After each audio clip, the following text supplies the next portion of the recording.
March 1, 32:30, 8:47 a.m. Rongqing Third High School. Sunlight shone through the classroom windows, casting geometric patterns of light onto the floor.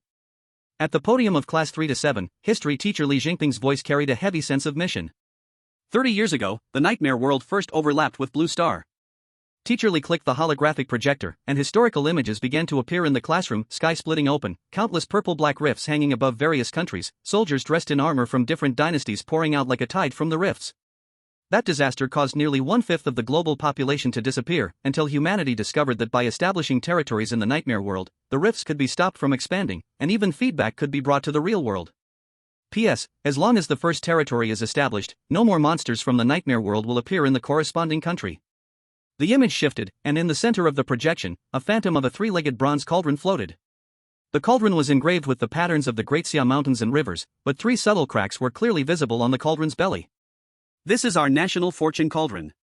Teacher Li pushed up his glasses, lowering his voice. Each crack corresponds to the county level or above territories our country has lost in the nightmare world over the past 3 months. Currently, the Great Xia National Fortune Cauldron ranks 3rd in the world, 1st in Asia. The classroom was deathly silent. 50 students stared at the projection, some nervously swallowing, others unconsciously clenching their fists. Lin Feng sat in the 3rd row by the window, his gaze passing over the blackboard and landing on the holographic projection hanging on the classroom wall. It was the phantom of a bronze cauldron, with 3 legs and 2 ears. The cauldron was slowly rotating, and the 3 fine cracks on its belly were clearly visible in the morning light. Below the projection, a line of data scrolled. Great Xia National Fortune Cauldron Global Ranking 3rd. Territory status: Main City X1, City Level X3, County Level X68, Town Level X765, Village Level X5457. Warning: Lost County Level Territories X3, Town Level Territories X7, Village Level Territories X57 in the last 3 months. A tense, oppressive atmosphere filled the classroom. Some students secretly checked the Dream Network live broadcast on their phones. On the screen, a town-level lord was directing the militia to repair the city wall, with messages like "keep going" and "hold the line" floating in the comments. His gaze moved past the projection of the National Fortune Cauldron and looked out the window at the lower-year students in the schoolyard undergoing cold weapon-required course training, holding training spears. They repeated thrusting motions under the command of their instructor. Since the nightmare world arrived, the global education system was completely restructured. Mathematics and science still remain important, but martial arts theory, cold weapon combat, and nightmare geography became core subjects alongside Chinese and mathematics. The college entrance exam had a total of 750 points, with 500 points directly or indirectly related to knowledge of the nightmare world. Everyone, look up at the front. Teacher Li sharply knocked on the podium. It's the last day, and you're still distracted? As soon as his voice fell, the classroom smart clock flipped to 8:50 a.m. There were only 10 minutes left until the globally unified awakening moment. Lin Feng lowered his head and looked at his hand. His palm was slightly sweaty, but he forced himself to take a deep breath. For the past 30 years, on every March 1 at 9 a.m. sharp, 10 million citizens of each country who would turn 18 this year would randomly awaken. No one knew what the standard was. Some said it was genetics, some said it was willpower, some said it was pure luck. His deskmate, Wang Hao, leaned over and whispered, "Feng, how many do you think will awaken in our class this year?" "You can calculate the probability," Lin Feng whispered back. "There are 1,000 students in the senior class, about 5 million peers nationwide, with 100,000 slots. On average, each class will have one. Wang Hao swallowed. Who will it be? This question had no answer. Awakening had nothing to do with family background, nor academic performance. It is not necessarily related to physical fitness either. Data from the past 30 years shows that among the awakened, there are both martial arts champions and patients who have been bedridden for years. The only thing that can be confirmed is that once awakened, life's trajectory will be completely changed." In the front row, the rich second-generation Zhao Kai straightened his back. Today, he purposely wore a custom-made suit, and the smart watch on his wrist is a limited edition, displaying not the time, but the real-time status of a village-level territory his family owns in the nightmare world. On the other side, the class representative Su Yuru was quietly organizing her notes. She went over the key points of the survival guide to the nightmare world again, with colorful tabs on the edges of the book. Her father was a retired village lord, and after their territory was breached by the nightmare tide 3 years ago, he now works as a consultant in the Nightmare Affairs Bureau in Rongqing. Lin Feng's family was much more ordinary. Both of his parents were regular workers in a factory. In their living room hung a real-time projection of the Great Xia country's national destiny cauldron, and before every meal, his father would glance at the number of cracks on the cauldron. 5 minutes left. Li Jingping put down his chalk, his voice suddenly softening. "No matter the outcome today, you are all the future of the nation. Remember what the principal said. Before he could finish, a harsh alarm shattered the quiet of the campus. It wasn't a fire alarm, nor an earthquake warning, it was the awakening warning bell. The PA system in every classroom sounded at the same time. Attention all senior high teachers and students, the awakening procedure is about to begin. Please remain seated and avoid moving. The holographic projection in the classroom automatically switched, enlarging the image of the National Destiny Cauldron to fill the entire wall. The cauldron slowly began to rotate, and dark red light began to glow from the cracks. Lin Feng felt his heart pounding violently in his chest. He looked out the window and saw that all the younger students had already retreated back into the teaching building. The entire campus had fallen into an eerie silence. The sky was still blue, but he could faintly see a layer of light purple halo. This was the energy field created by the overlap of the nightmare world and blue star. "It's coming," someone whispered. The clock jumped to 8 hours 59 minutes and 50 seconds. The voice from the broadcast turned into a cold, mechanical female voice, global synchronized countdown, 10, 9, 8. In the classroom, 50 students held their breath in unison. Some closed their eyes, some squeezed the hands of their deskmates, others silently prayed as they stared at the projection of the National Destiny Cauldron. 3, 2, 1. Awakening procedure initiated. Time became thick and sticky in that instant. Lin Feng saw a faint golden light descend from the ceiling, sweeping across the classroom like a searchlight. Everyone the light passed over had a faint halo appear around them, blue for those who had not awakened, purple for those who had. The first light passed over Zhao Kai. Purple light burst forth. Zhao Kai was enveloped in a purple cocoon of light, intricate runes flowing across the surface. He suddenly opened his eyes, and a flash of wild joy passed through them. "Zhao Kai has awakened," someone exclaimed. The second light passed over Su Yuru. It was also purple, but the color was lighter, softer. Su Yuru took a deep breath, looked at her hand, her expression complicated. 2. We already have 2 in our class. The light continued to move, sweeping over one student after another. Blue, blue, blue. Each time the blue light flickered, it was followed by a soft sigh. Lin Feng watched as the light drew closer. He could feel a certain power stirring within him, like something that had been dormant for years was now awakening. The light column shone on him.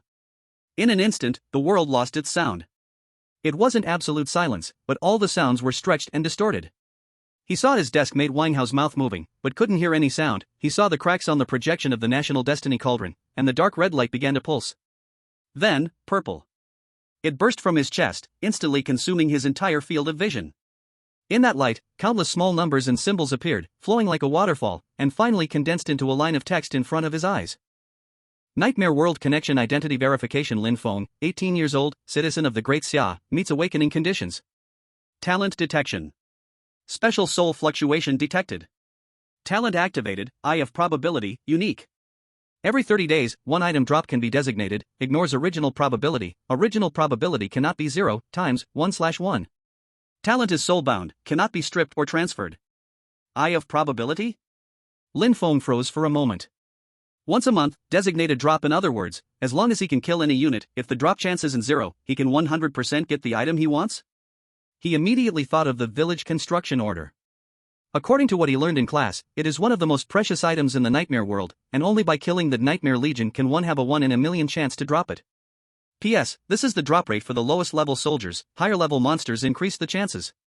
And only with the village construction order can one establish a territory. Purple light faded. The classroom exploded with noise. 3. Our class has 3 awakeners. Lin Feng awakened too?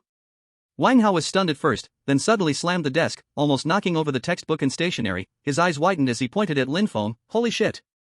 Feng, you really made it? He took a quick step forward and grabbed Lin Feng's arm, lowering his voice, both anxious and happy as he shouted, "If we get rich, don't forget me, brother.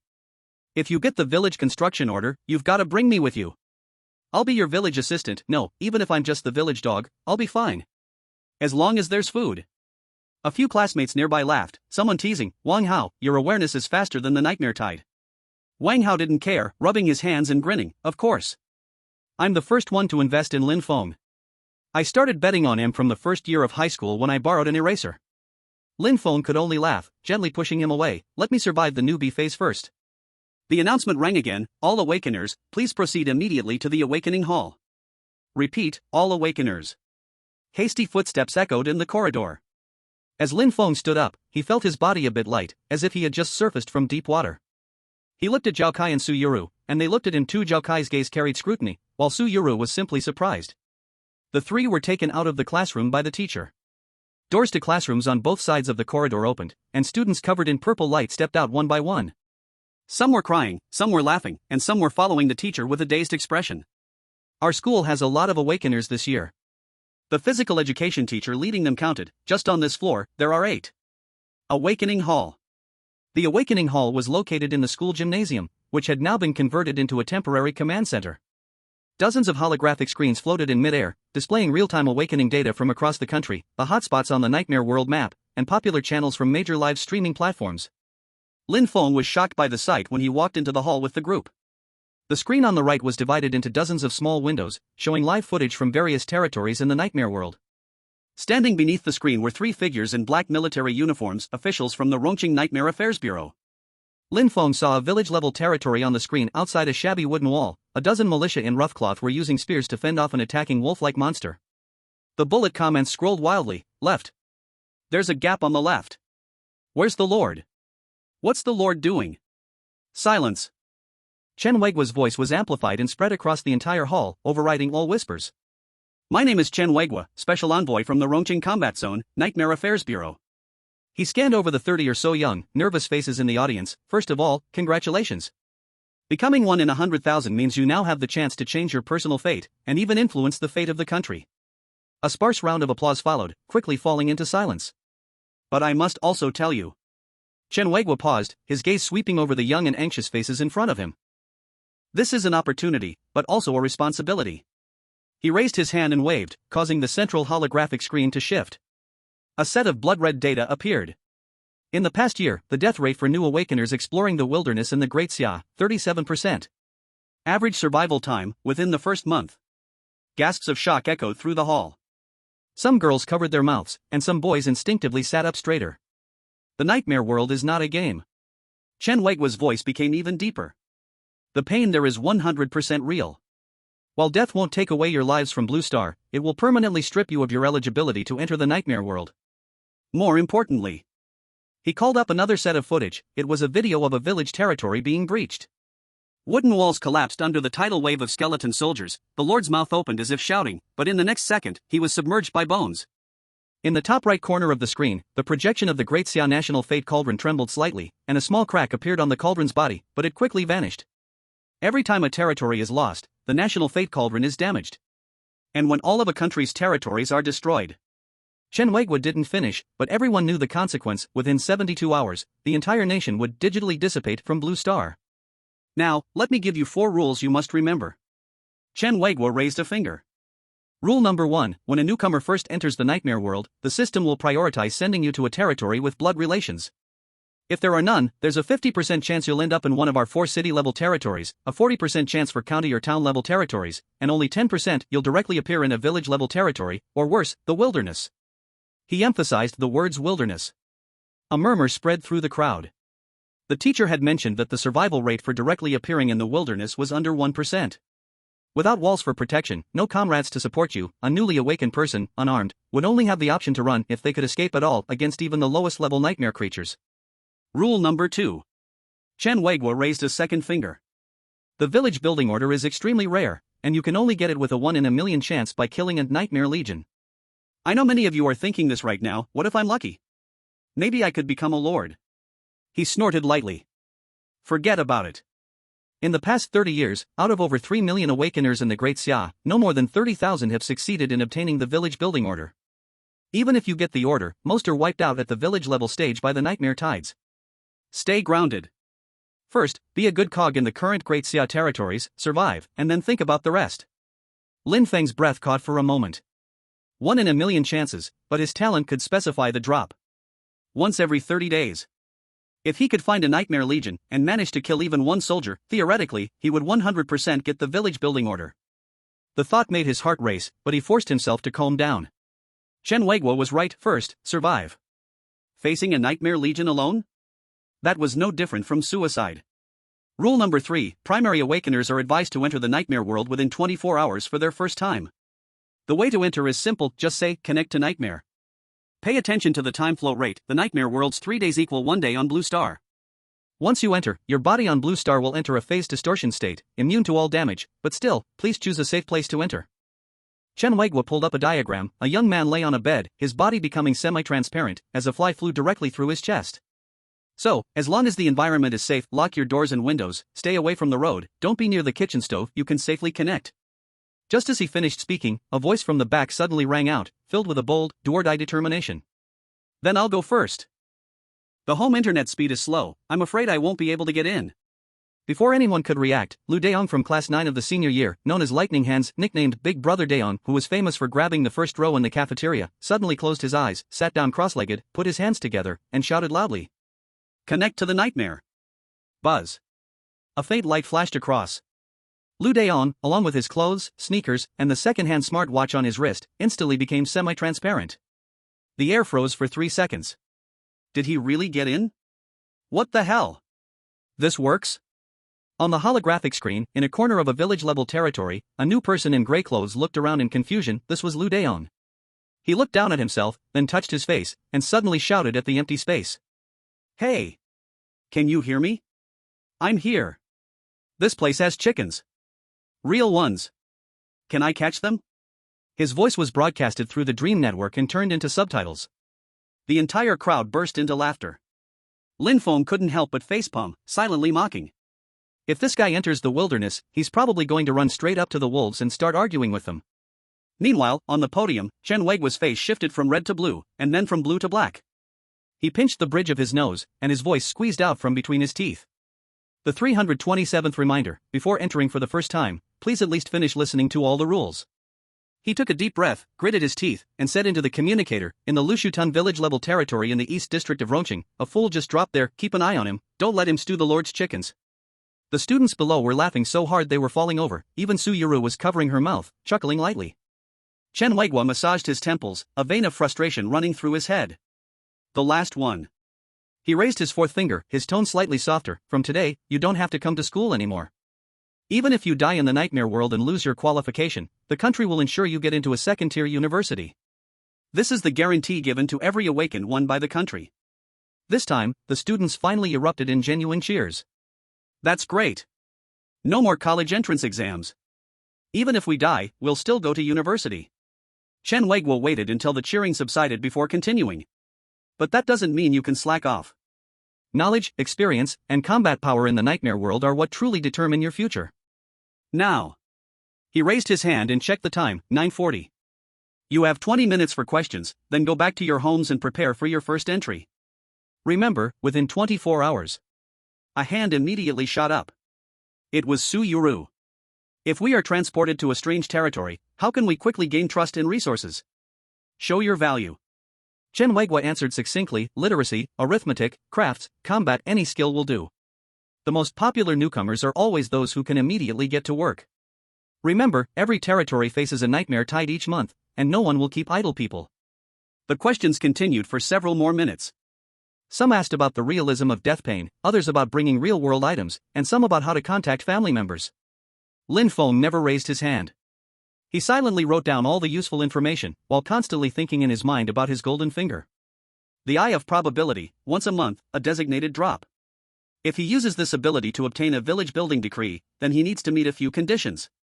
First, find a nightmare army. Second, have the ability to kill at least one unit. Third, stay alive long enough to use the ability. That's too difficult. At least for a newbie, it's nearly impossible. So, what should the first opportunity be used for? Time's up. Chen Weigua interrupted everyone's thinking. Now, disband. Be safe on your way home, choose a safe spot to enter for the first time. I wish you, stay alive. The last sentence was said softly, but every word hit the hearts of the crowd heavily. Chapter 3, First Entry. The students began to stand up one by one, walking out in small groups. Some excitedly discussed not having to attend class anymore, some worriedly called their family, while others sat there blankly, seemingly still unable to recover from the shock. Lin Feng followed the crowd out of the gym, squinting his eyes as the morning sunlight pierced through. Everything felt as familiar as yesterday. But he knew, from today onwards, he was no longer the high school senior who only worried about his monthly exam rankings and what to have for dinner. He heard Su Yuru's voice from behind, Lin Feng. He turned around. Su Yuru was jogging to catch up, panting lightly. What are your plans? First, go home, prepare, then enter. Lin Feng answered simply. I mean long term. Su Yuru looked at him. Where are you being sent? What are your plans? My father says that if newcomers can team up, their survival rate will be much higher. Lin Feng understood her meaning. Su Yuru's father was a retired lord, and although his territory was gone, his experience and connections remained. She was looking for a potential partner. I haven't decided yet. Lin Feng said honestly. Besides, the teleportation locations are random, so it's not guaranteed to meet anyone. True. Su Yuru nodded and handed him an electronic business card. Well, if you need advice or if there's a chance for cooperation later, you can contact me. My father has some connections in the Bureau of Affairs, maybe he can help. Lin Feng took the card. It only had a string of numbers and a name: Su Mingyuan, consultant, Rongqing Nightmare Bureau. Thanks. The two parted at the school gate. Zhao Kai had already gotten into a luxury hover car, and before leaving, he deliberately rolled down the window and glanced over at Lin Feng, his eyes filled with scrutiny and a sense of superiority. Lin Feng ignored it, found his old bicycle, unlocked it, and rode off. On the way home, the billboards on both sides of the street were mostly related to the Nightmare World. Nightmare Network Live, subscribe to the Lord channel, cheer for national fortune. Wang Group is recruiting teams for the Nightmare World mining, starting from 50,000 per month. National Fortune Ding real-time status query app, the latest version is online. Even as he passed by a pharmacy, there was a poster in the window: Enter Dreaming helps awakeners stabilize their first connection, reducing dizziness. Government certified, safe and effective. A brand new world, a world closely related to everyone. By the time Lin Feng got home, it was almost 11. His parents had taken the day off on purpose and were waiting at home. Xiao Feng. His mother rushed up to grab his arm, looking him up and down. How was it? Did you awaken? Lin Feng nodded. His mother's eyes instantly turned red, unsure whether it was out of joy or worry. His father, on the other hand, slapped his shoulder heavily. Good boy. You're making our family proud. It's just an awakening, the rest is still uncertain. Lin Feng smiled wryly. No worries. His father pulled him to sit on the couch. We're not greedy, we'll take it steady. I've inquired, when you first go in, try to find a safe corner, observe and learn more, don't try to be brave. Even if you're assigned the toughest and most exhausting job, just grit your teeth and get through it. Staying alive is the most important. I understand. His mother brought out a hearty lunch, all of Lin Feng's favorite dishes. During the meal, his parents kept serving him more food and gave him all sorts of reminders, yet they never mentioned the dangers of the Nightmare World. But Lin Feng noticed that his father would occasionally glance at the National Fortune Ding projection on the living room wall. The 3 cracks on the ding were particularly glaring under the midday sunlight. After the meal, Lin Feng returned to his room. He locked the door, sat at his desk, and began planning seriously. First, as he had learned in class, ordinary items could not be brought into the Nightmare World, but tools made of special materials could be carried through soul binding, though Lin Feng didn't have any. Then, he started thinking about when to use his golden finger. The Eye of Probability, once every 30 days. The time flow in the Nightmare World was 3 times faster than Blue Star's, meaning if he stayed in the Nightmare World, Blue Star's time would refresh his usage chance every 10 days. The village construction order was not something to consider right now, it was too far off. What he needed now were things that could immediately improve his survival ability. The equipment drops in the Nightmare World, he had learned about them in class. Ordinary nightmare creatures might drop crude weapons or simple armor, with a probability of about 10% to 15%. Elite monsters might drop fine-grade items, with even lower odds. If a specific drop is set, they could completely obtain a fine-grade item or even better equipment. But the problem returns to square one: he must have the ability to kill monsters. First survive, then think about other things, Lin Feng muttered, repeating Chen Weigua's words. He decided, after entering for the first time, his first goal was to establish a foothold in the safe territory of the Great Xia. Then, quickly improve his strength, look for isolated and weaker nightmare creatures, and use the first opportunity to obtain a practical piece of equipment or a skill book. As for the village building order, that needed long-term planning. But occasionally, his thoughts would wander for a moment: if he could really survive and make something of himself, could he also buy a small house with a yard in the provincial city? It doesn't have to be big, just enough to keep a dog. Maybe one day, he could meet a talkative, smiling girl to watch sunsets in that small yard. He shook his head, shaking off this untimely fantasy. Plan completed. Lin Feng glanced at the time, 2 p.m. There was still time before the 24-hour deadline, but he wasn't planning to wait any longer. The earlier he entered, the sooner he would adapt. He changed into simple gray clothes for easier movement and then lay on the bed. Dad, Mom, I'm going in. He shouted toward the door. From outside, his mother's suppressed sobbing was heard, followed by his father's calm reply: Xiao Feng, be careful. Don't worry about us at home. Lin Feng took a deep breath and closed his eyes. Muttering, connecting to nightmare.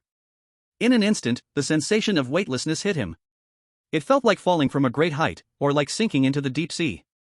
Countless broken images flashed before his eyes. Burning cities, charging ancient soldiers, the national fortune cauldron floating in the air, and pairs of eyes watching him. He didn't know how long it had passed, maybe a second, maybe an eternity. The feeling of solid ground beneath his feet returned. Lin Feng opened his eyes. He found himself standing in a desolate wilderness. The clothes from Blue Star had been replaced with a rough set of grey cloth pants and a shirt. He wore simple cloth shoes and held a sturdy wooden staff in his hand. This was all that the nightmare world had given to newcomers. The dry yellow grass swayed in the wind, and in the distance were endless grey-black mountains.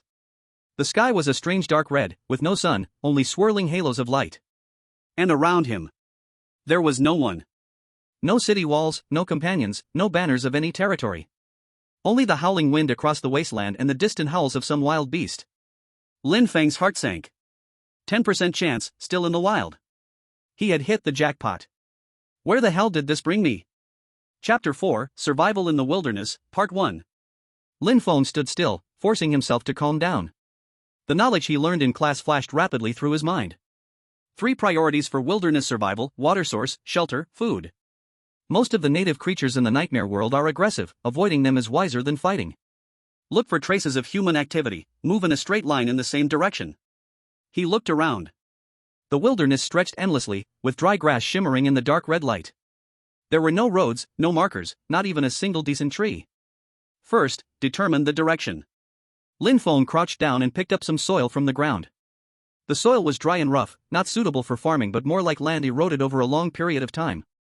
This type of soil typically indicated a lack of nearby water sources and sparse vegetation. He stood up and looked toward the distant mountains. The mountain range was gray-black, its sharp edges resembling the spine of a giant beast under the red sky. According to the Nightmare Geography textbook, water sources were usually near mountain ranges, because they could form streams or underground rivers, but they might also harbor more dangerous creatures, especially cave-dwelling nightmare creatures' nests. He needed to make a choice. For a moment, an idea flashed through his mind: if only he had a map now. It would be great if there was an experienced person to guide me. But the reality is, he was all alone here. A just-turned-18 high school student, who was worrying about his midterm ranking yesterday, and today was thrown into this strange wilderness. Don't stay still. Lin Feng recalled the instructor's warning during wilderness survival class: the deadliest mistake for a newbie is hesitation. He gritted his teeth and chose a direction at a 45-degree angle to the mountain range. This was a compromise plan. It neither fully faced the potentially dangerous mountains, nor completely turned away from possible clues to a water source. The ground beneath his feet was hard, running was not tiring, but Lin Feng quickly realized another issue: breathing. The air in the nightmare world seemed thinner than on Blue Star, each breath felt insufficient. This was the hypoxia adaptation period he had learned in class, which usually required 3 to 5 days to fully adjust. After running a few hundred meters, he was already panting. Adjust breathing: inhale every 3 steps, exhale every 2.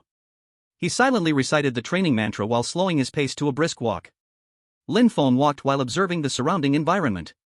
The wilderness was not completely flat. Occasionally, there were low mounds and heavily weathered rocks. He saw a cave entrance beneath a rock, with tiny bones scattered around.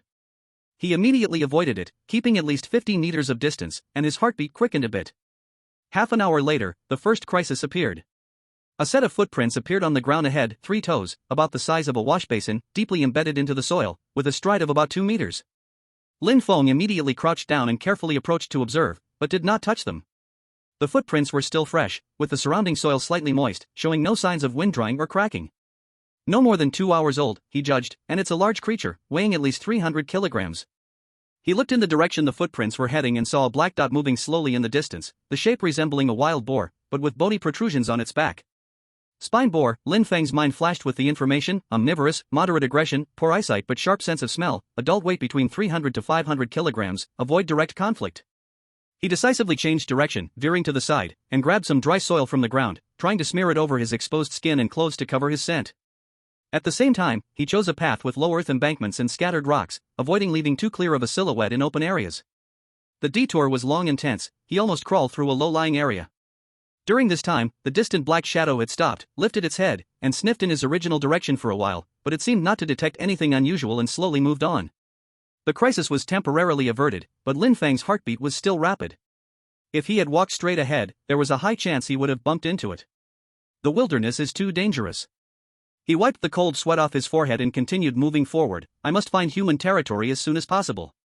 After another hour of walking, his stamina was nearing its limit. His throat was dry and sore, and his stomach began to growl.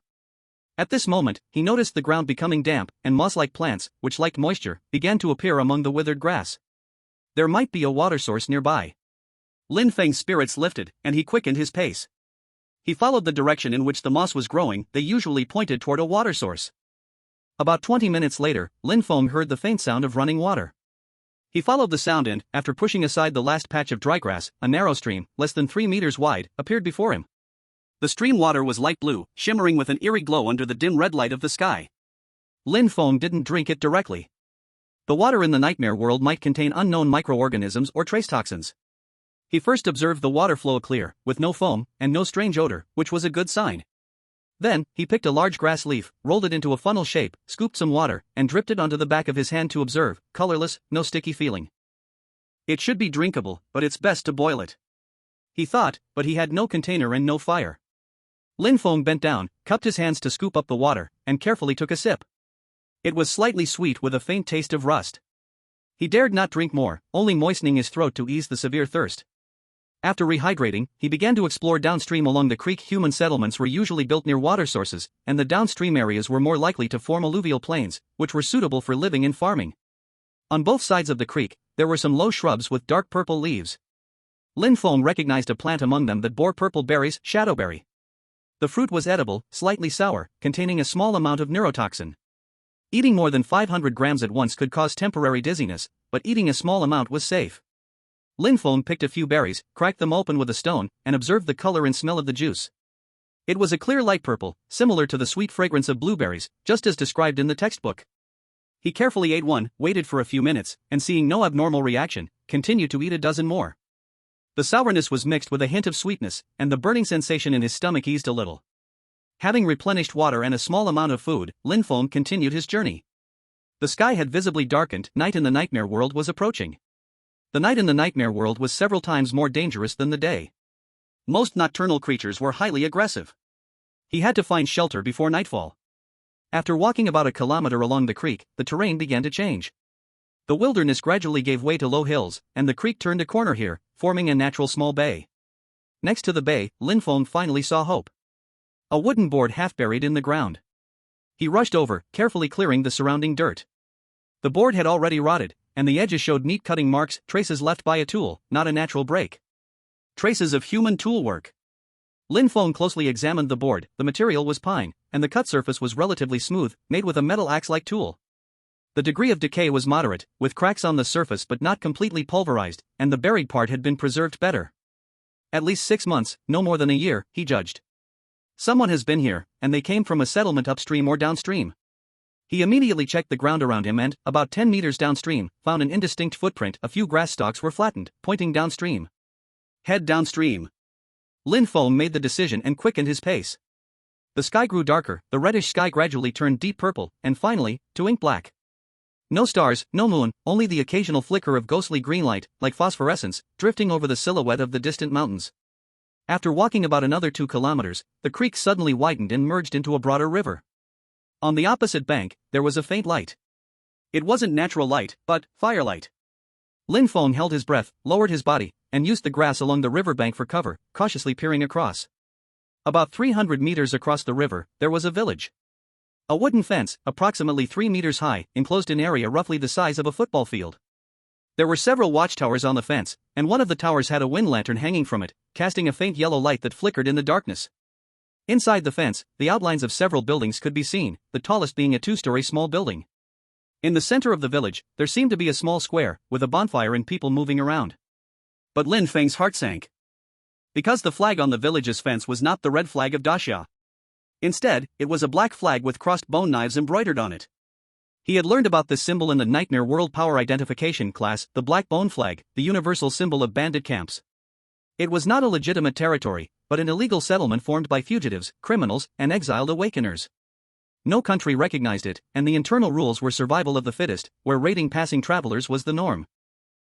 More dangerous, the bandit camp usually does not welcome strangers, especially strangers without a letter of introduction, proof of wealth, resources, or killings. Textbook examples show that more than 70% of newcomers who accidentally enter a bandit camp are enslaved or killed. We can't just go in. Lin Feng immediately judged. But what other choice is there? The sky is already completely dark, and the wilderness at night is full of danger. Lin Feng now only has 30% of his strength left, and other than a wooden stick, he has nothing. Should he turn back and go upstream? Upstream there is only a broader wilderness, and based on previous observations, there are fewer signs of human activity in that direction.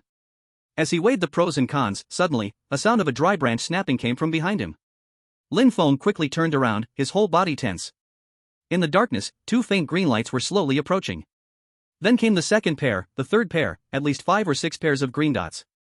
A low growl, accompanied by the sound of claws scraping against the ground. Lin Feng slowly stepped back, tightly gripping the wooden stick. With the faint light from the distant campfire, he barely made out the figures of the creatures approaching, nearly 2 meters long, their fur rotting and revealing parts of their skeleton, tusks sticking out, and saliva dripping from the corners of their mouths. Rotten wolves, nocturnal mutants. Information flashed through his mind: pack animals, sensitive smell, fear fire but crave blood, will attack humans when hungry. This is trouble. The rotten wolves had already spread out, surrounding him in a semicircle. They were very smart, not charging immediately, but slowly closing the circle. Lin Feng's back was pressed against the riverbank, with nowhere else to retreat. He quickly assessed the situation: a direct confrontation, with just a wooden stick against at least 3 rotten wolves, was a sure loss. Jumping into the river? The river is 30 meters wide, and the current is unknown. Also, the rotten wolves might go in after him. Textbooks say that rotten wolves have average swimming ability, but they will take risks when hungry. Create noise, attract the camp's attention? The thought flashed in his mind, but he quickly rejected it. The bandits coming over might not save him, but instead, might finish him off and loot his body. Just as he was thinking, the largest of the rotten wolves, losing patience, suddenly sprang forward with a powerful push of its hind legs. Lin Feng instinctively rolled to the side, swinging the wooden stick with all his strength, hitting the rotten wolf in the side. The rotten wolf howled in pain, but another one had already pounced from the side, its claws reaching for his neck. A stinking wind rushed at his face. Lin Feng barely lowered his head, the claws scraping his scalp, sharp pain burning through him. He threw himself forward, rolling to one side, but the third rotten wolf had already blocked his escape route. Surrounded on 3 sides, his strength almost gone. Life and death in an instant. P.S. Some readers said this is a sure death situation, but it's not. The protagonist can jump into the river, and downstream there are normal villages, and the person on the opposite shore who saved him has some reasons for doing so. They will protect him, at least from death. Feel free to leave comments if there's something unclear, and I'll explain. Whoosh! The sound of something cutting through the air came from the opposite shore. An arrow shot accurately into the eye socket of the rotten wolf about to pounce on Lin Feng, piercing its skull. The rotten wolf howled as it fell to the ground, twitching. Then came the second and third arrows, and the other 2 rotten wolves quickly jumped away, with the arrows pinning into the ground where they had just stood. On the opposite side of the riverbank, a figure holding a longbow shouted over, "Hey! Kid over there! Are you still alive?" Lin Feng gasped, looking toward the opposite bank. The firelight illuminated the person's outline, tall, bald, with what seemed like tattoos on his face. The figure with the bow continued to shout, his voice hoarse, "If you want to live, swim over here. The river's not deep, the deepest part is only up to your chest. But hurry, your blood scent is already floating out, more rotten wolves are coming." As if to prove his words, howls from wolves echoed from the wilderness, and the green dots were coming together from all directions. Lin Feng quickly looked at the river. It was about 30 meters wide, the water current was not too strong, but the water temperature was very low at night. He looked back at the growing number of green dots behind him in the darkness. At least a dozen rotten wolves were gathering. He looked towards the opposite shore, where the black bone flag swayed in the firelight. There was no choice left. He swam over, facing the unknown bandit camp. The bandit camp doesn't keep idle people. Since they saved him, he must be of use. This meant there was still room for negotiation after crossing the river. Staying here would immediately make him dinner for the rotten wolves. Lin Feng took a deep breath, threw away the wooden stick, and leapt into the icy river. The bone-chilling cold instantly enveloped him. He clenched his teeth and swam with all his might towards the opposite shore. Behind him, the howls of the rotten wolves grew louder, and he could already hear the splash of them rushing to the riverbank. On the opposite shore, the bald man with the bow shot several more arrows, temporarily suppressing the rotten wolves trying to get into the water. "Swim faster! They're not afraid of water," the bald man shouted. Lin Feng used every bit of his strength to paddle through the water. The river was faster than he had imagined, and there was indeed a deep water area in the middle. He couldn't touch the bottom and could only swim with all his might. Finally, his hand touched the mud on the opposite shore. A rough, large hand reached out and grabbed his wrist, pulling him forcefully onto the shore. Chapter 6, Black Wind Camp. Lin Feng collapsed on the muddy riverbank, coughing violently, spitting out a few mouthfuls of river water. He lifted his head and saw the bald, muscular man who had pulled him onto the shore. Sure enough, there were tattoos on his face, the crossed bone knives, exactly the same as the flag. Behind the muscular man stood 4 or 5 people, holding crude weapons, rusty knives, sharpened wooden spears. Everyone stared at him with scrutinizing, cautious eyes. Thank you. Lin Feng pushed himself off the ground and tried to stand, but his legs gave out. The scar-faced man didn't extend a hand to help. He only coldly said, "Are you new?" "I just awakened today," Lin Feng answered honestly, while observing the people around him. Their gear was simple, but their posture and the way they held their weapons exuded a sense of experience. These weren't novices. "They just threw you into the wild?" The scar-faced man sneered. "What bad luck. In our camp, less than half of the unlucky ones like you last more than 3 days." Lin Feng's heart sank, but he still asked, "This is Black Wind Camp?" The scar-faced man pointed at the flag on the wall. "Never heard of it? Of course, you regular army types just think we're a bunch of rats." "I'm not regular army, just an ordinary student," Lin Feng said, slowly standing up. "Thank you again for saving me." "Saving you comes with a price," a tall, skinny man behind the scar-faced man suddenly spoke, his voice sharp. "Scar, according to the rules, new recruits have to pay an entrance fee. The scar-faced man nodded and stretched out his hand towards Lin Feng. "What do you have that's valuable? Weapons? Food? Special items?" Lin Feng forced a smile. "Do I look like I have anything?" He spread his hands, showing his soaked gray cloth clothes and empty pockets. The group exchanged looks. The tall, skinny man stepped forward and casually patted Lin Feng's body. "He didn't find anything." "Really poor," the tall man spat. "All right," the scar-faced man waved his hand, "take him to see the boss. Whether he lives or dies, the boss will decide." Lin Feng's heart tightened, but he kept his face calm. "I can work, I can read, I can count, and I've learned basic fighting. I can be useful to the camp." "Whether you're useful or not isn't something you can just say." The scar-faced man turned and walked towards the camp's gate. "Follow me." Lin Feng silently followed behind, his peripheral vision observing the camp. The surrounding walls were made of thick logs, about 3 meters high, with some places already decaying. The main gate was reinforced with iron bands, and it was half open at the moment. Once inside, the camp looked even more rudimentary. Dozens of crooked wooden houses were scattered within the walls, most of them single-story, except for the central 2-story building, which was relatively intact. The ground was compacted mud, with water pits and trash everywhere. The air was filled with the smell of smoke, sweat, and something rotting meat. Around the campfire in the center, there were about 20 people, both men and women, most of them in ragged clothes, looking tired. They were roasting some unknown meat chunks. The gaze was numb as it looked at the newcomer, Lin Feng, before quickly turning away. Lin Feng noticed that these people were divided into several small groups. By the campfire were the lowest tier, living in drafty wooden huts. Those in somewhat better conditions lived in relatively complete houses, with animal pelts or crude weapons hanging by the doors. The best spots were in the 2-story small building and the surrounding houses. The people there were clearly better equipped, with some even wearing full leather armor. The hierarchy was clear. The scar-faced man led Lin Feng straight to the 2-story building. There were 2 guards at the door. Seeing the scar-faced man, they nodded and opened the door. The first floor of the building was a hall, with a few rough wooden tables and benches. Weapons and animal pelts were hanging on the walls. At the far end, there was a raised platform with a complete bear pelt spread across it, and a man was sitting on top. He was a bald man with a face full of rough features, an eye patch on his left eye, and a black dragon tattoo running from his shoulder to his forearm. He was carving a piece of wood with a dagger. Upon seeing the scar-faced man enter, he asked without lifting his head, "Newcomer? Picked up from the wild, just awakened?" The scar-faced man said respectfully, "Clean, no belongings." The bald leader finally looked up, his single eye scanning Lin Feng from top to bottom. His gaze was like examining an item for sale, cold and indifferent. "Name? Lin Feng. From Daxia?" "Yes." "Why come here?" The leader asked slowly.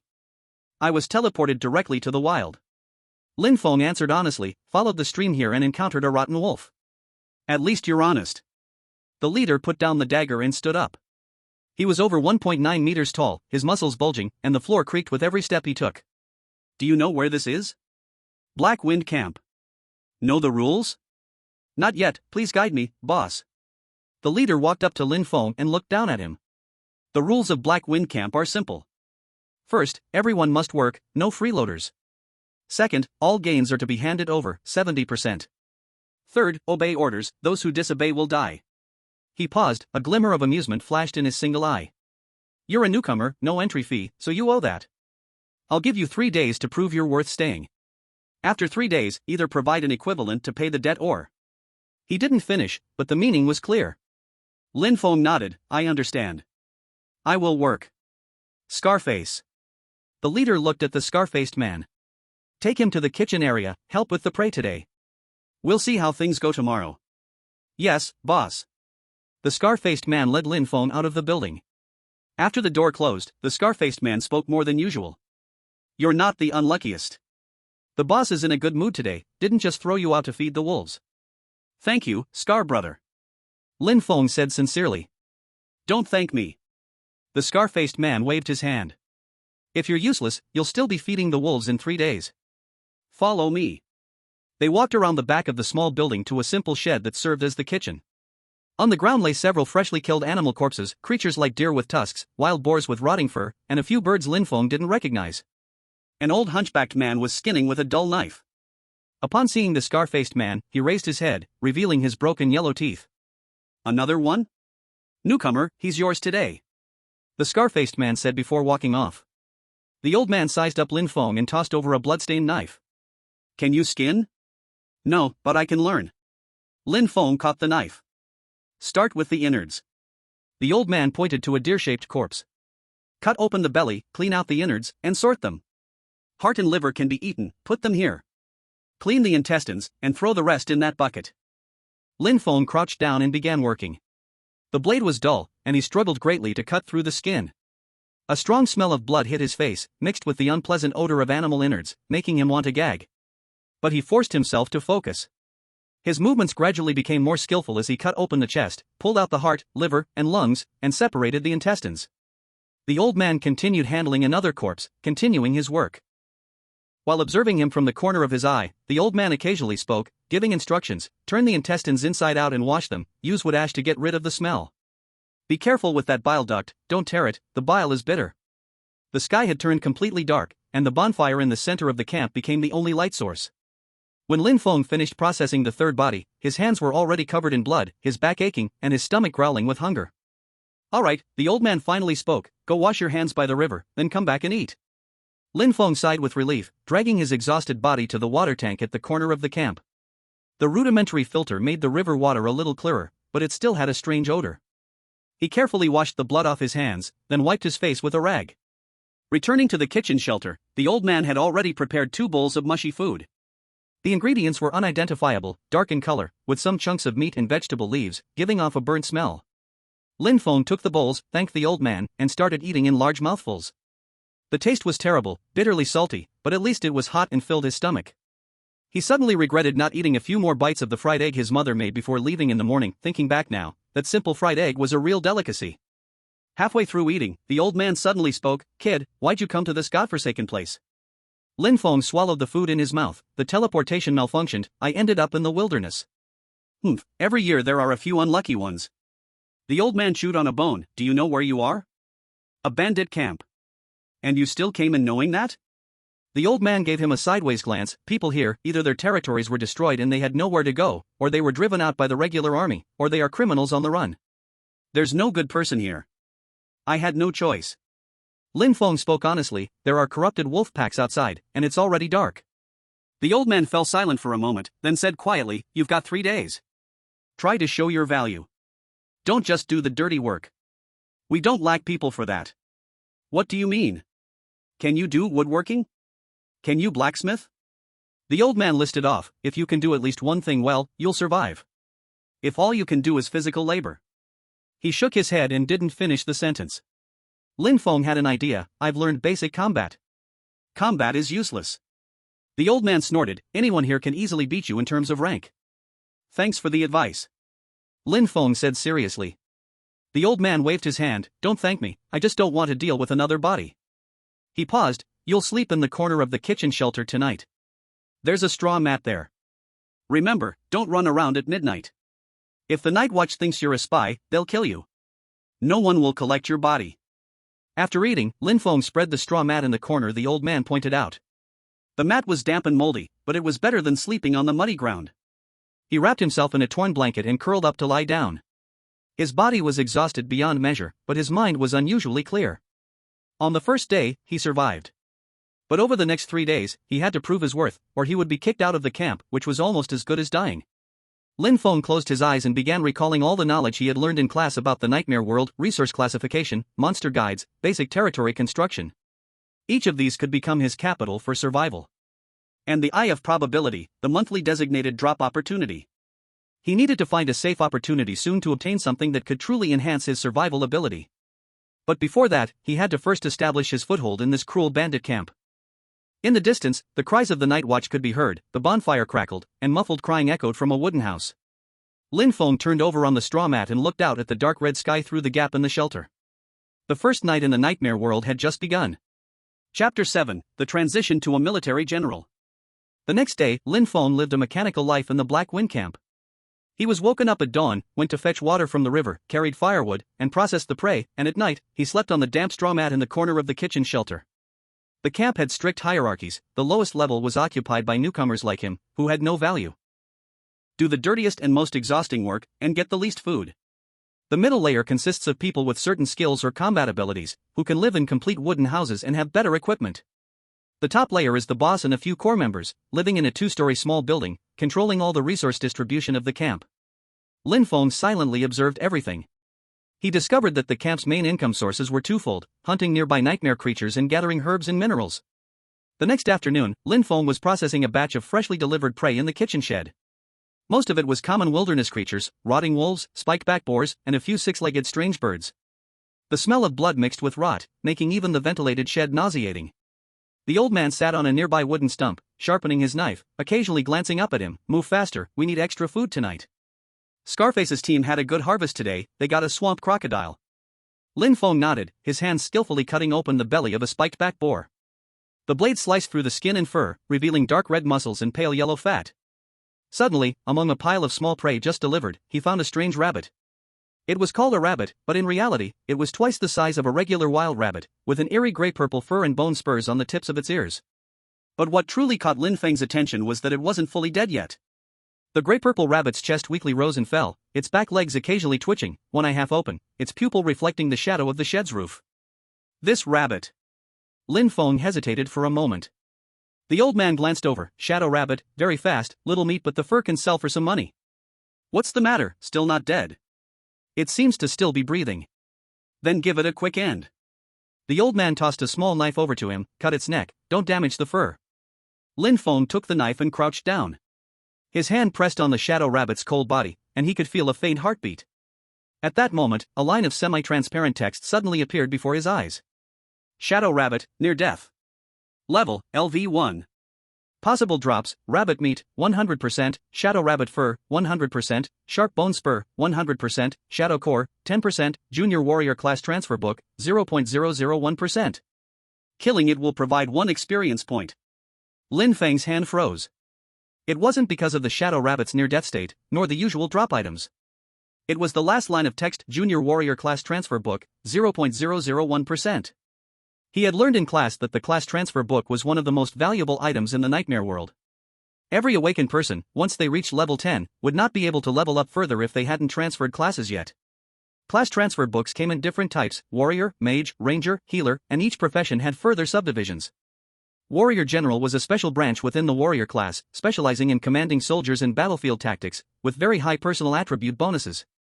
However, transfer books for this class were extremely rare, usually only obtained by defeating large nightmare battalion strongholds or killing special elite monsters. A 1 in 100,000 chance of dropping. Warrior General class transfer book. And Lin Feng had the probability eye, a specified drop chance once every 30 days, meaning as long as the original probability wasn't 0, he would definitely get it. The old man's voice interrupted his thoughts. What are you spacing out for? Hurry up, there's still a bunch of work to do. Lin Feng took a deep breath and made a decision. I'm on it. He tightened his grip on the small knife, aiming it at the shadow rabbit's neck. At the same time, he silently chanted in his mind. Use probability eye, designated drop, junior warrior class transfer book. In an instant, the world became silent. The noise outside the shed, the crackling of the distant campfire, the sound of the old man sharpening his knife all disappeared. Countless moving numbers and symbols appeared before Lin Feng's eyes, swirling like a galaxy, eventually converging into a line of golden text. Probability eye activated. Designated drop, Junior Warrior Class Transfer Book, original probability 0.001%. This drop probability has been adjusted to 100%. Remaining uses 0/1, next refresh, 30 days later. The text faded away. Lin Feng's knife dropped, accurately piercing the shadow rabbit's neck. There was no struggle, no scream. The last breath of the shadow rabbit faded away, its body completely limp. At the same time, a faint golden light appeared from the corpse, slowly forming into a thin booklet with an ancient bronze cover in the air, quietly falling into the shadow at Lin Feng's feet. The entire process took less than a second. The old man was focused on sharpening his knife, completely unaware. Lin Feng's heart raced, but his exterior remained calm. He quickly wrapped the job change book in a piece of bloody rag and stuffed it into his chest, then continued handling the shadow rabbit's body. Skinning it, taking the meat, separating the bone spurs. His movements were steady, showing no signs of abnormality. But inside, Lin Feng's heart was in turmoil. He could feel the faint warmth emanating from the booklet in his chest, like a warm jade stone. It was calling to him. Does it have a shadow core? The old man suddenly asked. This kind of rabbit has a 10% chance of dropping a core. It can sell for some money. Lin Feng checked the rabbit's internal organs and shook his head. No, just skin and bone spurs. Tisk, lux average. The old man no longer paid attention.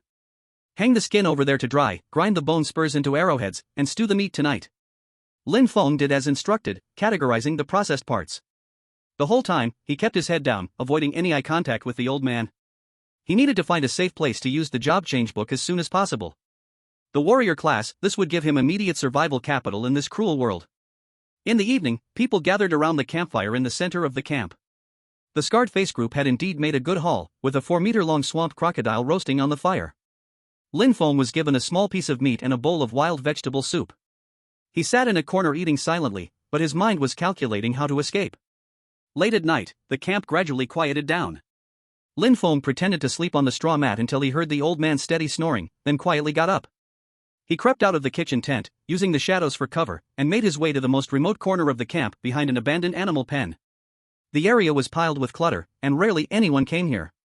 After confirming that no one was around, Lin Feng took out the ancient bronze-colored booklet from his chest. Under the dim night light, the golden embossed words on the cover of the job change book faintly shimmered. Lin Feng did not hesitate. He bit the tip of his finger, letting a drop of blood fall on the cover. The blood was immediately absorbed, and the job change book transformed into a golden light that surged into his chest. Job change successful. Class, Warrior, Beginner. Core skill warriors might activated, all attributes plus 50%, within 500 meters from oneself, all allied soldiers strength plus 10%. Leadership attribute unlocked, current maximum commandable soldiers 0/100. Current level detected, 1. Attribute panel updating. Name, Lin Feng. Level, 1, 1/100. Class, Warrior, Beginner. Health, 175/175, base 100, Constitution bonus. Attributes. Constitution, 7.5, base 5, Warriors might 50% bonus.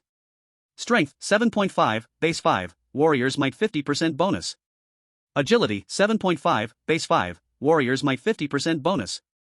Free attribute points, 0. Skills, Warriors might. Leadership, 0 out of 100. A warm current surged from his heart, spreading through his limbs and bones. Lin Feng felt his body undergoing a marvelous change. His muscles became firmer and stronger, his vision clearer in the dark, and even his breathing became deeper. He instinctively clenched his fist, clearly feeling the increase in strength. The body, once weakened by hunger and exhaustion, now felt full of power. Not only that, but his mind also gained fragments of basic combat techniques, how to wield weapons more effectively, how to maintain balance while moving, how to spot an enemy's weak points. This was the initial gift of the warrior class. Lin Feng suppressed his excitement and began to think about his next plan. First, he needed to level up as soon as possible. With each level up, he would gain 1 attribute point, plus the percentage bonus from Warrior's Might. His growth speed would far exceed that of ordinary people. Lin Feng quietly returned to the kitchen tent and lay back on the straw mat. This time, his heartbeat was steady and strong. Although his arms were empty, the power surging through his body was real. Chapter 8, The Scarred Hunters Team. On the third morning, the camp woke up to a flurry of commotion.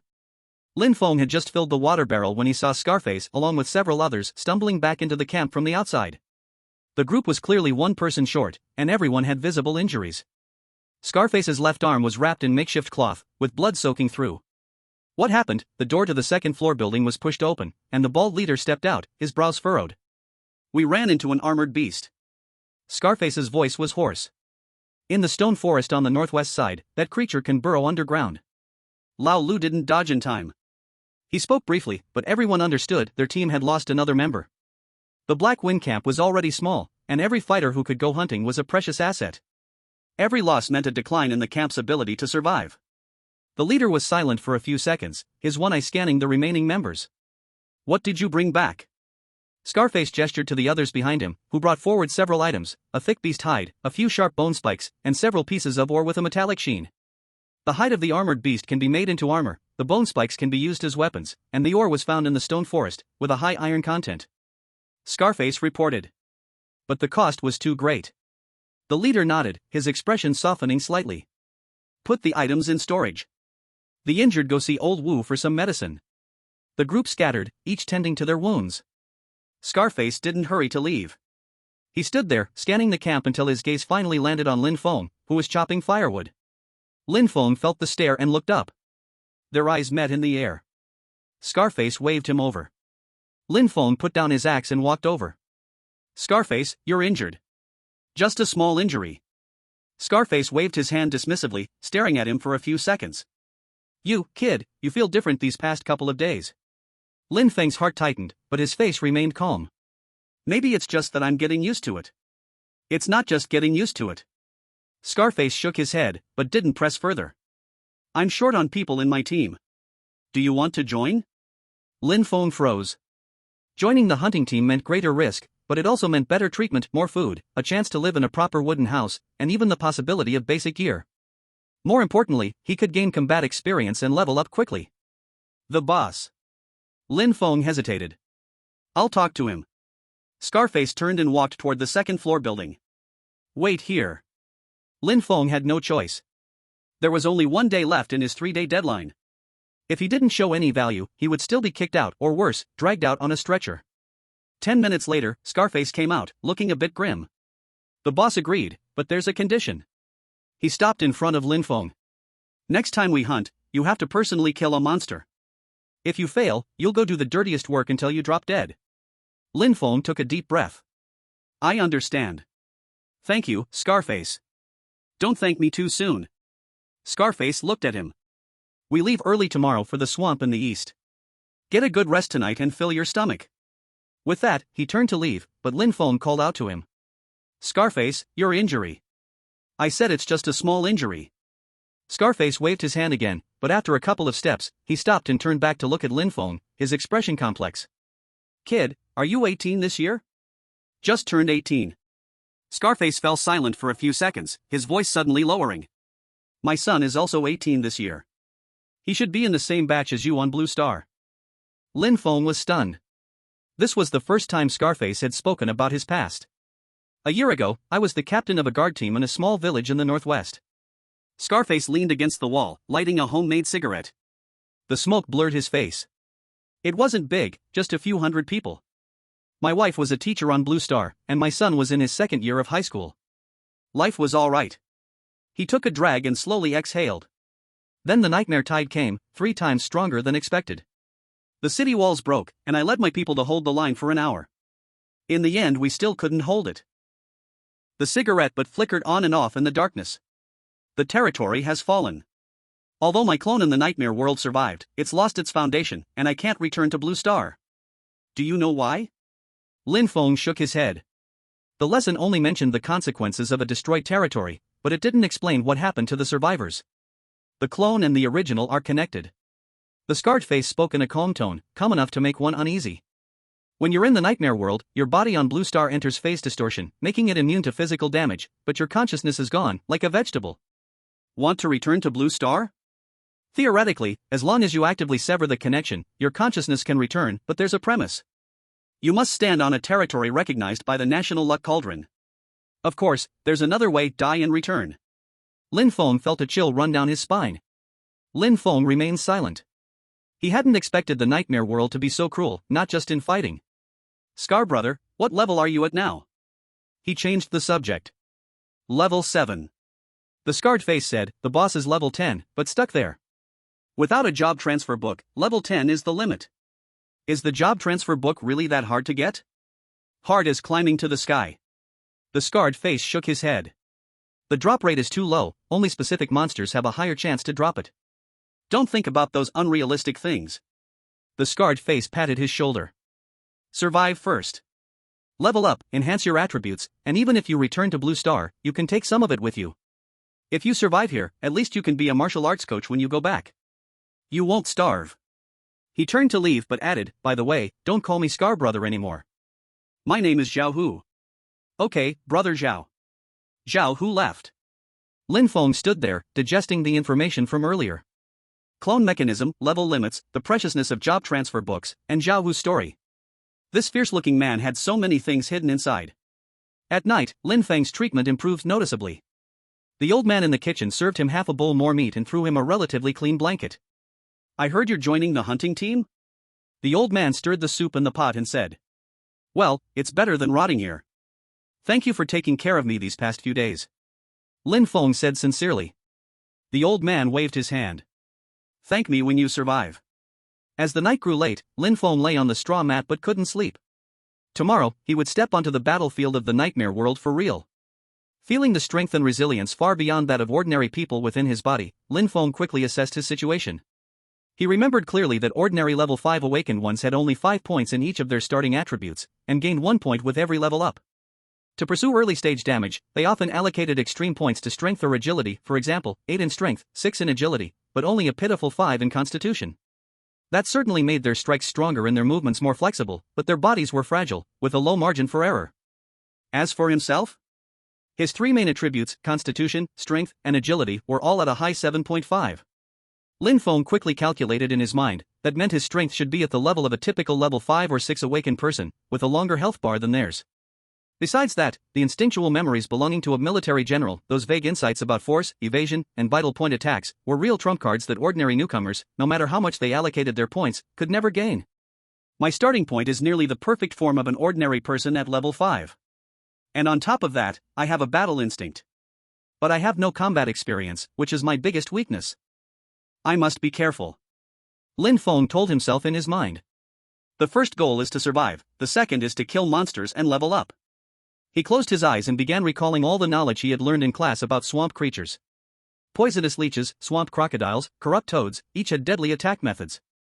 And the environment itself, the swamp's mud would swallow those who couldn't move, poisonous miasma would spread at specific times, and certain areas might hide deep pits. The campfire outside the window gradually extinguished, and the sound of snoring filled the camp. Lin Feng turned over on the straw mat, forcing himself to sleep. Tomorrow, it will be a brand new day. But what he didn't know was that, at this moment, Zhao Hu was standing by the window, looking towards the kitchen shed, not saying anything for a long time. Son, if you awaken too. Zhao Hu muttered softly, please don't be like your dad. He lay back down on the bed, closing his eyes. In his dream, he was back in that broken-down territory. Flames were soaring into the sky, and cries could be heard non-stop. And he could do nothing. Outside the window, the sky gradually began to brighten. Chapter 9, The Nightmare of the First Battle, Part 1. The next morning, before dawn, Lin Feng was awakened by Zhao Hu, and the sounds of rustling came from outside the kitchen shed. Put this on. Zhao Hu threw over 2 items. One was a worn but sturdy leather armor, with a few rusty iron plates sewn on the chest area. The other was a curved large knife, with its handle wrapped in dirty cloth strips. Lin Feng caught them, and immediately, a semi-transparent message appeared before him. Worn iron armor. Quality, gray. Defense, 5. Durability, 27/50. Description, rough handmade item, the iron plates can barely resist claws and blunt hits, but cannot withstand heavy blows. Rusty large knife. Quality, gray. Attack, 5. Durability, 33/60.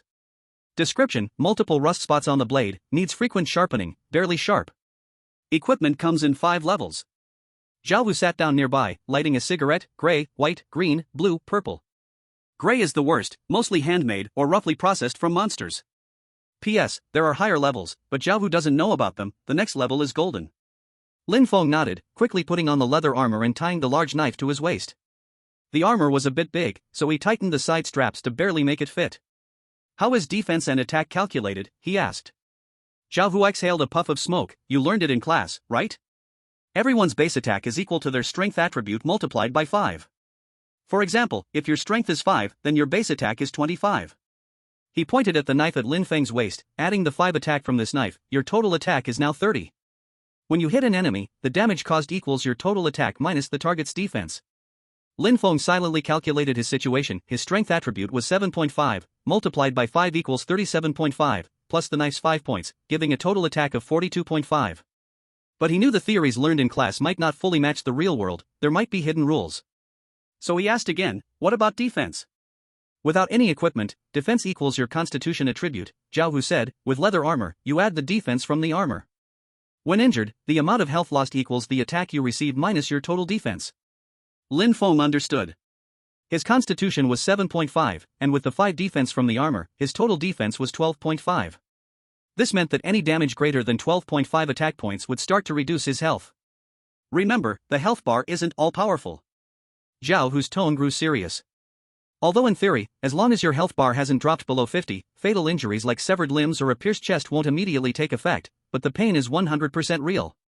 He stared into Lin Feng's eyes. A single slash will hurt so much you'll lose your grip on your weapon. If your abdomen is pierced, the pain will make you lose your ability to move.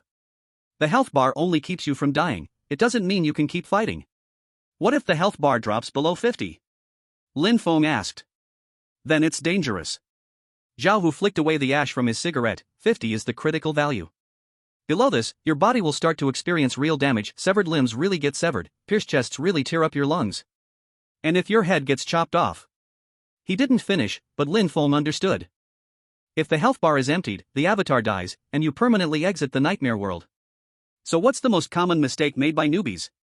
Zhao Hu stood up. They think as long as they have a health bar, they can't die, and they try to tough out damage.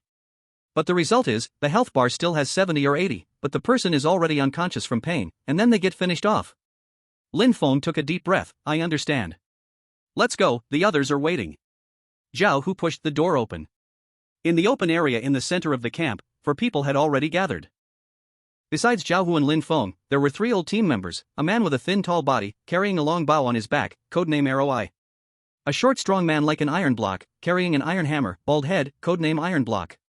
And a woman with a dark gloomy face, 2 short knives stuck at her waist, codename Shadow Snake. ROI Scout, Iron Block front row, Shadow Snake move around, I command. Zhao Hu quickly gave out tasks. Lin Feng follow behind me, keep 5 meters distance, first watch, then learn, last move your hand. He swept one look over everyone. East swamp, target, collect 3 poison heartgrass, hunt kill at least 2 swamp crocodiles. Set out. The team walked out of the camp gate in silence. The morning fog had not yet scattered, the wild land was covered in gray dim light. Lin Feng followed behind Zhao Hu, walking while getting used to the equipment on his body. The leather armor was heavier than imagined. When walking, the iron plates hit each other and made light clicking sounds. The big blade hung at his waist, gently shaking with each step. After walking about half an hour, the terrain began to change. The dry yellow open land was slowly replaced by wet muddy ground, the air filled with the mixed smell of rotten plants and dirty mud.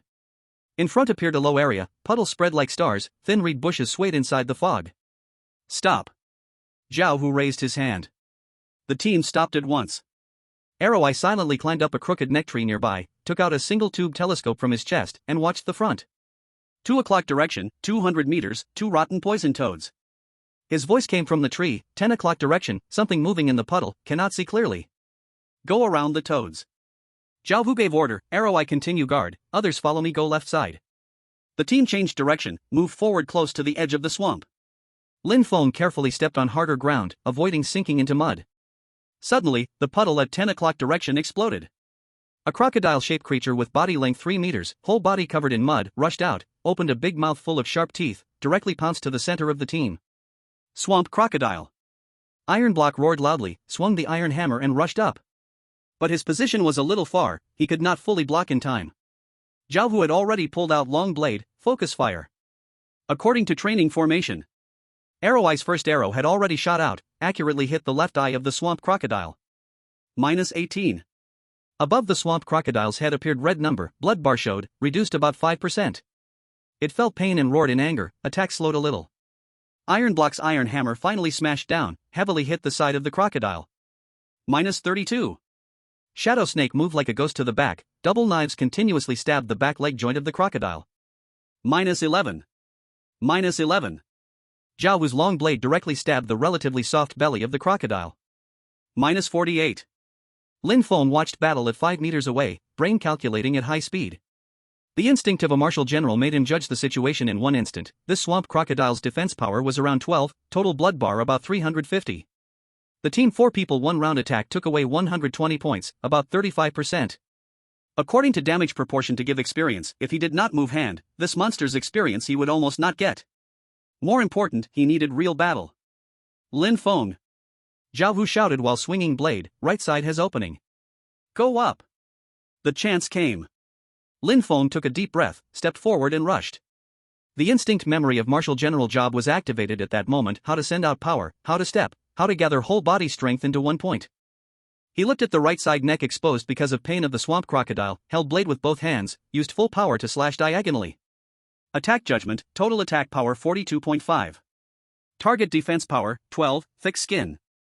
Caused damage, 30.5. Pooh. The blade deeply cut into the scale gap of the crocodile neck, dark red blood sprayed out wildly. Minus 31. This one blade damage was actually close to iron block iron hammer heavy strike. Zhao Hu's pupil slightly shrank. He was level 7 warrior, strength attribute reached 9, with white normal grade long blade attack power 15, total attack power 60. Hitting this kind of defense 12 crocodile, one blade was only 48 damage.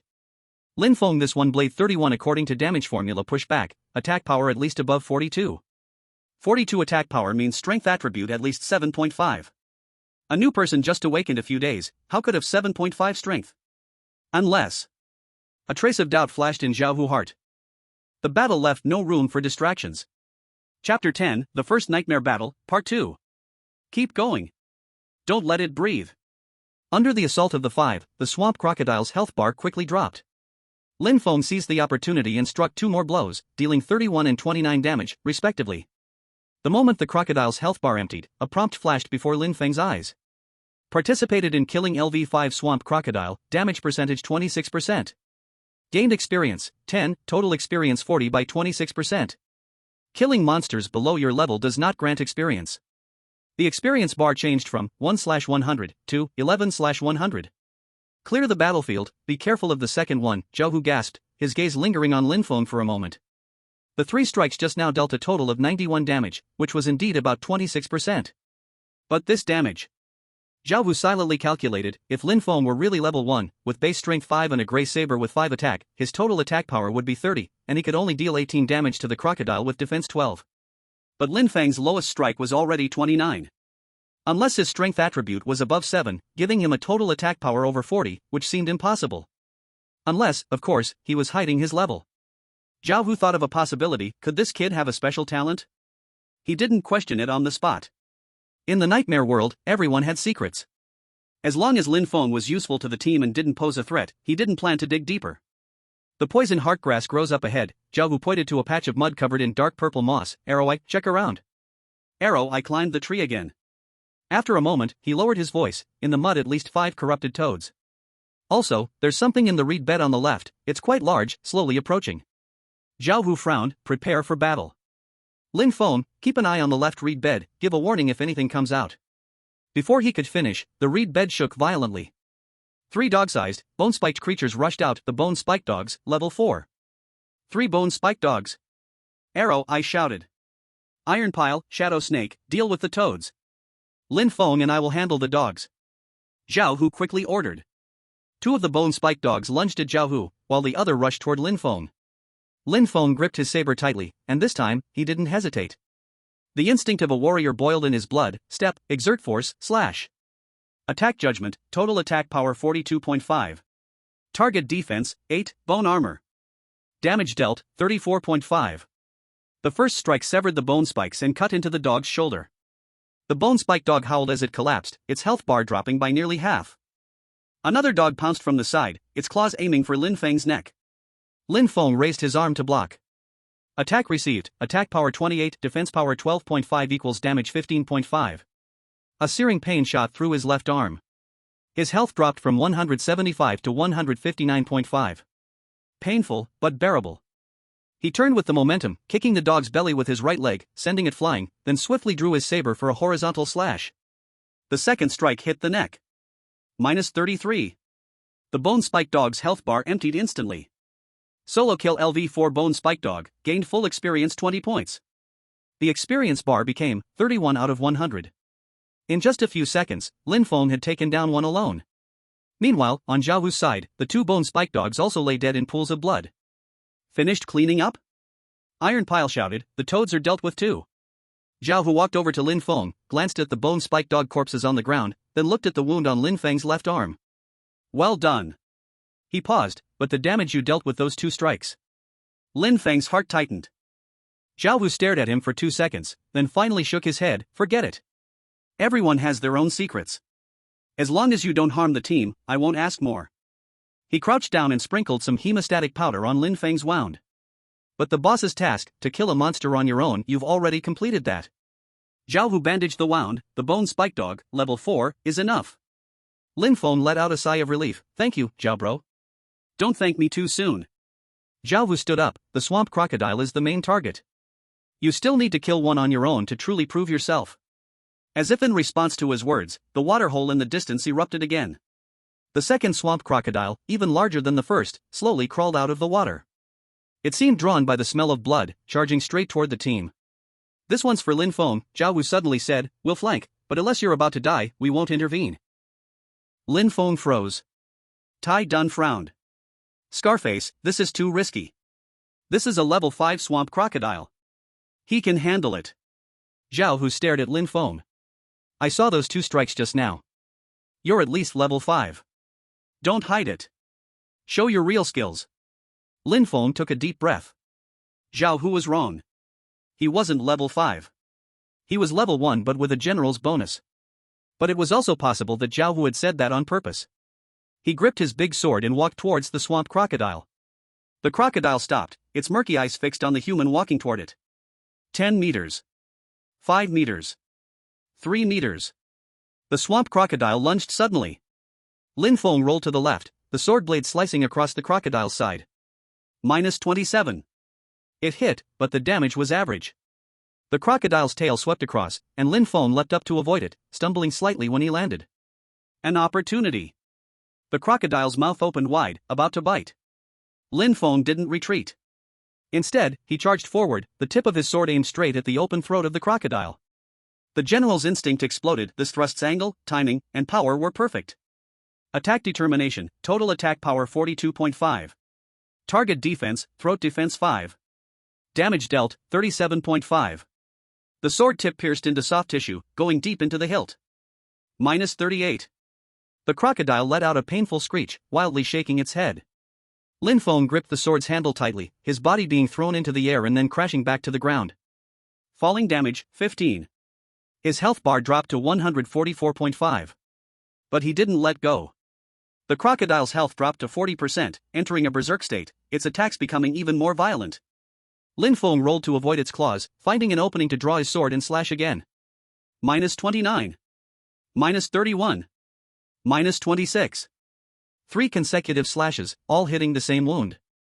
The crocodile's movement slowed, and it eventually crashed to the ground. Solo kill level 5 swamp crocodile, earned full experience 40 points. Experience, 71 out of 100. Lin Feng knelt on one knee, breathing heavily. His left arm wound had split open again and was bleeding. His body was covered with scratches. But he won. He had solo killed a level 5 swamp crocodile. Zhao Wu walked over, silently looking at the crocodile's corpse, then at Lin Feng. He waved toward the team. Gather the loot, we're heading back. Lin Feng slowly stood up. On the way back to camp, the setting sun painted the wilderness in a deep red. Lin Feng walked in the middle of the group, covered in wounds but with firm steps. He had completed the task and shown some of his strength in front of Zhao Wu, although it raised suspicion, at least he had gained some breathing room. The Eye of Probability had 29 days left to refresh. What would he gain next time? Maybe a blue item, or a skill book? Chapter 11, The Sharpshooter of Great Sheen. In the evening, the hunting team returned to the Black Wind camp, stepping under the blood-red sunset. At the camp entrance, a few people who were repairing the walls stopped their work and looked at the prey on the stretcher. Envy or greed flashed in their eyes. 2 swamp crocodiles, 3 bone-spiked dogs, and materials from the toxic toad. Taidun carried half a crocodile's meat, shouting loudly, his fatigue hidden behind his pride. We also picked some poison heartgrass, 3 complete ones. Hey, Scarface, not a bad haul this time. That's a swamp crocodile, right? This skin can make a few sets of armor. The new kid didn't die? Whispers came from all directions. Lin Feng kept his head down, silently following Zhao Hu. He could feel those gazes, judging, doubting, calculating. Zhao Hu ignored the whispers and walked directly towards the two-story building. You unload the goods into the warehouse first, he instructed Tai Dun. I'll go see the boss. He glanced at Lin Feng again, his gaze complicated. You wait here. Lin Feng nodded and sat down next to a pile of firewood in a corner. The wound on his left arm still hurt, and the hemostatic powder wasn't very effective. Blood had soaked through the cloth. He closed his eyes and opened his attribute panel. Name, Lin Feng. Level 1, 71 out of 100. Class, General, Beginner. Health, 149.5/175, Wounds Healing. Attributes. Constitution, 7.5. Strength, 7.5. Agility, 7.5. Free attribute points, 0. Skills, General's Might, Passive. Command, 0/100. He was just 29 experience points away from leveling up. Today, he solo killed a level 5 swamp crocodile and earned 40 full experience points. He also participated in killing another one, earning 10 points, and with the bone-spiked dogs 20 points, he gained a total of 70 points. The efficiency was higher than expected. But the problem was, Zhao Hu already suspected his level. The bonus from the warrior class was so astonishing that a level 1 character had attributes comparable to a level 5, which was simply impossible by common sense. Zhao Hu could only come to one conclusion: Lin Feng was hiding his true level. This is fine. Lin Feng thought to himself, let them think I'm level 5, it's better than revealing I'm a warrior. However, the attribute points he gained from leveling up next would need to be allocated carefully. Strength could no longer be increased, having 7.5 strength was already too obvious, and if it was raised further, it would inevitably raise more suspicion. Constitution also couldn't be raised too much. Today, he took a hit from a bone-spiked dog and only lost 15 HP, which was already beyond what a normal level 1 newbie could endure. If his health bar got any thicker, even a fool could see something was off. That left only agility. Agility affected speed, evasion, and accuracy. Increasing agility wouldn't directly boost damage numbers, but it would allow him to dodge attacks more nimbly, making him more comfortable in combat. Most importantly, agility's benefits weren't as intuitive and wouldn't be easily noticed by others. Next time I level up, I'll save the attribute points. Lin Feng made a decision: I'll observe how others react. If no one digs too deep, I'll put it all into agility. While he was thinking, the door to the second-floor building opened.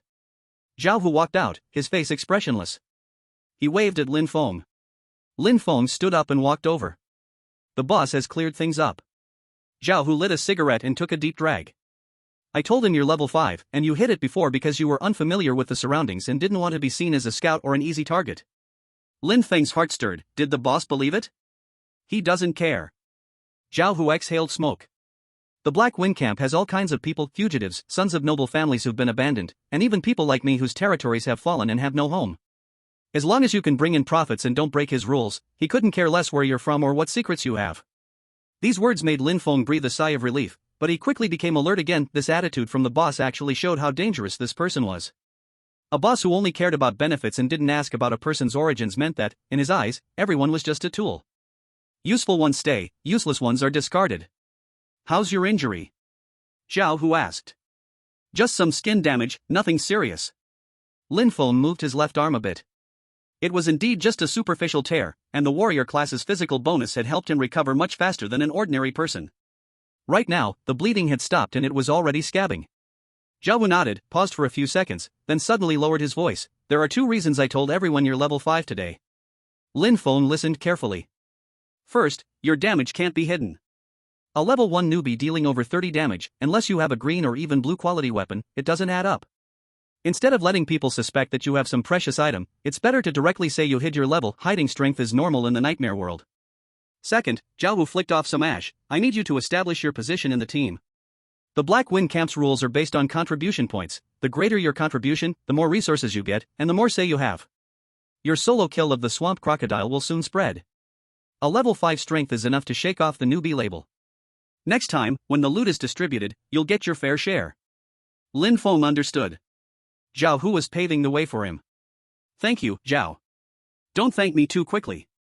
Zhao Hu waved his hand, his tone turning serious. I'm helping you because you do have potential, and because you remind me of my son. But here, favors are the least valuable thing. The value you show today can be wiped out by one mistake tomorrow. Lin Feng nodded. I understand. Go eat. There should be more meat tonight. Zhao Hu snuffed out his cigarette. Watching Zhao Hu's retreating figure, Lin Feng took a deep breath and turned toward the campfire in the center of the camp. Dinner was indeed a bit more abundant. There was crocodile meat stewing in the big pot. Though the seasoning was simple, the aroma of the meat made everyone unconsciously swallow their saliva. Lin Feng was served a large bowl of meat soup and 2 palm-sized meat chops, almost double what he had received in the past few days. He carried the bowl and sat down in a corner, eating while observing the camp. By the campfire, Tai Dun was spitting saliva as he exaggeratedly recounted today's battle, gesturing wildly about how bravely Lin Feng single-handedly fought the swamp crocodile. A few younger camp members listened intently, occasionally exclaiming in awe. Ingshi sat alone on the side, eating meat slowly, but her eyes were vigilantly scanning the surroundings. Jian Yan was wiping his longbow, his movements gentle, like handling a lover. Old Scar leaned next to Old Wu in the kitchen, seemingly discussing what to exchange for the contribution points he had earned. And through the window of the second-floor building, Lin Feng could faintly see the bald-headed boss, deep in thought over something on the table. Everything seemed normal, but Lin Feng could sense the undercurrent. The strength he displayed today had already changed his position in the camp.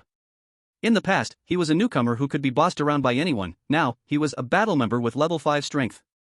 This meant respect, but also more attention and potential hostility. After the meal, Lin Feng returned to the kitchen tent. The old man's attitude toward him had clearly improved, even tossing him a relatively clean animal skin as a mat.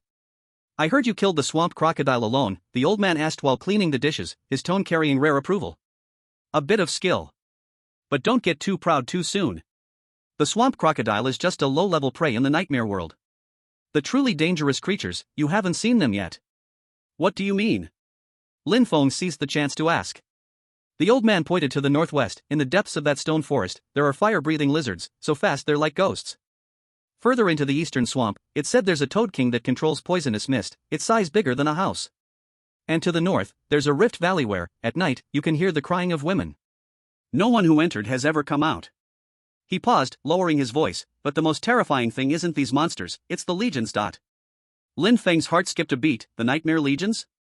The old man nodded, a flash of fear crossing his murky eyes. "A year ago, I stayed in a town-level territory in the northwest. At that time, the territory had more than 2,000 people. The city walls were 7 meters high, and the granaries were full enough to last half a year. One night, a Dichin Ruishi legion came. The Dichin Ruishi is one of the most famous ancient legions in the nightmare world, said to be modeled after the elite troops from Qin Shi Huang's unification of the Six Kingdoms. They were well-equipped, highly disciplined, and skilled in group combat." "How many came?" Lin Feng asked. "I don't know." The old man shook his head. It was a sea of black, impossible to count. Arrows rained down like a storm, and the catapults battered the city walls as if they were made of paper. Our lord was a level 15 warrior. He led 300 personal guards out, intending to decapitate the enemy's commander. He stopped, seeming unwilling to recall the next part of the story. Lin Feng didn't press further, but the weight in his heart grew heavier. This was the cruelty of the nightmare world. "So you, kid, keep your skills hidden a bit," the old man finally said. "Here, surviving to the end is the real victory." The night grew deep. Lin Feng lay on the animal skin mat, but sleep eluded him. "I need to be more careful," Lin Feng told himself. "In this place, trust is a luxury, secrets are a protective charm, and strength is the only true passport." He closed his eyes and forced himself to sleep. Chapter 12, Level 4 Nightmare Tide, Part 1. In the next 3 days, Lin Feng's life fell into a tense and regular rhythm. Before dawn, he would leave with Zhao Hu's hunting team, venturing deep into the eastern swamp's borderlands, moving through the foul-smelling mud pits and dangerous waters, hunting the wandering nightmare creatures. On the third evening, when Lin Feng sliced through the tongue of the last poison toad covered in toxic tumors, a familiar warmth spread through his body. Experience points full. Level up, 2-3. Earned free attribute points, 2. Lin Feng did not hesitate, following the previous plan, allocating both points into agility. The panel updated instantly. Name, Lin Feng. Level, 30/300. Class, General, Beginner. Health, 170/175, Wounds Healing. Attributes. Constitution, 7.5, base 5 plus General's Power 50% bonus. Strength, 7.5, base 5 plus General's Power 50% bonus. Agility, 10.5, base 7 plus General's Power 50% bonus. Free attribute points, 0. Skill, General's Power, passive. Leadership, 0 out of 100. With 10.5 agility, he felt his body became lighter, the pull of his sword faster, and his balance improved when stepping and turning. Kid, your moves are getting more agile. Taidun walked over, carrying an iron hammer, and grinned. That last sword, the angle was tricky, I didn't even see how you got around that frog's side. Lucky, Lin Feng sheathed his sword, humbly saying. Not luck. Ingshi, who had appeared behind him at some point, said with a cold voice, your progress in these 3 days has been too fast. On the first day, you were just fighting the swamp crocodile head-on, but today you're already using the terrain and the monster's attack gaps. Lin Feng's heart tightened. Ingshi's observation skills were indeed sharp. Arrow Eye slid down from the tree and patted the leaves off his body. Let's collect the loot. Today's haul is decent, 3 spine-piercing pigs, 5 toxic toads, and several bone spike hound materials. Zhaovu walked over, counting the loot on the ground, but his brows furrowed slightly. Still these low-level things. If this goes on, our team's contribution points will be overtaken by other teams. Scarred face, what can we do? Taidun lowered his voice, the boss's people are watching us every day. Yesterday, Wang and the others wanted to explore deeper into the stone forest, but they were stopped by the Black Claws gang. They said something about the high-level areas needing unified planning. Black Claws, one of the 2 level 8 enforcers under the boss, known for their ruthless methods and skill with a pair of poison-coated claws. I know. Zhaovu lit a cigarette and took a deep drag. Let's head back first, don't let anyone catch us with something. The return trip was somewhat oppressive. Lin Feng walked silently in the middle of the team, feeling the increasingly obvious rifts within the camp. 3 days were enough for him to see many things clearly. On the surface, the Black Wind camp was just a group of bandits banding together for warmth, but in reality, the internal division was already deep. The core group, led by the bald boss, controlled the best equipment, the most food supplies, and most importantly, the hunting rights to the high-level monster zones nearby. They did not allow others into the heart of the swamp, claiming it was to avoid disturbing powerful monsters and causing disasters, but in reality, it was a monopoly of high-value resources, solidifying their own position. Teams like Zhaovu's, most of which had fled from destroyed territories, were decent people with battle experience but average equipment, constantly suppressed by the boss's group. Zhao Ge, Lin Feng approached Zhaovu during a break and quietly asked, are we going to keep getting pressed like this? Zhaovu glanced at him but did not speak. Taidun couldn't hold back and grumbled, what else can we do? The boss has 2 level 8s and 4 level 7s, if things really turn hostile, our little group isn't enough. Then why don't we leave? Lin Feng asked the question he had been wondering all along, find another place to set up a small base, it's better than suffering here. We can't leave. The one who answered was Ingshi. She wiped her short knife, not even lifting her head. Within 100 miles, only this area is relatively safe. To the north is the Weeping Rift, where at night, you can hear a woman's crying, and those who went in never came out. To the south is the Bone Eagle Cliff, where flying birds are all level 10 or above predators. To the west is the Deep Stone Forest, where there are said to be fire lizard groups above level 7. Arrow Eye added, most importantly, the water source. Only the river near our camp is still clean. It flows eastward, but the good spots along the way are all occupied by other bandit camps. 30 miles downstream, the river starts to emit toxic mists. Lin Feng understood. It wasn't that they didn't want to leave, but there was nowhere to go. Actually, a year ago, it wasn't like this. Zhaovu suddenly spoke, his voice a little distant. Everyone looked at him. Back then, it wasn't like this. There is a county-level territory in this area, called Qingstone County. Zhaovu exhaled a puff of smoke, which slowly dispersed in the setting sun. The city walls are 20 meters high, with a permanent population of 10,000. The Lord is a level 25 Earth Warrior, with 10 sub-commanders above level 15, and the army exceeds 2,000 people. Lin Feng's heart jolted. A county-level territory. According to what he had learned in class, a county-level territory must have at least 5,000 people, with city walls over 15 meters high. It should have a complete defense system and a standing army. A territory like this would already be considered a regional power in the nightmare world. What happened next? Taidun asked. He had only arrived here half a year ago and knew little about the past events. A level 4 nightmare tide. Zhaovu uttered these 5 words, his fingers gripping the cigarette slightly turning white. Everyone fell silent. A level 4 nightmare tide, this meant it was enough to threaten a city-level territory. What exactly happened? Lin Feng asked. I know a bit. The old man from the kitchen, Wu Bo, suddenly spoke from behind. He had been out gathering herbs with the team today and was now squatting beside a patch of medicinal plants, not looking up as he said, at that time, I was a physician in a town-level territory to the east of Qingstone County. He slowly stood up, brushing the dirt off his hands. Later, based on the account of a survivor from Qingstone County, Old Zhang, he said that night, the moon was blood-red. First, there was an earthquake, and the city walls cracked. Then came black mist, flowing in from the western direction, blocking the sky and moon.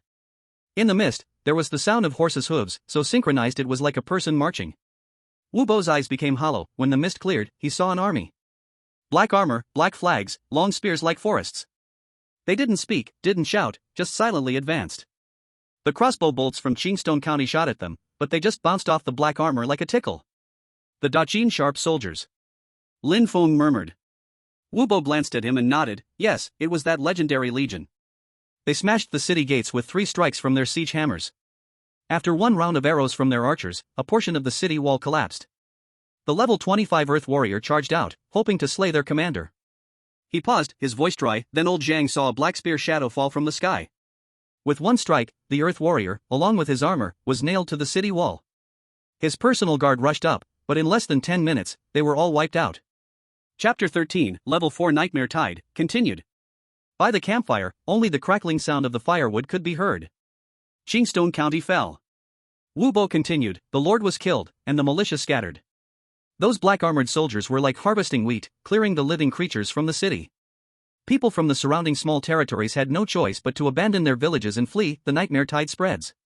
After Qingstone County fell, the black mist began to spread outwards. Our village was the closest. Arroweye took over the conversation, his voice hoarse. The village chief ordered us to abandon the village and flee east. But the black mist spread faster than the people could run. I led the guard team to hold the rear, letting the villagers go first. In the end, less than 3 out of 10 managed to escape. P.S. After spreading, the level of the nightmare tide would decrease. The sun completely sank below the horizon, and the wilderness fell into darkness. Where did that Daqin sharp soldier legion go afterward?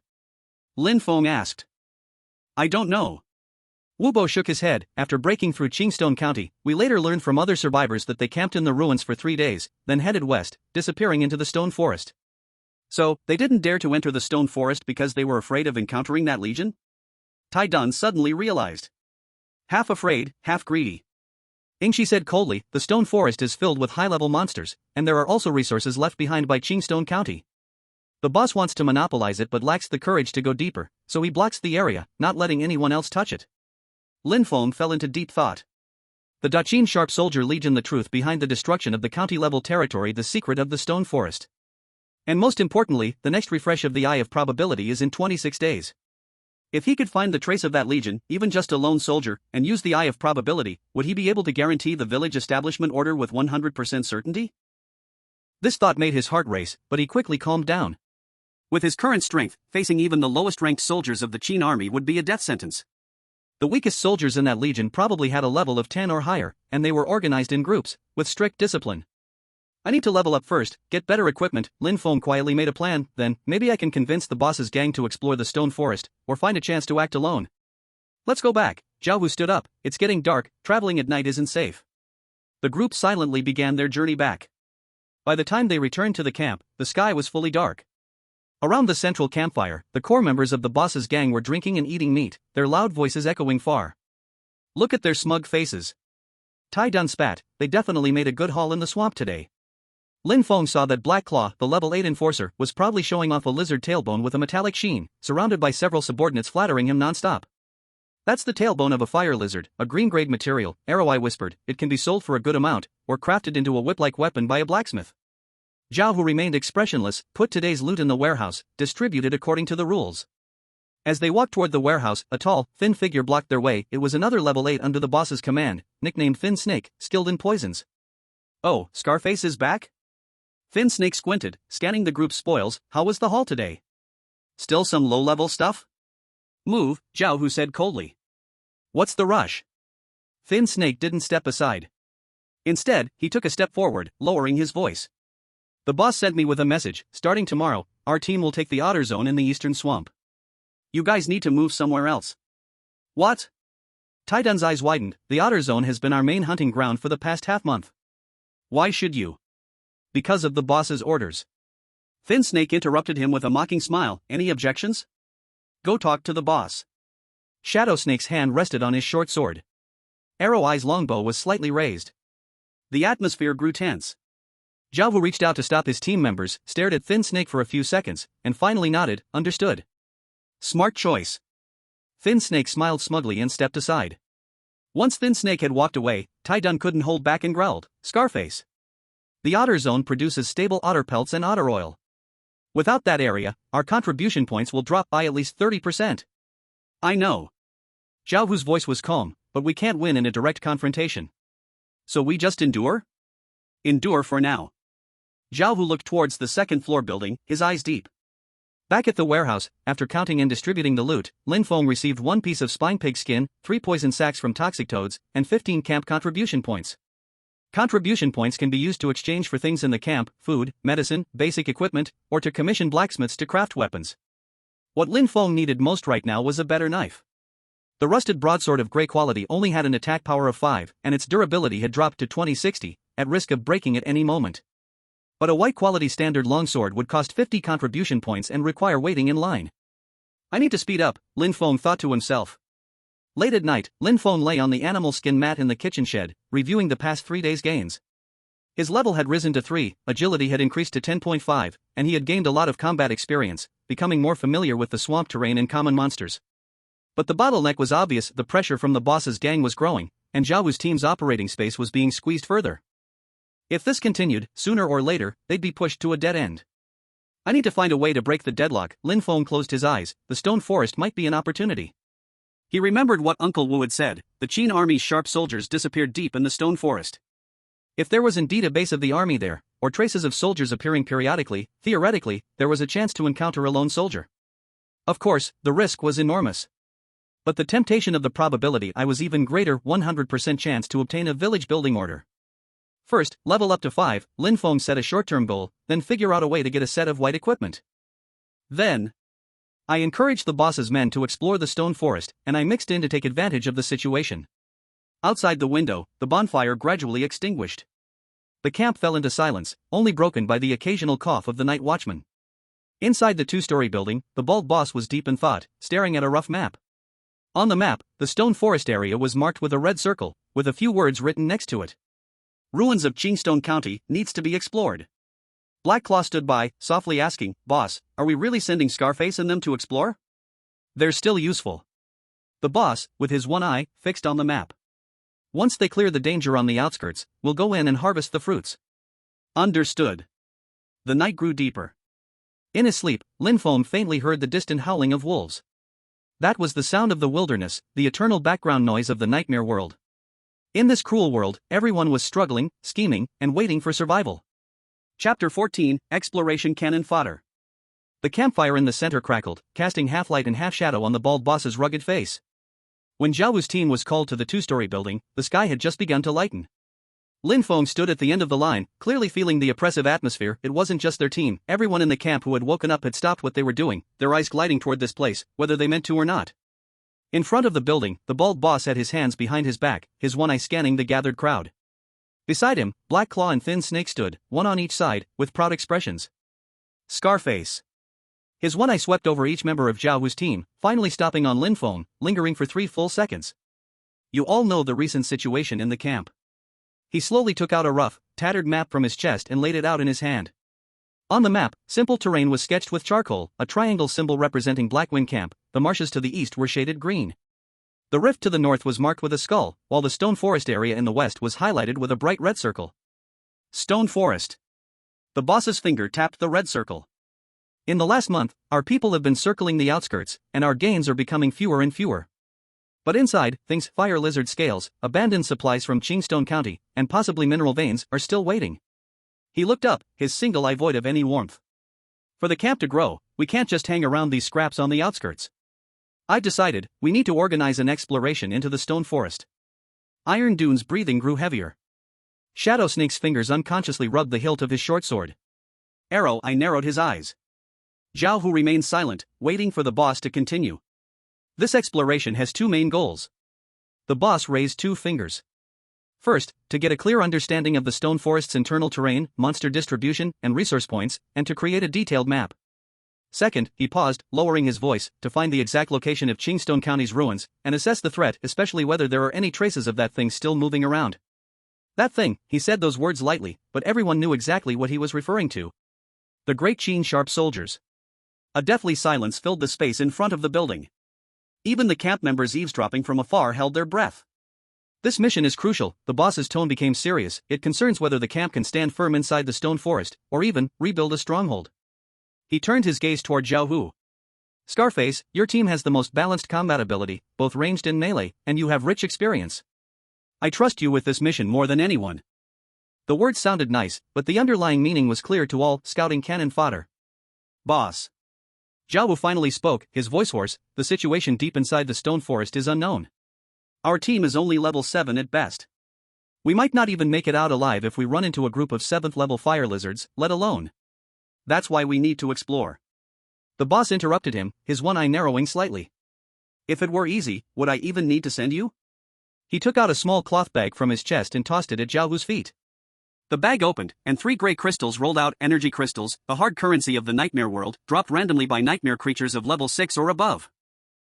It can be used to forge weapons, as well as serve as the essential energy for operating special territorial structures. This is the prepayment, the leader said. After the mission is completed, the map will be handed over, and the remaining payment will be 3 times its value. Additionally, for any personal loot you gather within the stone forest, the camp will only take 30%, which is 40% less than usual. It was a tempting offer. But the condition was, to come back alive.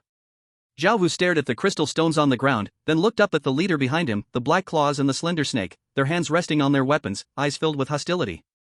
There was no room for refusal. When do we leave? Zhao Wu asked. This afternoon.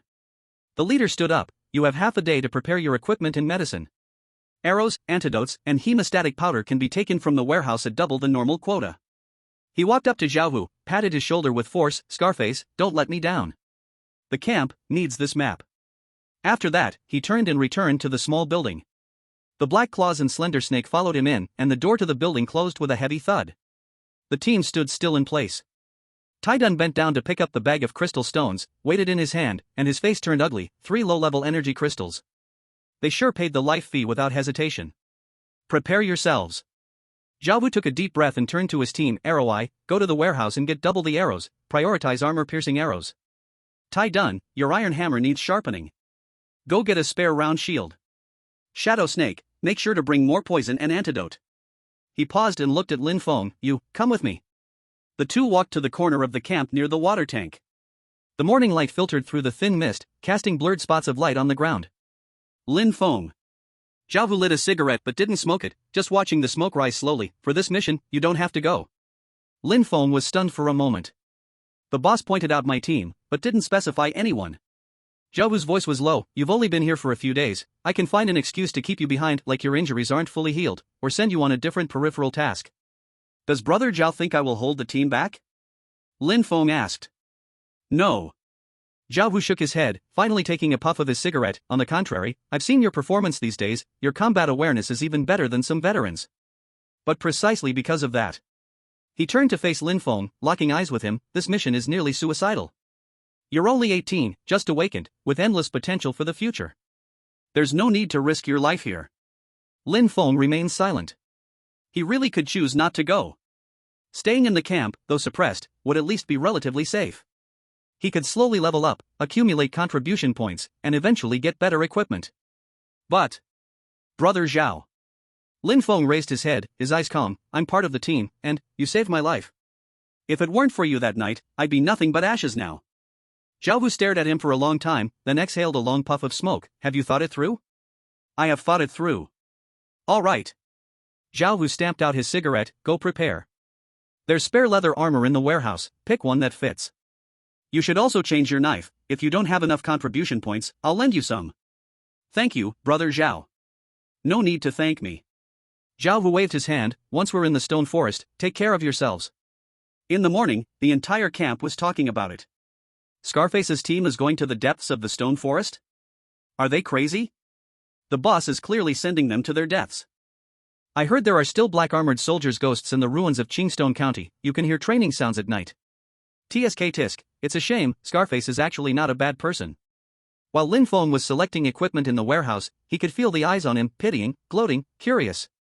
He finally chose a white-quality hard leather armor, with a defense of 8, much better than the broken iron armor he had before. Using the contribution points Zhao Wu lent him, he exchanged for a white-quality standard long sword, with an attack power of 12, the blade shimmering with a cold light. Standard long sword, white. Attack power, 12. Durability, 80-80.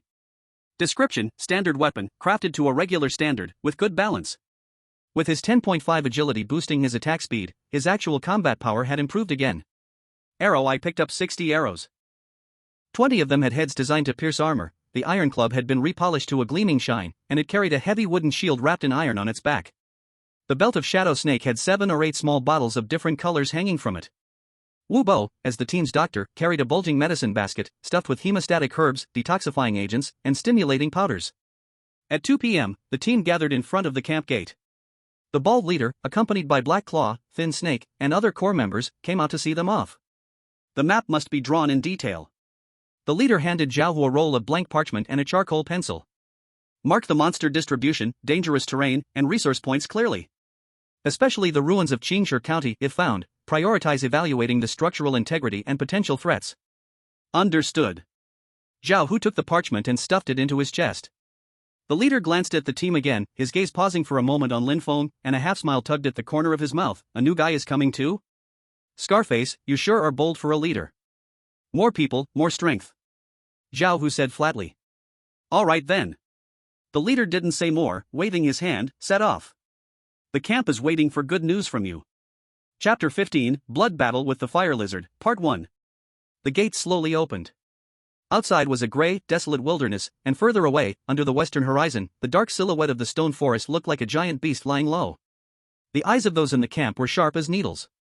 Lin Feng gripped the handle of his newly acquired long knife, took a deep breath, and stepped out of the gate. Tai Dun, carrying the iron hammer and round shield, led the way with heavy but steady steps. Arrow Eye, carrying a longbow, scanned the surroundings vigilantly. Shadow Snake, like a ghost, stayed close to the side wing of the team. Wu Bo walked in the middle, his medicine basket swaying slightly with each step. Zhao Hu walked at the rear, glancing back at the camp.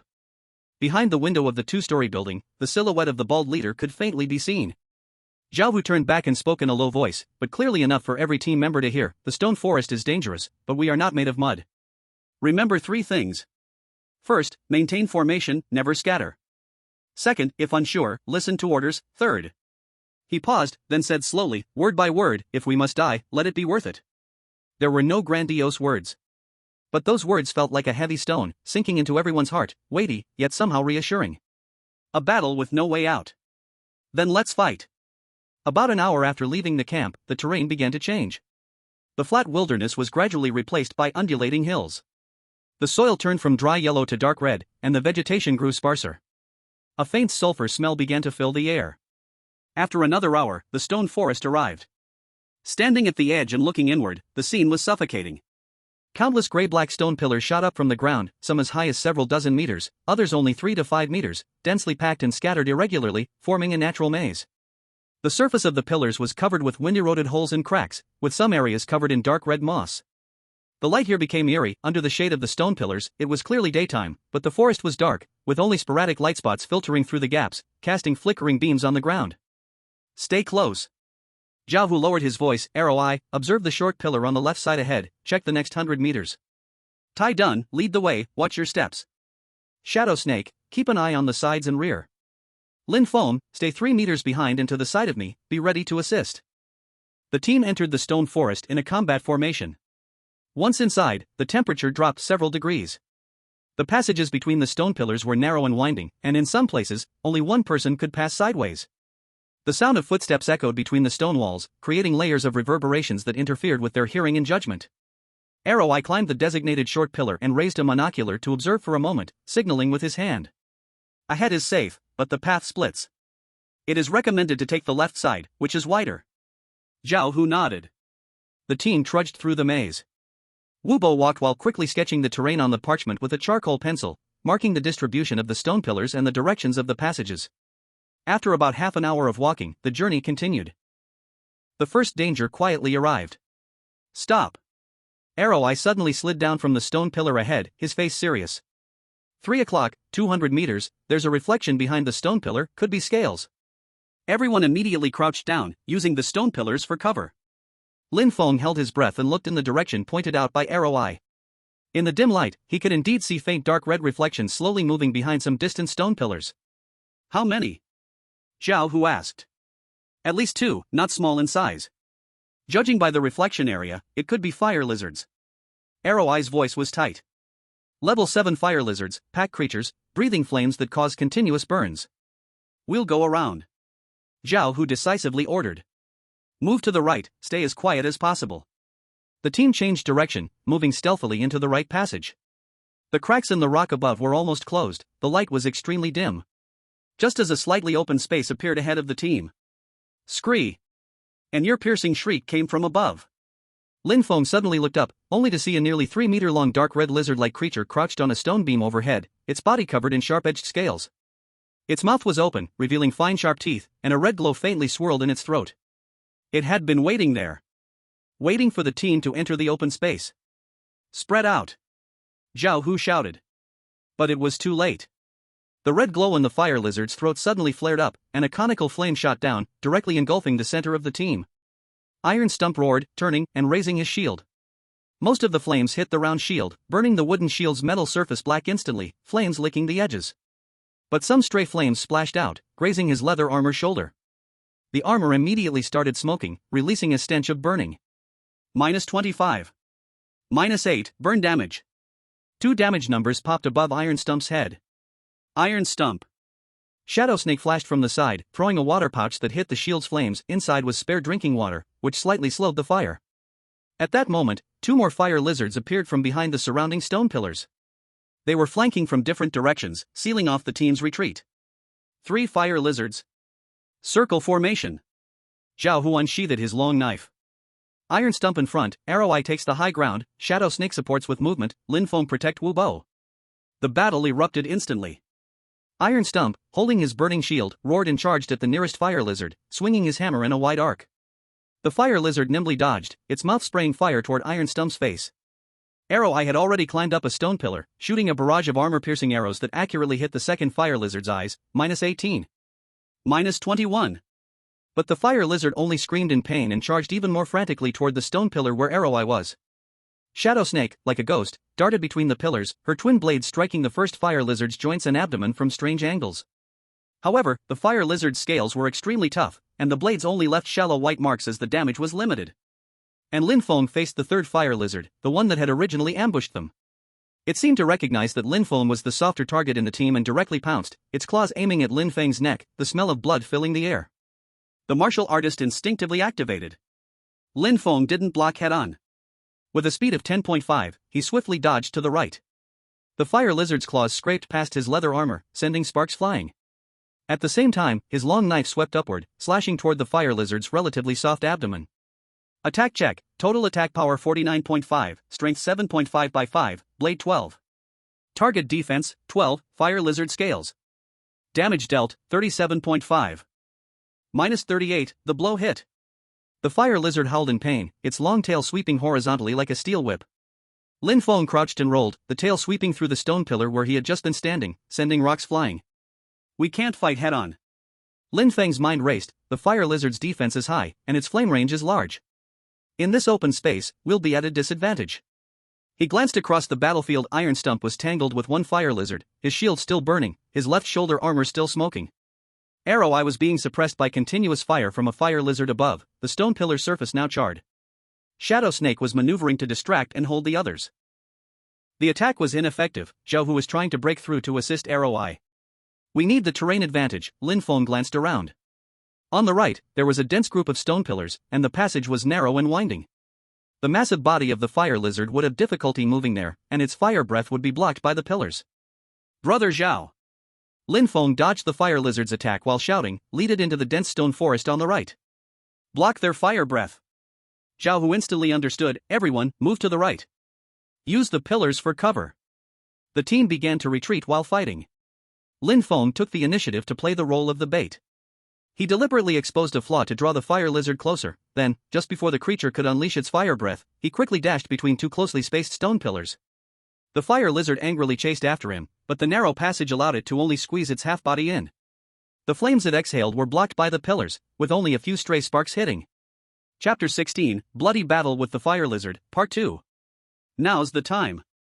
Lin Feng leaped out from the other side of the pillar and thrust his long knife with all his might into the fire lizard's hind leg joint, stuck in the crack between the stones. Attack determination, 49.5. Target defense, joint defense strength 8. Damage dealt, 41.5. -42. The blade sank deep into the joint crack, and the fire lizard let out a tragic howl. Its hind leg gave way, and half of its body was stuck even more tightly. Lin Feng seized the opportunity and struck 2 more blows, causing 41 and 42 points of damage respectively. Shadow Snake arrived as expected. She jumped down from the stone beam above, and with precision, her twin knives stabbed into the vulnerable gaps in the fire lizard's neck scales, twisting them forcefully. -23. -26. The fire lizard's health visibly dropped, leaving it with about 15% health. It struggled madly, but its body, trapped, could not muster any effective power. Lin Feng didn't give it a chance to recover. He stepped forward, slightly turned his body, and slashed his long knife upward, aiming directly at the fire lizard's open mouth, which had widened in pain. That was the connection point of the skull, a relatively weak spot. The blade flashed through. Attack determination, 49.5.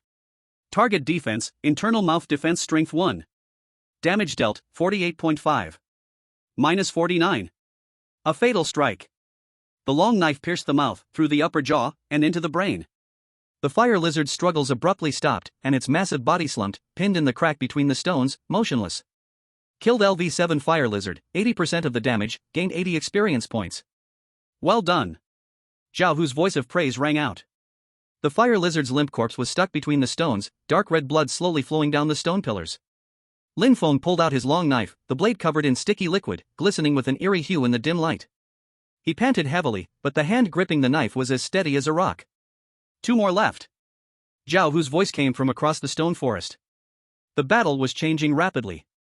On the other side, Tai Dun's shield, which was covered in flames, was finally doused by Shadow Snake's water splash, but the wooden surface of the shield was already charred and cracked at the edges. His leather shoulder armor was burned through, the flesh charred, but he still roared as he used his iron hammer to force back one fire lizard. Tai Dun, retreat to the right rear. There's a narrow passage there. Lin Feng shouted loudly. The so-called narrow passage was a narrow corridor almost completely blocked by 2 stone pillars, only wide enough for one person to pass sideways. Tai Dun, upon hearing this, immediately turned and rushed toward the designated spot. The chasing fire lizard followed closely, but when it tried to squeeze into the less than half-meter wide gap, its massive body got stuck. Now! Tai Dun flashed out from the other side and swung his iron hammer in a wide arc, smashing it into the side of the fire lizard's head, which was stuck. -38. With a heavy blow, the fire lizard let out a painful hiss. Tai Dun, switch positions. Lin Feng had already arrived. I'll finish it off, you go help brother Zhao. Tai Dun didn't hesitate for a second, dragging his wounded left shoulder out from the gap and charging toward Zhao Hu. Lin Feng then stepped into the narrow passage on the right. The fire lizard, stuck, could only wildly twist its head in an attempt to bite. But Lin Feng's agility attribute was as high as 10.5. He sidestepped the lizard's head strike and thrust his long knife from an incredible angle, precisely piercing the fire lizard's throat and twisting with force. The struggle of the fire lizard suddenly stopped, its health bar emptied. Assist in killing LV7 fire lizard, damage contribution 80%, gained 80 experience points. Experience reached 160/300, 140 points away from level 4. No time to rest. Lin Feng drew his long sword and turned to charge towards the main battlefield. Zhao Hu and Tai Dun were working together to deal with the largest fire lizard, over 4 meters long, with dark golden scales, clearly the leader of this group. Its flames covered a larger range and were hotter. Zhao Hu's leather armor was scorched in several places, and his face had blisters from the burns. Arrow eye shot continuously from the stone platform, piercing armor-piercing arrows into the back of the leader fire lizard, but its thick scales limited the damage. Shadow Snake moved around, harassing it, but the leader fire lizard's tail was as flexible as a steel whip, narrowly missing her several times. Its weak point is under the 3rd scale at the back of the neck. Lin Feng shouted while charging, we learned it in class, that's where the fire lizard's fire sac connects, and the defense is relatively weak. Hearing this, Zhao Hu's eyes sharpened. Tai Dun, create an opportunity for me. Leave it to me. Tai Dun roared, ignoring his left shoulder injury, gripping his hammer with both hands and smashing it at the leader fire lizard's front leg joint with all his strength. -33. The fire lizard howled in pain, its attention diverted to Tai Dun, and it turned to spew a fierce flame pillar. Tai Dun raised his shield to take the hit, but the shield cracked with a crack, under the intense heat. But this brief opening was enough for Zhao Hu. His body moved like a leopard, charging forward. His long sword became a streak of cold light, stabbing directly into the position Lin Feng mentioned, under the 3rd scale at the back of the neck. Attack determined, Zhao Hu's total attack power 60. Target defense, fire sac connection defense 5. Damage dealt, 55. -55. The long sword sank deeply into its flesh. Dark red liquid mixed with sparks sprayed out from the wound. The leader fire lizard let out an ear-piercing scream, its massive body writhing wildly as it spewed flames uncontrollably, the fire shooting wildly in all directions. Retreat! Zhao Hu quickly withdrew his sword and retreated. But a figure suddenly rushed from the side, and a long sword pierced deep into the wound. -42. -41. -40. -39. A series of damage numbers jumped frantically. The leader fire lizard's struggles grew weaker and weaker, and finally, it collapsed with a massive thud, its large body kicking up a cloud of dust. Assisted in killing LV8 fire lizard leader, damage contribution 50%, gained 75 experience points. The battle was over. The air in the stone forest was filled with the smell of burnt flesh, blood, and sulfur. Taidun sat down heavily on the ground, breathing heavily, his left shoulder burn looking gruesome. Arrow Eye slid down from the stone platform, his arms trembling slightly after continuous high-intensity shooting. His stamina was nearly depleted. Shadow Snake leaned against a stone pillar, wiping the blood from her short knife, her breathing rapid.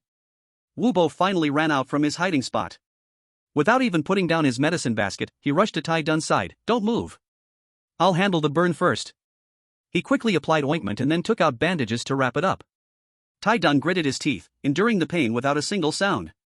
After treating Tai Dun, Wu Bo came to Lin Feng and looked at him with a complicated expression. "Kid, those moves of yours just now, not simple."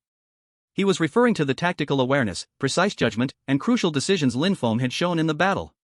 This wasn't something that could be achieved purely by stats. At this moment, Tai Dun struggled to his feet, limping over to Lin Feng. This strong man stared at Lin Feng for several seconds before suddenly bending down, giving a 90-degree bow. "Lin Feng, if it weren't for you, I'd be a charred corpse by now." His voice was choked. "This life of mine was saved by you. In the future, if you need anything, just speak. I, Tai Dun, will never refuse." Lin Feng quickly supported him. "Tai Dun, you're overestimating me, we're teammates, it's the least I could do." Shadow Snake also walked over. Although she didn't say anything, she nodded at Lin Feng. This was a great recognition for her, who was usually indifferent. Zhao Hu watched all of this with 1,000 thoughts racing through his mind.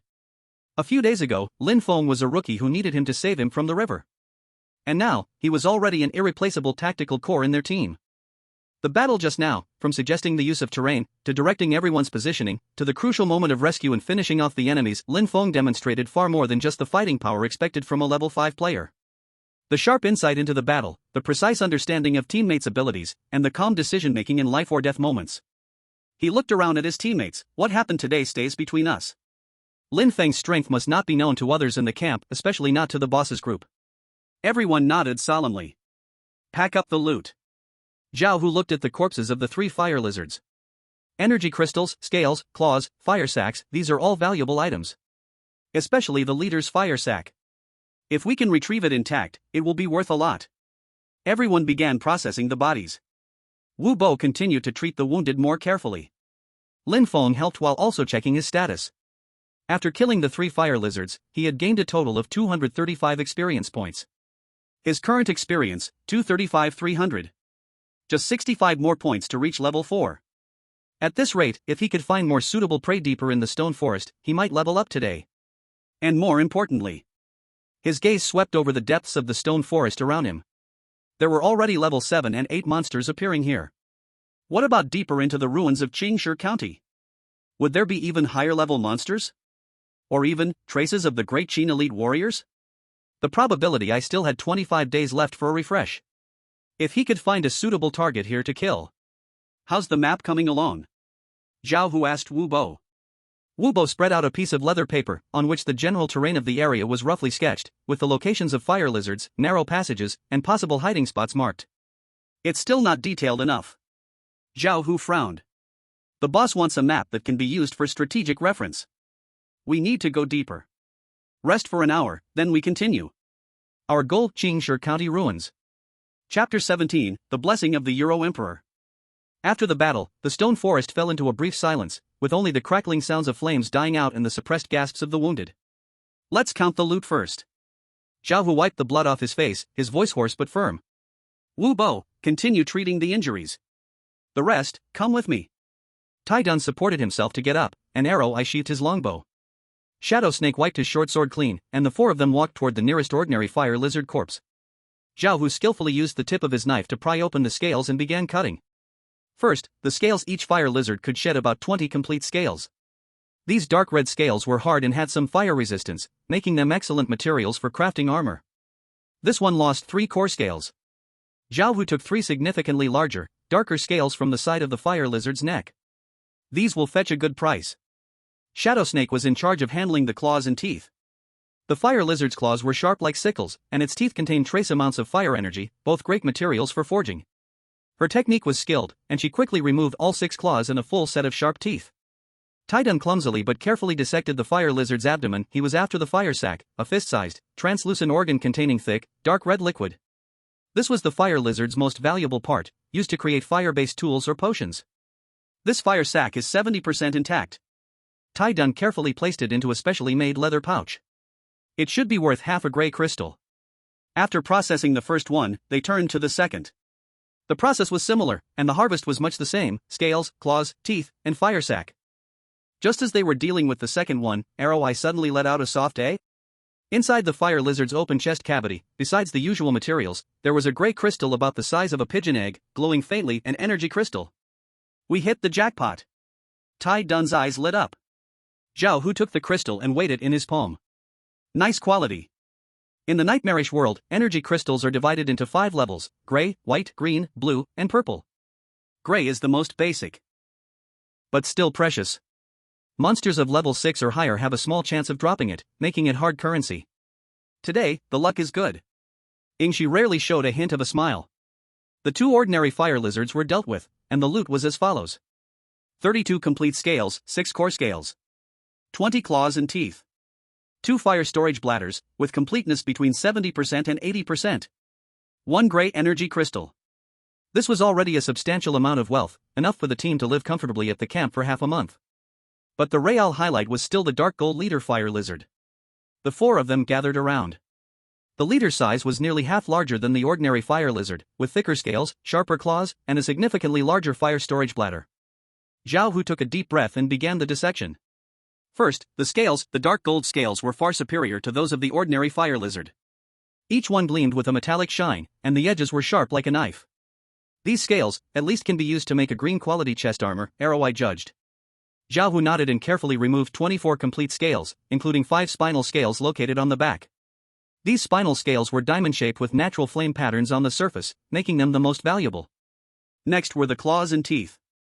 The leader's claws were half a foot long, with dark red tips, as if soaked in molten lava. The teeth were thicker and sharper, and 2 of the canine teeth even emitted faint energy waves. These 2 fire teeth can be embedded in weapons to add flame damage, Ingshi assessed. The most crucial fire storage bladder. When Tai Dun took this organ from the abdominal cavity, everyone held their breath. It was the size of a fist, semi-transparent dark gold, with lava-like liquid flowing slowly inside. Even after being separated from the body, it still radiated warmth. Completeness: 95%. Tai Dun's voice was filled with excitement. This thing is worth at least 2 gray crystals. However, just as Tai Dun was about to store the fire storage bladder, Zhao Hu's knife tip touched something hard deep in the leader's chest cavity. Wait. He furrowed his brows, carefully pushing aside the bones and fascia. A faint green glow emerged from the bloody depths. Everyone's breath stopped. Zhao Hu's movements became even more gentle as he slowly cleared the surrounding tissues. Finally, a 2-meter-long, dark red spear slowly appeared in front of everyone. The spear was made of some unknown dark red metal, with natural flame-like patterns on the surface. The spearhead was triangular, shining with a cold light, and at the edge, a faint green halo swirled. The tassel was made of dark gold unknown beast hair, and even though it was covered in bloodstains, its extraordinariness could still be seen. The moment the spear was fully extracted, a warm breath spread out, dispersing the chill in the stone forest. This is...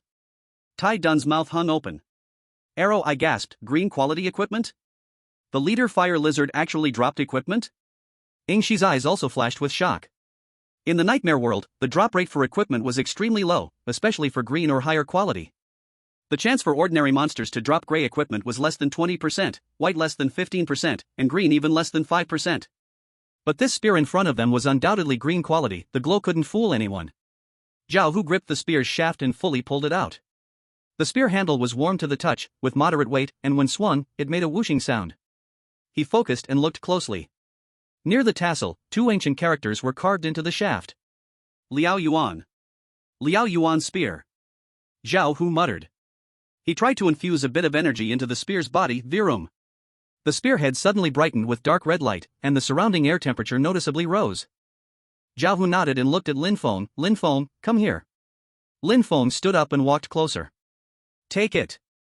Zhao Hu handed the Liao Yuan spear to him. Lin Feng was stunned. Brother Zhao, this. You were the one who made the greatest contribution in this battle. Zhao Hu's tone left no room for argument. Without your tactics and crucial rescue at the key moment, at least 2 of us would have died. This spear. You deserve it. Tai Dun nodded forcefully. Brother Lin Feng, if you don't accept it, I, Tai Dun, will be the first to object. Jian Yan smiled. Your fighting style is more suited for long weapons. This spear will bring out the most value in your hands. Ingshi didn't speak, but the recognition in his eyes said it all. Lin Feng took a deep breath and reached out to grab the Liao Yuan spear. The moment he held it, a warm power spread through his arm and throughout his body.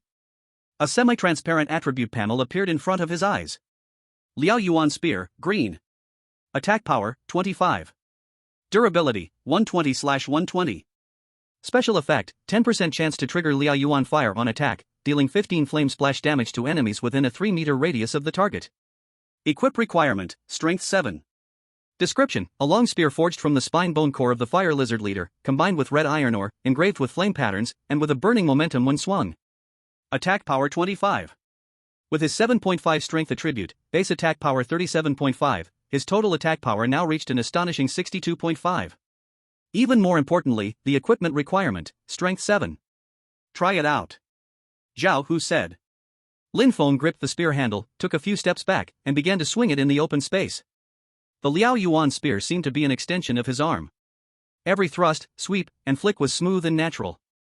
The warrior class's instinctive memory was activated, and basic spear techniques appeared in his mind: block, take, jab, break, point, pierce, chop. The spear tip cut through the air, emitting a sharp screech. The dark red flame pattern seemed to really ignite as it swung, leaving behind afterimages. With a direct thrust, the spear tip pierced into the nearby stone pillar, sinking half an inch deep as if cutting through tofu. Good spear. Lin Feng halted, his eyes flashing with brilliance. With this Liao Yuan spear in hand, his combat strength would increase by at least 30%. He would be more confident facing level 8 monsters and might even try to challenge level 9. Seems like the spear suits you well. Zhao Hu nodded in satisfaction. Alright, continue with the count. The remaining loot from the fire lizard leader was also abundant. 24 pieces of dark gold scales, including 5 spine scales. 12 fire claws and fire fangs, including 2 exceptionally high-quality fire fangs. 1 fire storage pouch, 95% integrity. And another gray energy crystal. Including the one from earlier, that's 2 gray crystals in total. Jian Yan finished counting. Today really feels like the luck of a European king. Not just the luck of a European king, Tai Dun grinned. The drop rate is unbelievable. 2 ordinary fire lizards dropping a crystal is already lucky, but the leader not only dropped a crystal, but also a green equipment. Alright, stop joking. Zhao Hu started categorizing the loot. Wu Bo, how's everyone's injury treatment? Wu Bo had already rebandaged everyone. Tai Dun's burns need to rest for 3 days, the rest are just superficial injuries, no problem. Rest for 1 hour, he decided. Quick meal, treat the wounds, and then we move on. The group sat in a relatively flat open space, pulling out their provisions: tough jerky, black and rough grain cakes, and a few wild vegetables Wu Bo collected along the way. Tai Dun pulled out a water pouch from his chest. Inside was the poor quality wheat beer he had filled before departure. After such a big haul today, we need to celebrate. In the nightmare world, alcohol is a luxury item, and this pouch of alcohol would cost at least 5 complete beast skins to exchange for. Tai Dun usually wouldn't indulge, but today he generously shared it. The alcohol pouch passed around, everyone took a small sip. The spicy liquid burned down the throat, dispelling the chill of the stone forest and the exhaustion from the battle. Ingshi spoke for the first time. Lin Feng's movements have traces of military combat techniques. Zhao Hu glanced at him. Lin Feng, the spear techniques you used earlier, do they have a name? Lin Feng shook his head. Just the basic spear techniques taught in school, with some of my own understanding. Already good enough, Zhao Hu said. Once this mission is over. Back at the camp, I can teach you some real combat gun techniques. When I was the captain of the guard in the territory, there was a gun expert in the team. I learned a few moves from him. Thanks, brother Zhao. The rest time passed quickly. Uncle Wu checked everyone's injuries, reapplied bandages, and wrapped them up again. Arrow Eye cleaned his arrows and refilled his quiver. Shadow Snake sharpened his short blade. Iron Dome tried clumsily to repair the nearly broken shield. Lin Feng sat to the side, gently wiping the Liao Yuan gun. The dark red gun body became brighter under the wipe. The flame pattern seemed to really flow slowly.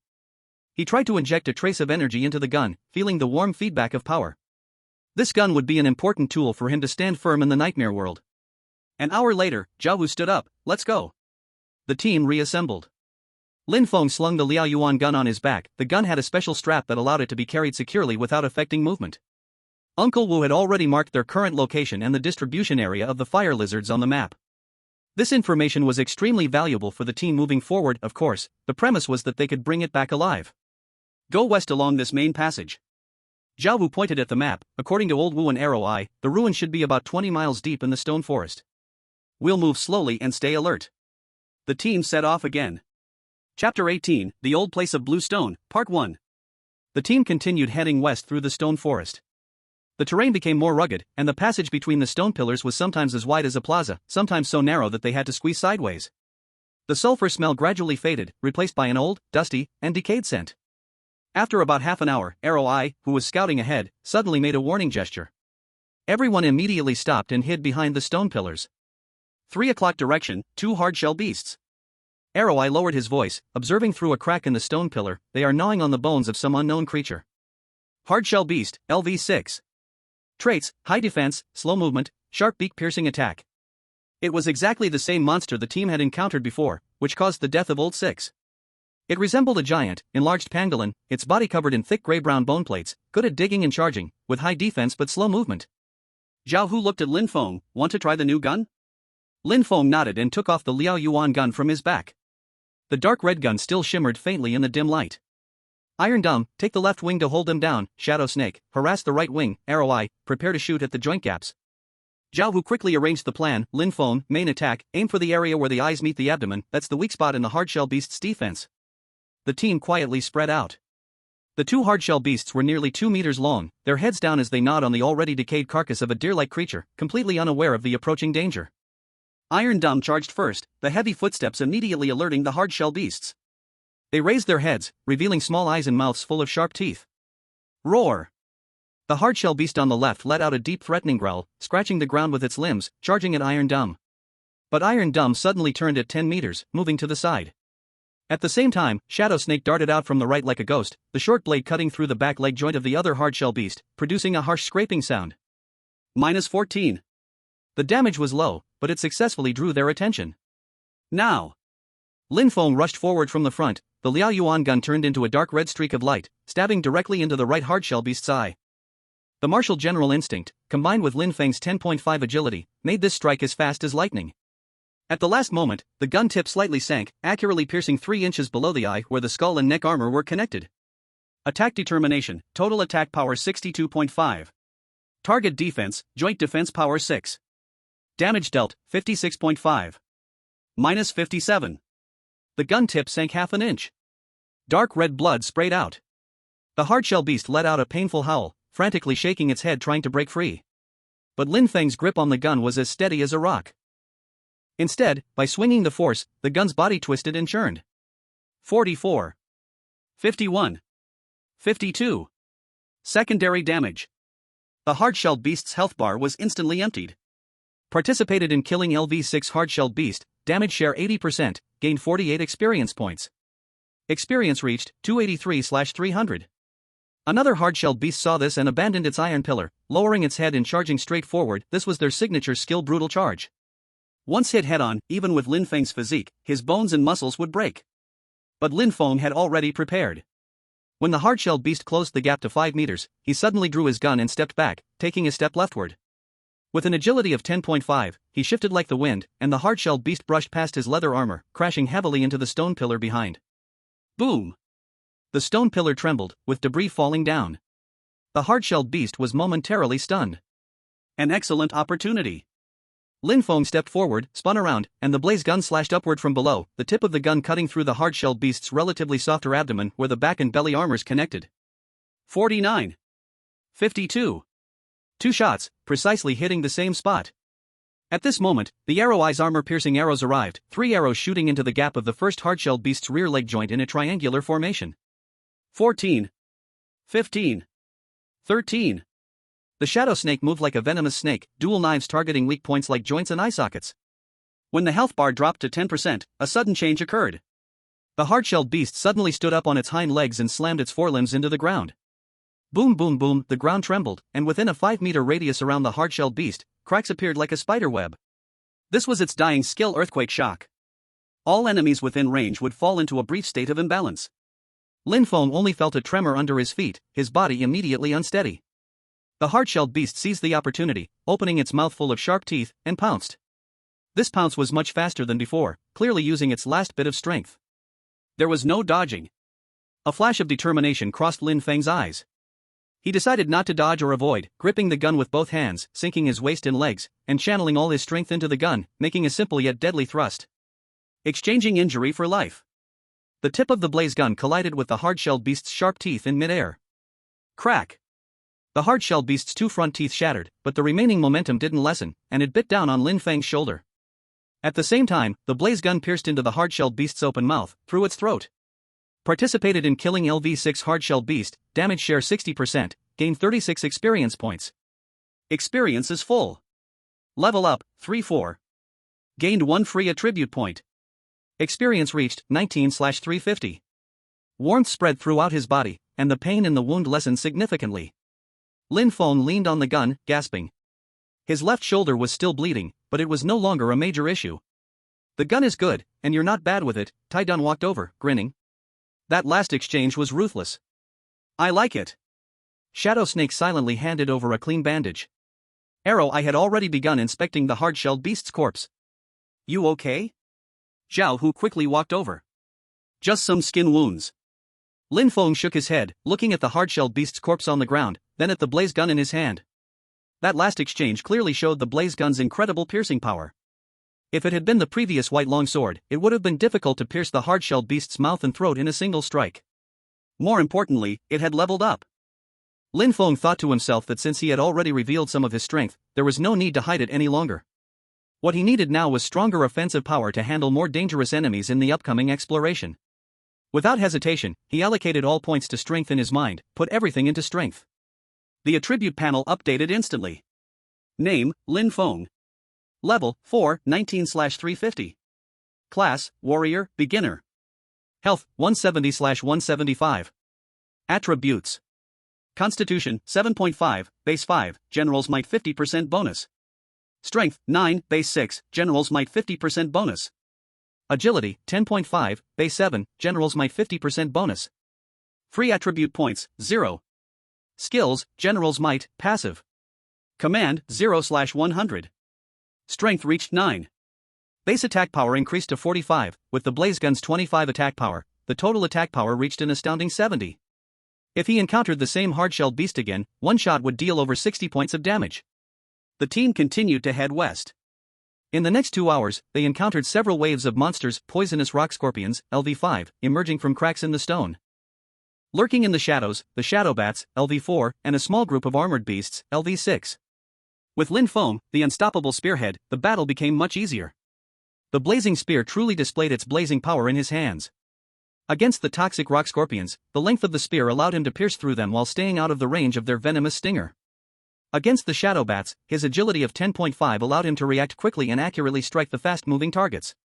Against the armored beasts, his 70 attack power rendered their tough bone armor useless, often taking just 2 or 3 thrusts to defeat one. Assisted in killing LV5 toxic rock scorpion, gained 30 experience points. Independently killed LV4 shadow bats X3, gained 60 experience points. Assisted in killing LV6 armored beasts X2, gained 70 experience points. Experience steadily increased to 179 out of 350. The team's pace also quickened as a result. Wubo marked monster distribution points, safe passages, and dangerous zones on the map as they moved forward. After advancing for another half hour, the light ahead suddenly brightened. The density of the stone pillars began to decrease, and the passage gradually widened, with more daylight shining down from the expanded rock crevices above. We're almost out. Arrow Eye climbed the last towering stone pillar and looked far ahead, his voice full of excitement. Ahead is a plain. We've passed through the stone forest. The team's spirits lifted as they quickened their pace. In the final few dozen meters, the stone pillars grew sparse, eventually disappearing completely. When Lin Feng stepped out from the last stone shadow, standing at the edge of the stone forest, the sight before him took his breath away. It was an endless expanse of plain. The dark red earth stretched toward the horizon, with the surface covered in withered yellow grasses and low shrubs.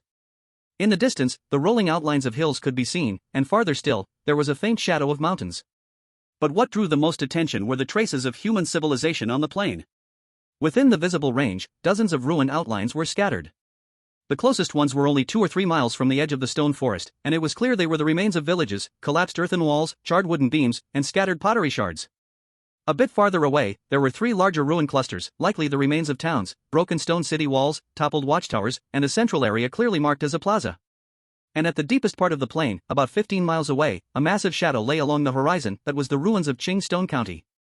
Even from this distance, the scale of the ruins could still be felt, broken city walls like the bones of a giant beast, a few towers that had not fully collapsed still piercing the dark red sky, and farther away, the outlines of large buildings could be seen. The entire plain was shrouded in a deathly stillness. There was no smoke, no voices, no animal sounds. Only the wind howling through the holes in the ruins and the mournful cries of unknown birds in the distance. This is the territory of Stone County. Arrow-Eye's voice was hoarse as he pointed to the nearest village ruins. When I passed here years ago, that village still had over 100 households. There was an old locust tree at the village entrance, and the children often played under it. Now, the old locust tree was nothing but a half-burned trunk. He pointed to the 3 town ruins in turn. The one to the north is Qingmu Town, famous for wood processing, the one in the middle is Liangtuan Town, responsible for the grain reserves of Stone County, and the one to the south is Haiti Town, with small iron mines and forging workshops. Finally, he gazed at the massive shadow on the horizon. Stone County, at its peak, had nearly 10,000 permanent residents, city walls 20 meters high, 4 gates, and 16 watchtowers. The Lord's mansion was a 3-story stone building, with barracks, warehouses, markets, and artisan districts nearby. His voice grew quieter and quieter. And now, all of it is just a ruin. After the nightmare tide, most of the survivors fled east. Wu Bo continued, his eyes dim. Some died, and some became bandits. In the Black Wind camp, at least half of the people came from this area. Lin Feng silently scanned the desolate land. This is the usual state of the nightmare world. Prosperity and destruction often happen overnight. Stop with the emotions. Zhao Hu broke the silence, we're still on the mission. Wu Bo, mark our current location. Arrow-Eye, observe the surroundings, especially to see if there are signs of movement in the ruins. Arrow-Eye climbed to a higher spot again and raised his monocular. After a moment, he slid back down. There's no life in the nearest village ruins, but I see some skeletons, both human and animal. The ruins of the 3 towns are too far to see any details. On the plains, there are scattered scavenging creatures moving around, low-level, mostly LV3 LV5 hyenas and vultures. What about Stone County? Zhao Hu asked. Arrow-Eye shook his head, it's too far, the monocular can't make it out. But above the ruins, there are flocks of birds circling, a considerable number. Bird flocks circling usually mean there's a food source below, perhaps rotting flesh, or living creatures. Rest for 10 minutes here. Zhao Hu made a decision, rehydrate and check our equipment. Then, we'll detour north along the edge of the plain, avoiding the main ruin areas, and approach Stone County from the flank. Why not just go through?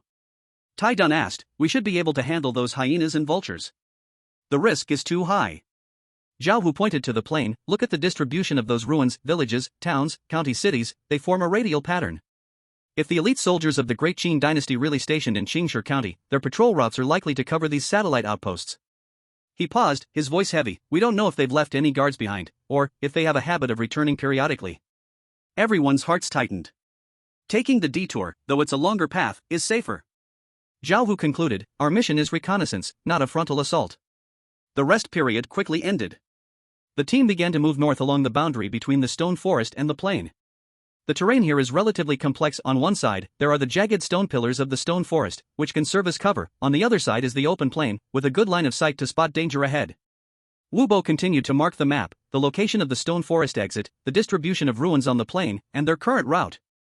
After about half an hour, Lin Feng suddenly raised his hand, stop. Everyone immediately stopped, hiding behind the stone pillars. What's wrong? Zhao Hu whispered.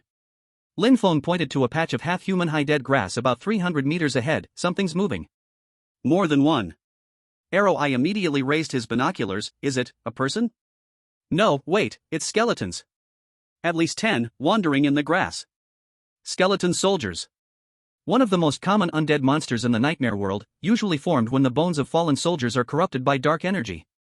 Their level is generally between LV3 LV5, not very strong, but numerous, and they feel no pain and never tire. Level? Zhao Hu asked. Most are LV3, 3 are LV4, and 1 is a LV5 skeleton captain, holding a rusty iron sword. Arrow, I quickly reported. Detour or clear them? Ingshi asked. Zhao Wu thought for a few seconds. Clear them. The activity range of skeleton soldiers is usually limited. The fact that they're guarding here means there might be something worth guarding nearby, maybe a burial site for fallen soldiers from back then, or perhaps a small resource point. He looked at Lin Feng. What do you think? 10 skeletons shouldn't be hard for you. Lin Feng gripped the Liao Yuan gun tightly and nodded. Leave it to me. Don't be too confident. Zhao Wu still set the tactics. Tai Dun and I will draw them in from the front, Arrow I will suppress them from a distance, and Ingshi will move around to strike when the opportunity arises. Lin Feng, you're the main attacker, take out the skeleton captain as quickly as possible, and the rest will be easier. The team quietly moved closer. When they were about 50 meters away from the skeleton group, the LV5 skeleton captain seemed to sense something. Its hollow eye sockets turned toward the team, its jawbone clicking open and shut, making a click-clack sound. The other skeleton soldiers immediately stopped wandering and turned toward the same direction. They've noticed us. Charge! Zhao Hu unsheathed his long sword and rushed forward first. The battle broke out once again. The Iron Pillar raised his shield and charged into the two skeleton soldiers at the front, -40. -41. The skeleton soldiers were knocked into disarray, but quickly reformed, their bony claws reaching for the shield.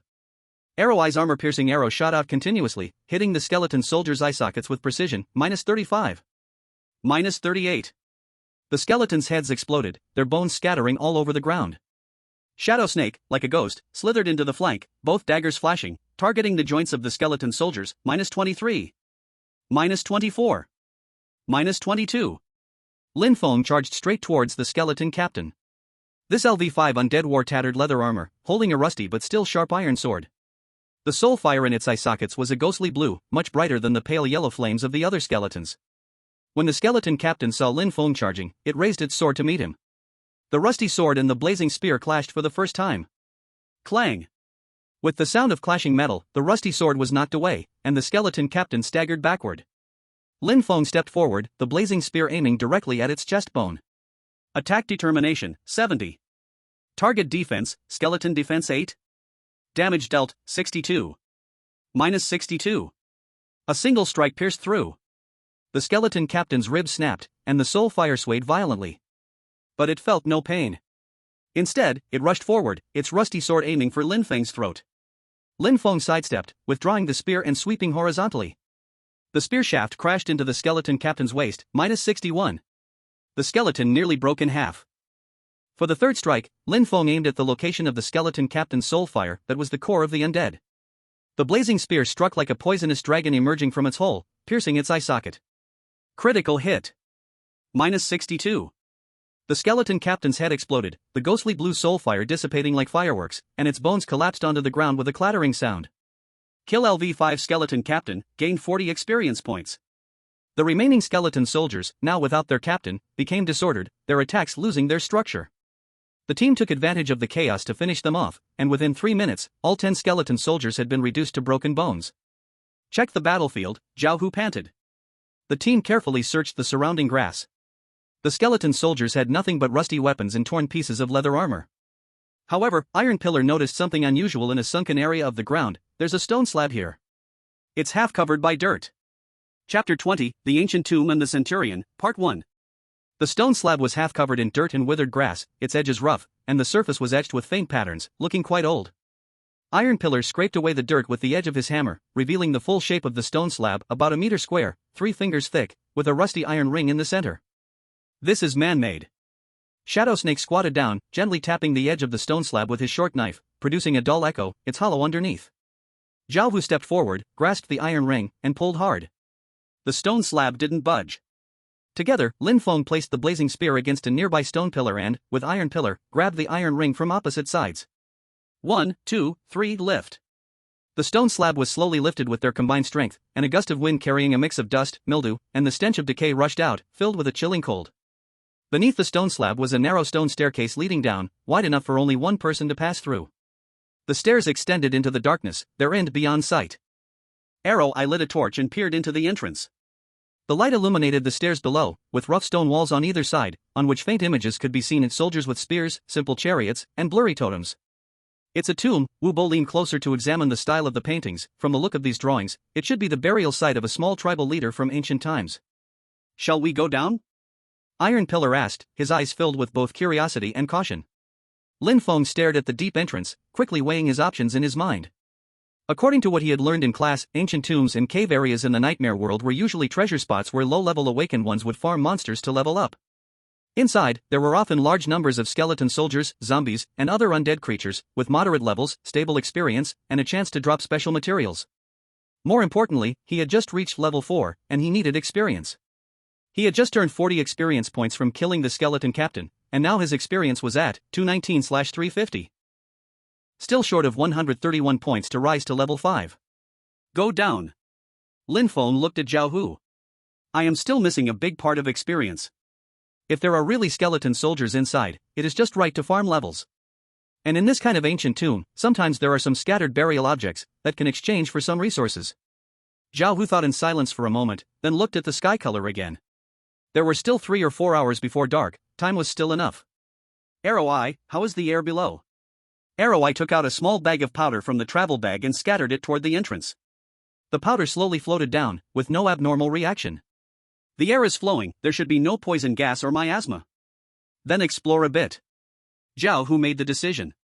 But remember, we came to scout Qingshi County, not to rob a tomb. After going down, focus on clearing monsters and leveling up, do not go deep into the main tomb chamber, do not be greedy for burial objects. Within 1 hour, no matter the progress, we must return to the ground. Everyone nodded. The team order was adjusted. Arrow Eye held the torch in front to explore the road, Tai Dun followed closely holding the shield to guard, then came Lin Feng and Shadow Snake, Zhao Hu and Wu Bo stayed at the rear. The stone steps were longer than expected, stretching downward for more than 20 steps before reaching the bottom. In front of their eyes was a corridor about 2 meters wide. On both sides of the stone wall, every few steps there was a recessed lampstand, but the lamp oil inside had already dried up. The air was cold and damp, and between breaths one could clearly feel the smell of dust. There are footprints. Shadow Snake squatted down and pointed at a string of messy footprints on the ground, not human shoe prints, but shallow marks left by some kind of bone stepping. Skeleton soldiers, and the number is not small. It seems this place has indeed been taken as their nest. Zhao Hu tightened his long blade. Keep formation, move forward. The corridor extended forward about 30 meters, then turned right.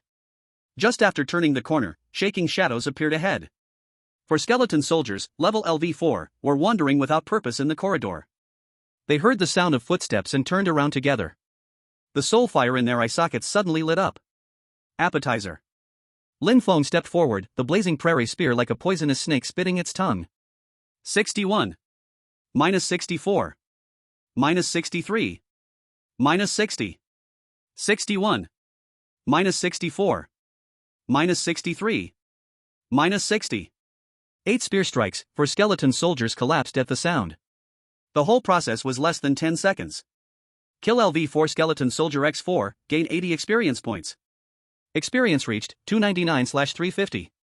Your attack power is simply outrageous. Tai Dun looked at the broken bones on the ground and could not help muttering. The team continued forward. In the next half hour, they cleared 4 waves of skeleton soldiers in the tomb, 14 in total, among them 2 LV4 skeleton blade and shield soldiers. Lin Feng almost took all the kills. The blazing prairie spear in the narrow corridor instead showed strange effect. The length of the long spear let him smash the skeleton soldiers before they could get close, and the crude bone blades and bone spears of the skeleton soldiers could not even touch him. The experience bar rose at high speed. Kill LV3 skeleton soldier X6, experience 0 points. Kill LV4 skeleton blade and shield soldier X2, experience 40 points. Kill LV3 skeleton soldier X8, experience 0 points. When the last LV4 skeleton soldier fell apart, a warm current arrived as expected. Experience value is full. Level up, 4-5. Gain free attribute point, 1. Finally level 5. Lin Feng forced down the excitement in his heart and first added 1 point to strength. The panel updated. Name, Lin Feng. Level, 5, 9/400. Class, Martial General, Beginner. HP, 175/175. Attributes. Constitution, 7.5, base 5, general might 50% bonus. Strength, 10.5, base 7, general might 50% bonus. Agility, 10.5, base 7, general might 50% bonus. Free attribute points, 0. Skill, general might, passive. Command, 0/100. Continue forward. Zhao Hu looked toward the deep part of the corridor. After clearing this wave, it should be the main tomb chamber. If there is nothing abnormal, we retreat according to the plan. The team moved forward again. The corridor began to widen, and side rooms appeared on both sides. Arrow Eye held the torch and shone inside.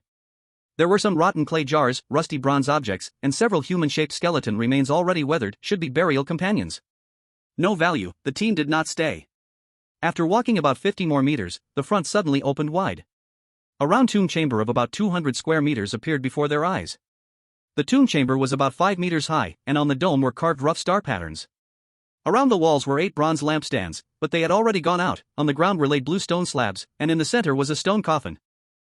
The coffin was about 3 meters long and 2 meters wide, its surface engraved with hunting and war reliefs. Inside the tomb, more than 20 skeleton soldiers wandered. The most striking was the tall figure beside the coffin. It was taller than the other skeleton soldiers, with a sturdy frame, dark gray bones, and black energy threads winding around its joints. It wore tattered bronze chest armor, a rusty iron helmet, and held a nearly 2-meter-long bronze battle spear in its hand. The soul fire in its eye sockets was a deep, dark red. Skeleton Centurion, Elite. Level, LV11. Traits, high attack, high defense, spear sweep, summon skeleton soldiers. Elite monster. Arrow Eye whispered. Zhao Hu's eyes suddenly brightened, and his grip on his long knife tightened. Skeleton Centurion. This is an elite monster with a 10% chance to drop a warrior promotion scroll. One sentence made everyone's breath heavy. Promotion scroll. Even the most basic warrior promotion scroll is priceless on the black market. 10% chance. Ironblock licked his lips. Should we try? Shadow Snake didn't speak, but the grip on her short knife showed her intention. She wanted to fight. Arrow Eye looked at Zhao Hu. Scar, you're a level 7 awakened.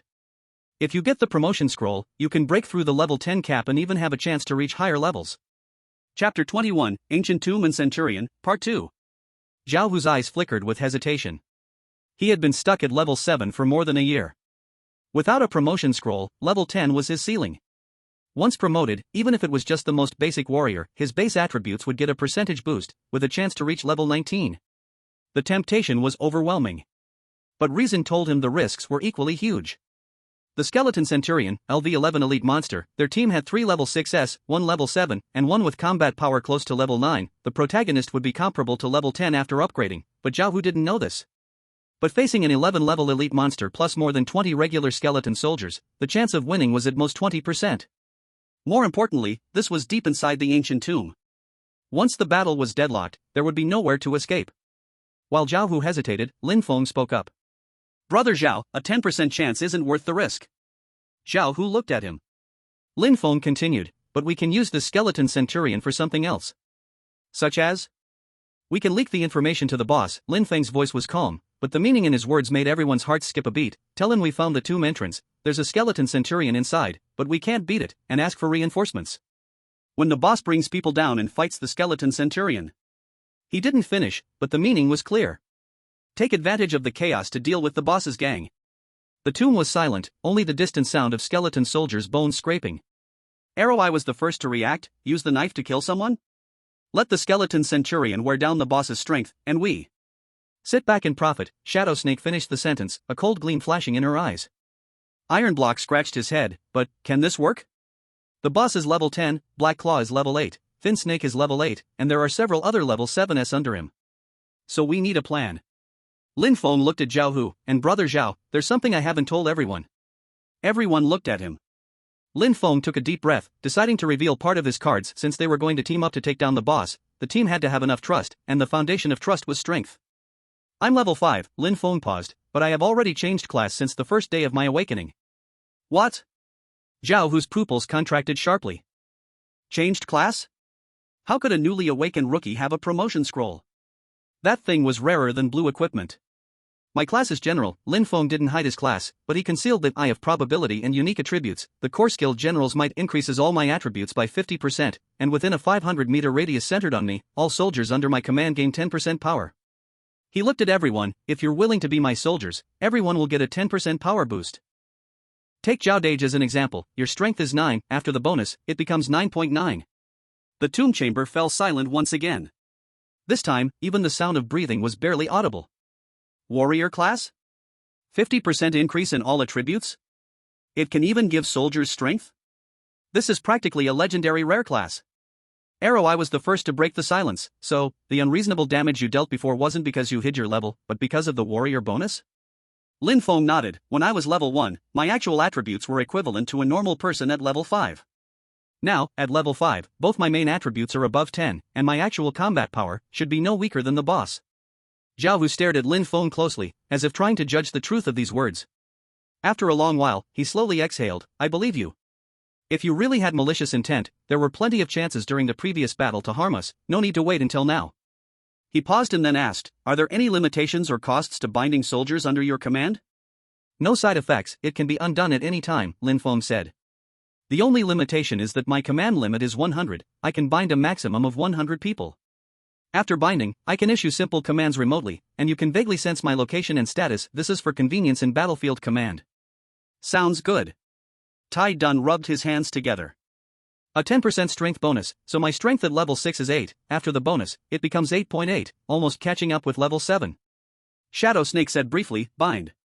Arrow, I nodded, I agree. Everyone looked at Zhao Hu. Zhao Hu was silent for a few seconds, then smiled. That was the first time Lin Feng saw him smile so relieved. Let's do it, he said. The boss and his people have been exploiting us for a long time. Instead of always being treated like dogs, it's better to take a risk. Lin Feng, you take charge. Lin Feng made up his mind in his heart. He looked at everyone and said seriously, then, please relax and accept the binding. He closed his eyes, his mind sinking into the core of the warrior class. The detailed information of the commander's might skill appeared in his mind, and one of its subfunctions was, appoint subordinates. He locked onto the breaths of Zhao Hu, Tai Dun, Arrow Eye, and Shadow Snake, and silently muttered, appoint as subordinates. For almost imperceptible golden threads extended from Lin Feng's chest and silently entered the bodies of the 4 people. In an instant, Zhao Hu and the others felt a warm power surging within their bodies, their muscles slightly swelling, and the feeling of holding their weapons became much stronger. Is this the 10% strength bonus? Tai Dun waved his iron hammer, saying excitedly, feels like I can smash 2 more stones. Zhao Hu, feeling the growing power within, his single eye shining brightly, it really works. I feel like I can go head to head with level 8 now. Arrow Eye tried pulling his longbow, nodding, the bowstring is smoother, the arrow speed should be about 10% faster. Shadow Snake didn't speak, but when he twisted his wrist, the wind-breaking sound from his short blade was indeed sharper. Alright, now let's discuss the specific plan. Lin Feng lowered his voice. Step 1, the team immediately retreats from the tomb and returns to the camp, passing the news of the skull centurion discovered to the boss. Step 2. Lin Feng continued, wait for the boss to bring people down, we'll follow behind. When they engage with the skull centurion, we'll act based on the situation. Our primary target is the boss, followed by Black Claw and Thin Snake. If we can capture others, we will, if not. He made a gesture of slitting his throat. Step 3, after cleaning up the boss's gang, we'll deal with the remaining health of the skull centurion. If a class change book drops, it goes to Zhao Dage, if anything else drops, it will be distributed according to contribution. The plan was simple and direct, but often the simplest plans are the most effective. One problem, Shadow Snake suddenly said, what if the boss wants us to take the lead? Then we'll fight, Lin Feng said, but we'll conserve our strength. Once the boss and their team are mostly exhausted by the skull centurion, we'll turn against them. Zhao Hu added, also, when we go down, our team shouldn't split up completely. Lin Feng, you and I together, Tai Dun, Arrow Eye, and Shadow Snake in one group, keeping an eye on each other. Everyone nodded. The team quickly exited the tomb and returned to the surface along the passageway. Before leaving, Lin Feng turned back and glanced at the tall skeleton centurion. The dark red soul fire slowly flickered in the darkness, as if waiting for something. The stone slab was sealed again, covered with dirt and withered grass, made as natural as possible. The Eye of Probability would refresh in 25 days. If the plan goes smoothly, capturing the Black Wind Camp and gaining more resources and intelligence, then, the village building order might not be far away. Let's go. Zhao Hu patted his shoulder. The 6 of them walked along the same path, heading towards the edge of the stone forest. The night was growing darker, stretching the shadows of the stone forest long. Chapter 22, The Plan Changes, Part 1. The team left the ancient tomb and re-entered the stone forest. The sky was already nearing dusk. The dark red twilight leaked through the cracks in the stone pillars, casting long, twisted shadows on the ground. In the distance, the eerie screeches of unknown creatures could be vaguely heard. Hurry up. Zhao Hu, walking at the front, spoke in a low voice, we must cross the outer edge of the stone forest and set up camp on the edge of the wasteland before nightfall. The group silently nodded and quickened their pace. Lin Feng walked in the middle of the team, his Liao Yuan gun carefully wrapped in the pre-prepared gray-brown beast skin, slung over his back, looking like an ordinary rough spear. As he walked, he kept running the upcoming plan over and over again in his mind. After about an hour, the scout, Arrow-Eye, suddenly returned from the side, lowering his voice. 300 meters ahead, 2 spiked boars are drinking water. Should we bypass them or clear them out? Bypass them. Zhao Hu replied without hesitation, save our strength, avoid unnecessary battles. The team silently changed direction, passing through a narrow crack in the rocks. The grunting sounds of the spiked boars grew fainter. Taking advantage of this relatively safe time to travel, Zhao Hu slowed down and walked alongside Lin Feng. Lin Feng, he whispered, his voice low enough for only the two of them to hear, there's something I need to clear up with you in advance. Lin Feng turned his head, please, Zhao brother, go ahead. About the strength of the boss and his group, Zhao Hu's eyes darkened slightly. I've been interacting with them for almost a year and know their strength pretty well. The boss himself is level 10, with his attributes likely distributed as 5 in strength, 3 in agility, and 1 in constitution. He paused for a moment before continuing, more importantly, his equipment. He has 3 pieces of green quality gear. A bone crusher sword with an attack power of at least 25, and a special effect called armor break. There's a 10% chance that the attack will ignore 10 points of the target's defense. A tough leather armor with an estimated defense of around 15. And a pair of swift boots that slightly enhance agility. Lin Feng quickly calculated in his mind. The boss's base attributes, level 10 awakener, with likely primary attributes of strength 10, constitution 6, and agility 9. Adding the equipment bonuses. Attack power equals base 50 plus bone crusher sword 25 is equal to 75, plus possible armor break effect. Defense equals base 6 plus tough leather armor 15 is equal to 21. As for himself, strength 10.5, base attack power 52.5, plus Liao Yuan gun 25, total attack power 77.5, slightly higher than the boss. Constitution 7.5, base defense 7.5, plus tough leather armor 8, total defense 15.5, 5.5 less than the boss, but with more health. Agility 10.5, giving him an advantage in movement and evasion. It's indeed tricky, Lin Feng said in a low voice. Not just that. Zhao Hu added, Black Claw, level 8, probably a quick assassin type focused on agility, equipped with a pair of green claws, extremely fast, targeting vital points. Thin Snake, level 8, with balanced attributes but uses poison, which is troublesome. The other 4 are level 7, 3 shield warriors and 1 archer. Lin Feng noted down the information and asked, do you know their specific attributes? They don't fully disclose them. Zhao Hu shook his head, in the nightmare world, revealing your attributes is like showing your hand. But after fighting together for a while, you can roughly guess their range. The boss's green gear is pretty obvious, everyone has seen its power. Lin Feng nodded, his mind already calculating.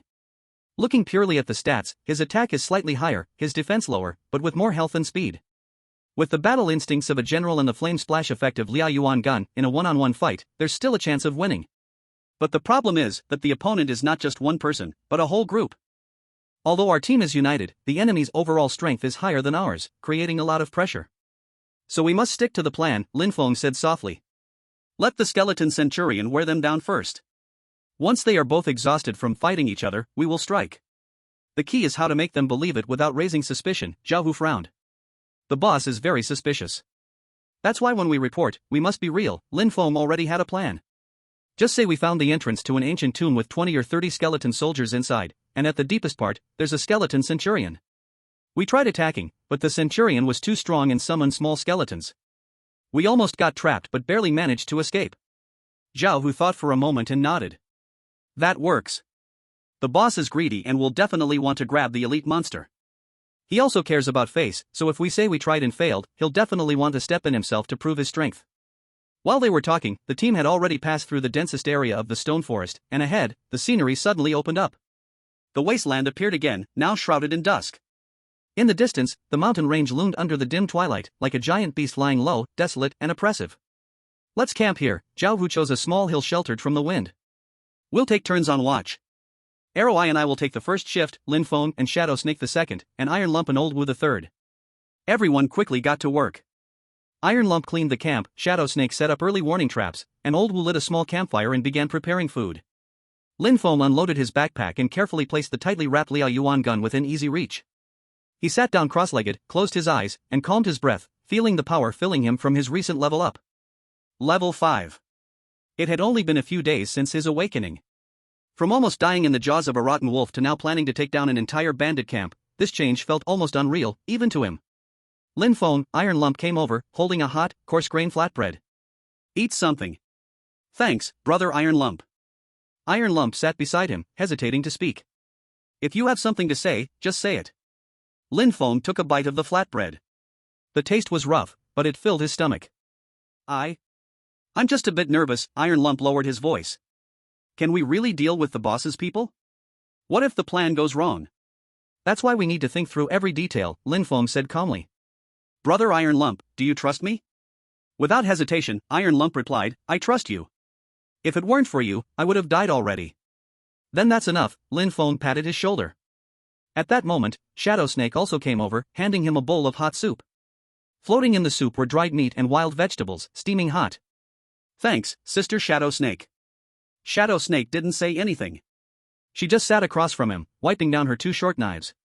The firelight illuminated her face, giving her usually cold eyes a touch of warmth. Sister Shadow Snake, Lin Feng suddenly asked, how did you end up in the Black Wind Camp? Shadow Snake's hand paused in wiping the knives. After a long silence, she finally spoke in a soft voice, my village is 300 miles to the north.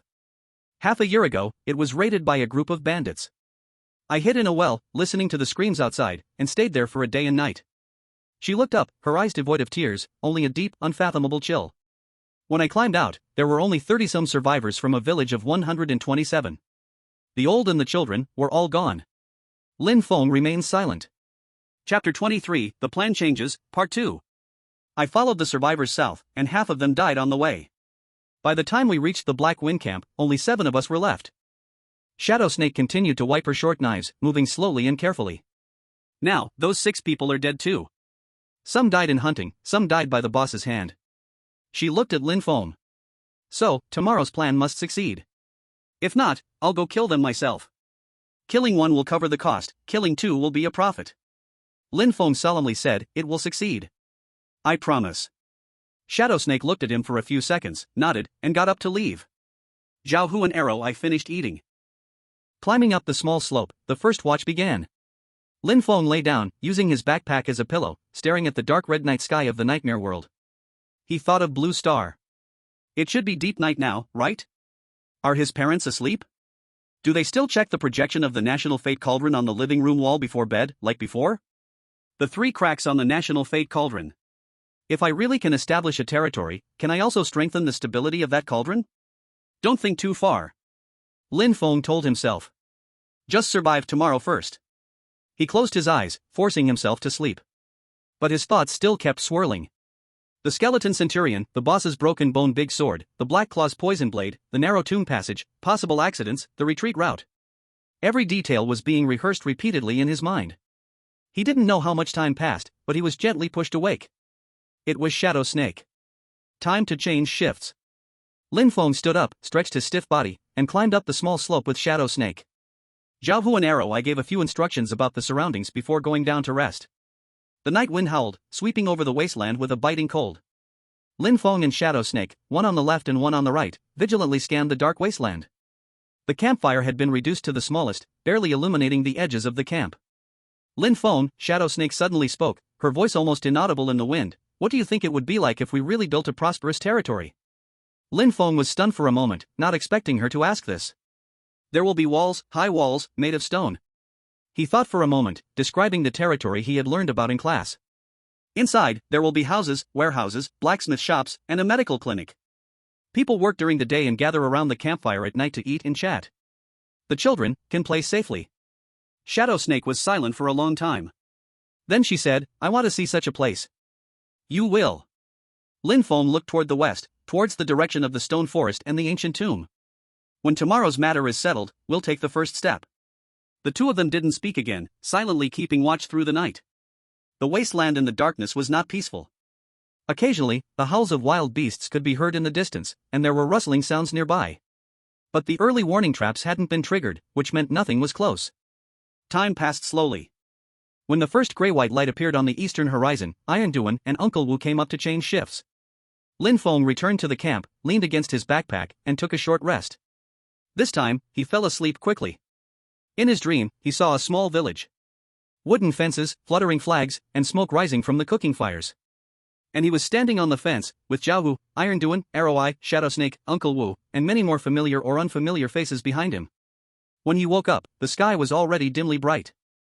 Uncle Wu was heating up the leftover soup from last night, and the others gradually got up, packing their gear.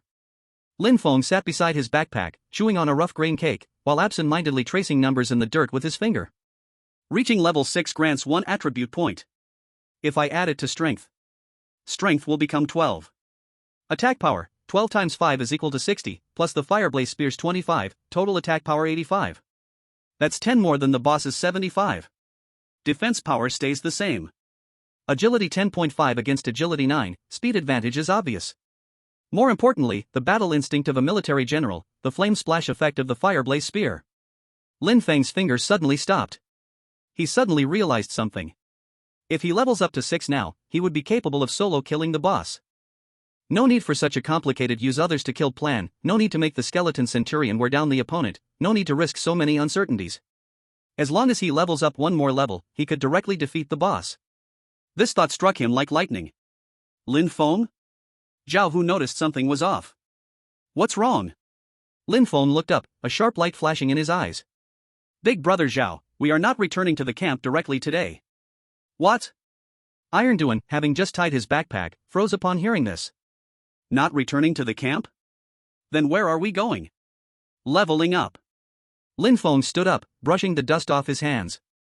I want to reach level 6 today. The others exchanged glances. I furrowed his brow. Lin Feng? I know you're anxious, but leveling up isn't that easy. We've fought so many battles from yesterday to today, and you've only reached level 5.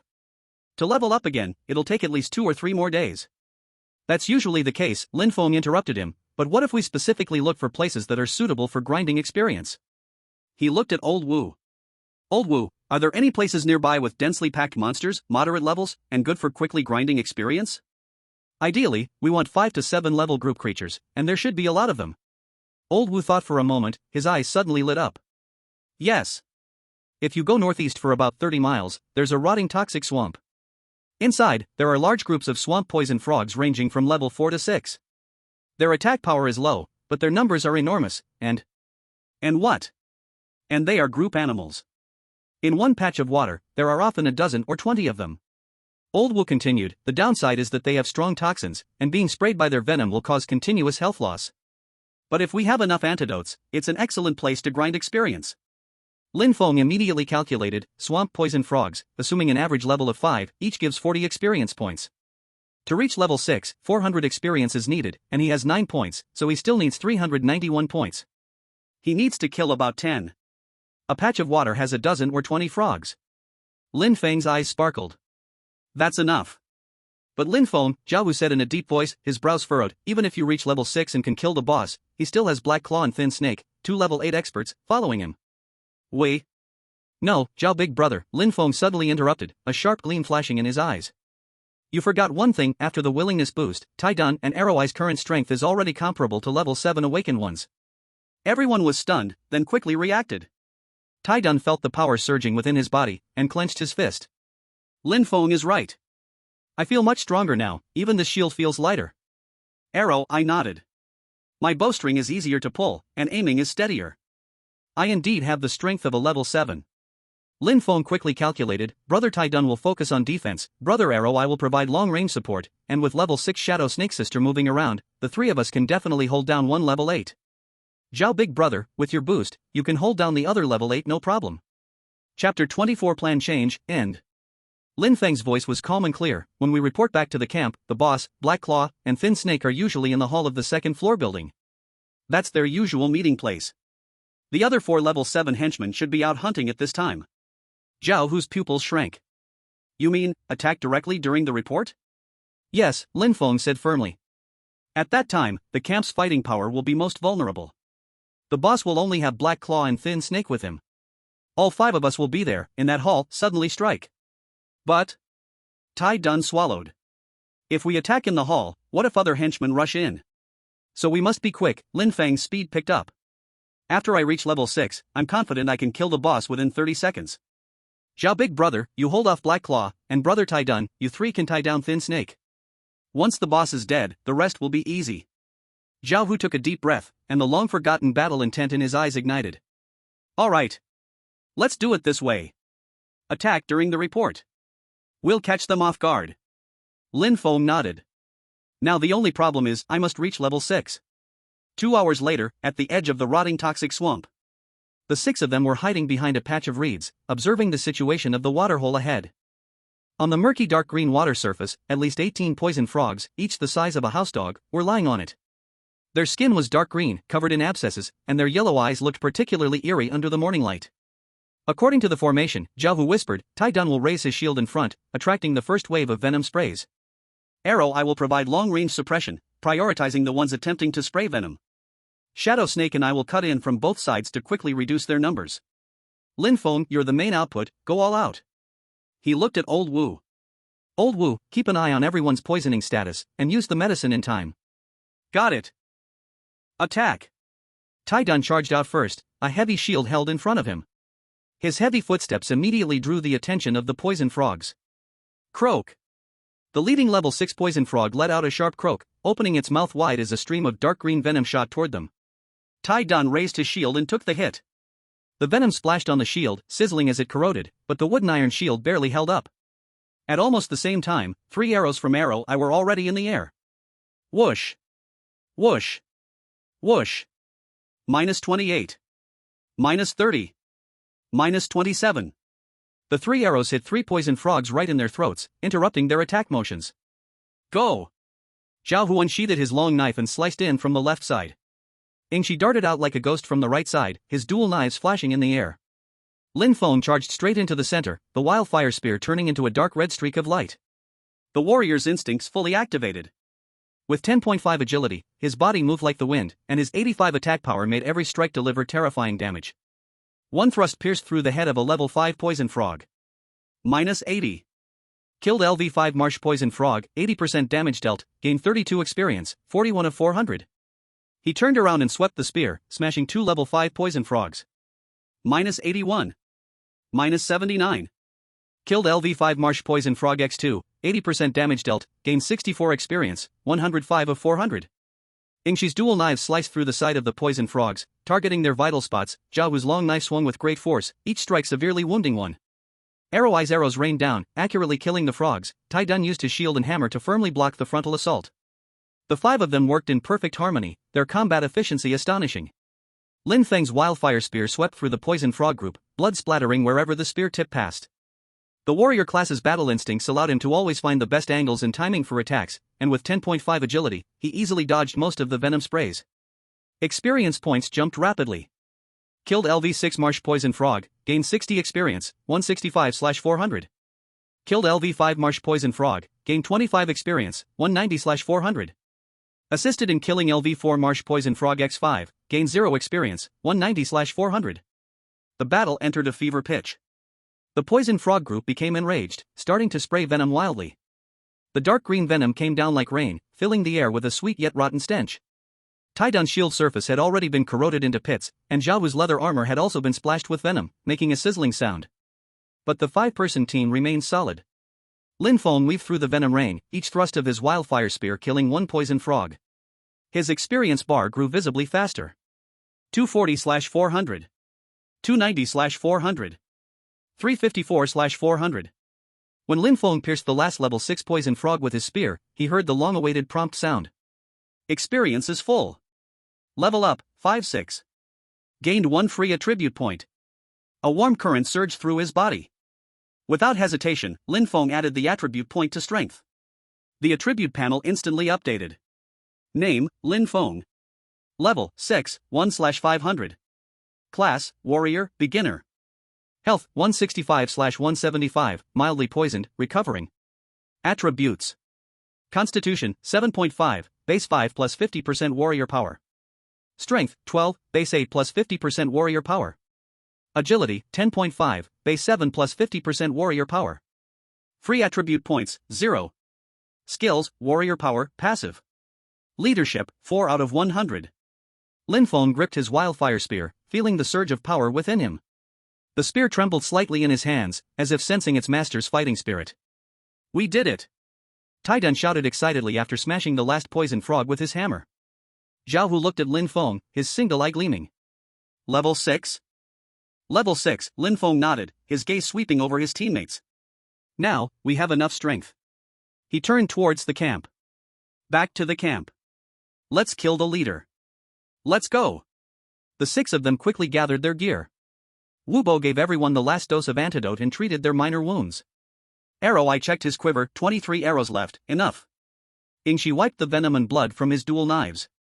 Tai Dun hefted the worn but still usable shield. Zhao Hu looked at the team, a surge of long-lost blood rising in his chest. This team, which had barely managed to survive before, had been transformed under Lin Feng's leadership and the warrior power buff. Now, they were capable of challenging the Black Wind Camp's rule. Remember the plan, Zhao Hu said in a low voice. After we return to the camp, go straight to the second-floor building to report. If the Bald Man, Black Claw, and Thin Snake are all here, we'll fight in the hall. Iron Pillar, Arrow Eye, and Shadow Snake will bind Thin Snake. I'll hold Black Claw. Lin Feng, you must kill the Bald Man in the shortest time possible. 30 seconds. Lin Feng's voice was calm and firm. The Bald Man will be dead within 30 seconds. All right. Zhao Hu took a deep breath, then let 30 seconds decide everything. The 6 of them turned and rushed towards the Black Wind Camp. It was noon, and the sunlight pierced through the dark red clouds of the nightmare world, casting twisted shadows on the ground. The outline of the Black Wind Camp gradually appeared on the horizon. The black bone flag fluttered weakly in the wind. Lin Feng gripped the flaming gun tightly, its tip gleaming with a cold, icy light under the sun. The era of the Black Wind Camp was about to end. Chapter 25, Blood Battle in the Hall. At noon, the wooden walls of the Black Wind Camp cast short shadows under the sunlight. The camp was lazily quiet. Most of the fighters were out hunting, leaving only the elderly, weak, and a few thugs responsible for patrols. The smoke from the kitchen rose in the air, with the faint smell of stewed meat drifting around. When the 6 of them passed through the half-open gate, the 2 gate guards only glanced lazily at them before going back to napping against the wall. Head straight for the small building. Zhao Hu lowered his voice, his steps unbroken. The 6 of them crossed the central open space of the camp. A few members repairing tools glanced up at them, then lowered their heads again. Scarface's team was back to report, nothing unusual. The 2-story small building was right ahead. The 2 guards at the door nodded when they saw Zhao Hu, one of them pushing the door open. The boss is waiting for your report. Inside the hall, the light was dim. On the high platform, the bald boss sat in a chair covered with bear skins, his chin resting in one hand as he listened to Black Claw speaking softly. Thin Snake stood on the other side, trimming his nails with a small knife. As Lin Feng had expected, the other 4 level 7 thugs weren't there, and only the boss, Black Claw, and Thin Snake remained in the hall. Perfect. The 3 of them turned their attention to the 6 who had entered. Boss. Zhao Hu stepped forward and slightly bowed. We're back.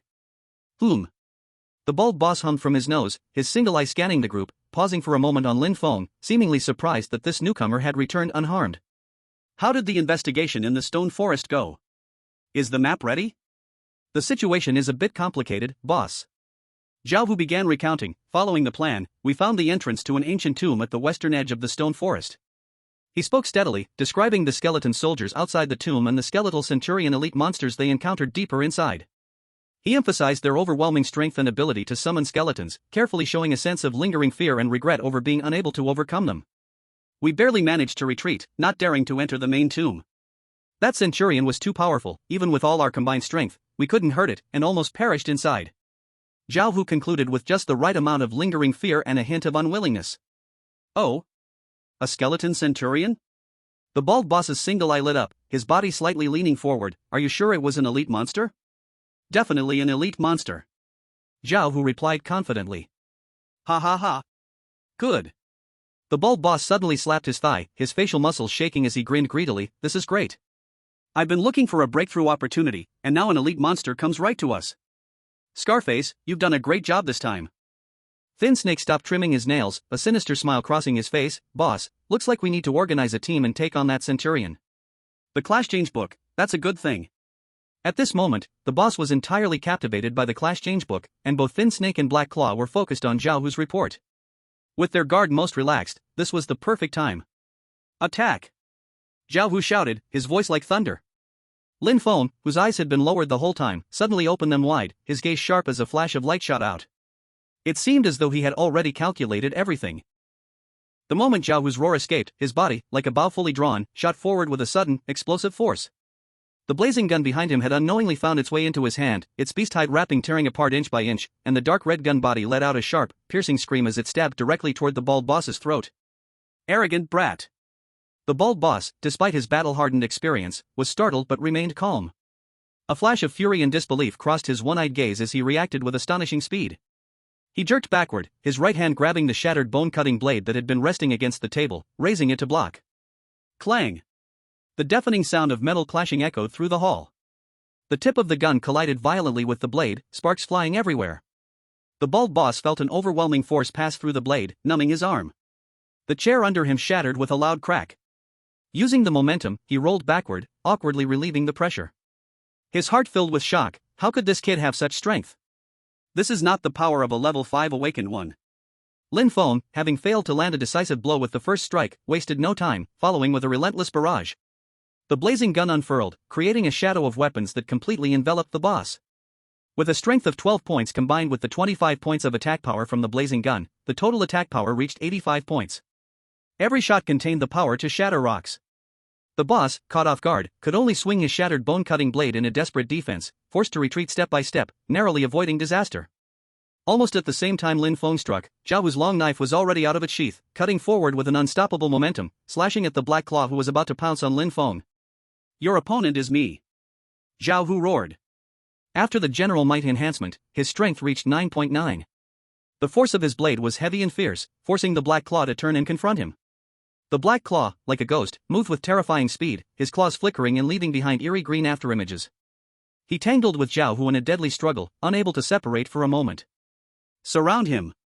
Tai Dun roared, charging toward the thin snake like a human tank, his weathered shield crashing into him with full force. Arrow Eye had already flashed to the corner of the hall, the bowstring snapping as the piercing arrows flew toward Thin Snake's vital spots, cutting off his movement. The Shadow Snake, like a real venomous snake, silently appeared behind Thin Snake, his twin blades aimed straight at his ribs. Thin Snake, startled and furious, had not expected the Scarface squad to rebel, let alone their coordination being so perfect, with such a fierce offensive. He quickly retreated, his hands raising, sending several subtle beams of cold light shooting toward the advancing Tai Dun and the most threatening Arrow Eye. Be careful of the poison needles. Tai Dun raised his shield to block, the clattering sound of impacts relentless. Arrow Eye dodged, but his movements were just a fraction too slow.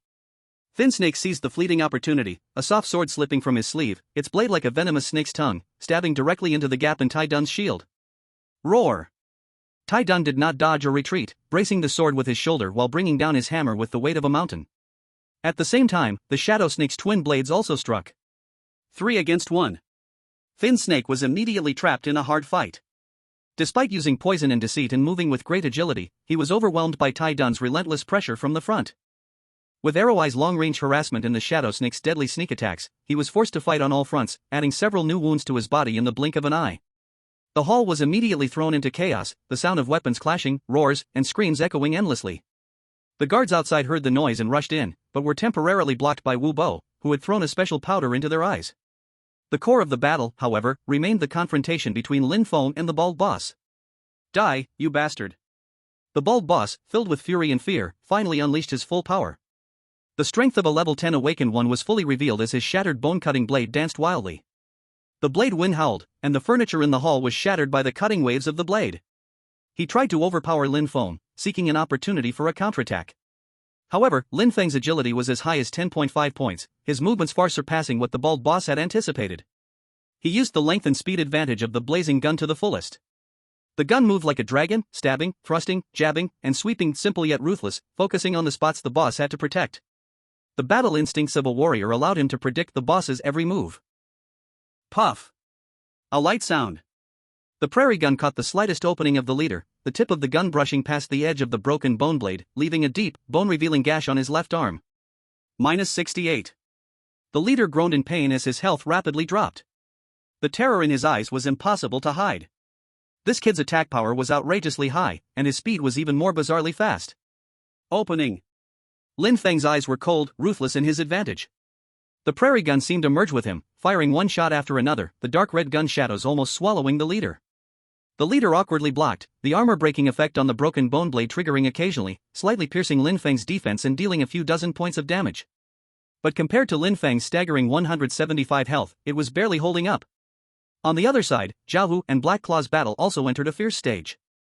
Zhao Hu fought recklessly, exchanging injury for injury, tightly entangling Black Claw, not giving him any chance to assist the leader.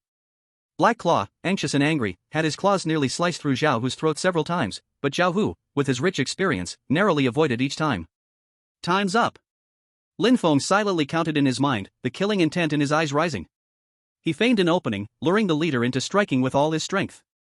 Just as the blade was about to strike, Lin Feng's body twisted in an eerie way, avoiding by the narrowest margin, the prairie gun like a venomous dragon bursting from its hole, piercing at an unbelievable angle straight into the leader's open chest.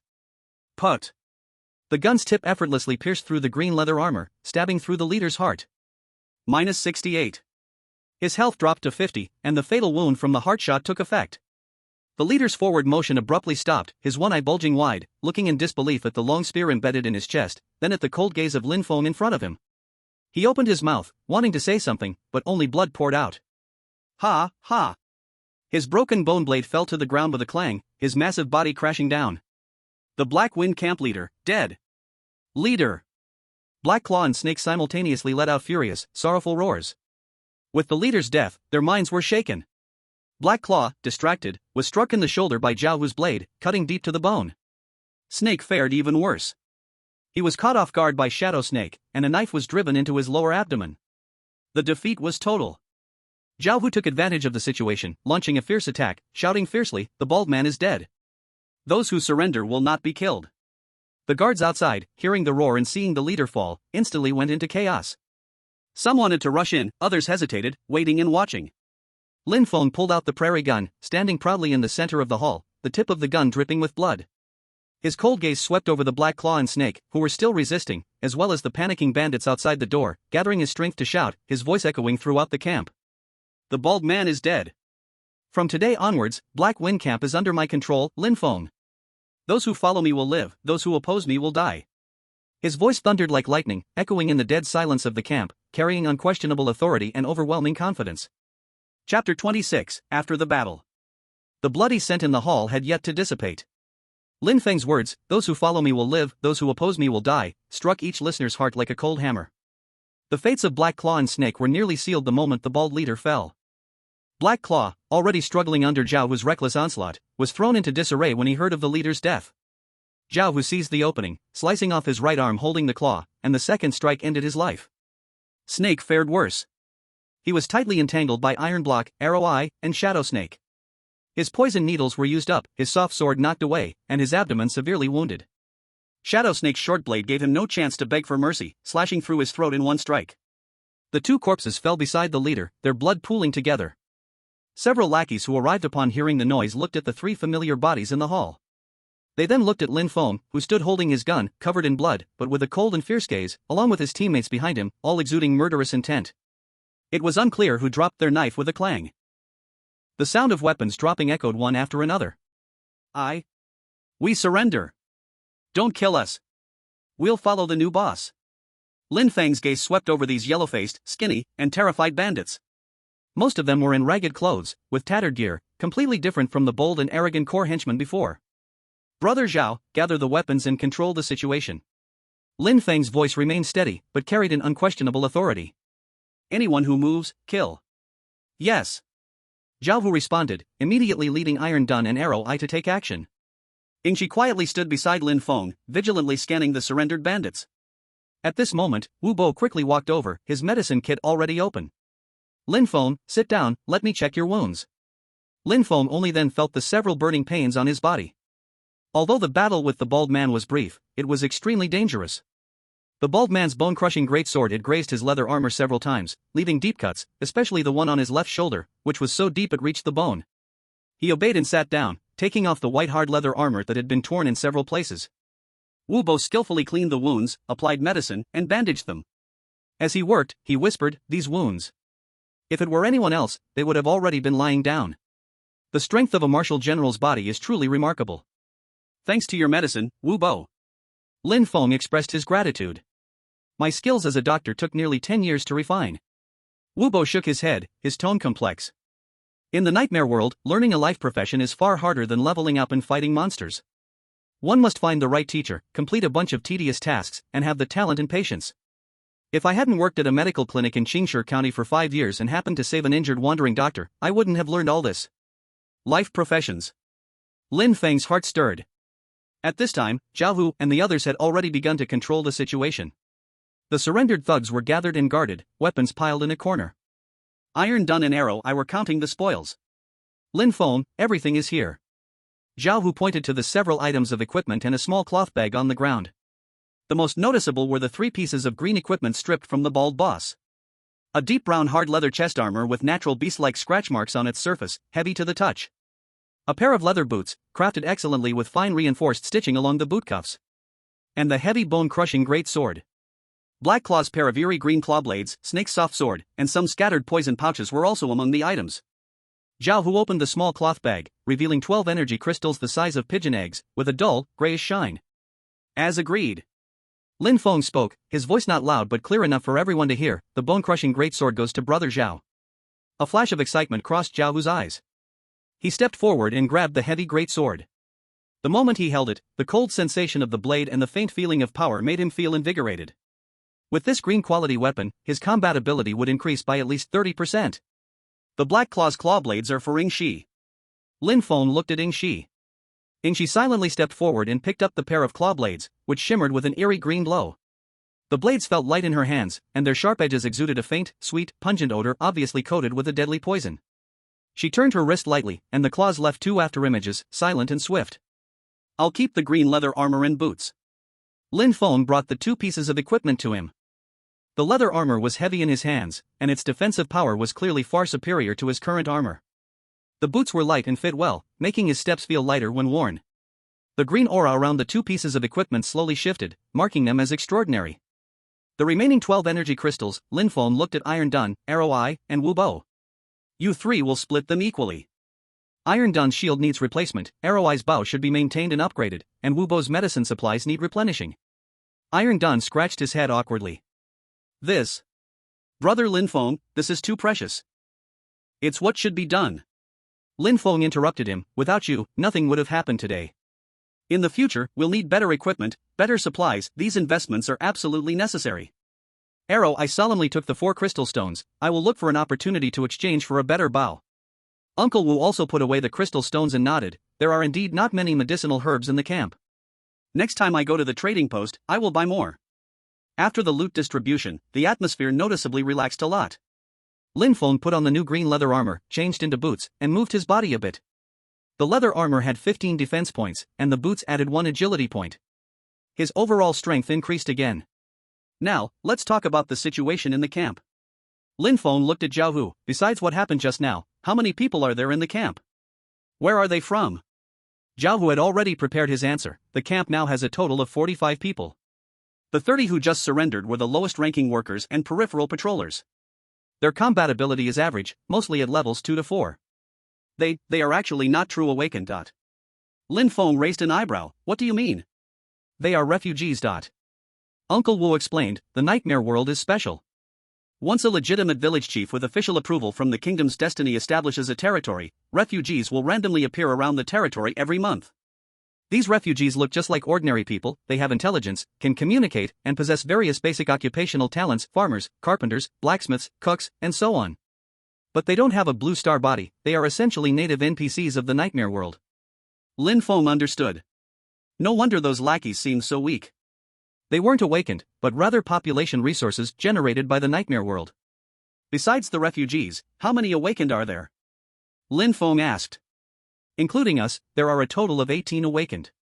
Zhao Hu reported the number. The 3 who died earlier, the boss, Black Claw, and Thin Snake, were core members. Another 4 level 7 fighters went hunting today. The rest are Ah Wang's hunting team. He paused and lowered his voice. Among them, Ah Wang and his 5 people are in a similar situation to ours. They escaped from a destroyed territory, and have been heavily exploited by Baldy.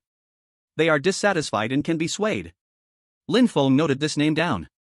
What about the civilian professionals? Lin Feng looked at Uncle Wu. Besides you, are there others? No, the refugees with civilian professions are also important resources. The Black Wind Camp doesn't have any, they are all blank slate refugees. Uncle Wu replied. Lin Feng seemed thoughtful. It seemed that in order to truly build a sustainable territory, just having fighters was not enough, various civilian professionals were also needed to support it. When will the 4 level 7 fighters return? Lin Feng asked the crucial question. Zhao Hu estimated, according to the usual pattern, they'll return tomorrow. They went to the outskirts of the northern canyon today to hunt a type of rock sheep, and the journey is quite far. A cold glint flashed in Lin Feng's eyes. We'll wait for them to come back.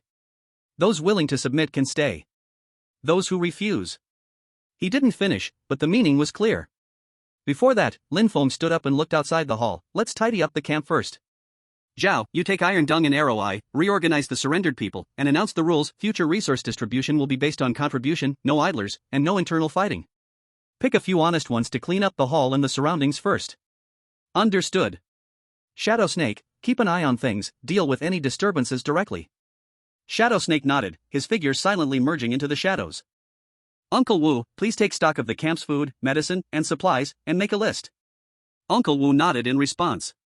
After assigning the tasks, Lin Feng walked alone up the stairs to the second floor, heading to the room that the bald boss used to occupy.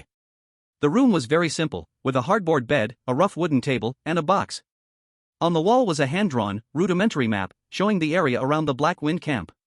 Lin Feng sat at the table, took out the map drawn by Uncle Wu from his chest, and slowly spread it out. Stone forest, plains, ruins, ancient tomb, each marked location was clearly visible.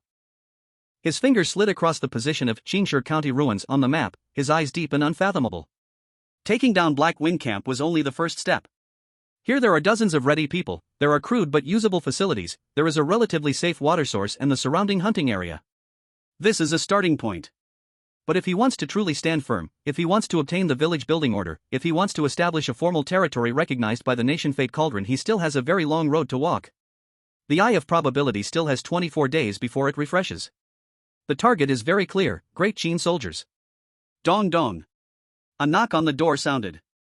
Come in. Zhao Wu pushed the door open and walked in, still carrying a faint smell of blood on his body, but his spirit was clearly lifted a lot. Lin Feng, the lower side has been roughly sorted out. The people who surrendered are fairly honest, a few thorns were persuaded by Tai Dun. Old Wu was doing the inventory of supplies. In addition, he paused, Wang's team has come back, just outside. They heard about today's matter and took the initiative to express that they are willing to submit. Lin Feng stood up, let's go, and meet them. On the open ground in the center of the camp, the bonfire burned again. 5 travel-worn men stood there, the one in front was a middle-aged man with a simple face and dark skin, it was a Wang. They were still carrying today's prey on their backs, several swamp crocodiles and some herbs. Seeing Lin Feng and Zhao Wu come out, Wang stepped forward, clasped his fists and said, Boss Lin, Brother Zhao. We just came back, and we all heard. Baldhead and the others deserve to die. We 5 brothers are willing to follow the new boss, handle things by the rules, and absolutely have no second heart. The 4 men behind him also expressed their stance one after another. Lin Feng sized them up. The eyes of these men were fairly upright, their equipment was average but well maintained, and they carried the capable air of hunting all year round. Welcome. Lin Feng nodded, from now on we are all our own people. The new rules of the camp, Brother Zhao will explain to you in detail. As long as you keep the rules and give effort, the contribution and distribution you should have, not 1 point will be less. Wang let out a breath, a smile showing on his face, thank you, boss. After handling Wang's matter, Lin Feng let Zhao Wu arrange the night watch for tonight and tomorrow's hunting plan. He himself returned to the room and closed the door. Outside the window, the sky gradually darkened. Another night of the nightmare world was about to arrive. Reorganizing the camp and stabilizing people's hearts, this is the urgent matter at present. And there is also the Blue Star side. He has not gone back for several days. His parents must be very worried. Step by step. Lin Feng said to himself. He closed his eyes, his consciousness sinking into his body, feeling the power brought by the general profession, feeling the faint response of the Liao Yuan spear. The countdown of the Eye of Probability flowed quietly in his mind. 24 days. Within these 24 days, he needs to let Black Wind Camp shed its body and change its bones, let himself become stronger, and find that crucial opportunity. Chapter 27 Surrounding Forces. Second floor small building, hall. The bloodstains had already been cleaned, the damaged tables and chairs replaced with new ones. In the center of the hall was placed a long table pieced together from several thick wooden boards, on top was spread a slightly rough but clearly marked beastskin map. Lin Feng sat at the upper seat, wearing that green leather armor, the Liao Yuan spear resting by his hand. After a night of rest, the wound on his left shoulder, under Old Wu's careful treatment and his own tough recovery ability, had healed more than half, leaving only a faint dull pain. Zhao Wu, Tai Dun, Arrow Eye, Shadow Snake, Old Wu, and the newly submitted Wang sat around the 2 sides of the long table. Everyone is here.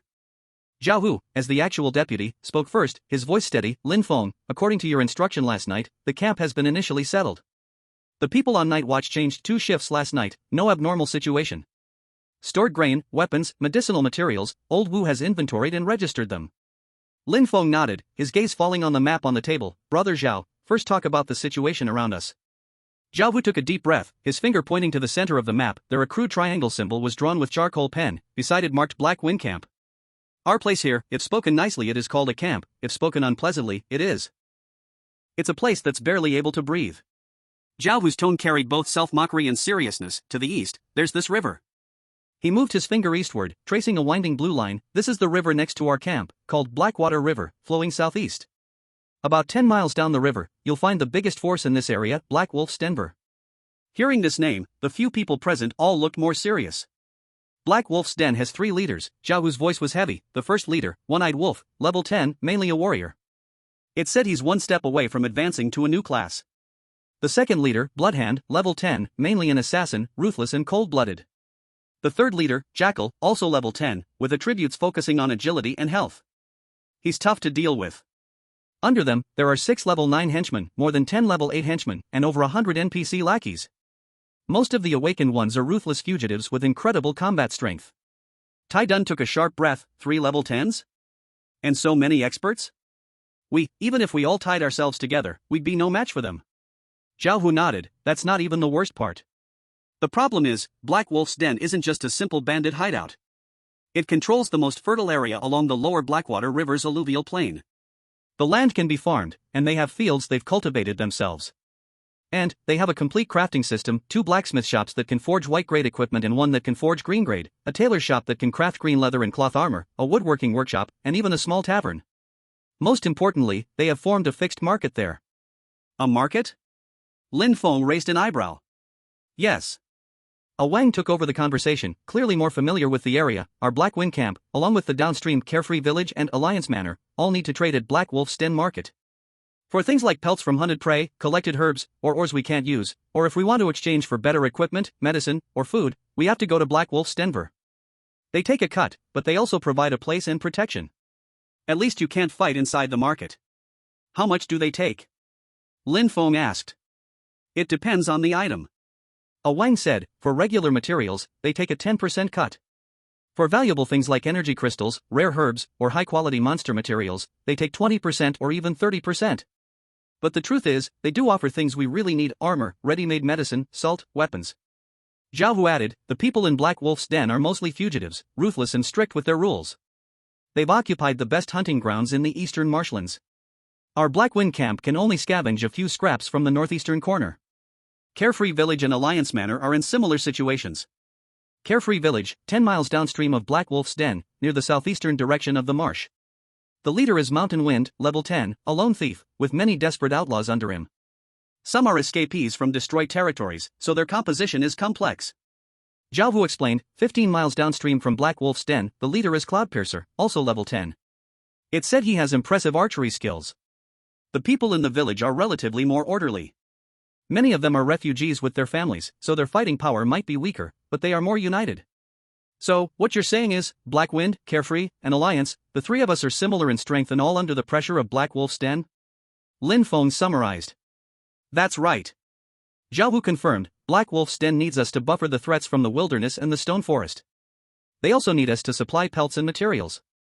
So, they won't wipe us out completely, but the exploitation never stops. Once we show any signs of growing stronger or discover a valuable resource, they'll definitely swallow us up or destroy us first. The hall fell silent. The harsh reality was far worse than imagined. They thought that by taking down the bald leader, they'd have a chance to catch their breath, but now, they had to face the giant that was Black Wolf's Den looming above them. The location of Black Wolf's Den. Lin Feng's gaze once again landed on the map, where a symbol of a wolf's head marked the spot for Black Wolf's Den. It's close to the water source, and the land is fertile. There are also special NPCs. Zhao Hu understood what he meant and smiled bitterly, saying, yeah, it's a great place to establish a formal territory. I heard the leader of the Black Wolf Den, One-Eyed Wolf, dreams of getting a village building order. He wants to establish a village recognized by the national fortune there, shake off his status as a bandit, and even gain the blessing of the national fortune. Unfortunately, the village building order is extremely rare. Lin Feng's heart stirred. Even if the probability of obtaining the village building order was only 1 in a million, with his probability vision, it was 100%. If he could get the village building order first. The thought made his heart race, but he quickly suppressed it. Thinking about this now was too premature. The immediate priority was to secure the camp and improve their strength. Wang. Lin Feng looked at the newly joined hunter team leader. You are familiar with the surrounding terrain and monster distribution. From now on, the hunting and reconnaissance of the camp will be mainly handled by you, reporting directly to Zhao Hu. Yes, Chief. Wang stood up and responded respectfully. He was a tough man, with a scar on his face and sharp eyes, a typical hunter's demeanor. There are a few primary tasks for now. Lin Feng began to give orders. First, solidify our defenses. Zhao Hu, lead the men to reinforce the walls, set up more traps, especially towards the direction of the Black Wolf Denver. Second, improve our strength. All awakened individuals should strengthen their training, take turns hunting outside, and level up quickly. Resources should be prioritized for the combat personnel. Third, stockpile supplies. Take inventory of the warehouse, and manage resources carefully. Try to make contact with the Free and Easy Village and the United Lodge to see if there's a possibility of forming an alliance against the Black Wolf Den's exploitation, but be cautious. Fourth, explore the Stone Forest. Information about the ancient tomb is temporarily sealed. Once my strength improves a little more, I will personally lead a team to investigate. The group accepted their orders, trusting Lin Feng's clear and organized plan. The Black Wolf Den was a huge threat, but it could also be an opportunity. That fertile riverbend, those special NPCs. If they could take that place in the future, the starting point for establishing a territory would be much higher. Strength, still not enough strength. Lin Feng clenched his fist. Levels, equipment, and influence all needed to be raised quickly.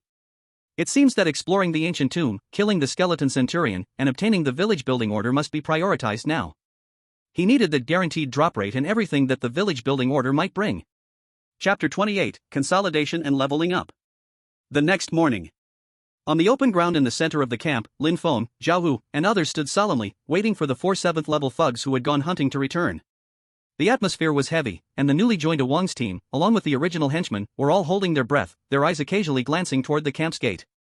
At midday, the sound of noisy footsteps and laughter finally came from outside the camp. Damn, this time we were really unlucky. We only caught a few skinny rock goats, not even enough to fill the gaps between our teeth. Be thankful, it's a miracle we're back in one piece.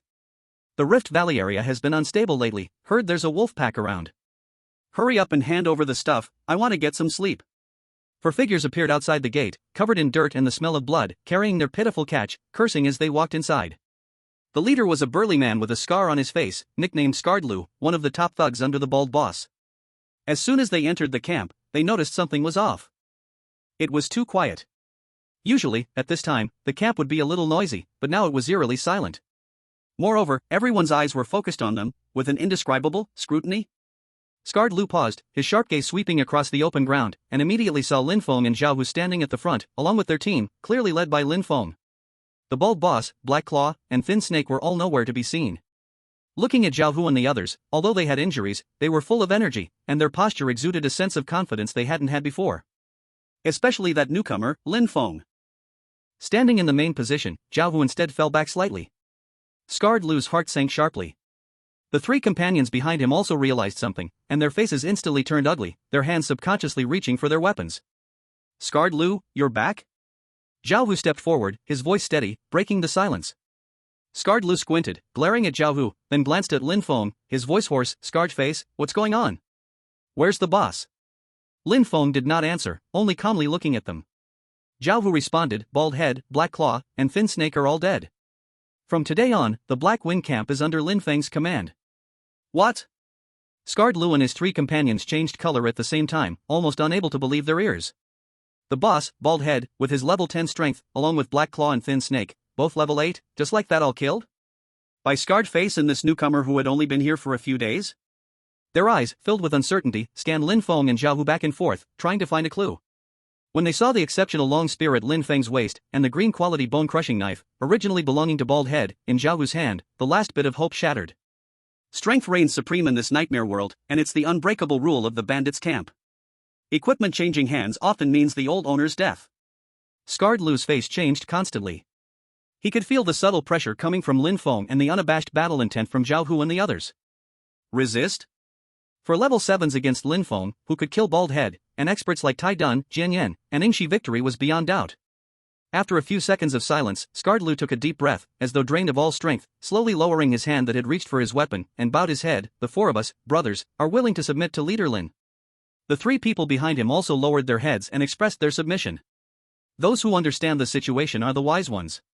In the nightmare world, anyone who reaches level 7 isn't a fool.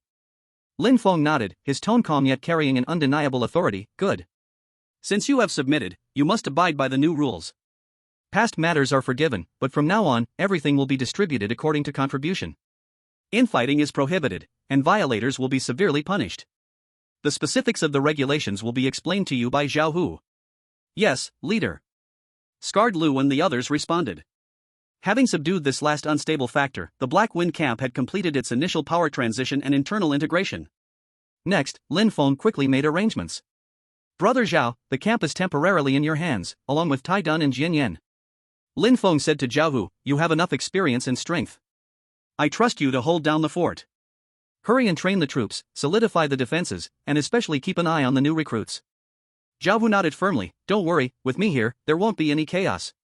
With the added power, his strength now surpassed Scarred Lu's by a head, enough to control the situation. Tai Dun, Jian Yan, assist Brother Zhao. Ah Wang, you're familiar with the environment, take people to strengthen the patrols and watch out for any movements in the direction of the Black Wolf's nest. Yes, leader. Everyone responded in unison. Lin Feng lastly looked at Yingxi, pack up, you're coming with me to the stone forest. A flash of surprise crossed Yingxi's eyes, but he didn't ask further and simply nodded silently. Uncle Wu seemed worried, leader, your injury. It's nothing. Lin Feng moved his left shoulder a bit, just a flesh wound, it doesn't affect my actions. What we need most now is time and higher level combat strength. We must level up as soon as possible. Lin Feng's plan was clear, he needed to quickly push to higher levels to deal with the potential threat from the Black Wolf's nest and prepare for exploring the ancient tomb and obtaining the village construction order. At the same time, Yingxi, the most agile and with the greatest potential in the team besides him, was worth nurturing carefully.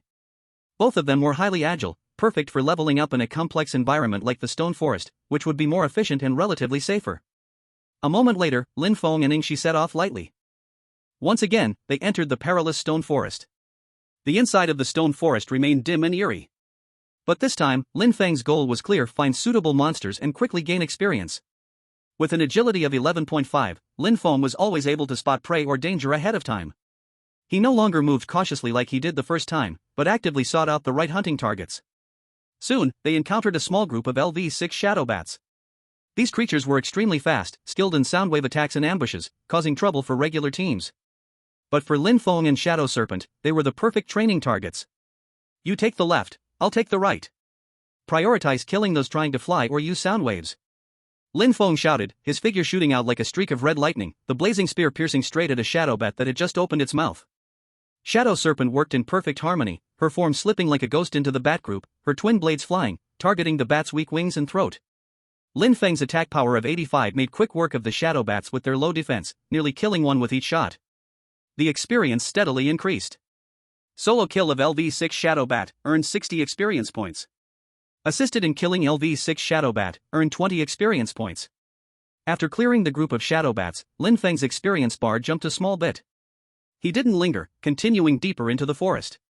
For the next few hours, the two of them efficiently moved through the stone forest, specifically searching for monsters between LV-6 and LV-7. When encountering lone or small groups of armored beasts or poison rock scorpions, Lin Feng would focus on the main attacks, with Shadow Serpent providing backup. When facing speed-oriented monsters, Shadow Serpent would hold them back, while Lin Feng dealt the final blow. Lin Feng left most of the last strikes for himself, maximizing his experience gain efficiency, and his experience visibly increased at a rapid rate. At the same time, he guided Shadow Serpent in battle, watch your steps, use the shadows of the stone pillars. Attack with restraint, always be ready to change tactics. Your advantage is speed and deception, don't go for a head-to-head fight. Shadow Serpent was highly perceptive, listening quietly. In battle, her progress was clear, her attacks became sharper and more ruthless, and her movements more unpredictable. As the sunset dyed the stone forest red once again, Shadow Serpent and Lin Feng both leveled up almost simultaneously. Experience full. Level up, 6-7. Gained 1 free attribute point. Finally level 7. Lin Feng sighed with relief. Without hesitation, he allocated the attribute point to strength again, bringing his strength to 13.5, base 9, with 50% bonus, further increasing his attack power. Shadow Serpent followed Lin Feng's previous advice and added her point to agility, bringing her agility to an impressive 9 points, her speed increased yet again. He looked at Shadow Serpent. After a day of intense fighting, although she was tired, her gaze had sharpened, and her breath had become more focused. That's it for today. Let's head back and rest. We continue tomorrow. Lin Feng said. Training Shadow Serpent and helping her quickly become self-sufficient was an important step moving forward. Only by strengthening the overall strength of the core team could they truly stabilize the camp and plan for the future. Shadow Serpent nodded, watching Lin Feng's back. A subtle, hard-to-detect complexity flashed in her eyes. This young new leader not only improved his strength frighteningly fast, but his methods and vision also far exceeded ordinary people's. Perhaps following him could truly lead to a different kind of future. The two figures disappeared into the twilight of the stone forest, heading back to the Black Wind camp that had just undergone change, waiting for them to lead it toward an unknown tomorrow. Chapter 29, Heavy Shield Guard, Part 1. The stone slab at the entrance of the ancient tomb was lifted once again, and the cold, damp air rushed out. Lin Feng stood at the front, holding the blazing spear. The dark red shaft of the spear seemed to glow faintly with fire in the dim light. Behind him, Zhao Hu gripped the Bone Crusher's sword, Shadow Serpent held her pair of ghostly green claw blades low, and Scarred Lu and the others nervously gripped their weapons. The 7-member team was carefully chosen by Lin Feng after much consideration. Zhao Hu was experienced and had the strongest ability in direct combat. After being enhanced by Zhang Wei, its power is close to level 8, making it the best choice for the main tank. Shadow Serpent is the fastest, skilled in roaming and delivering lethal blows, and can be extremely effective in the narrow tomb chamber environment. Bringing along Scar-faced Lu and his group as both a test and a consolidation, these 4 are all level 7, with solid battle experience. If they prove their loyalty and gain something in this fight, they will integrate into the core team faster.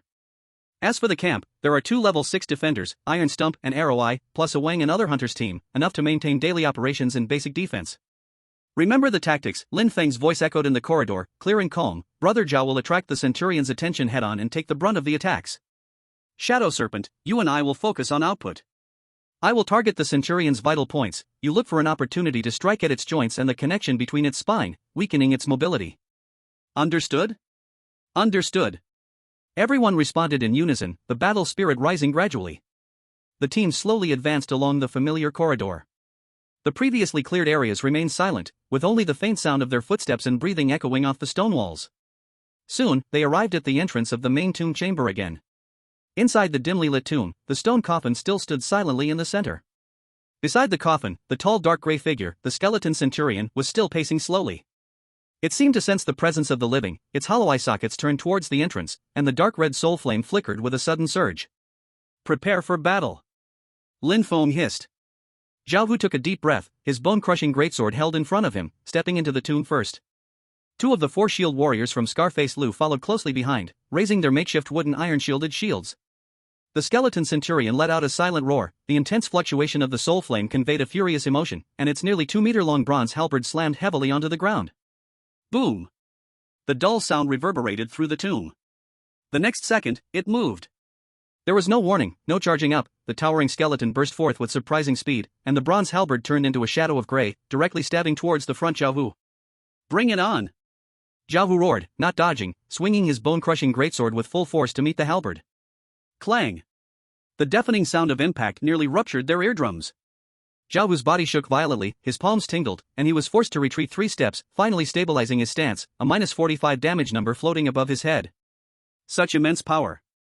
This is the strength of a LV-11 elite monster. Now! Lin Feng's figure flashed like a ghost from Zhao Hu's side, the firestorm spear cutting through the air with a sharp sound, aiming straight at the gap between the Centurion's ribs exposed by the attack. The martial general's instincts erupted fully. This thrust was fast, accurate, and vicious. Attack judgment, total attack power 92.5, strength 13.5 by 5 firestorm spear 25. Target defense, rib gap defense power 10. Damage dealt, 82.5. -83.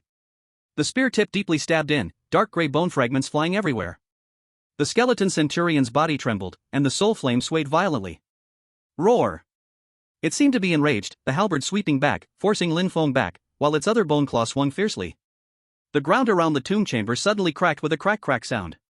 18 cracks appeared on the floor, and 18 ordinary skeleton soldiers, LV-4-LV-5, holding rusted swords and knives, crawled out, their eye sockets burning with faint yellow soul fire, silently pouncing towards the group. Second group, clear the small monsters. Lin Feng commanded sharply.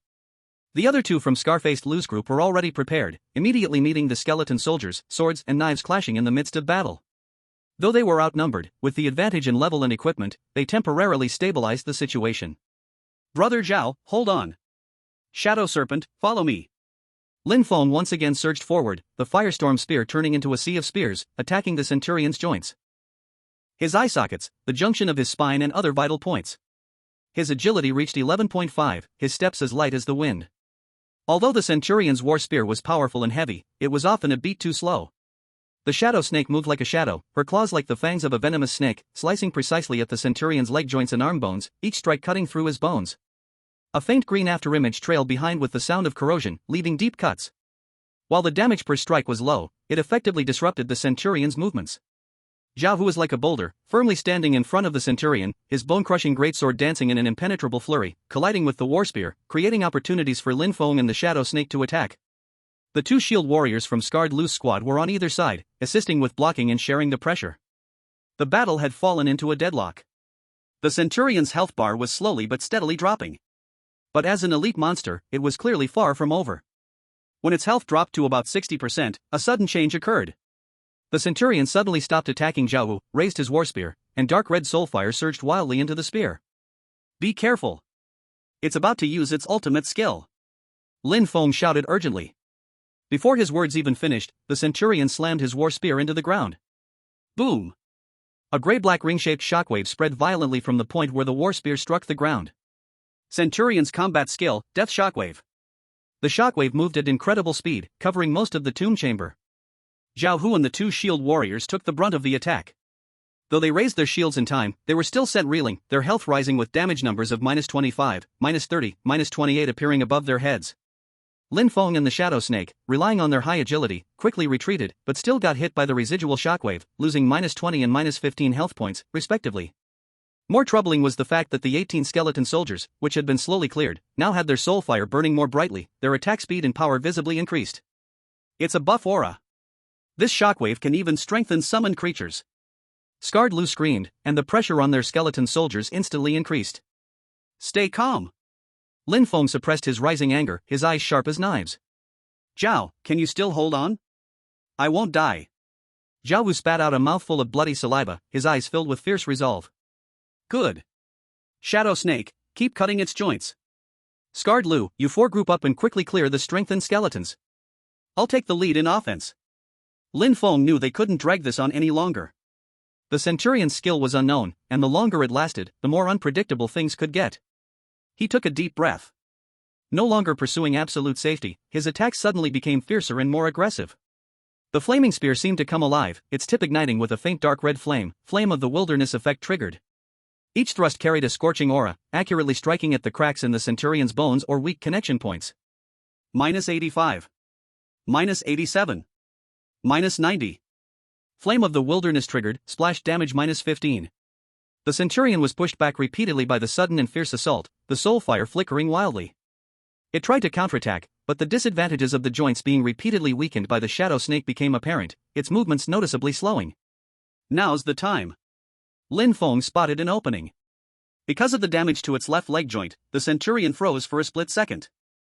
He stepped forward, twisted his waist, and channeled all his strength into his right arm. The flaming spear became a streak of crimson light, tearing through the darkness and stabbing straight into the centurion's skull, where the soulfire core was exposed in anger. Critical hit. -90. The spear tip pierced through without resistance, and the dark red soulfire exploded out from the back of the centurion's head like fireworks. Its towering frame stiffened, and the bronze war spear clattered to the ground. Immediately after, its entire skeleton let out a series of crackling sounds as it collapsed into a pile of lifeless bones. Killed LV-11 Skeleton Centurion, Elite, Experience gained, 500. Level up, 7-8. Gained free attribute point, 1. Lin Feng didn't hesitate, adding the attribute point to strength again, bringing his strength to 15, base 10 with a 50% bonus, breaking the 100 attack power barrier. A warm current swept through his body, his injuries healing quickly, and his strength continued to rise. Almost at the same time the centurion fell, the 18 enhanced skeleton soldiers also stopped, their soul flames in their eye sockets immediately extinguishing, their bones scattering across the ground. Inside the tomb, the only sound left was the heavy panting of the group. Is it over? One of Scarred Lu's subordinates looked at the pile of broken bones in disbelief. Look! Something's there! Shadow Snake's sharp eyes pointed toward the shattered bones of the centurion. There, quietly lying, was a thick, dark yellow book with a heavy cover, its surface embossed with a large shield pattern, emitting a faint earth-yellow glow.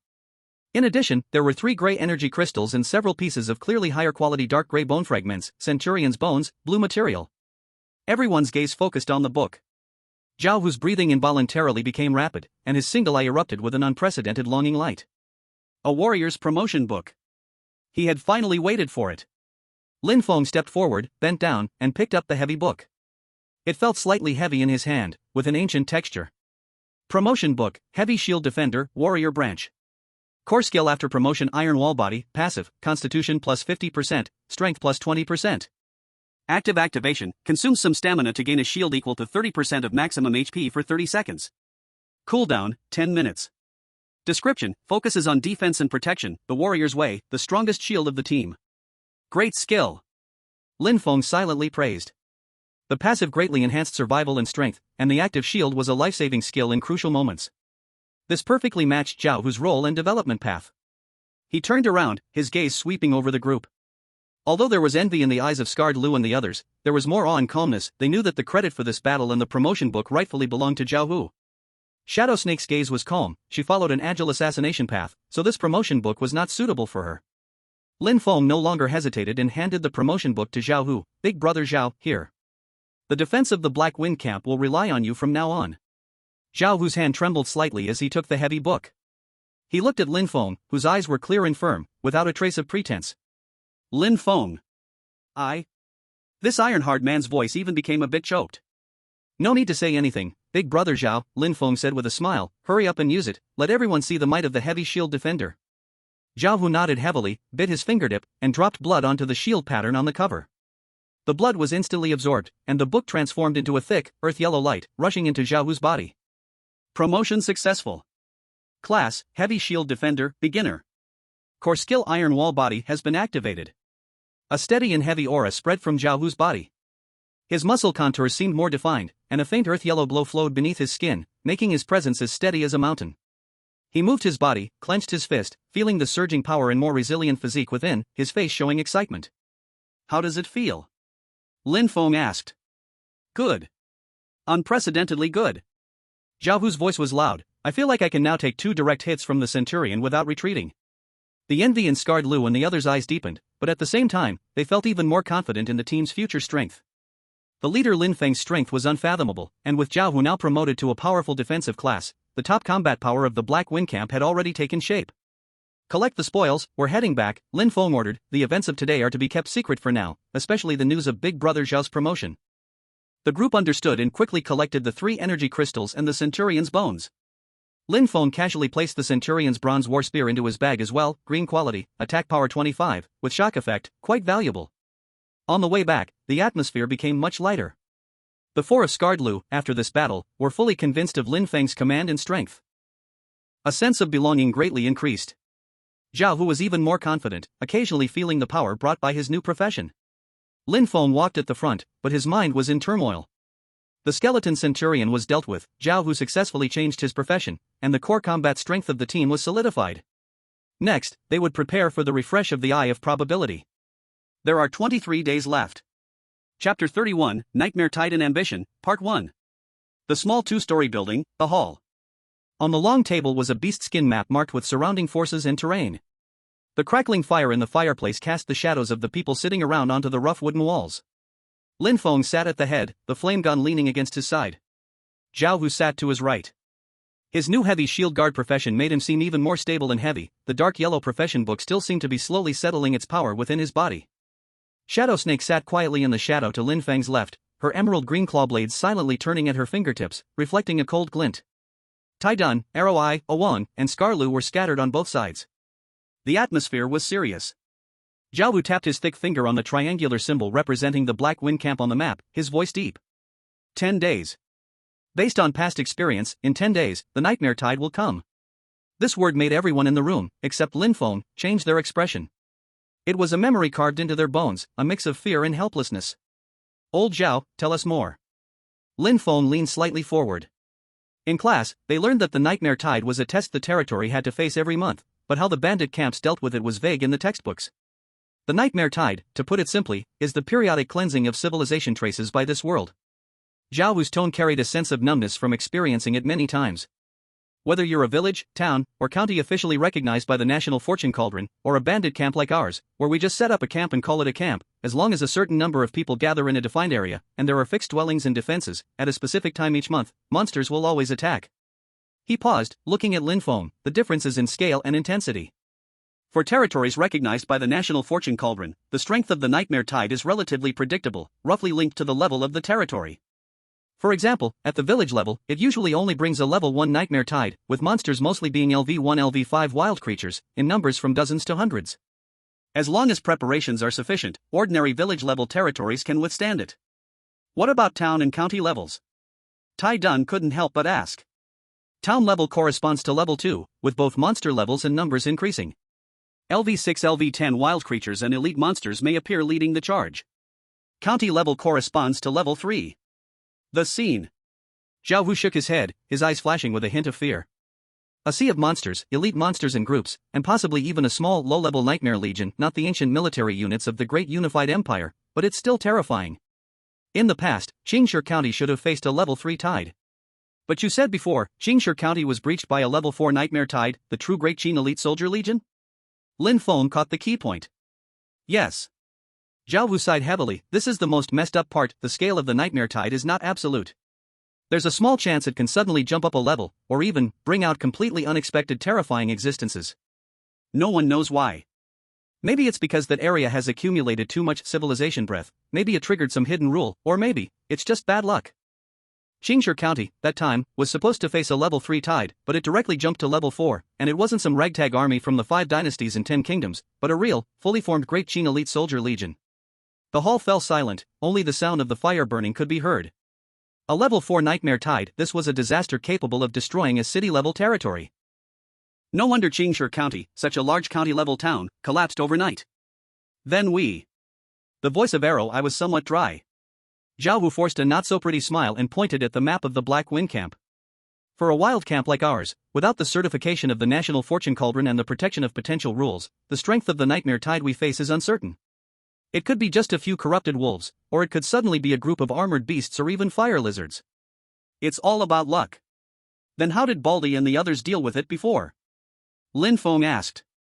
Run, Zhao Wu answered briefly, with a hint of sarcasm. They probably figured they couldn't win, or they didn't want to lose manpower. They took the most important supplies, evacuated the camp, and hid in the wilderness, or in complex terrain like Shilin that's easy to defend but hard to attack. They waited for the nightmare tide to destroy the camp, and when the monsters dispersed, they came back to clean up the mess. At most, they'd lose some worthless wooden shacks and fences. The next day, they'd chop some wood and rebuild. Black Wind Camp almost broke up a few times, but that's how they survived. As long as the Green Mountain remains, you don't have to fear the firewood will be gone. Scarred Lu softly added, clearly having gone through this more than once. Everyone showed expressions of realization and agreement. For struggling bandits, this was indeed the lowest-cost survival strategy. If buildings were destroyed, they could rebuild. If people died, there was nothing left. Lin Feng fell silent, his fingers unconsciously tapping the table. Run? Temporarily abandon the camp and avoid the risk? It made sense, in line with the survival philosophy of bandits. His gaze involuntarily shifted towards the eastern part of the map, the area marked with a vicious wolf's head symbol, Black Wolf's Nest. Zhao Ge, Lin Feng slowly spoke, breaking the brief silence. Would powers like Black Wolf's Nest run too? This question stunned Zhao Hu for a moment, then a complex expression appeared on his face, a mix of envy and a touch of unwillingness. Black Wolf's Nest? They, basically don't run. Oh? Lin Feng raised an eyebrow. Because they're strong enough, and they have deep enough resources. Zhao Wu explained, Black Wolf's Nest has 3 level 10 leaders, a bunch of level 9 and 8 experts, over 30 awakened ones, and hundreds of NPC minions. For them, the regular nightmare tide, those that could overwhelm us or force us to retreat, becomes an opportunity for training and resource gathering. He paused, his tone tinged with longing. They have high walls, arrow towers, and organization.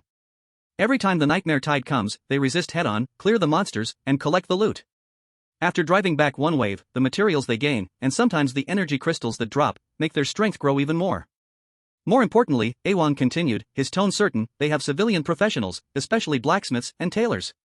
After the battle, damaged weapons and armor can be immediately repaired or even upgraded, and the injured can receive better treatment. After one fight, their strength might even increase instead of decrease. If we were to tough it out, even if we won, it would be a Pyrrhic victory. Weapons would break, medicines would run out, and people would be crippled. The next day, we might just be swallowed by another force. The hall fell silent again. This was the harsh gap in reality. Black Wolf's Nest had already taken the initial shape of a territory and resilience, while Black Wind Camp still remained at the fragile stage of a bandit hideout.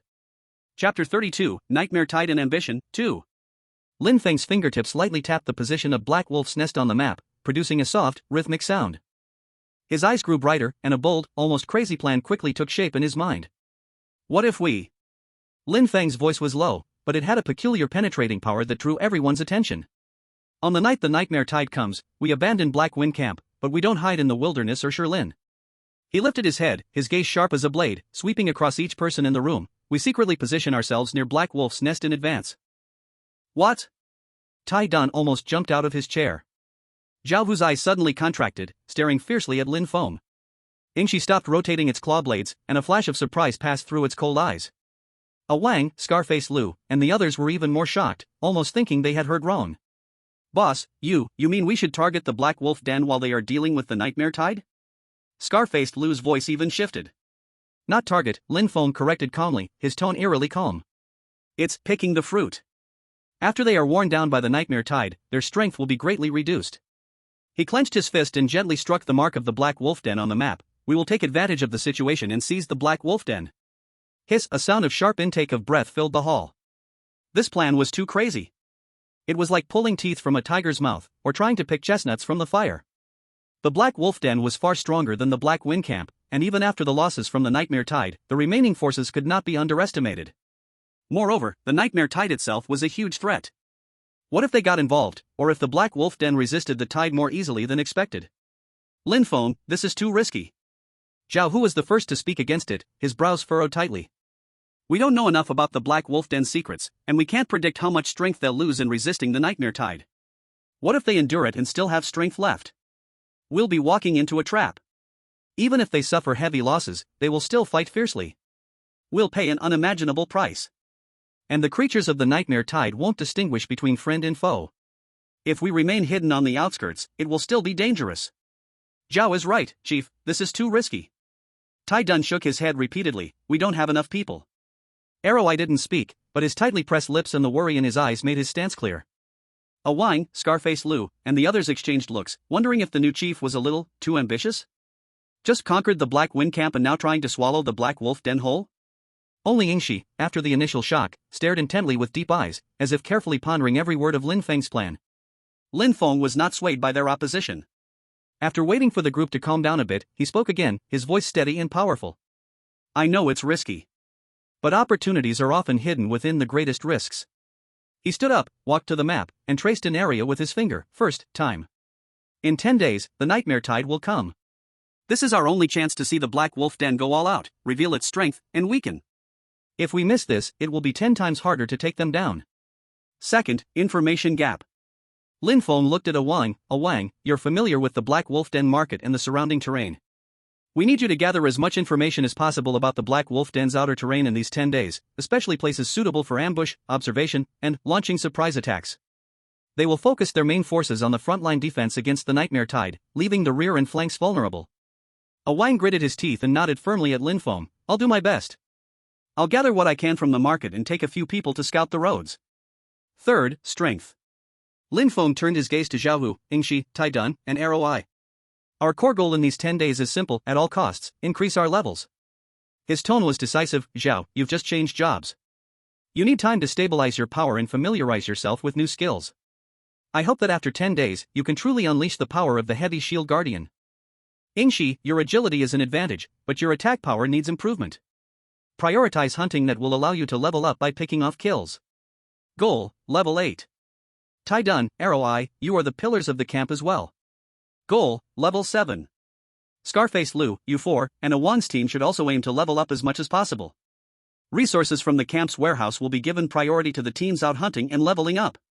Lin Feng's gaze swept over each person, with an undeniable resolve, in 10 days, I want to see a team that is stronger, better equipped, and more motivated. Only when we are strong enough do we have the right to execute this picking peaches plan, and only then can we have the ability to grab what we want between the Black Wolf's Den and the Nightmare Tide.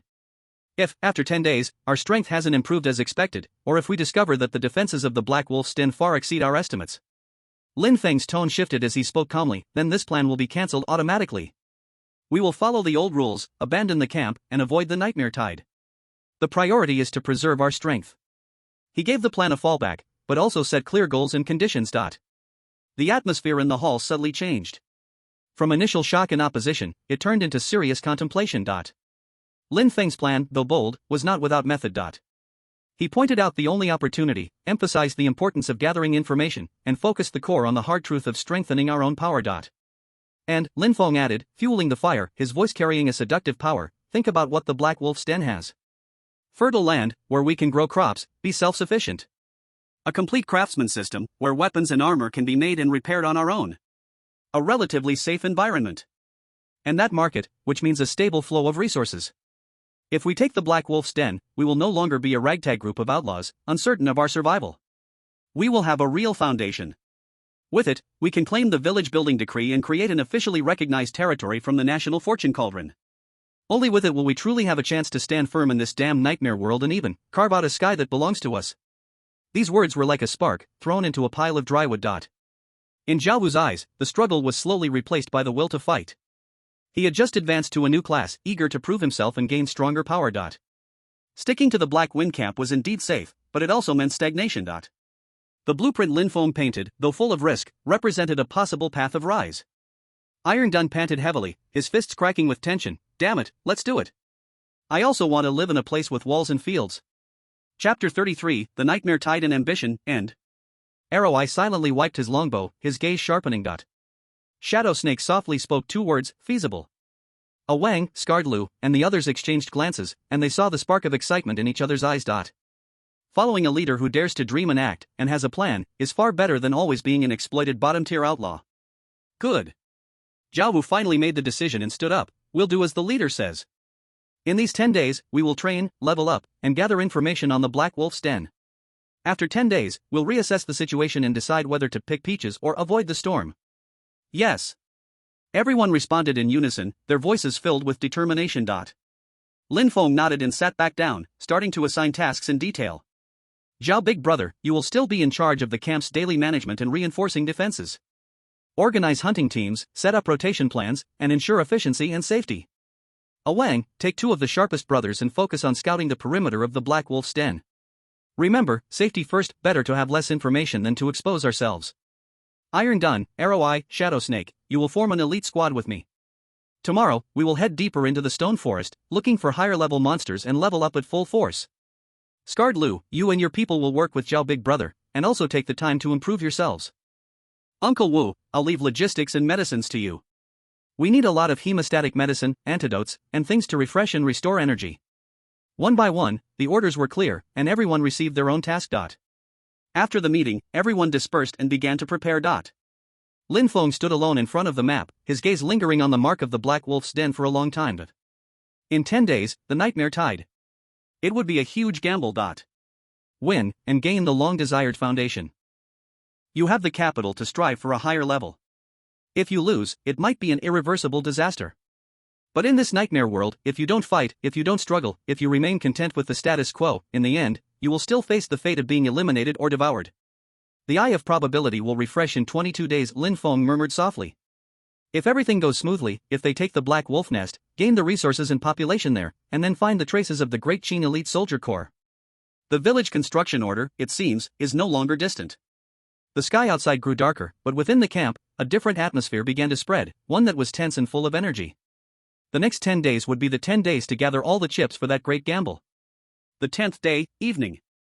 The setting sun was as blood-red as ever, casting a layer of tragic dark red over the Black Wind camp's crude wooden walls and crooked shelters. The wind blew from the wilderness, carrying with it a familiar and unsettling restlessness. It was the faint energy fluctuation that spread through the air just before the nightmare tide arrived. In the center of the camp, the bonfire burned brighter than usual. The large iron pot over the fire bubbled with thick meat soup, stewing the finest cuts of meat from the past few days' hunting, even extravagantly adding some dried mushrooms and coarse salt, carefully preserved by Old Wu. The fragrance spread, yet it couldn't dispel the heavy tension that lingered in everyone's heart. Lin Feng stood by the bonfire, his green leather armor polished to a shine, the firestorm gun quietly resting beside him. The dark red gun body seemed to flow with molten lava under the firelight. He scanned the silent team eating around him. 10 days of racing against time. He himself, having drenched himself in the blood of higher-level monsters deep in the stone forest, finally stepped into the 9th-level threshold just yesterday evening. His strength attribute reached an astonishing 16.5, base 11 with 50% bonus. Zhao Wu's heavy shield defense job had stabilized, with his level rising to level 8. The use of his iron wall body had become even more refined, standing there like a moving city wall, giving an endless sense of security. The bone-breaking greatsword in his hand seemed to have grown accustomed to its new master, the sound of wind and thunder faintly accompanying its swings. Shadow Snake had successfully leveled up to level 8, with agility added as her main stat, making her movements so fast they almost left after images. Her dark green claws seemed like extensions of her arms, more efficient at claiming lives in the dark. Iron Pound and Arrow Eye both reached level 7, with one becoming more ferocious with his shield hammer, and the other's archery growing increasingly sharp and precise. Scar's Lu's team and Wang's elite troops had generally leveled up by 1 or 2 levels, with the lowest being level 5. Their equipment was updated thanks to the hunting gains and Lin Feng's distribution. Wang's intelligence work was also exceptional. He not only figured out several hidden approach routes to the Black Wolf Nest but also found an excellent observation point in a valley concealed by dense deadwood forests and rocky slopes in the northeast. It was higher ground, overlooking parts of the side walls and rear of the Black Wolf Nest, well hidden, with an escape route. At this moment, everyone had eaten their fill, weapons were checked, and their bags carried more than 3 times the usual amount of hemostatic powder and antidotes, provided by Old Wu. The extra supplies, precious materials, and energy crystals had been distributed and carried, while heavier items and stored rations were properly hidden in several secret cellars within the camp. Lin Feng picked up a rough wooden bowl filled with clear water. His gaze swept across every face, some resolute, some nervous, some excited. Brothers, his voice wasn't loud, but it clearly carried over the crackling of the fire. Meat, it's been eaten. Wine, there's none today, we'll save it for the victory celebration later. Words, we won't say many. He paused, his eyes sharp as a knife. 10 days ago, we made this plan. Some said it was risky, some said it was crazy. That's right, it is risky, it is crazy. In this nightmare world, going step by step, living cautiously, ultimately, you'll end up like the rotting flesh on the wilderness, devoured by stronger beasts. Or could it be that this very world itself is slowly eating us away? The Black Wolf Nest has been weighing down on us for not just a day or two. They eat our flesh, drink our blood, drive and exploit us like livestock. Today, the nightmare tide is coming to cleanse this land, and they will be the first to face it. This is both a crisis and our only chance. Lin Feng splashed the clear water from his bowl onto the ground, the water quickly absorbed by the thirsty soil. Tonight, we abandon this camp. It's not a retreat, it's a sacrifice before the attack. Every grass and tree here, we can rebuild with something better later. But the bay area of the Black Wolf Nest, those blacksmith shops, tailor shops, and the fields that grow food, that's the foundation we'll use to root our future. His voice suddenly rose. I, Lin Feng, swear here. After tonight, either we lie on the ruins of the Black Wolf Nest, watching our flag rise. Or, we die on the way there, never turning back to become the dogs of the losing side, hiding and fleeing. Is there anyone who is afraid? Leave now with your rations, and get out immediately. I will not make things difficult for you. Lin Feng's gaze shot like lightning, sweeping across the entire crowd. Chapter 34, Level 2 Nightmare, 500 Liters, Part 1. Nightfall completely enveloped the wilderness, and the Black Wolf Nest lay like a beast crawling in the shadow of the bay, its outline appearing particularly hideous under the sparse starlight. Lin Feng and his group were crouched at the northeast point, a valley edge concealed by scattered rocks and dense, withered trees. The terrain here was about 20 meters higher than the Black Wolf Nest, offering an excellent vantage point. Through the cleverly disguised observation gap they had cleared, they could see most of the side walls, the rear area, and even some movement towards the western gate of the Black Wolf Nest. Wang's intelligence was accurate. The Black Wolf Nest's defenses were far more structured than the wooden fences of the Black Wind Camp. The outer wall was made of thick logs deeply embedded in the ground, with sharp points on top, and the height was estimated to exceed 5 meters. The top of the wall was clearly reinforced, measuring about 1 to 1.5 meters wide, enough for a soldier to stand with a spear in defense or for 2 people to patrol side by side. Every so often, there was a simple but sturdy wooden arrow tower on the wall, where figures and the gleam of crossbows could be vaguely seen. What was even more alarming was the moat dug outside the wall, though not wide, about 3 meters. The drawbridge was raised, and the only access route was cut off. At this moment, the lights inside the Black Wolf Nest were noticeably denser than usual, especially in the direction of the western wilderness. Figures moved about, and the sounds of shouting and metal clashing could be faintly heard carried by the night wind, creating an anxious atmosphere that could be felt even from such a distance. As Wang had scouted and everyone had guessed, the main forces of the Black Wolf Nest were clearly gathered to defend the western gate, with fewer guards on the sides and rear. By the looks of it, the nightmare tide has always attacked the western gate before. Zhao Hu whispered, leaning into Lin Feng's ear. Lin Feng nodded, his gaze calm as he surveyed the fortress below. The defenses were indeed stronger than he had expected. If they attacked directly from the front, without the nightmare tide to weaken the enemy's forces, the 45 of them would probably have a hard time breaking through. This further confirmed the necessity of his picking the peaches plan. He had to wait until both sides were weakened by the nightmare tide. Time passed in the oppressive silence. The dark red glow in the night sky grew more intense, and the energy fluctuations in the air that made people uneasy became more intense, like the low pressure before a storm, heavy and pressing on everyone's heart. At exactly 10 p.m., an unexpected change occurred. Without warning, on the open field about 500 meters outside the western gate, the space seemed to be torn open by an invisible giant hand. Thick, almost tangible gray-black necrotic energy surged out, spreading instantly. Immediately after, pale, white skeletons walked out from the gray-black mist. It was not scattered corrupt wolves or armored beasts, but skeleton soldiers arranged in a slightly loose formation, with traces of a queue still faintly visible. They held rusty swords and broken wooden shields, their hollow eye sockets flickering with faint yellow flames of soulfire, silently and resolutely rushing towards the western gate of the Black Wolf Nest. The number was so large that at a glance, it seemed there were no less than 100. Among them, there were clearly some skeleton warriors, LV7 LV9, with larger bodies, thicker bones, and wielding long spears or battle axes. Skeletons. All skeleton soldiers? Taidun crouched behind the rocks, his eyes wide open, muttering in a hoarse voice, disbelief filling his words. This was completely different from the nightmare tide they had expected, made up of various wild monsters. What sent chills through their hearts even more came next. The gray mist churned, and two particularly tall figures, wearing tattered bronze armor and holding heavy battle spears, stepped out. The soul fire in their eye sockets burned with a noticeable dark red. Skeleton Centurion, LV11. Everyone's hearts tightened. A single centurion had once almost killed them in the ancient tomb, and now two appeared. However, this was not over yet. From the thickest part of the gray mist, a skeletal warhorse, entirely made of bones, its eyes burning with eerie blue flames, stepped out slowly. On the horse's back sat a skeleton even more massive, its bones a dark silver color. It wore a broken bronze helmet, a tattered chainmail, and held a nearly 3-meter-long bronze horse lance, slanting towards the ground. A far more ferocious and condensed death aura spread from it. Skeleton 500 Lord, LV15. 500 Lord, and still riding a horse. Arrow Eye's voice was dry, his fingers white as they gripped the bow.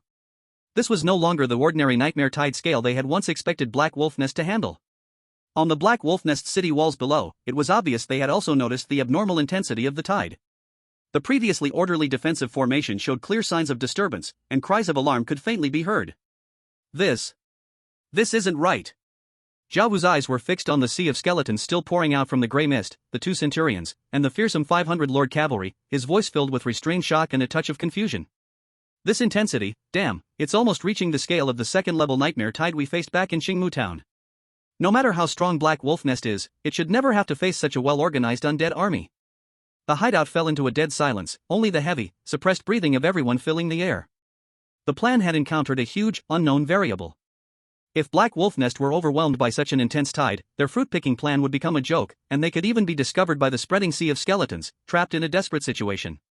In the midst of this extreme tension, even with a hint of panic in the air, Zhao Wu seemed to suddenly remember something. He abruptly turned his head and looked at Lin Feng, his eyes filled with disbelief and a strange guess. His voice was very low, but trembled as he spoke. Lin Feng. I think I've heard something before, just as a rumor. It's said that our kind of camp, with no roots or backing, who carve out their own territory as bandits, isn't recognized by the national luck cauldron. Because we have no clear affiliation and boundaries. When the nightmare world settles the civilization traces that trigger nightmare tides, it might lump together bandit forces with similar auras within a certain range. He swallowed, pointing at the sea of skeletons below that far exceeded their expectations, and then at their own hidden position. Do you think, could it be that since we're not far from Black Wolf Nest, this nightmare tide has lumped us together as part of the civilization traces of Black Wolf Nest? So this time, it's not just a routine tide targeting Black Wolf Nest alone, but a tide that came after both our forces, accounting for both, resulting in something so powerful? His words were like a thunderclap. The explosion in everyone's minds. To think that the Black Wind Camp and the Black Wolf Den are considered to be part of the same group? So the intensity of the nightmare tide has stacked? This rumor is absurd, unbelievable, yet the terrifying skeleton army in front of us, far beyond reason, seems to be the most direct, most horrifying proof. However, just when everyone was shocked by this speculation, their scalps tingling, hearts pounding, not knowing what to do. Puff. Ha ha ha. A suppressed, breathy laugh suddenly rang out in the silent ambush point. Everyone turned in shock, only to see their normally calm, steady, and decisive leader, Lin Feng, now holding his mouth tightly with his hand, his shoulders shaking slightly in uncontrollable laughter. It was as though a string that had been pulled too tight was suddenly plucked in some strange way, resulting in a nearly uncontrollable release of laughter. His laughter left Zhao Hu and the others utterly confused. Had the leader been shaken? Or was he furious? Cough. Cough, cough. Lin Feng finally managed to stop laughing, rubbing his slightly sore eyes, exhaling deeply and heavily. It can still be like this, he shook his head, his voice still carrying a lingering amusement and a hint of incredulous amusement. The nightmare world, your rules are really simple and brutal, unreasonable. His laugh and this teasing remark were like a spark thrown into solidified grease, instantly shattering the fear and gravity that had nearly frozen everyone. Zhao Hu froze, looking at Lin Feng's rare and even somewhat unseemly smile, the tight muscles on his face relaxing involuntarily. Thinking about it carefully, isn't this kind of thing absurd? They had schemed to take advantage of the fire, only for the fire to come, one that could burn them all to ashes, and the reason might be that they were too close and considered part of the same group? Tai Dun scratched his head, muttering, seems like it really is nonsense, huh? Yingxi's mouth curved slightly, almost imperceptibly, before quickly returning to its cold demeanor, but the gravity in his eyes seemed to be somewhat diluted by Lin Feng's laugh. Jian Yen sighed lightly, steadying his longbow once more. The palpable panic and confusion that had nearly solidified within the team gradually dissipated. As long as the leader was still laughing, still calmly making jokes, it meant the sky hadn't fallen, and there was still a chance for things to turn around. Lin Feng stopped laughing, but the sense of relaxation in his eyes had not fully faded. The overwhelming tension accumulated over the past 10 days from planning and pressure seemed to have been completely released by this absurd accident. He refocused his gaze below. Outside the west gate, the leading skeleton forces had already collided with the arrow rain and the rolling logs and stones from the Black Wolf Denver. The dull thud of impacts and the cracking of bones could be faintly heard. The two centurions began to move forward slowly, while the 500 skeleton commander still sat calmly on his skeletal warhorse, his eerie blue eyes coldly sweeping over the Black Wolf Den's walls, as if searching for a weakness, not yet making a move. The resistance from the Black Wolf Den, though initially somewhat flustered, had managed to stabilize thanks to their solid fortifications and numerical advantage. The battle quickly entered a white-hot stage of attrition. Whether we were counted in doesn't matter now. Lin Feng's voice returned to its usual calm, even sharper and clearer due to the relaxation. What matters is the current situation. He pointed to the battlefield below, which resembled a meat grinder. The Black Wolf Den's strength is stronger than we expected, and their fortifications are more solid. But this wave of skeletons is far beyond their previous experiences in dealing with it. That 500 skeleton commander hasn't moved yet, that's the real trump card. For us, this unexpectedly strengthened nightmare tide is both a huge risk and possibly an even greater opportunity. Lin Feng's eyes sparkled with a gleam. The Black Wolf Den will undoubtedly have to reveal all of its cards, and the cost will far exceed anything we had anticipated before. The extent of mutual destruction may be even deeper. He turned around and looked at the team members who had regained their composure. The original plan remains unchanged. Continue to lie low and observe carefully. Now, what we need to assess is not only the extent of the Black Wolf Den's losses, but also when the Skull 500 leader will strike, and how the Black Wolf Den will respond. And how the strengthened nightmare tide will ultimately end, and whether it will affect us on this side. Everyone, stay on high alert.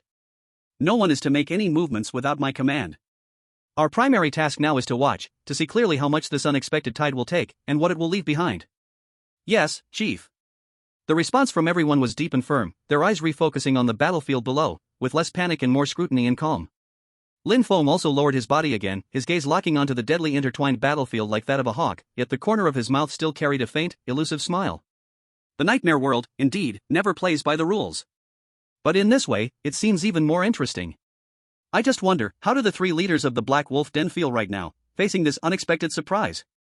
Outside the western gate, the Symphony of Death had already reached its most tragic chapter. Skeleton soldiers, like waves of gray-white, crashed against the Black Wolf Den's wooden walls in waves.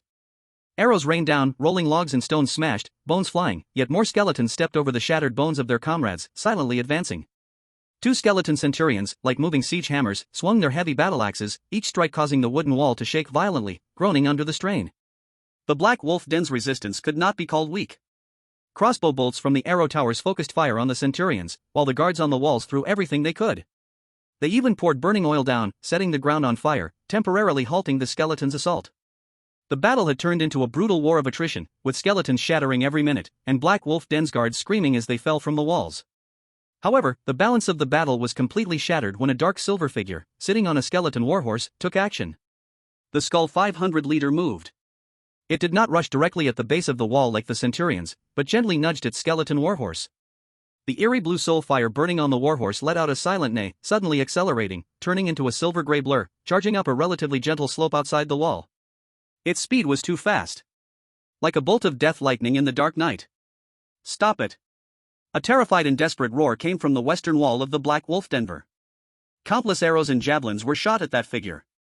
But the 500-leader waved the 3-meter-long war spear in its hand, and a grayish arc of air exploded, sweeping most of the long-range attacks aside.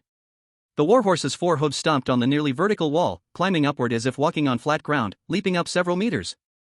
In the next moment, it and its rider soared into the air, leaping over the jagged wooden spikes on the top of the wall, crashing into the defense crowd inside the Black Wolf Den like a meteor. Boom! The terrifying impact instantly shattered the bones of 4 or 5 guards, throwing them backward. The 500-leader landed, and with a sweep of its war spear, all living creatures within a 5-meter radius fell like cut wheat, limbs and broken arms mixing with shrill screams rising into the sky. Chapter 36, Picking Up Chestnuts from the Fire, 1. The defensive formation on the city wall was brutally torn open by this deadly blow that fell from the sky, creating a bloody gap. Second leader. Third leader. Get up there. A shrill cry echoed. 2 figures leapt from the command positions on the inner side of the wall, charging toward the demonic 500-leader. One person wielded twin knives, his figure ghostly, clearly the second in command, Bloodhand. The other held a long spear, striking like a dragon, aiming directly at the 500 master's eyes. This was the third in command, Jackal. Bloodhand's twin knives cut through multiple afterimages, targeting the horse's legs and the connection points of the 500 master's armor with incredible speed. Jackal's spear was even more vicious and cunning, almost sealing off all vital points of the 500 master's upper body. However, the absolute difference in rank and the terrifying elite template was fully displayed at this moment. The 500 master didn't even glance at Jackal, thrusting his simple yet lightning-fast spear with a clean strike. Put! Jackal's thrust was blocked by the horse spear, but he himself, along with his spear, was directly impaled through the chest by the terrifying tip of the spear, pinned to a wooden pillar behind him. His life faded instantly. Third brother. Bloodhand's eyes were bloodshot, his knives moving faster. But the 500 master merely flicked his wrist, withdrawing the spear and sweeping it in a countermotion. Bloodhand barely managed to cross his twin blades to block. Clang, crack! The twin knives snapped in response. The remaining force of the spear landed heavily in Bloodhand's waist and abdomen. The second in command, known for his agility and ruthless nature, was sent flying like a broken sack, crashing through a section of the wall, and slumped down, clearly near death. In one encounter, both leaders perished. It's over. On the west wall, the morale of the Black Wolf's defenders collapsed like an avalanche with the deaths of the 2 leaders. Some threw down their weapons and fled, while others stood hopelessly in place. The skeletal 500 master, like a god of death, began to wreak havoc inside the west wall, blood and flesh flying everywhere. Without effective leadership and with shattered morale, the western defense line collapsed quickly under the dual pressure of external skeleton soldiers and internal disarray. A large number of skeletons climbed over the wall, flooding into the camp, and the shadow of slaughter and destruction instantly covered the entire Black Wolf's den. Now! Retreat! Head east! In the chaos, a burly man with a single eye and a face full of scars, the leader, One-Eyed Wolf, let out a desperate and frantic roar. Only a dozen of his most loyal subordinates, the ones with the best equipment, remained by his side. One-Eyed Wolf's gaze swept over the camp, now engulfed in flames and slaughter. In the center, there were their warehouses, workshops, and even more valuable, their fortune. He gritted his teeth and shouted, to the craftsman's district. Grab the blacksmiths, tailors, and old brewers. Hurry! He knew the camp was lost. But as long as these precious craftsmen were alive, he would have the foundation to rise again. A dozen men, like stray dogs, erupted with their final ferocity, forcing their way through the scattered skeletons, charging toward the craftsman's district. Soon, they were dragging along about 10 panicked, pale-faced production workers, blacksmiths covered in soot, tailors clutching measuring tapes, trembling old brewers, and confused carpenters. There were also 2 half-grown apprentices, being driven forcefully as they fled desperately toward the northeast back gate of the Black Wolf's den, where Lin Feng and the others were hiding. At the hideout. The collapse of the Black Wolf's den was happening so fast it was breathtaking. From the breach in the wall by the 500 master to the deaths of the 2 leaders, the defense line collapsed, and the skeletons entered the city, all in just a few minutes. The flames shooting into the sky, the wails of agony, and the sound of bones grinding together mixed, forming a hellish scene. Zhao Hu and the others were sweating, shocked by the terror of the 500 master and alarmed by the rapidly changing situation. If they had rushed in earlier, they would have been trapped in the chaos. Just then, the sharp-eyed shadow snake whispered, "Someone's escaping, heading towards us." The group immediately focused their attention. From the northeast corner of the Black Wolf's den, a small gate was smashed open, and a dozen ragged figures scrambled out, with others seemingly rolling and crawling behind them. It's the one-eyed wolf. Zhao Hu's eyes narrowed as he instantly recognized the towering man in the lead. He's not dead. And he brought people. Those are survival professionals. He wants to escape with them. Everyone's breath caught in their throats, their eyes all locking onto Lin Feng. Lin Feng's mouth curled upwards, unable to suppress a smile at that very moment. But this was no gentle smile, it was the cold, predatory joy of a hunter seeing a wounded beast stumble blindly into a trap. Good. What a good one-eyed wolf. Defeated, yet still thinking about carrying assets? How thoughtful. Lin Feng whispered with a chilling gaze, all forces, charge. Leave none alive. Protect those survival professionals, don't let them get hurt. Big brother Zhao, take Tai Dan and Scar Lu to intercept them head-on. Yingxi, Jin Yan, follow me around the side, cut off their escape route, and prioritize killing the one-eyed wolf. Yes. After holding back for so long and witnessing an astonishing battle, the 45 elite soldiers pounced like wolves on their prey, swiftly emerging from their ambush spots without a sound. Taking advantage of the terrain and the cover of night, they split into two groups, swiftly closing in on the fleeing team like pincers. At this moment, the one-eyed wolf was consumed with the panic of escaping and the faint hope of a future, unaware that just when they thought their escape route was the safest, a deadly ambush would suddenly strike. As they rushed into a relatively open rocky slope, a row of silent figures suddenly rose from the darkness ahead. The leader, holding a broken bone-cutting knife he knew all too well, his eyes flashing with cold battle intent, Zhao Hu. Scarface? It's you! The one-eyed wolf's face twisted with a mix of rage and shock. You're behind this? Surrender, hand over the production professionals, and I'll spare your life. Zhao Hu was too lazy to waste words, pointing his big knife. Dream on. Kill your way out. The one-eyed wolf roared madly, knowing that he could not stop. If they were delayed, the skeletons would catch up, and it would all be over. He swung his battle axe and charged towards Zhao Hu, with a dozen of his loyal followers right behind him, their eyes bloodshot as they attacked. However, just as they were about to engage Zhao Hu, Tai Dan, and others, a sharp whistling sound suddenly echoed from their rear. Whoosh! Whoosh! Whoosh! 3 cunning arrows shot from the shadows, accurately piercing the back necks or knees of 3 Black Wolf gang members. Then, a dark red gun shadow, like a long-hidden venomous dragon, erupted from the one-eyed wolf's blind spot, his right rear. Before the gun even arrived, the intense killing intent already made the one-eyed wolf's hairs stand on end. Who? The one-eyed wolf screamed, hurriedly turning his body, his battle axe sweeping back in a panic. Clang! The sound of a fierce clash echoed as the blazing gun and battle axe collided. The one-eyed wolf felt an overwhelming force crashing against him, far beyond his expectations, causing his arm to numb and his battle axe to nearly slip from his grip as he staggered backward. He looked up in horror, only to see an unnaturally young figure holding the gun, his eyes as cold as eternal ice.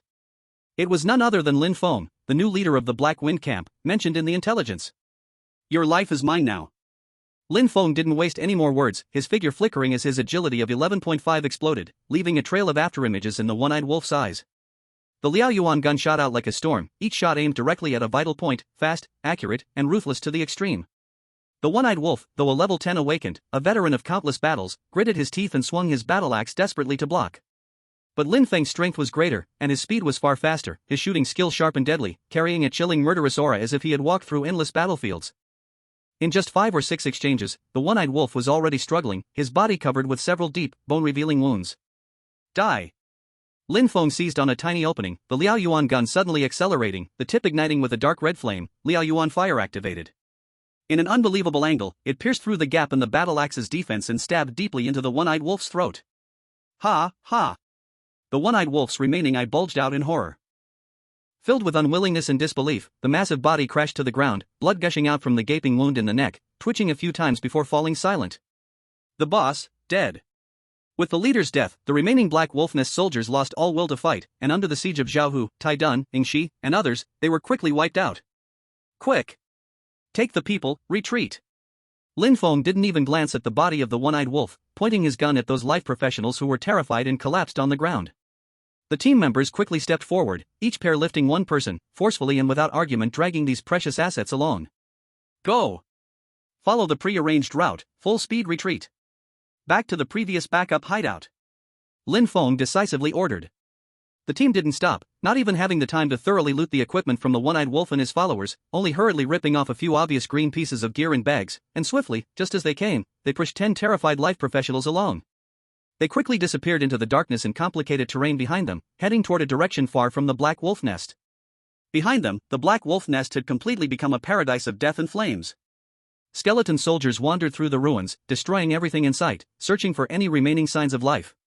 The towering firelight lit up half the night sky, declaring the complete fall of the former overlord of this river bend.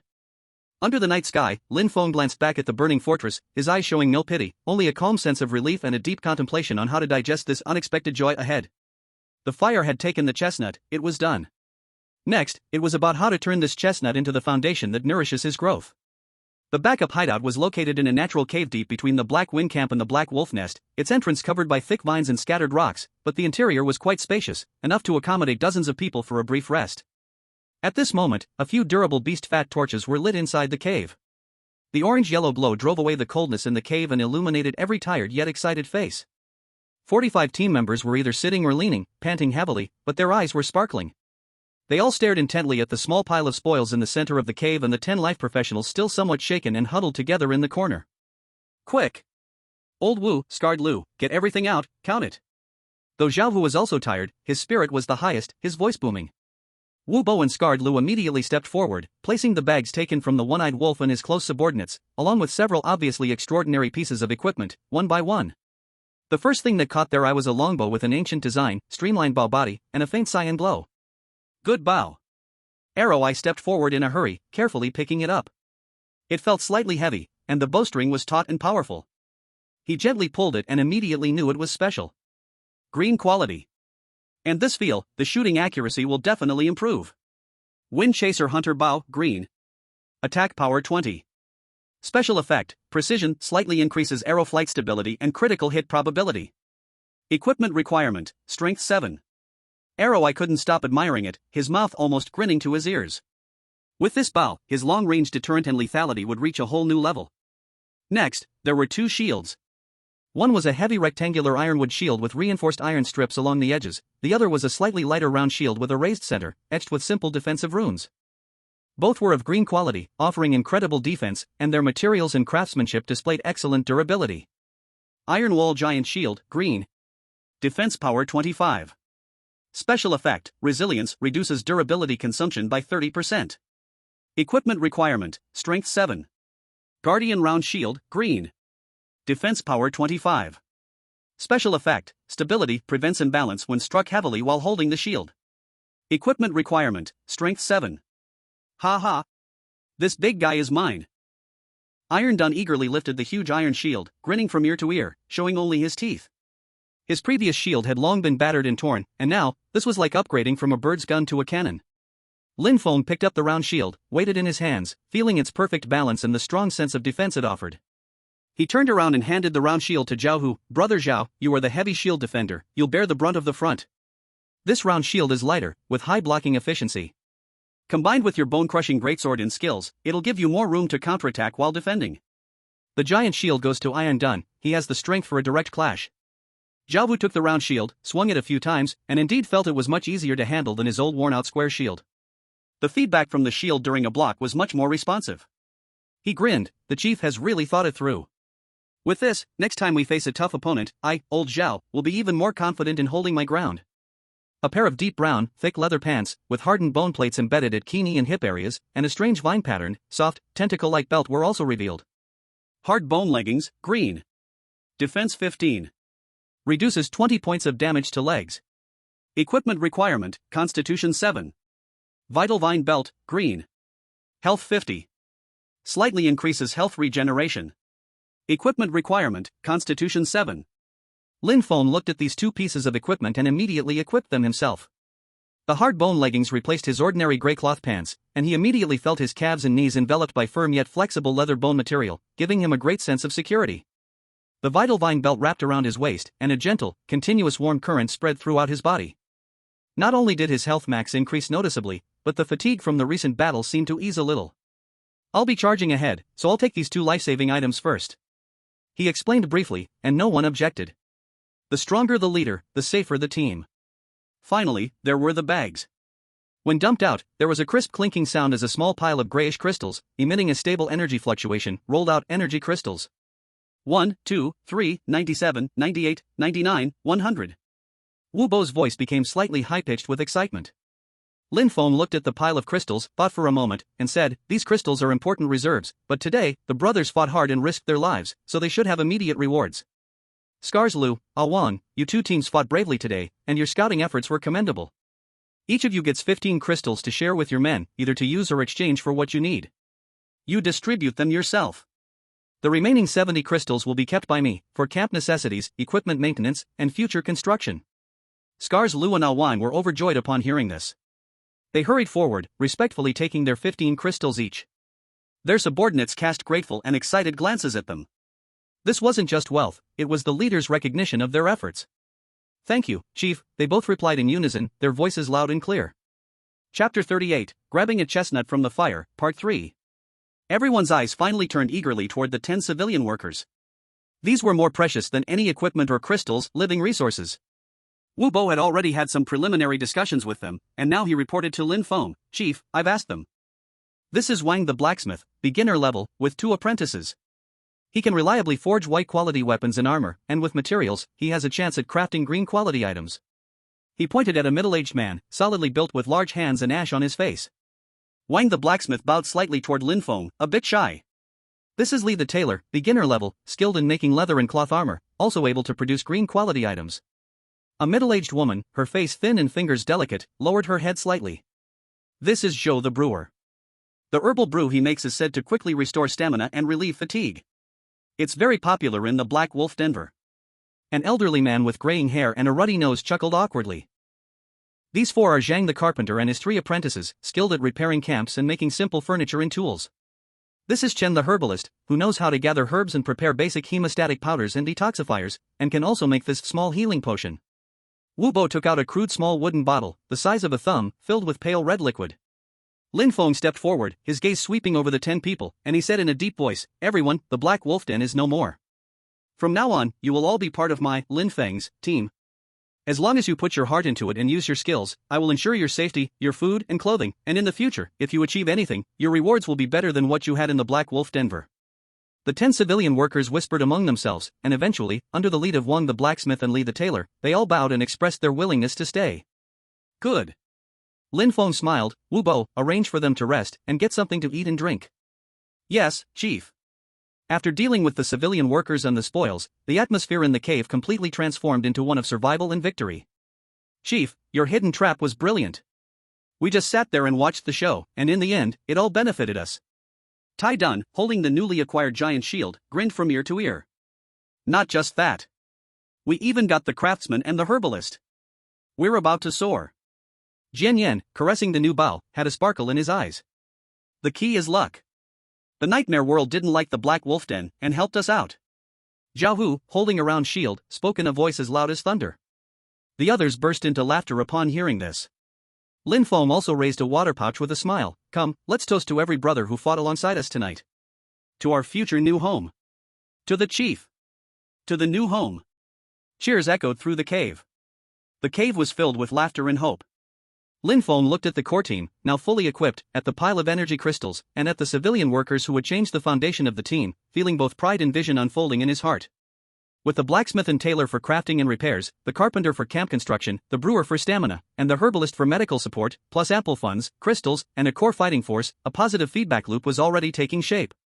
The threat of the Black Wolf Den had been removed, and such a rich dowry had been delivered. Next, we need to digest these gains, and then. Lin Feng looked towards the cave entrance, his gaze seeming to pierce through the rock wall, reaching farther beyond. It's time to seriously consider how to find that great Qin Legion and obtain the village building decree. The night was still long, but dawn no longer seemed far away. The first dark red light of dawn struggled through the clouds, casting faint light on the war-torn wilderness. Hiding in the cave, everyone had already woken up, nibbling on the leftover dry food from last night. The atmosphere carried the fatigue of a great battle, but also filled with expectations for the new day and a faint unease. Everyone's gaze occasionally darted towards the cave entrance, waiting for the scouts' return. Lin Feng sat against the cave wall, silently feeling the continuous warmth from the life force line belt, as well as the improved coordination of his body after the equipment upgrade. His gaze was calm, but in his heart, he was repeatedly running through various possibilities. About an hour later, there was a slight rustling sound at the cave entrance. Wang, with 2 agile hunters, sneaked in quietly like a wildcat. They carried the mixed scent of morning dew and gunpowder, but their faces were filled with an excited sense of relief. Chief. A Wang quickly walked up to Lin Feng, lowering his voice, speaking urgently. We snuck up near the Black Wolf Den and looked around. The skeleton soldiers are all gone. Not a single one left. Just like when they appeared, it's as if they've all burrowed back underground. A relieved sigh echoed through the cave. The threat of the skeleton soldiers, especially the terrifying 500-unit leader whose whereabouts were unknown, had always been the biggest worry hanging over everyone's heads. What about inside the Black Wolf Den? Zhao Hu quickly asked. A Wang's expression grew complicated. A mixture of shock and sorrow filled the air. A scene of devastation. A large section of the western wall had collapsed, 2 arrow towers had fallen, and everywhere there were traces of burning and scattered bones. Inside, there were many bodies, some with skeletons, others from the people of Black Wolf's Den, and some houses that hadn't fully burned were still smoking. However, the core areas, like the stone houses in the former craftsman's district and the warehouses, seemed to be less damaged, the walls still standing. The moat's water had a dark red tint. Everyone fell silent. One could imagine the fierce battle and destruction that took place there last night. Lin Feng stood up, brushed off the dust on his clothes, and his gaze became sharp and determined. The skeletons have retreated, the threat has temporarily passed. Although Black Wolf's Den is destroyed, its foundation remains, and it is leaderless. He looked around at everyone. Our camp, Black Wind Camp, is too simple. Though Black Wolf's Den was damaged by the war, its location, the basic structures, especially the intact craftsman houses and warehouses, are worth 100 times more than Black Wind Camp. I have decided, we will all move to Black Wolf's Den. We must leave immediately, take over before any other potential invaders arrive. Yes. Chief. The crowd responded loudly, their fatigue vanishing, replaced by excitement for the new venture. The team quickly packed their belongings, took the 10 lifeworkers and all supplies, and left the cave. As the sky began to brighten, they moved quickly toward Black Wolf's Den. Half an hour later, the broken silhouette of Black Wolf's Den appeared in their sight. Despite being mentally prepared, the shock of seeing it in person still made many gasp. The once imposing wooden walls had a massive breach nearly 20 meters wide on the western side. The broken logs were charred and twisted, like the ugly scars of a beast. The 2 arrow towers had collapsed into a pile of debris, one of them still emitting wisps of smoke. Ashes, broken bones, and unrecognizable debris floated on the moat, the water murky and disgusting. The air was thick with the smell of burning, blood, and a faint decaying scent left by the departed souls. Crossing the damaged suspension bridge and stepping into the camp's interior, the scene became even more tragic. The once relatively flat open ground was now filled with pits and scattered weapon remnants. Many wooden huts had been burned or toppled, with embers still smoldering. Dead bodies were scattered everywhere, some human, others with pale skeletal frames, some tangled together, frozen in the fighting poses they had taken before death. Flies had already begun to gather, buzzing in an annoying hum. However, as a Wang had said, the craftsman's district in the northeast, made mainly of stone, and the large warehouses built with thicker wood, were relatively less damaged. The walls were mostly intact, though many doors and windows had been broken. Quick! Zhao Hu, take people and immediately clean the battlefield, bury the bodies properly, find a place to bury them. The fragments of the skeletons should be burned together. Lin Feng gave orders quickly, his voice echoing across the ruins. Tai Dun, take people to check the breach in the wall and the arrow towers, assess the difficulty of repairs. A Wang, take your people and patrol the perimeter, expand the security zone, and prevent any scattered monsters or unwanted guests. Iron Blacksmith, Li the Tailor, Master Zhou, Apothecary Chen, Carpenter Zhang, take your apprentices and immediately inspect your workshops and residences. Count the losses, see how many tools and materials are left, and organize whatever is usable. Uncle Wu, assist Apothecary Chen, prioritize clearing a space, handle the hygiene issues to prevent disease.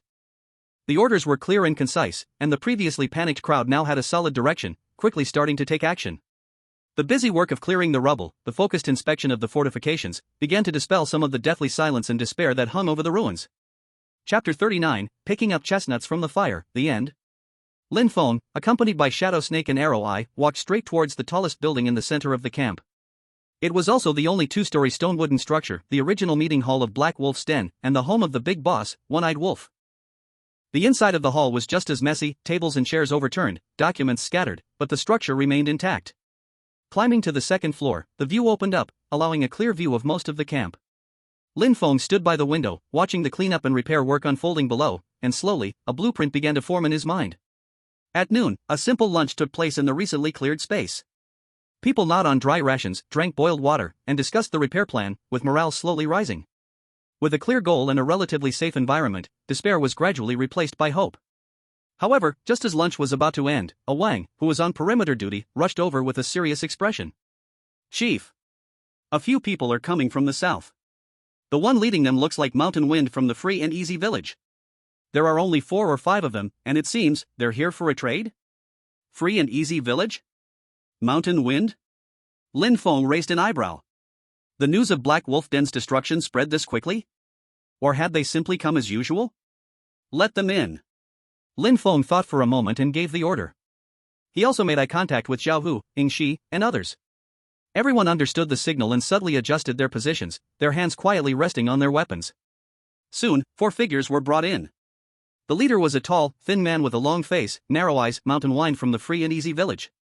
Behind him followed 3 sharp-looking bodyguards. As soon as Mountain Wind stepped into the camp, his narrow eyes quickly scanned the surroundings, still being cleared ruins, busy unfamiliar faces, and the obviously changed flag. His face first flashed with surprise, then quickly turned into a complex expression mixed with greed, doubt, and calculation. When he saw Lin Feng standing in the center of the ruins, subtly protected by Zhao Hu and the others, a gleam of light flashed in his eyes. Lin Feng was too young, and his demeanor was completely different from the One-Eyed Wolves group. "This brother, you seem unfamiliar." Mountain Wind stopped, gave a half-smile, and cupped his hands in greeting. "I wonder where the leader of the One-Eyed Wolves is. I'm Mountain Wind from Free and Easy Village, here as agreed, to trade some goods." Lin Feng looked at him calmly and said indifferently, "The Black Wolf Den no longer exists. The One-Eyed Wolves and their followers died last night in the Nightmare Tide. This place is now under my control, Lin Feng." "What?" Mountain Wind had suspected something, but hearing it from Lin Feng himself still shocked him deeply. Especially when he saw the murderous looks in the eyes of those behind Lin Feng and the fine equipment, a bold and greedy thought uncontrollably surged in his mind. The Black Wolf Den had just been destroyed, and the new leader had just taken charge, with their foundation unstable. It looked like these people weren't many. If he could take advantage of their weak footing and seize this fat piece of meat. His surprised expression quickly disappeared, replaced by a tone of regret mixed with congratulations. "I see. Truly, the heavens are unpredictable. Chief Lin, a young hero, taking over here, it's impressive, very impressive." His smile grew even more sincere as he walked within 5 steps of Lin Feng. "Chief Lin, eradicating the Black Wolf Den, those bullies who oppressed the neighbors, truly rid the River Bay of a major menace. We at Free and Easy Village will certainly..." Before he could finish his sentence, an unexpected change occurred. Mountain Wind's smile instantly transformed into a vicious and ruthless grimace. His right hand, which had been hidden in his sleeve, suddenly struck out. 3 dark, cold flashes formed a triangular shape, shooting straight at Lin Feng's face and chest. Poison sleeve arrows. At the same time, his left hand swept across his waist, and a soft sword, like a venomous snake flicking its tongue, silently and quickly struck toward Lin Feng's abdomen. The 3 bodyguards behind him also acted at the same time. One lunged at Zhao Hu, who appeared to be panicked after the leader's sudden attack, while the other 2 fiercely attacked Ying Shi and the other team members on the flanks. Mountain Wind's plan was no less sinister. The sleeve arrows blocked the upper body, with poison sealing the throat upon contact, the soft sword aimed at the lower body, a treacherous and cunning move. He was betting on Lin Feng being young and slow to react. Even if he could dodge the sleeve arrows, it would be difficult to defend against the near-close soft sword strike. As long as the leader is severely injured or captured, the rest are not to be feared. However, he was facing Lin Feng, who possessed an astonishing 11.5 points of terrifying agility and the battle instincts of a general. Facing the 3 poison arrows shooting at him, Lin Feng didn't even make a big move. He only tilted his head and upper body with a barely perceptible difference, narrowly dodging the arrows, which brushed past his hair and leather armor, embedding into the earth wall behind him with a muffled thud, thud, thud. And almost at the same time as he avoided the poison arrows, Lin Feng's right hand, which seemed casually hanging by his side, moved. So fast that only a faint, dark red afterimage remained in the air. The beast skin covering the spearhead shattered, and the blazing spear suddenly awakened like a sleeping angry dragon. The spear arrived first, and its tip precisely landed on the spine of the soft sword that was thrust at him. Ding! A crisp sound, but one that made teeth ache, as metal clanged against metal. Guo Feng felt an irresistible force coming from the sword, breaking his tiger's mouth and causing the soft sword to uncontrollably swing upward, leaving his center wide open. "What?" Guo Feng screamed in his heart, shocked. This speed and strength were far beyond his expectations. He tried to retreat, but Lin Feng's attack followed him like a shadow. After knocking the soft sword away with a single strike, the blazing spear didn't hesitate for a moment, its body twisting like a venomous dragon's tail. In one swift and unparalleled motion, it swept horizontally, creating a dull wind-breaking sound as it slammed heavily into Guo Feng's left rib, which was still half open from shock. Crack! The clear sound of bones breaking. -102. Guo Feng let out a miserable howl as his body flew sideways as though struck by a stampeding wild bull, blood spraying from his mouth, his left rib visibly caved in. Lin Feng's eyes were ice cold as he stepped forward, following closely behind like a shadow. Guoshan Feng, barely managing to push himself up, was met with a flash of dark red death lightning. The blazing spear turned into a cold star, ignoring Guoshan Feng's futile attempts to block with his left hand, and precisely pierced his wide-open mouth, twisted by excruciating pain and fear, emerging from the back of his neck. -110. The tip of the spear twisted and pulled. Guoshan Feng's movements froze, his expression of shock, unwillingness, and disbelief quickly solidifying and dimming. The chief of the carefree village, known for his ambushes and cruelty, couldn't last 3 rounds under Lin Feng's hand and was swiftly finished off by the blazing spear. All of this happened too quickly. From Guoshan Feng's sudden attack to his death under the spear, it only took 2 or 3 breaths of time. By the time Guoshan Feng's body hit the ground with a thud, his 3 bodyguards, who had just leaped to attack, barely met Zhao Hu and the others in combat. Looking for death. Zhao Hu roared, his shield perfectly deflecting the incoming blade. The heavy bone-crushing sword, powered by the force of a shield guard, flicked backward, sending the guard and his sword stumbling backward, his chest armor cracking and blood spilling. Shadow Snake moved like a true phantom, flashing between 2 guards charging at her. Her eerie green claws left 2 bloodlines, and both guards covered their throats, gasping as they fell to the ground. The last guard, who had been pushed back by Zhao Hu, saw that Guoshan Feng was dead and his companions were instantly killed, his liver and guts twisting in fear, and he turned to flee. The sound of the bowstring at the perfect moment rang out, and an arrow pierced his calf, pinning him to the ground, and was soon overwhelmed by the other team members who finished him off with a flurry of blades. The battle started quickly and ended even faster. The 4 from Carefree Village were wiped out. Lin Feng slowly withdrew the blazing spear, shaking off the blood from its tip, his face calm, as if he had simply swatted a few flies. Clean up. See what they have on them. Lin Feng instructed. Soon, the spoils were collected. It was clear that the people from Carefree Village had come prepared, and besides standard weapons, they also had some valuable items and several good pieces of equipment, clearly meant for trade. A few green-quality swords and knives, in good condition, were directly assigned by Lin Feng to Lu with the Knife Scar and Wang's team. Let them decide whether to reward the team members who performed bravely yesterday or those who urgently need their weapons replaced. The most valuable items are 2 pairs of lightweight leather boots and 2 sets of finely crafted leather armor, all of green quality. Swift boots, green. Agility 1. Slight increase in movement speed. Equipment requirement, agility 6. Shadow Strike leather armor, green. Defense 12. Special effect, stealth, harder to detect in shadows or complex environments. Equipment requirement, agility 7. Lin Feng picked up a pair of swift boots and the Shadow Strike leather armor, handing them to Zhao Hu. Big brother Zhao, although you focus on defense now, your mobility cannot be too weak. These boots will help you move faster for support or repositioning. This armor is light, won't affect your movement, and adds some stealth effects. Sometimes, it can help with surprise attacks. Zhao Hu took them and laughed. Heh, the leader thinks things through. Old Zhao, will be able to be more agile now. Lin Feng then handed the same set of swift boots and Shadow Strike leather armor to Shadow Serpent. Shadow Serpent, this set is a perfect match for your style. Try it on. Shadow Serpent silently took them, her cold face softening for a moment, and whispered. Thank you, leader. This set of gear was undoubtedly a significant improvement for her. With the interruption over, the hustle and bustle at the Black Wolf Nest ruins continued. But in the air, there was now a sense of grimness and vigilance. In this nightmare world, to truly secure a good spot, fighting monsters alone is not enough. The covetousness and strife from fellow survivors might have just begun. However, with sharp blades in hand and skilled craftsmen at his side, Lin Feng and his team were no longer the bandits that could only hide and run. They had a fortress, capital, and the ambition to defend and expand. Chapter 40, Golden Village Building Order, Part 1. 10 days passed quickly, amidst the interweaving of ruins and reconstruction. Black Wolf Nest, now in the center of this riverbend camp, the old flag with crossed knives and spears and the fierce wolf head had long been taken down and burned. In its place, a slightly rough but determined new flag waved, a deep blue background with a dark red spear piercing the sky, beneath which was a cluster of orange flames leaping. The Signal of Fire. This was the name Lin Feng chose for this newly reborn territory. Fire Signal Village. On the 2nd floor of the meeting hall, Lin Feng stood by the window. The view outside had changed dramatically from the ruinous scene 10 days ago. The moat had been dredged again, the murky bloodstains and debris cleared. Though the water was still far from clear, it had restored its basic defensive function.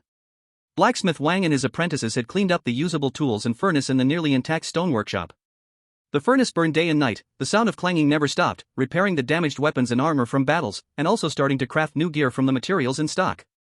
They first repaired and crafted a batch of tools, then replaced the damaged weapons and armor of the team members. Although the green quality items were not stable in output, the white quality standard gear had started to be equipped, steadily increasing the team's combat effectiveness.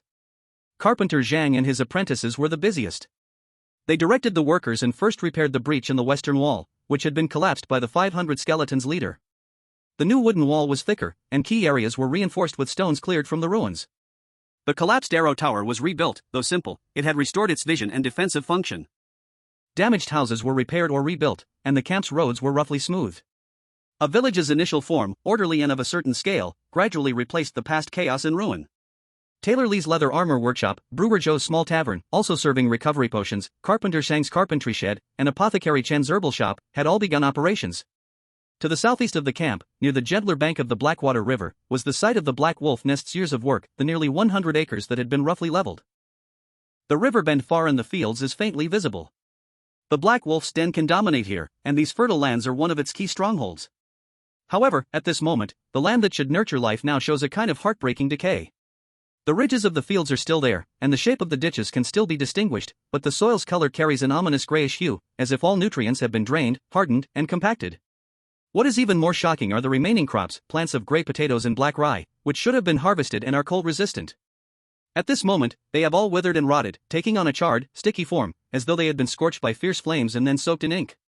In the air, even from a distance, it seems one can vaguely smell a pungent stench coming from the land, a mixture of rotting plants and some deeper decay. That is the lingering trace left by the intense death energy, after its corrosion. The passage of the skeletal centurion, 500 main soldiers, and their army of undead, brought not just physical killing and destruction. The lingering death aura that clung to the land, to the crops, to the very creatures themselves, was a fatal poison. We won't be able to count on these lands for at least the next 1 or 2 months, the voice of old Wu came from behind Lin Feng. The old man walked over, following Lin Feng's gaze, his face full of relief. I took people to inspect carefully yesterday. Fortunately, the death aura on these fields has only eroded the surface. If we plow deeply and expose them to the sun for a month or 2, we might still be able to save them. Lin Feng silently nodded. This is the cruel reality of the nightmare world, and intense undead invasion leaves wounds in multiple dimensions. The greatest tangible asset accumulated by the Black Wolf's den land has been nearly destroyed. The open space in the center of the camp has been leveled, becoming a training ground. Zhao, who is leading Iron Dumbbell, Scar Lu, and others in practice, their shouts and the sounds of weapons clashing full of energy. Shadow Snake, on the other hand, is training a few agile newcomers from the team in a designated shadow area, teaching them the basics of stealth and assassination. Arrow Eye and his archers are taking turns practicing at the newly built arrow tower and the designated spots along the walls. The whole camp, like a machine freshly repaired with new parts, although still slightly stiff in operation, bursts with strong and organized vitality. Such changes, of course, did not go unnoticed by the other 2 neighboring forces, Xiaoyao Village and the Unity Manor. The news of the death of the Xiaoyao Village leader, Gui Shanfeng, and his 3 elite men under Lin Feng's spear spread quickly through the river bend. By the 3rd day, Xiaoyao Village sent new messengers, a middle-aged man with a fair face and no beard, who appeared quite shrewd. He claimed to be the second in command of the village and was nearly humble in his respectful attitude. He brought 10 complete animal skins and 5 bags of coarse salt as gifts and clearly stated that Xiaoyao Village was willing to acknowledge Finoa Village as the leader. The past trading agreements would remain, and they were even willing to increase their share of the profits by half. As for the Unity Manor, the mastered cloud-piercing eagle was naturally a cautious and prudent man. The fall of the Black Wolf's den and Gui Shanfeng's defeat made him deeply feel that the situation in the river bend had changed. This new Lin Feng clearly was no easy character, able to stabilize the situation quickly and begin building, showing his capabilities. After observing for a few days, Cloud-Piercing Eagle made a decision. On the morning of the 5th day, the 3rd in command of Unity Manor, Iron Cash Register, a kindly-looking middle-aged man with sharp eyes, came with 4 attendants. They brought several carts of grain, leather, and other basic supplies to the newly repaired wooden gate of Finoa Village and formally presented their invitation and gifts. Leader Lin Feng, I am the 3rd in command of Unity Manor, Cloud-Piercing Eagle's personal envoy, here to congratulate you, wishing Finoa Village great success, and may your power dominate the riverbend. Iron Cash Register lowered his stance, a sincere smile on his face. This small gift. No offense, this is just a gesture of neighborly goodwill. I, at the Gathering Hall, wish to establish a long-term friendship with Finoa Village, to share what we have and ensure the rules set by the Black Wolf's Den remain in place. We are willing to continue as is, without any objections. One should not strike a smiling face, especially when the other brings urgently needed supplies. Lin Feng received Iron Scale in the council hall, accepted the gifts, and expressed goodwill. The 2 parties quickly settled on preliminary trading intentions and a mutual non-aggression pact. Lin Feng wasn't surprised by this, nor did he care to delve deeper into whether the 2 sides were genuinely allied or merely biding their time. He had more important matters at hand.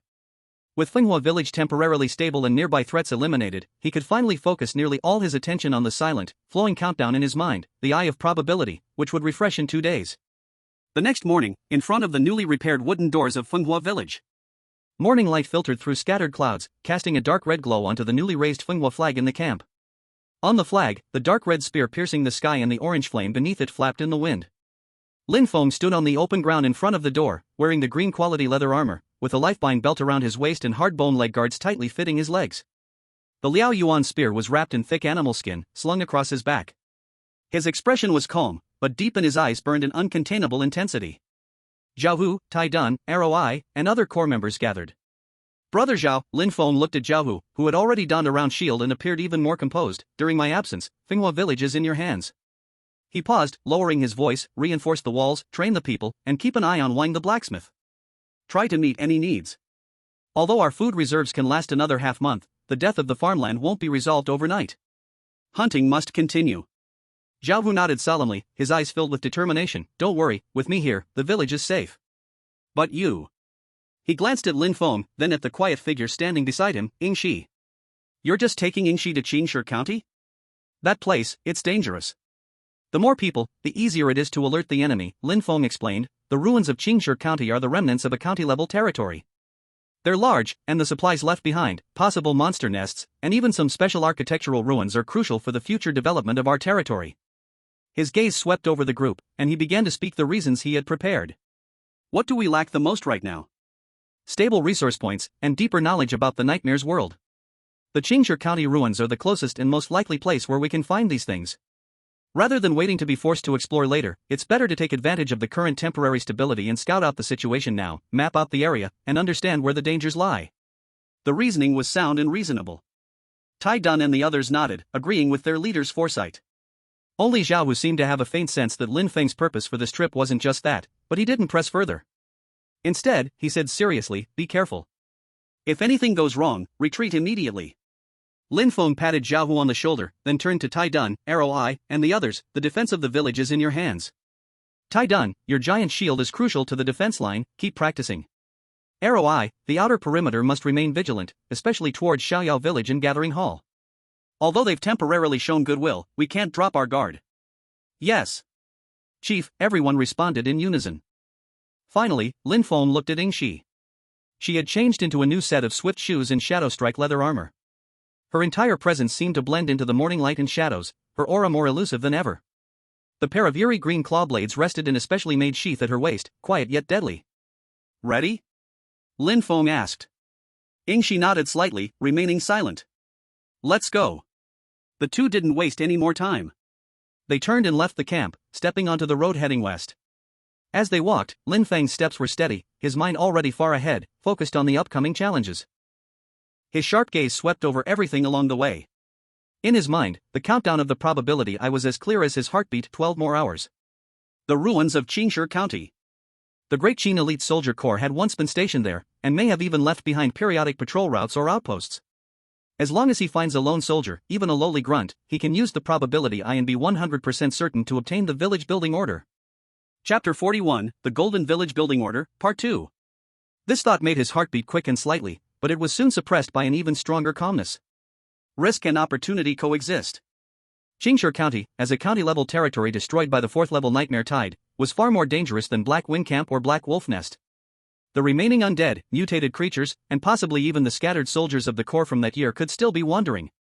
Any of these could be deadly. Choosing to travel with Shadow Snake was precisely because of her high agility and superb stealth and assassination skills. Her speed was enough to handle most sudden dangers, her scouting ability top-notch, and in crucial moments, she could cover a retreat. As for Lin Feng, with level 9, strength 16.5, agility 11.5, plus the battle instincts of a general and the power of the flaming gun, his direct combat ability was enough to face LV-11 LV-12 elites, with a chance of holding his own or even killing them. The two of them, one in front and the other behind, kept a distance of about 10 meters, close enough to support each other, yet not too conspicuous. Shadow Snake moved like a real shadow, always walking in the side shadows or terrain undulations, her footsteps as light as a cat's. Her gaze constantly scanned ahead into both sides, her ears slightly twitching, catching any unusual sounds in the wind. Lin Feng walked along the relatively open main road, seemingly casual, yet his muscles were subtly adjusting, ready to explode with the strongest power at any moment. They didn't head straight for Qingshi County City, but chose instead to follow the satellite ruins built around Qingshi County's former territory, systematically scouting from near to far. Qingmu Town, Liangtuan Town. One after another, once prosperous, now dead towns were cautiously bypassed or quickly passed through by them. The monsters roaming these peripheral ruins were mostly LV3 LV6, dominated by skeleton soldiers and corrupted beasts. They hadn't found any traces related to Great Qin. By evening, they arrived at the third satellite ruin, Black Iron Town. As the name suggests, this was once the smelting and forging center of Qingshi County. Before even getting close, they could already see in the distance several tall but crooked smelting furnace ruins made of dark brown giant stones, like the bones of a giant beast that had died. The air was filled with a stronger mixture of metallic rust and coal ash dust than elsewhere, and the ground was scattered with a large amount of slag and abandoned metal billets. Compared to the previous two towns, Black Iron Town's ruins were relatively intact. Many stone buildings still had their outer shells, but the insides were hollow, filled with cobwebs and dust. The outline of the streets could still be faintly recognized, though partially blocked by collapsed beams and debris. Be careful, the atmosphere here feels different. Shadow Snake stopped by the half-collapsed wall of a workshop, her voice barely audible. Her sharp eyes scanned a relatively wide street ahead, which seemed to have been the main road back in the day. Lin Feng sensed it too. In the air, besides the inherent decay, there was a faint, yet unusually dense, murderous aura. It was not the blood of living creatures, but a cold, militaristic sense of order that, despite having mostly dissipated over time, still lingered. They exchanged a glance and silently raised their alertness. Shadow Snake, like a true shadow, silently climbed up a higher broken wall, using the cover of a crumbling roof to look ahead. After a moment, she slid back down, a rare flicker of emotion in her eyes. "I've found something." Her speech was slightly quicker. At the street corner ahead, in front of the abandoned blacksmith shop, there is someone wearing torn black leather armor. A figure holding a long halberd moved back and forth. The movements were stiff, not like a living person. There were no others of its kind around. Lin Feng's heart skipped a beat. He quickly moved to a gap and peered out. Sure enough, about 100 meters away, in front of a stone-built blacksmith's shop with its door sign long gone and the door wide open, a figure was slowly and steadily patrolling back and forth along a fixed route. The figure was tall and robust. Even from a distance, it was clear that its torn black leather armor was standardized. It wore a face-covering leather helmet, holding a bronze halberd almost 3 meters long, with the tip of the halberd swaying slightly with each step. Its skin was a dead, ashen gray. The exposed skin on its hand and neck was shriveled, tightly clinging to the bones. In the eye sockets, there was a faint red glow flickering beneath the shadow of the leather helmet. Eye of Probability Scan. Great Qin Guard. Level, LV13. Traits, undead, no sense of pain, immense strength, residual discipline, proficient in formation combat. Possible drops, Qin Army leather armor, 100%, bronze halberd, 100%, beginner battle formation insight, 5%, village building order, 0.0001%, special village building order, 0.00001%. Killing it grants experience, 350. Lin Feng's heart almost stopped beating at that moment. On the data panel that appeared in front of him, the words Great Qin Guard were like red-hot branding irons, deeply imprinted into his pupils. Level LV13, far beyond the strength he had estimated, but that wasn't important. What mattered were the last two lines. Possible drops, village building order, 0.0001%, special village building order, 0.00001%. Village building order. And, special village building order? A 1 in 10 million chance? Ecstasy erupted from his heart like molten lava, instantly rushing to his head, making him breathless, his fingers almost digging into the stone wall beside him. He forcibly suppressed his trembling body, staring at the tall figure mechanically patrolling in front of the blacksmith's shop.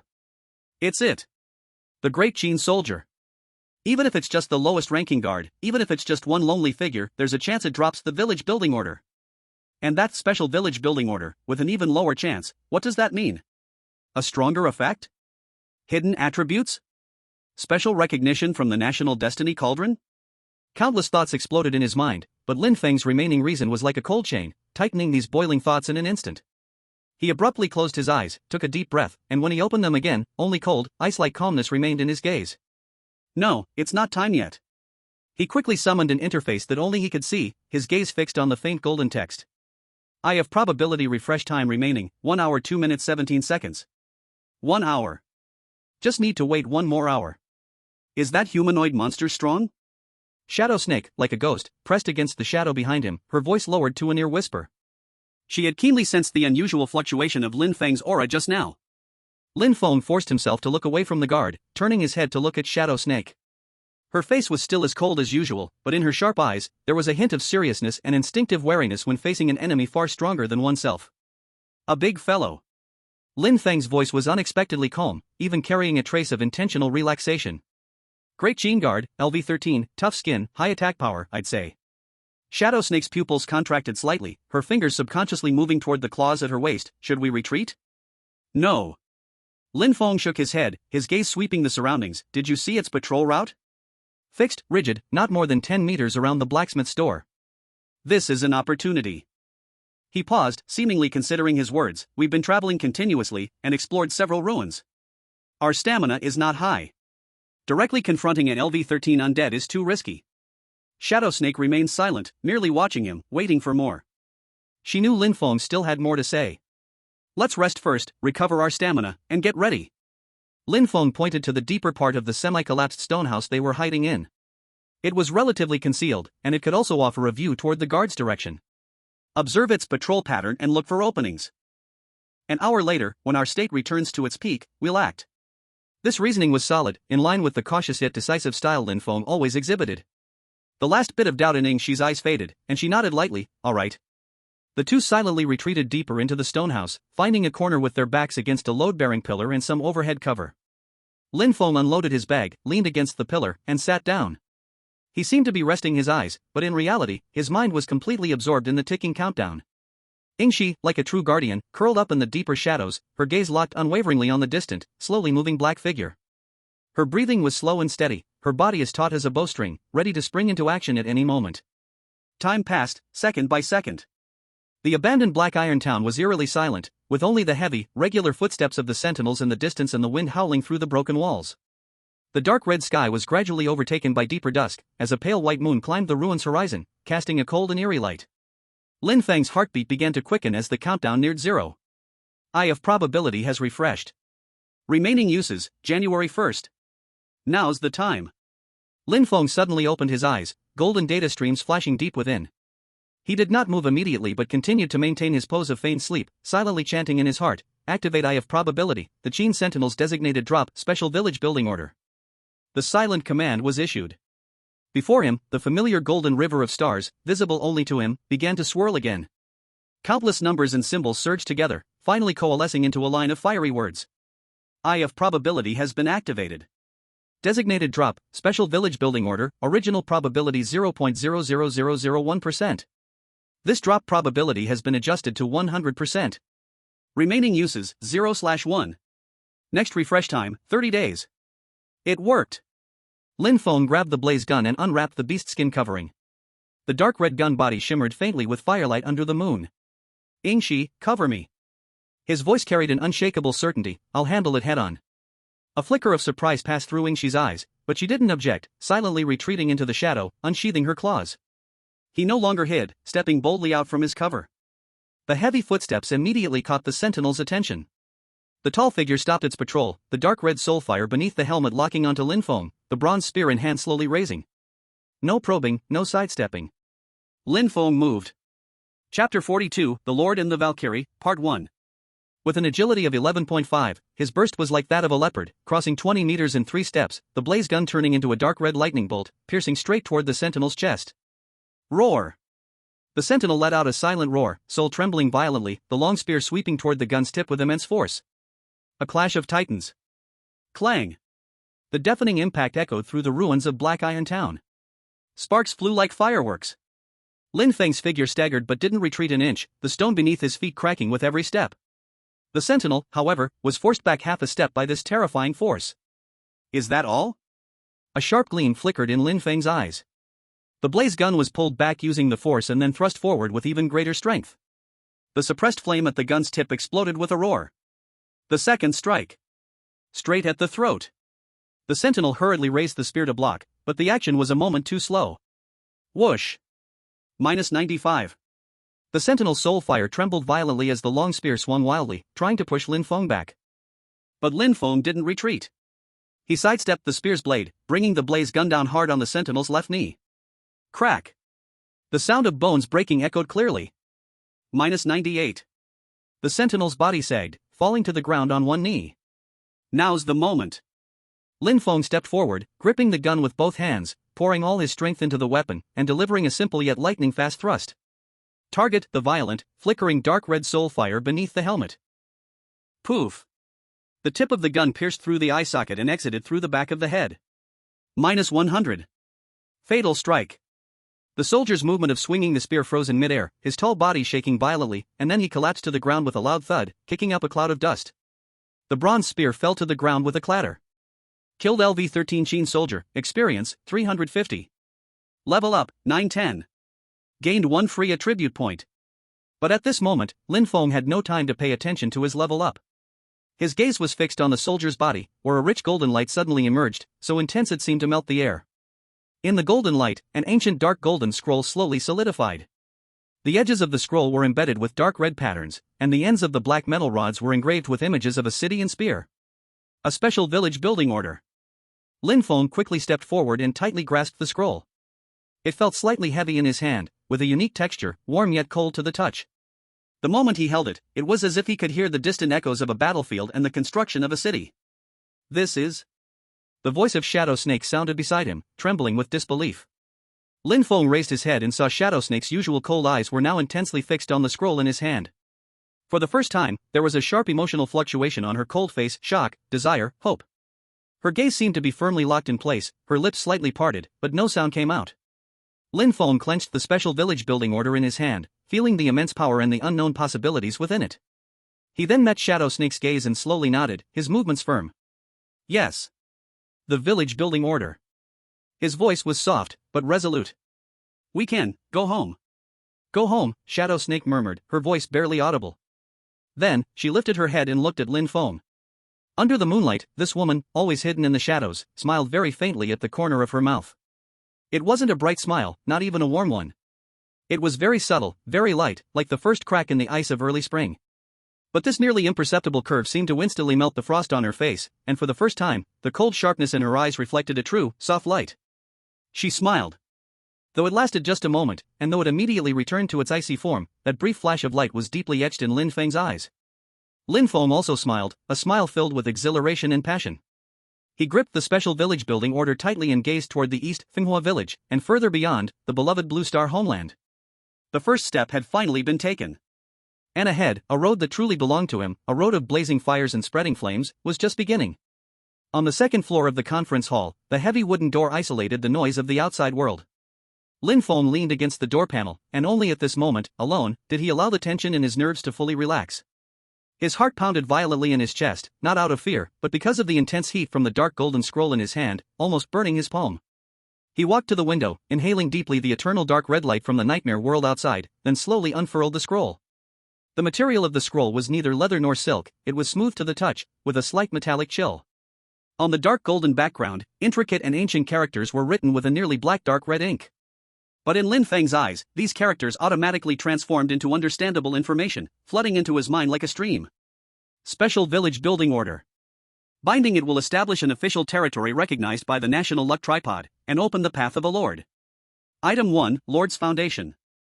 Binding the Village Building Order will transform into the Lord's Panel. Once bound, the Nightmare Body's level will reset to level 10, retaining the first-class profession and corresponding skills. Basic attributes, constitution, strength, agility, are all enhanced by 30%. Based on the binding character's first-class profession bonus, the final template will be calculated. Total bonus greater than or equal to 240% generates Lord Hero template. Total bonus greater than or equal to 180% generates Lord Rare template.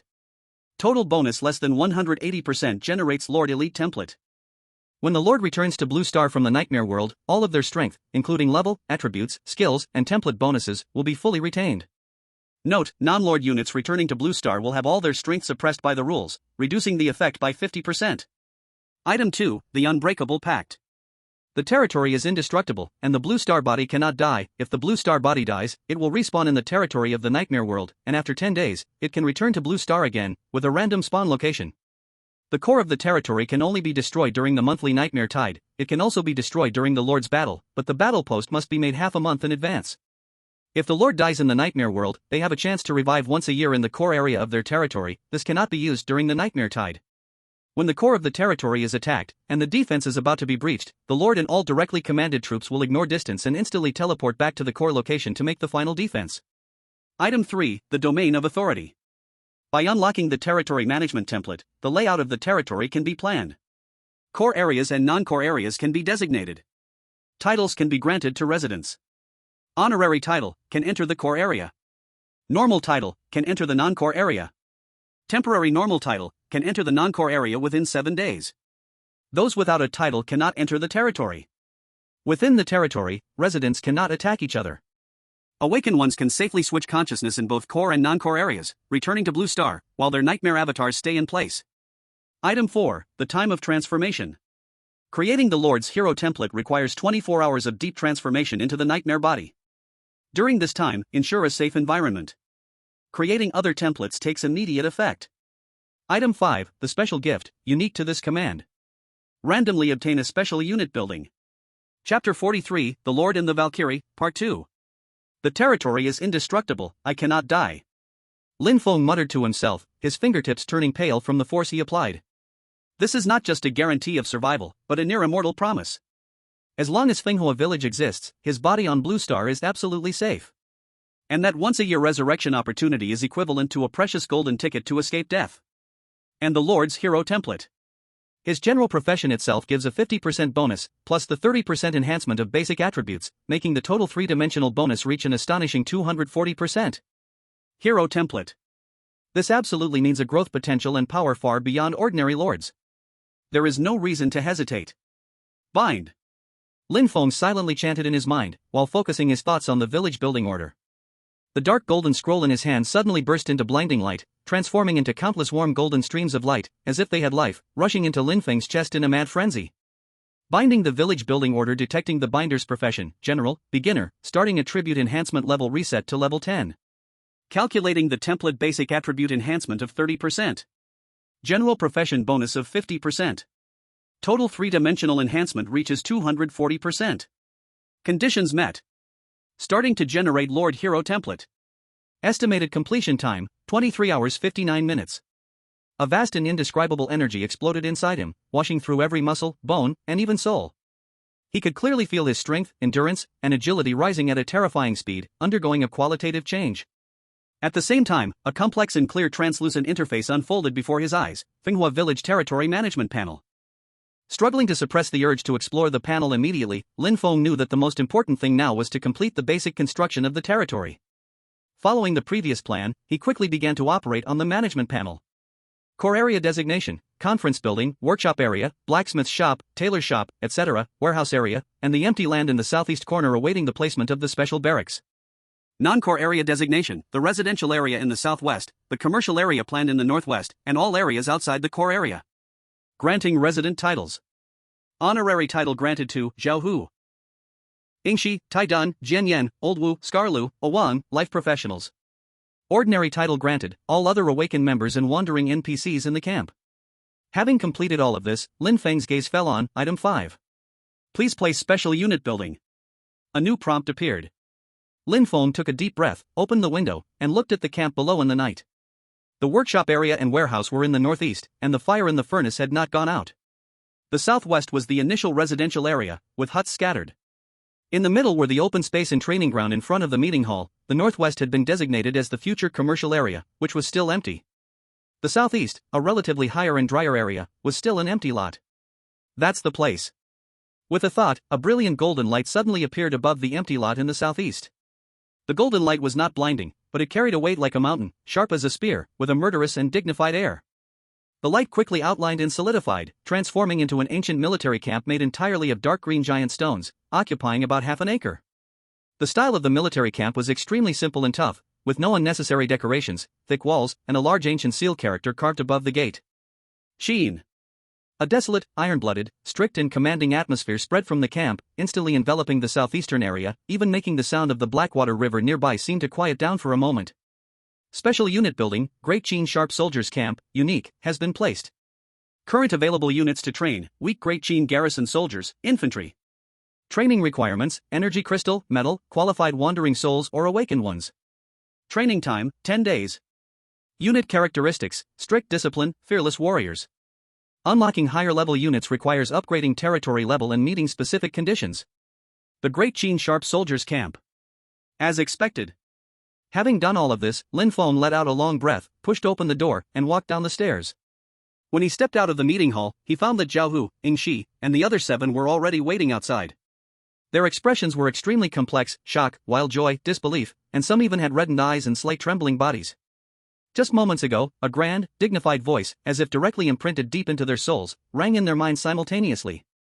Great Xia National Fortune Tripod announcement detected the establishment of a new legitimate territory. Territory name: Fire Beacon Village. Lord: Lin Feng. Territory level: village level. Location: Sanlong Plain Riverbend. This territory has received recognition and connection from the National Fortune Tripod. Awaken individuals meeting the qualifications within this territory can travel safely to Blue Star. Immediately afterward, they each felt something new within their bodies, a stamp of the honorable resident status. They could clearly sense the boundary of the territory, feeling which areas were accessible and which were forbidden. Then, all of their gazes turned to Lin Feng, who had walked out of the meeting hall. Moonlight and firelight intertwined, casting on this young lord. He seemed unchanged, but those eyes, deep with calm. It was as if there were rivers of stars flowing, mountains rising, a kind of awe-inspiring majesty that they couldn't understand but instinctively wanted to bow to. It was a kind of momentum. The momentum of a lord. Lin. Lord. Zhao Hu opened his mouth, his voice surprisingly choked. This tough man's eyes suddenly filled with tears. He knew better than anyone what it meant for a territory to be recognized by the National Fortune Tripod. Boss. Titan directly yelled, dropping to one knee with a thud, his newly acquired giant shield crashing to the ground. I'll follow you for life. You tell me to go east, I will never go west.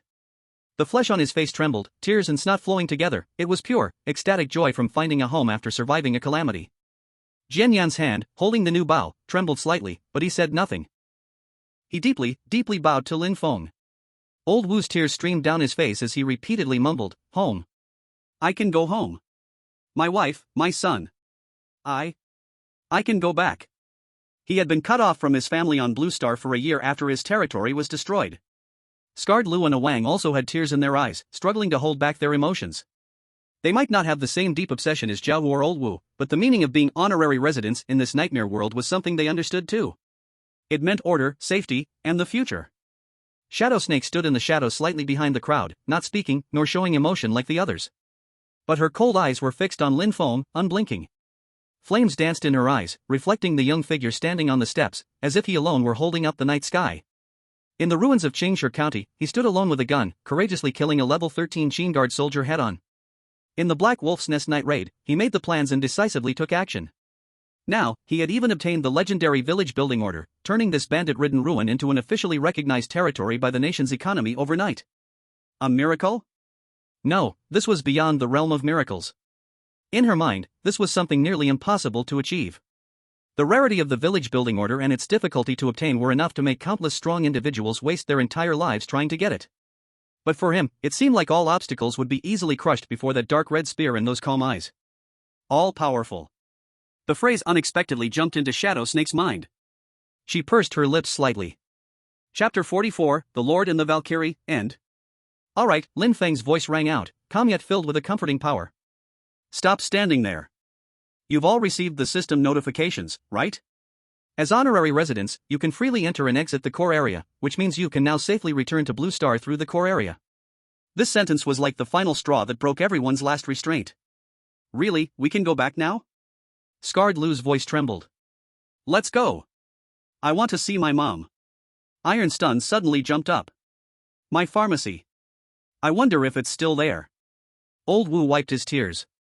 Even Zhao Hu, the most composed, started breathing heavily, his one eye filled with desperate longing.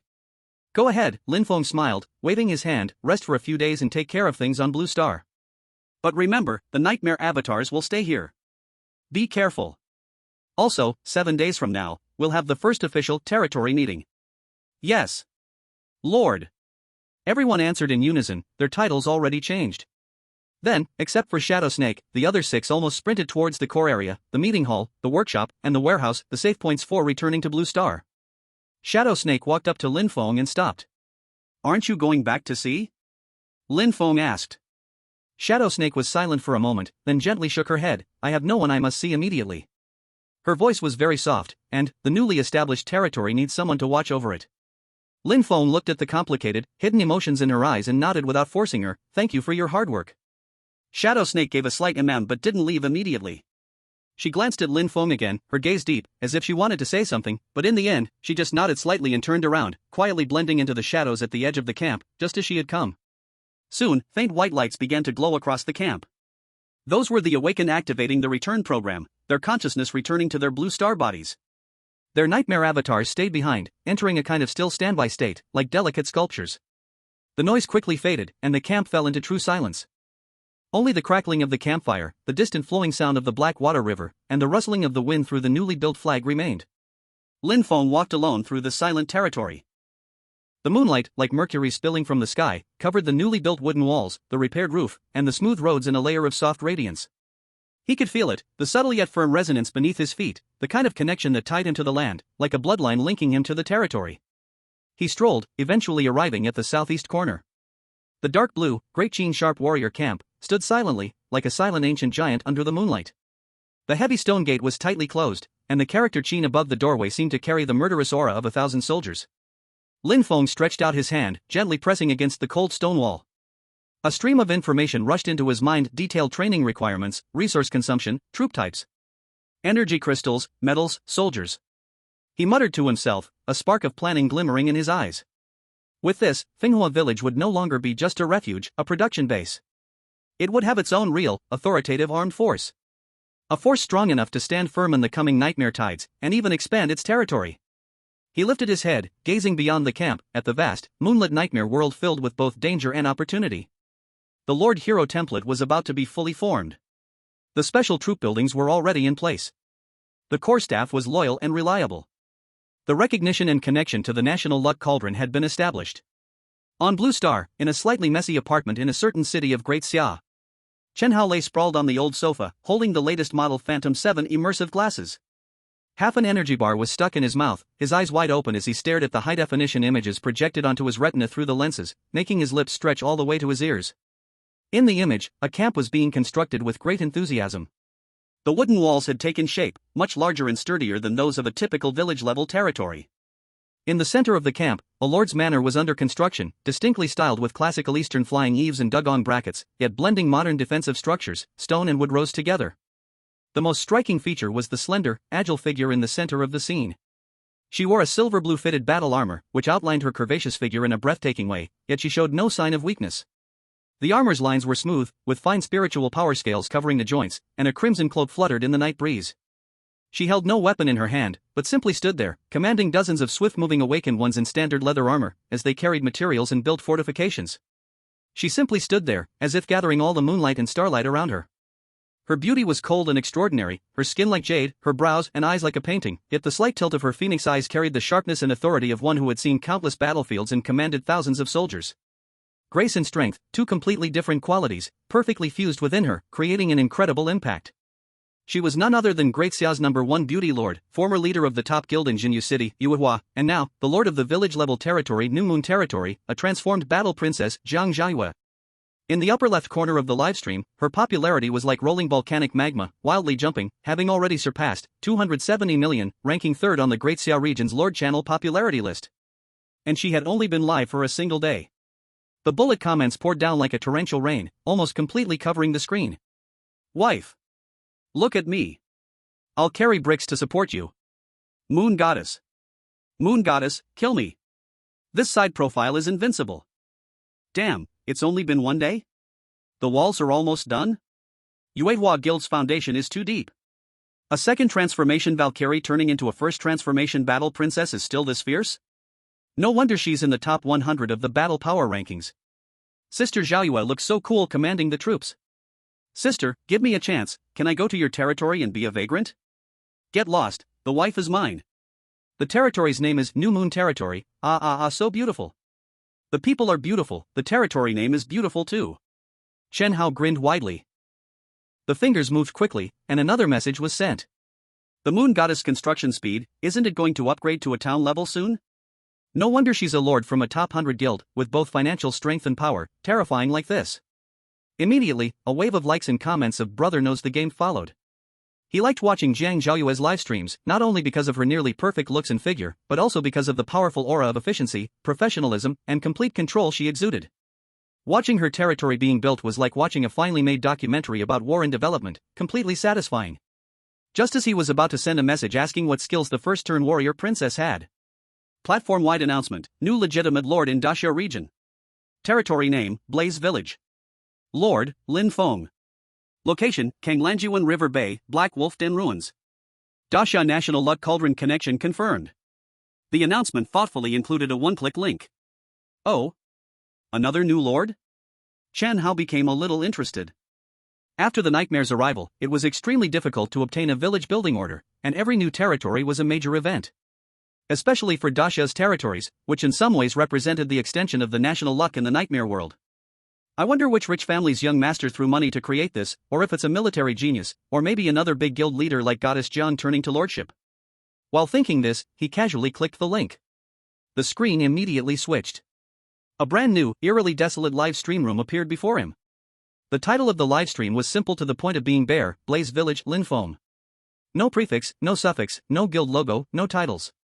Popularity, 1374. The number of viewers was probably less than 1,000. Compared to the 200 million viewers of Jiang Zhaoyue's stream, this was like a dilapidated temple in a deserted wilderness. The content on the screen made Chen Hao freeze for a moment.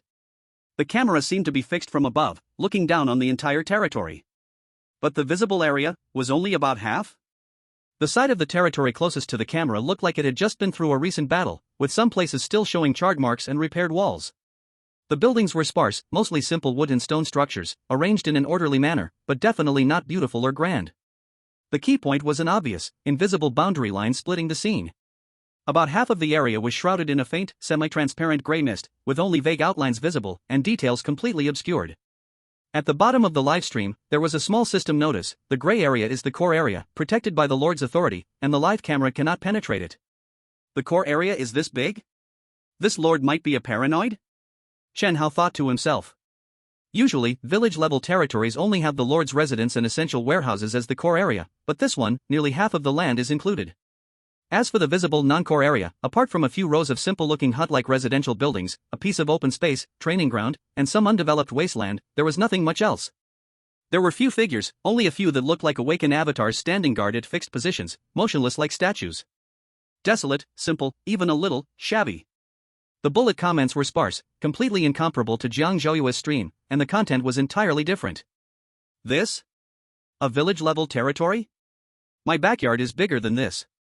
Kanglanjuan River Bay? Never heard of it. What corner is this? Black Wolf Den Ruins? Sounds like a bandit lair. Is this lord occupying the land of the outlaws? The core area is so tightly guarded. Is there nothing inside, afraid of embarrassing themselves/funny? Lin Feng? Never heard of this person. Which guild did he come from? Or is he a lone wolf? A solo lord? With these conditions, can he survive the first nightmare wave? Amid the Chinese comments, some foreign text soon appeared, automatically translated by the system. Is this really the strength of the new lord of the Great Xia? It looks like a primitive tribe. This is nothing compared to the scale of our great Qinchi Republic's star-shining territory, not even 1/10 of it. Great Xia is no good. A disappointing start. No planning, lacking resources. Doubtful of its survival ability. This territory is even recognized by the National Luck Tripod? Is Great Xia's national luck messed up? Sneaky laugh. Seeing these foreign bullet comments, Chen Hao's brows immediately furrowed, and a surge of anger burst up inside him. He did feel that this beacon village didn't look great, and the Lord Lin Feng was hardly famous. He was most likely a lucky solo player or a small-time character. But that's still a lord of our Great Xia. Our Great Xia's territory. It's okay for our people to joke and question, but when did it become the foreigners' turn to mock us with such cold sarcasm? The national luck tripod of Great Xia is the third in the world, first in Asia, achieved through the blood and battles of countless ancestor lords in the nightmare world. Every new territory, whether strong or weak, is part of the national luck, expanding survival space for all the people of Great Xia. Chen Hao's fingers flew over the virtual keyboard, his fury turning into battle intent. You Sakura country folks living a nice life, go back to your own broken island and watch your stream. Even if our Great Xia lord is weak, it's still better than your Sunrise Town, which is scared to death by 100 Ghosts Night Parade every day. Shut up, you Korean. What's your star-shining territory except for stealing our culture and wrapping it up? Remember the last time your 3-tier nightmare wave almost wiped you out? Saying we look like a primitive tribe? Your ancestors crawled out of tribes like that. Who are you looking down on? You don't need to worry about survival abilities. Our great Xia lords are tough, even if it's simple now, we'll develop it in the future. Is national luck messed up? Worry about your own. Look at how many cracks are in your national luck tripod. He wasn't some fanatic, usually just someone looking for fun online. But when it came to national comparisons and mockery, especially in the nightmare world, which was related to national survival, the unity and sense of honor of the common people of Great Xia were extremely strong. As soon as Chun Hao posted a few bullet comments, it was like lighting a fuse. The few Great Xia netizens, who had been rare in the livestream, seemed to be angered by the foreign comments and immediately joined the fray. Where's this stray dog barking from? Who's the room moderator? Block these foreign IPs. Our lord is developing low-key, what's it to you? Sour chicken flapping around. Exactly. So what if it's simple now? Lord Jiang Zhaoyue also started from scratch. Support the new lord. Lin Feng, do your best. Build the territory and slap these young people in the face. The bullet comments quickly became filled with a strong smell of gunpowder, Chinese rebuttals mixing with various foreign language mockeries. The number was small, but the momentum didn't fall behind at all. Damn it, no matter who this Lin Feng is, since he's flying the Great Xia flag, we can't let outsiders laugh at us. Chen Hao gritted his teeth, low popularity, huh? I'll make sure to boost you. Let's see what kind of fame your beacon village can burn up. He temporarily stopped his battle with foreign netizens and found the follow button in the live stream room, clicking it. You have followed Beacon Village Lin Feng livestream. The follower count, which had been pitifully low, jumped slightly. Chen Hao minimized the livestream screen and reopened Jiang Zhaoyue's pleasant and lively New Moon Territory construction site. But this time, from the corner of his eye, he couldn't help but glance at the quiet, desolate, yet somehow strangely intriguing Beacon Village.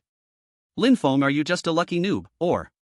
He shook his head, shaking off the somewhat outrageous guess in his mind. Biting a piece of energy bar, his gaze drifted between the two live stream rooms. The night in the nightmare world is still long. On Blue Star's network, discussions about the newly emerged, crude yet surprisingly controversial new territory Flame Village and its mysterious Lord Lin Feng started to quietly stir in small circles. Chapter 46, Su Yuru, Part 1. 15 days in the nightmare world, but only 5 days have passed in Blue Star's time. But for Lin Jiangmo and Wang Xiulan, an ordinary couple living in an old residential building in Rongqing's downtown, these 5 days felt as long as 5 centuries. They knew their son was one of the new batch of awakened ones and had entered that legendary nightmare world.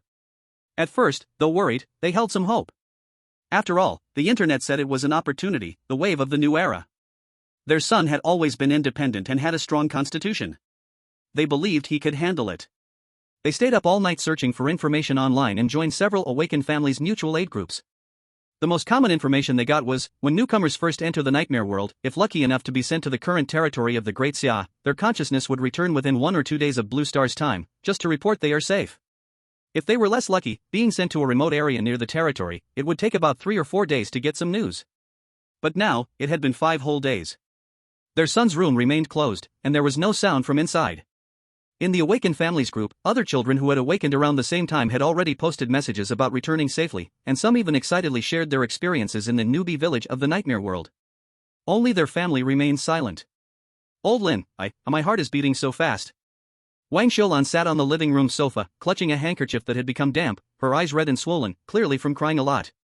On the wall of the living room, the projection of the National Destiny tripod still silently floated, the 3 cracks on its belly seemed unchanged, yet Wang Xiulan found them especially glaring. Lin Jiangmo sat opposite her, holding an unlit cigarette, his brows furrowed into a knot, staring intently at their son's closed door. This man, who had worked at the factory for most of his life and was usually quiet, now had a slightly hunched back. Just wait a bit longer, he said hoarsely. Didn't the internet also say that in rare cases, one might be sent to a very distant place, taking longer to return? He had said this more than once, but his voice was becoming less convincing. In the mutual aid group, some people had already started to subtly express their sympathy and concern, wondering if after returning from the nightmare world, their spirit had been damaged, leading to a sudden illness. I can't wait any longer. Wang Xiulan suddenly stood up, her voice breaking into sobs. I can't just keep waiting like this. He's my only son. I need to go see. Lin Jiangmo's lips moved, but in the end, he did not stop her. He was also afraid that when the door opened, what they would face was the worst possible scenario. Wang Xiulan trembled as she took the spare key from the TV cabinet drawer. The sound of the key turning in the lock was particularly clear in the quiet living room, accompanied by her muffled sobs. The door was gently pushed open. Morning sunlight streamed through the cracks in the curtains, casting beams of light in the room. Tiny dust particles floated in the air. Everything seemed unchanged from when they last entered to tidy up. The desk was neat, and the bed was made.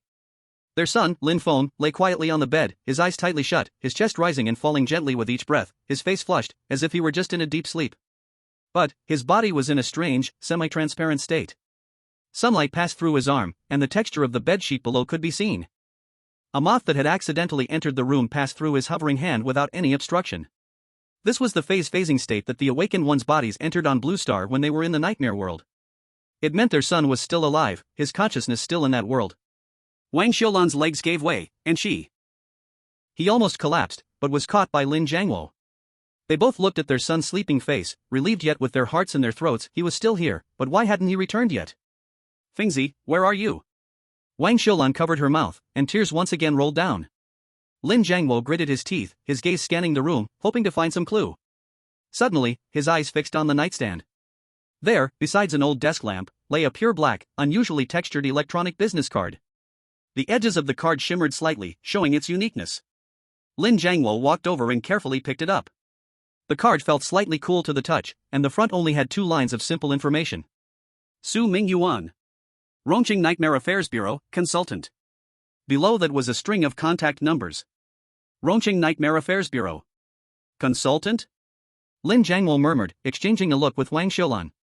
They both saw the surprise and a faint glimmer of hope in each other's eyes. Nightmare Affairs Bureau.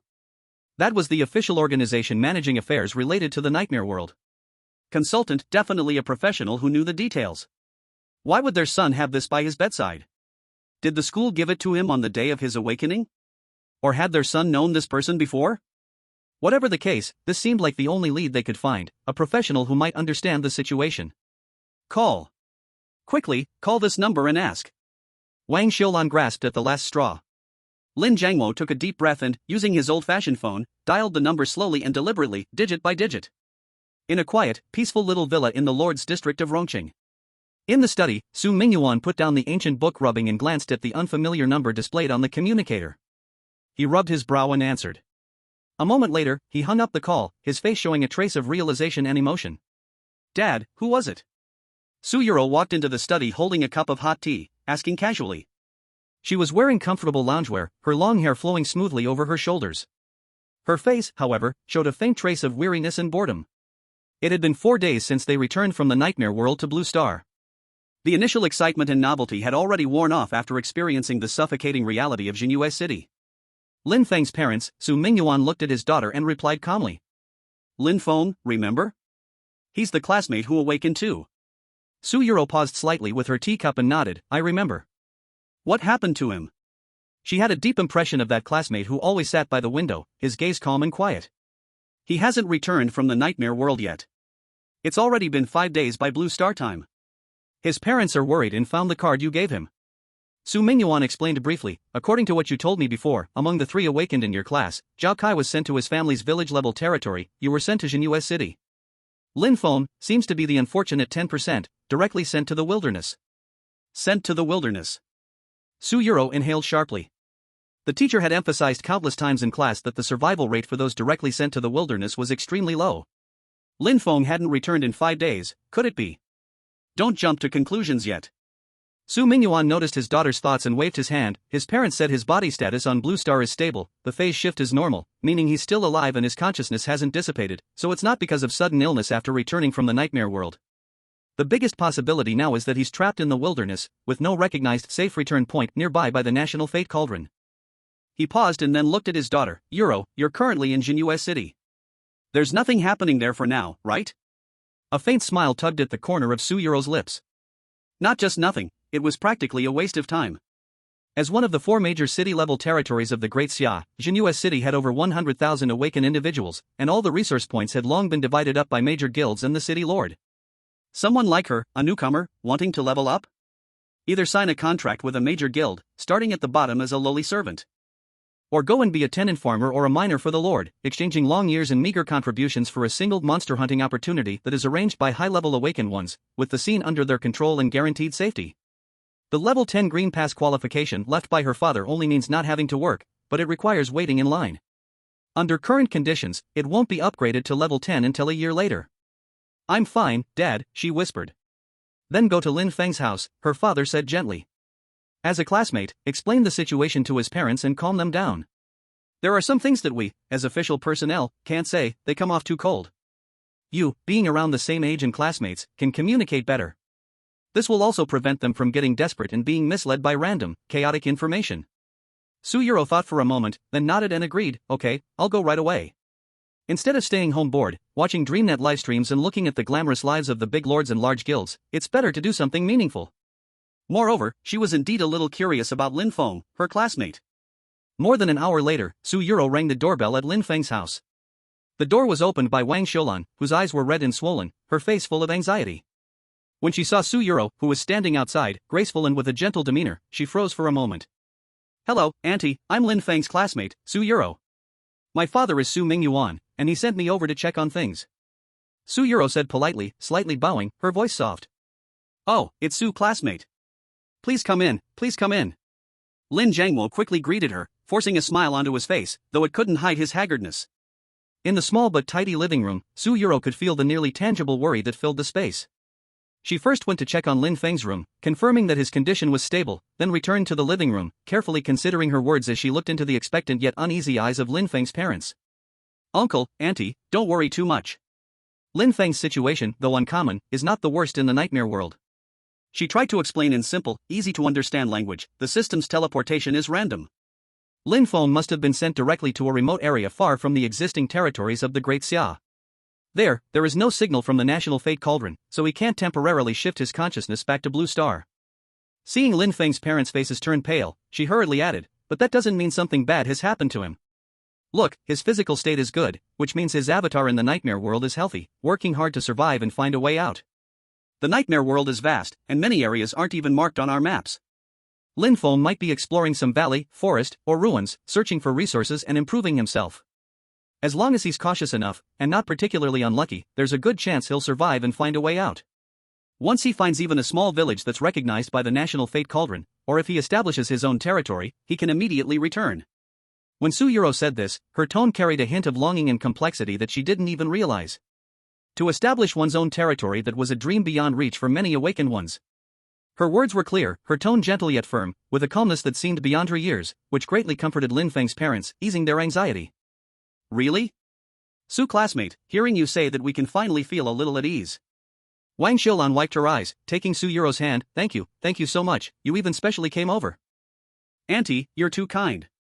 Lin Feng and I are classmates, helping each other is the right thing to do, Suyuro smiled. Lin Jiangmo also thanked her repeatedly, warmly inviting Suyuro to stay for lunch. Suyuro couldn't refuse, and since it was indeed time for lunch, she stayed. The lunch was simple homemade dishes, and despite the heavy worries on her mind, Wang Xiulan still tried her best to prepare a few signature dishes. At the dining table, Lin Feng's parents constantly served Suyuro food, asking after her well-being, and inquiring about her situation after awakening. Is it comfortable for you in the nightmare world? Suyuro selected some things she could say and simply spoke about the grandeur and bustle of Jinhua City, leaving out the difficulties and oppression she was facing. She spoke gently, with grace and composure. After the meal, Suyuro took the initiative to help clean the dishes, but she was firmly stopped by Wang Xiulan. Su, today we really owe you a lot. If you have time in the future, come over for meals often. I may not be good at anything else, but I can cook well. Wang Xiulan said, holding Suyuro's hand, reluctantly. Auntie, you're too modest. Your cooking is really delicious, it has the taste of home. Suyuro said sincerely. In her memory, her mother passed away a long time ago, and her father was busy with managing territories and battling in the nightmare world. She hadn't had a warm home-cooked meal like this in a long time. Good, then you must come often. Wang Xiulan smiled even more sincerely. After sending Suyuro to the door, Lin Jiangmo also thanked her seriously. Su, thank you. When Lin Feng comes back, I will definitely make him thank you properly. Uncle, you're too kind. When Lin Feng comes back, we can all get together as classmates, Suyuro smiled as she said her goodbyes. Walking out of the apartment building, the afternoon sun warmly shone on her. Suyuro turned her head to glance at the ordinary window, and the frustration and helplessness she had accumulated in Jinhua City seemed to be somewhat eased. This is the most real human warmth, the most simple concern and hope. She shook her head. She stopped a vacant floating taxi and told the driver her home address. The car silently slid into the traffic flow. Su Yuro leaned against the seat and closed her eyes.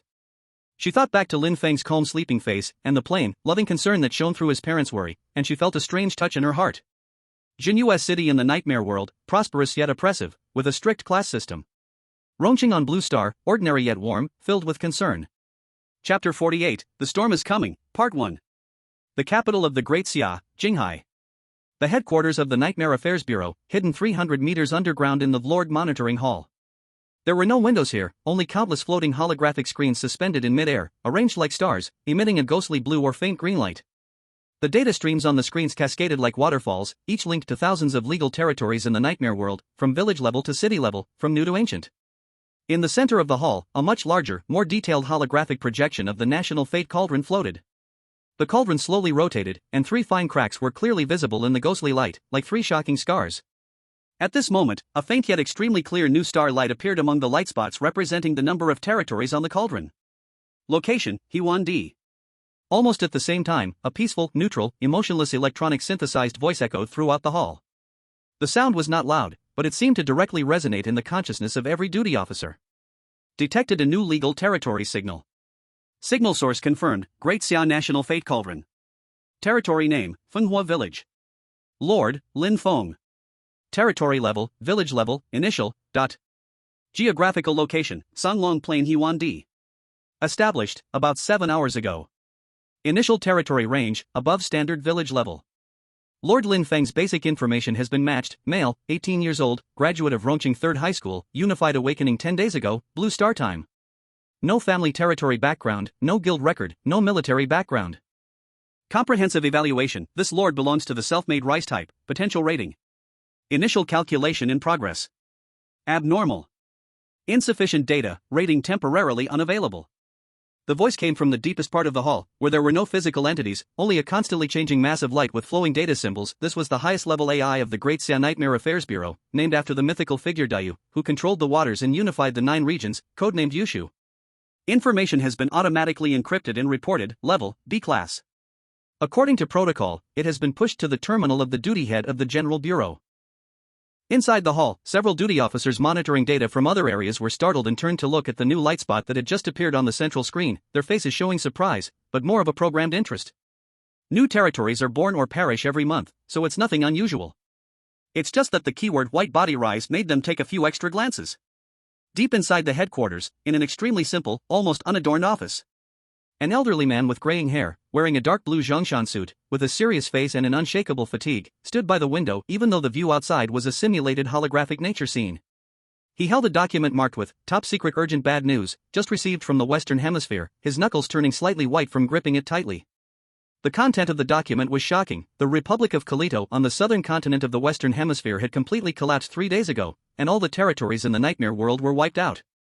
According to international agreements and the confirmed rule of data dissolution, all of the country's citizens, around 8 million people, who were born on Blue Star and had life information imprints, had already turned into nothingness, dissipating into light spots over the past 72 hours.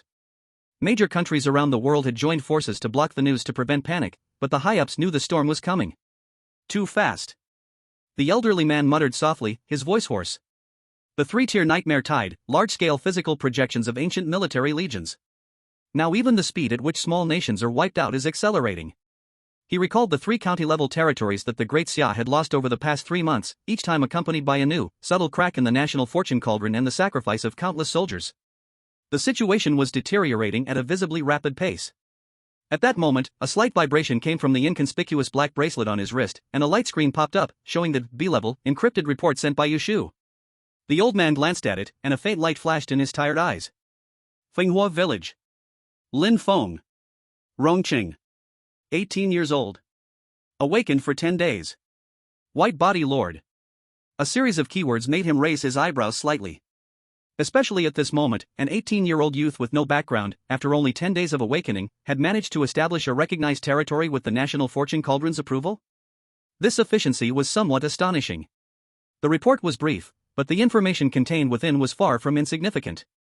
A powerful new lord appearing out of nowhere, especially in such increasingly strange and tense circumstances, deserved attention. Yushu.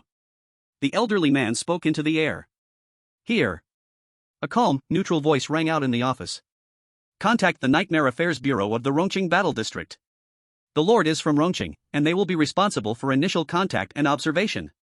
The evaluation level is temporarily set to key attention, B level, and resources will be allocated according to the standard New Lord's upper limit.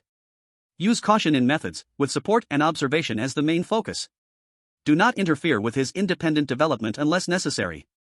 The old man quickly gave his instructions. Great Xia needed new blood, strong lords, especially those who fought their way up from nothing. These sprouts must be carefully nurtured and should not be constrained by the bureaucratic system. Instruction confirmed. The internal network of the Rongqing Battle District Nightmare Affairs Bureau has been connected. The report and instructions have been sent. Yushu's efficiency was extremely high. The old man picked up the top-secret document about the small nation's demise again, and glanced at the words Finoa village on the light screen. The worry in his eyes remained, but a faint, indescribable hope had also appeared. Finoa. I hope your fire burns brighter and lasts longer. Rongqing, Nightmare Affairs Bureau Battle District Building. In the director's office, Chen Weigua, who had just finished a meeting about the abnormal activities of nightmare creatures in the Nightmare County-level territories belonging to Rongqing, had no time to even take a sip of water. The silver panel on the inner side of his desk lit up. Display the identification of Yushu and the encrypted push from headquarters. Chapter 49, The Coming Storm, Part 2. Directly from headquarters? Level B security? Chen Weigua's heart tightened, and he immediately performed identity verification to open the document. A moment later. Put. Chen Weigua sprayed the tea he had just drunk all over the smooth table, his eyes bulging wide and his mouth open as if a whole egg could fit in it. Lin Feng? That Lin Feng from Class 7 of senior year? 30 days ago, no, 10 days ago by Blue Star's time, I was still giving them a lecture in their school's awakening hall. He suddenly jumped up, knocking over his chair with a loud clang.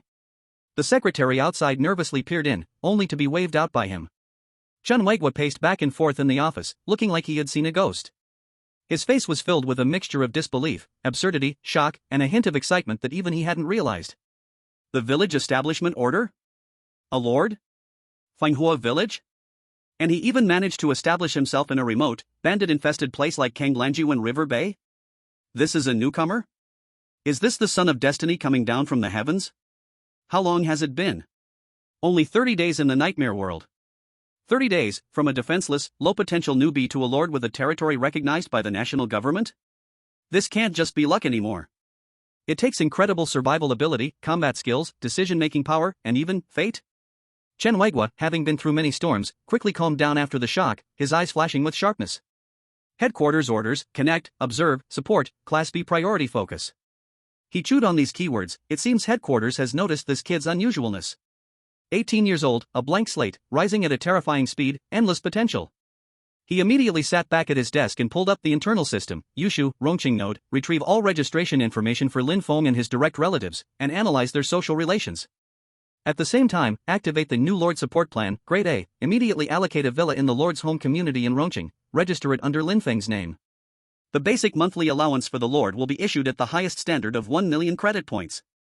The access channel will be opened immediately. Command confirmed. Data retrieval in progress. Lord's home villa number 7 has been locked, property transfer process initiated. Allowance account created, first subsidy issued. Yushu Rongqing branch's reply was equally efficient. Also, Chen Weigua stroked his chin, the choice of the contact person is very important. Headquarters asks for paying attention to methods and approaches. This kid is young, but to become a lord so quickly, he's definitely no fool. He might have a strong sense of vigilance. Sending an old-timer might backfire. Yushu, analyze Lin Feng's personality model, based on the available sparse data, and evaluate which of our staff is most suitable to serve as the new Lord Liaison Officer, someone who could most easily win his favor and trust in the early stages? Data streams scrolled rapidly across the screen. Based on Lin Feng's registration data, calm performance at school, average grades, no obvious social records, his behavior on awakening day, calm, focused attention, and simulations of the typical psychological model for new Lord rising rapidly. Analysis conclusion: such lords tend to be extremely confident, sensitive to control, and may develop a latent rejection towards contacts that seem official or elderly in nature. Recommended contact personnel: young, highly approachable, no noticeable pressure, ideally with some peer or partner attributes, capable of softening the official tone. Matching Rongqing branch personnel, completed.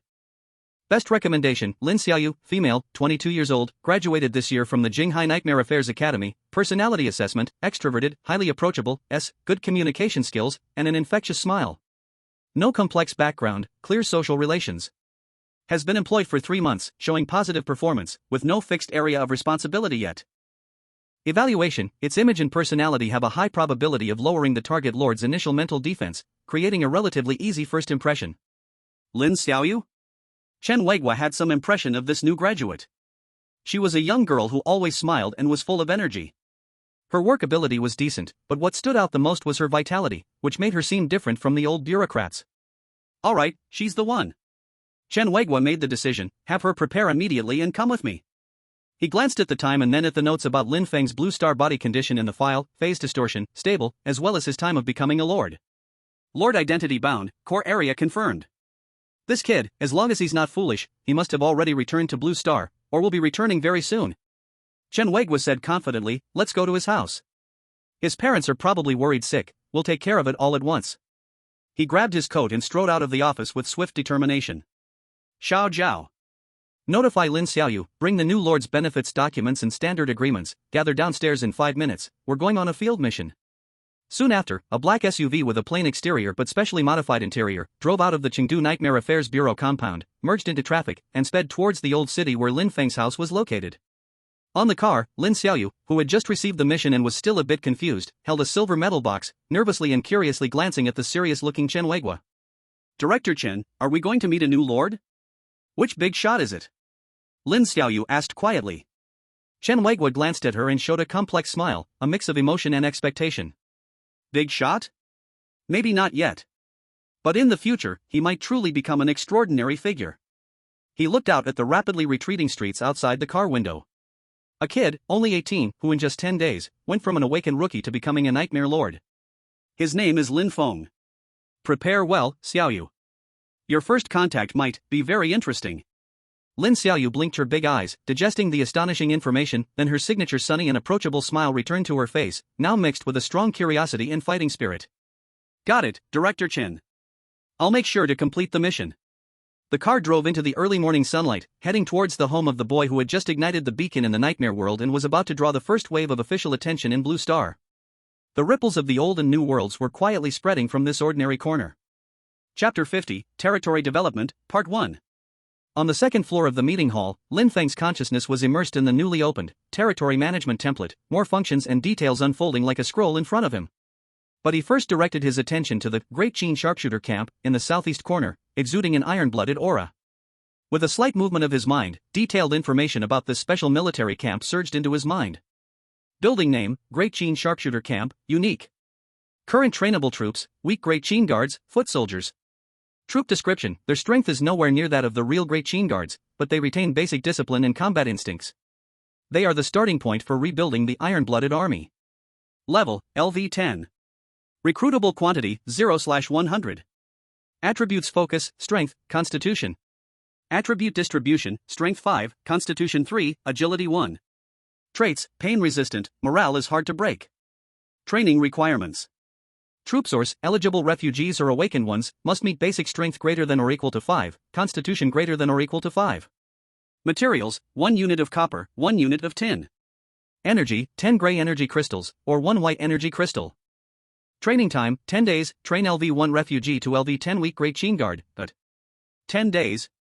LV1 to LV10. Lin Feng's eyes exploded with brilliant light. This efficiency was nothing short of miraculous. To put it into perspective, for normal awakened ones in the nightmare world, leveling up requires risking their lives to hunt monsters and complete tasks, a process that is both arduous and slow. An ordinary refugee, NPC, would need years of training and resource investment to gain combat ability. In the Daqin Elite Soldier Camp, they could actually turn qualified whiteboard refugees into level 10 soldiers in just 10 days. Even if it's just the weakened version, this is still a qualitative leap. He immediately accessed the management panel and connected to the resource list of the territory. Current territory resources: core area warehouse. Gray energy crystals, 109. White energy crystals, 0. Copper, 10 units. Tin, 10 units. Iron, 100 units. Only enough to train 10 soldiers. Lin Feng, despite his excitement, quickly calmed down. Resources, especially the critical copper and tin, were seriously limiting the camp's potential. The small amount of metal reserves left by the Black Wolf's den seemed to be an accumulation from the past, and using it would mean less and less. Nearby the river bay, only the small open-air iron mine upstream of the Blackwater River still has a stable output. As for copper and tin, looks like I really have to take a trip near Black Iron Town. Lin Feng recalled the tall, crooked smelting furnace in the ruins. Since it was named Black Iron, there had to be veins around it. Even if abandoned for many years, finding some leftover mining points or picking up some discarded metal should be better than blindly searching the wilderness. But I hope it's not just an iron mine. He murmured to himself, what if I can't even find any copper slag? How can I make bronze? A plan quickly formed in his mind. The immediate priority was to use up the 10 soldier slots and create the first batch of reliable guards. He brought up the list of NPC refugees currently in the territory. The system-generated refugee qualifications were random, so he quickly filtered and found 10 young male refugees with strength and constitution both at 5 points. Enlist. The command was given, and the 10 refugees, who had been doing basic labor in the camp, felt a slight tremor in their bodies. Their eyes briefly filled with confusion before being replaced by a rigid command. They put down their tools, and with synchronized steps, silently walked toward the southeast corner to the Dachin elite soldier camp. The heavy stone door slid open without a sound, swallowing the figures of the 10. The Qin character above the door briefly lit up, then dimmed again. Training had begun. Lin Feng was about to close the panel when he suddenly noticed a subtle option at the bottom of the soldier camp information. Shielding function. When enabled, the exterior appearance of the soldier camp will be camouflaged, and training details as well as specific soldier attributes will be invisible to non-lords and non-designated persons. Oh? This feature too? Lin Feng didn't hesitate. Enable. With his confirmation, there was no significant change in the appearance of the dark green stone soldier camp, but the noticeable Qin character above the door. It slowly faded away like ink drops in water, gradually disappearing until it was gone, leaving only the bare stone lintel. The unique, oppressive aura the camp gave off also seemed to be restrained and subdued by some force, no longer so aggressive. To outsiders, it now looked like just a slightly heavy, somewhat old-fashioned stone warehouse. Very good. Lin Feng nodded in satisfaction. His trump card was well hidden. Especially in this nightmare world where cameras were everywhere, having a backup was always wise. After finishing with the soldier camp, his attention returned to the main interface of the management panel. A flashing option caught his eye. Territory function, summon refugees, village level. Description, a newly established village-level territory can manually trigger an initial refugee summon. Future refugees will automatically be summoned after successfully fending off nightmare tides. The number and quality depend on the performance. The first summon is a special summon and will always include at least one life occupation worker. Would you like to trigger the first summon now? First summon. At least one life occupation worker. Lin Feng's spirits lifted. Trigger. The moment the command was given, he saw the ground outside the western gate of the territory ripple like water in the quiet night. Figures began to materialize, transitioning from blurry to clear, as though being printed from another dimension. Men and women, old and young, dressed simply. Most faces were filled with confusion and fear, as if they had just experienced a harrowing migration. 200 people. The crowd quickly filled the small space outside the west gate, with murmurs of conversation, the cries of children, and a growing unease spreading throughout. A shadow, like a leaf merging with the night wind, silently appeared in the shadow beside Lin Feng. My lord. The voice of Shadow Snake was still cold, but with a slight hint of seriousness and confusion that was hard to notice. She was in charge of Night Watch and had personally witnessed the bizarre scene of over 200 people suddenly appearing out of nowhere. Even her strong will could not stop her from feeling shock. Newly summoned refugees. Lin Feng simply explained. This was the Lord's privilege, no further words were needed. He looked at Shadow Snake. Go, count the people. Focus on finding those with life skills and bring them over. Shadow Snake looked deeply at Lin Feng, nodded, and her figure once again melted into the darkness, floating like a ghost toward the west gate. Lin Feng then used the management panel to grant the 200 new refugees the title of Ordinary Resident. Invisible boundaries were open to them, and after a brief hesitation, the anxious crowd began to be guided by several camp NPCs maintaining order. They crossed the suspension bridge and entered the reserved space in the northwest corner of the camp, which would temporarily serve as their settlement area. About half an hour later, Shadow Snake returned, followed by 2 people. One was a middle-aged man with dark skin, rough palms, a slightly hunched back, and eyes filled with the simple, yet anxious, look of a farmer. The other was a middle-aged man wearing a long, faded robe, with a thin face and old glasses, subconsciously holding a small abacus as if it were a habit. He had a scholarly air, but his eyes were also filled with unease. My lord, I've done the initial screening, Shadow Snake reported. There are 2 people who fit the characteristics of life skill workers. Li Si, who claims to be good at farming, familiar with grains and tubers. Zhang Ping, who claims to have worked as an accountant for a shop, skilled in arithmetic and bookkeeping. Farmer. Accountant. Lin Feng's heart leapt with joy, and a smile unconsciously appeared on his face. Today was indeed a lucky day. The first summoning had brought two, and both were exactly the types his territory urgently needed.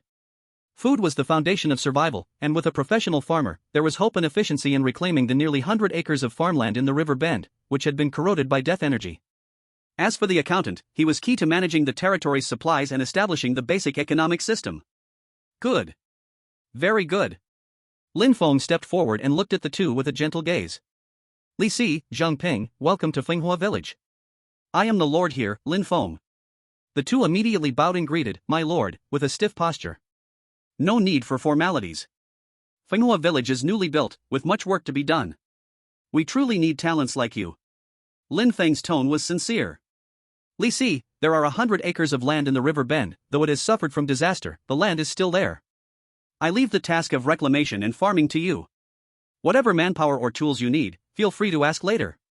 Zhang Ping, you will take charge of the territory's warehouse supplies and the bookkeeping for future income and expenses. Will you both accept? The two felt the Lord's trust and importance. Seeing that, although the place was simple, it was orderly, and the guards were strong, Shadow Snake was present, their hearts settled, and they immediately responded, we are willing to serve the Lord. Shadow Snake, take them to settle down first. The detailed arrangements will be made tomorrow morning. Lin Feng ordered. Shadow Snake received the order and led the two, who were full of gratitude, away. Lin Feng felt at ease and walked to the window. He suddenly remembered the words that old Wu had said to him the day before, with deep sincerity. My lord, life skill workers are treasures in the nightmare world. The small fortune at Black Wolf's Nest was built up over the years by Qingshi County, little by little. Lin Feng looked down at the new refugee area, which had gradually settled, and further beyond, at the military camp that had started operating in the darkness. Soldiers were training, farmers had taken their positions, the accountant was in place, and soon the blacksmith, tailor, and carpenter would follow. The apothecary and the brewer were both in place, the most basic production, defense, and management framework for a village-level territory had, surprisingly, been pieced together by him in just over 10 days. This speed, if it got out, would probably drop countless jaws in shock. He raised his head and gazed at the endless nightmare sky outside the window, his eyes blazing with fire. The first light of dawn shone through, brightening the second floor of the council hall. Lin Feng sat upright on a rough but sturdy wooden chair, his mind completely immersed in the territory management template. Tiny lights interwove in front of him, forming an interface visible only to him. Soon, he found the target option.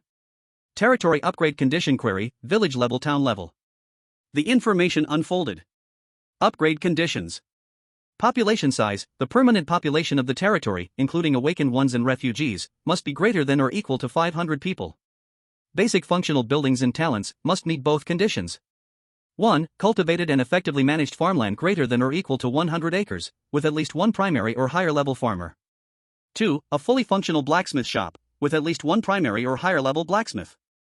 3. A fully functional tailor shop, with at least one primary or higher level tailor. 4. A fully functional medical clinic, with at least one primary or higher level apothecary. 5. A fully functional tavern, with at least one primary or higher level brewer. 6. A fully functional carpentry shed, with at least one primary or higher level carpenter. Defense test, successfully defend against a nightmare wave rated at level 2. Lin Feng's gaze swept through the list, his surprise growing more and more. 500 people? Yesterday, he summoned 200, and with the existing refugees and awakened ones, the total population was about 250. Still, nearly 300 short. It shouldn't be difficult to gather about 100 each from Xiaoyao village and Juyi Manor. As for the second condition, the long list of basic buildings and corresponding professions. 100 acres of farmland, primary farmer, Li Si is here. Though the soil was polluted by death energy, Li Si just reported that if he starts replanting, it can be restored within 15 days. Blacksmith shop, primary blacksmith, Wang the blacksmith is here. The workshop is ready, so this is met. Tailor shop, primary tailor, Li the tailor is here, so this is met.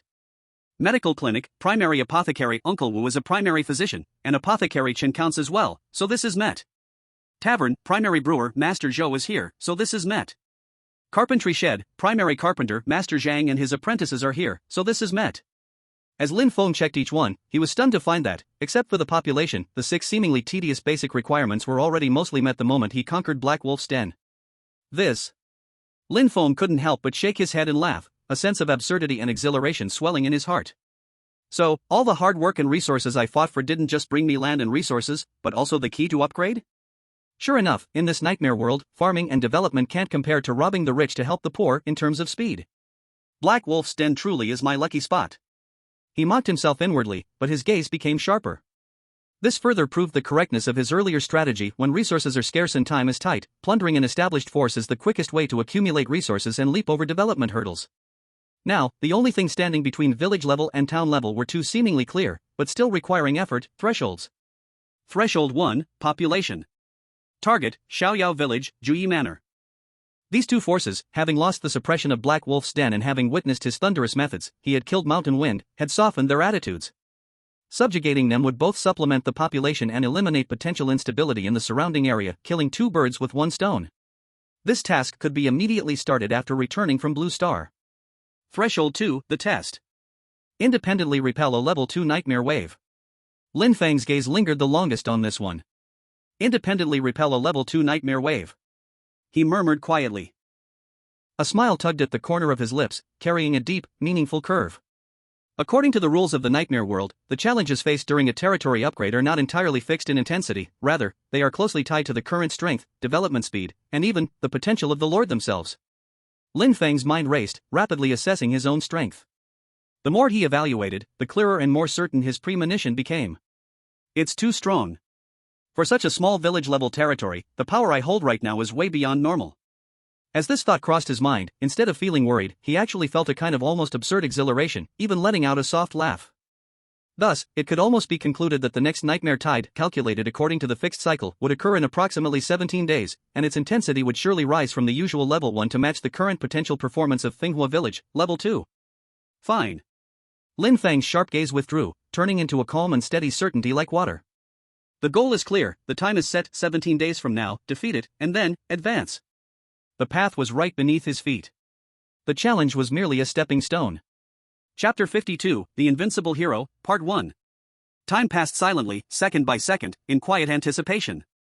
Lin Feng stood alone at the window on the second floor of the meeting hall, looking out at the morning scene of Finoa Village gradually falling into routine, with smoke curling up from chimneys and voices rising in the distance. But all his focus was on the immense transformation taking place deep within his body, one that was world-shaking. The Lord Hero template, that special existence far surpassing even rare templates, was in its final countdown to completion.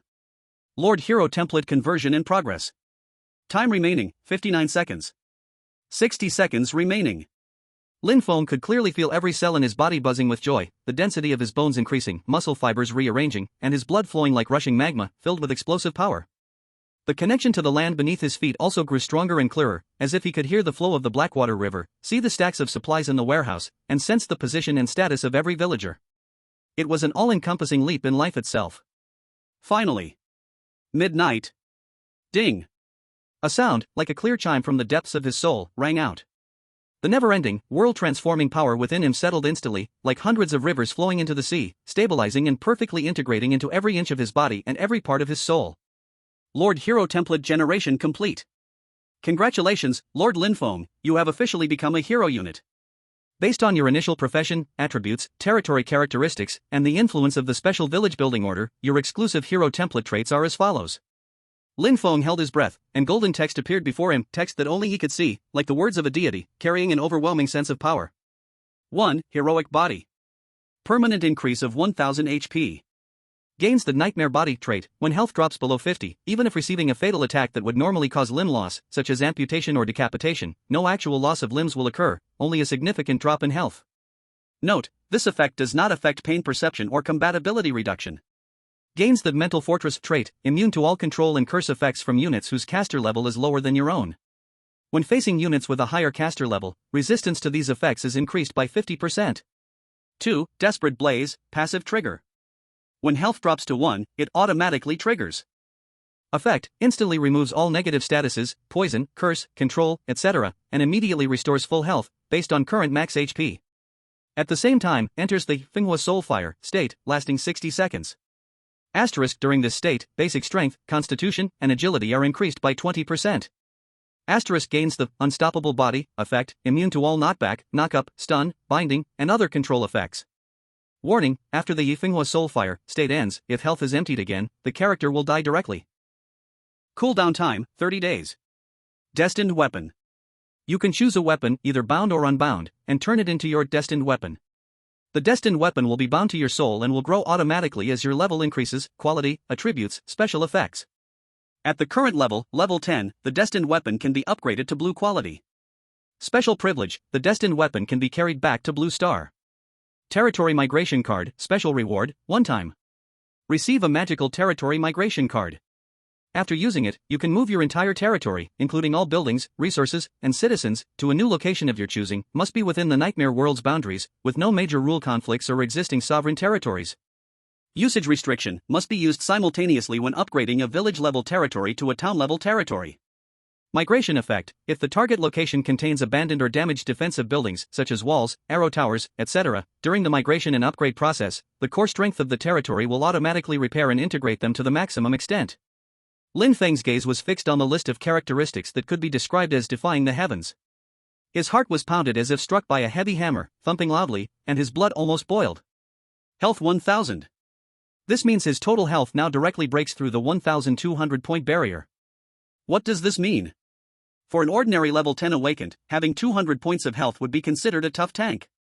This is already the level of a human boss. Nightmare Body allows him to almost eliminate the most terrifying risk of bodily disability. In the Nightmare World, while losing a hand or foot won't reflect on his body in blue star, it means the Nightmare avatar is essentially useless. This characteristic greatly enhances his tolerance and endurance in brutal close combat. Meanwhile, a deeper and more profound change roared within the depths of his consciousness. It was as if an invisible barrier rose from the core of his soul, layer upon layer, strengthening, ultimately forming a towering and indestructible mental fortress. He clearly sensed that those whispers, illusions, fear projections, and even malicious curses, as long as their source was of a lower level than him, would no longer be able to corrupt his will in the slightest, like a gentle breeze brushing over mountain rocks. Even when facing higher-level spiritual attacks, this fortress was enough to offset most of the power, giving him precious moments to break free or counterattack. And desperate blaze. Lin Feng looked at it 3 times before he confirmed that he hadn't read it wrong. Lock health. Full health revival. Removes all debuffs. Basic attributes increase by 20%. 60 seconds of invulnerability. Immunity to control. This is simply the ultimate skill for a comeback, a counterattack in adversity. Although dying again after this would result in true death, that 60-second explosive period is enough to change any battle situation. As long as it is used properly, this will be his strongest trump card when facing enemies far stronger than himself in the future, no exception. This is simply in the past, what I hated most in games was when the boss's health dropped to the bottom, and suddenly it locked its health, entering a more violent and troublesome second phase. I always thought the game designers were simply playing tricks. But now, I have this ability myself. Lin Feng couldn't suppress a crazy grin at the corner of his mouth, silently shouting in his heart, I can only say, this kind of second phase, give me a dozen of them. The more, the better. So overbearing, Lin Feng muttered to himself.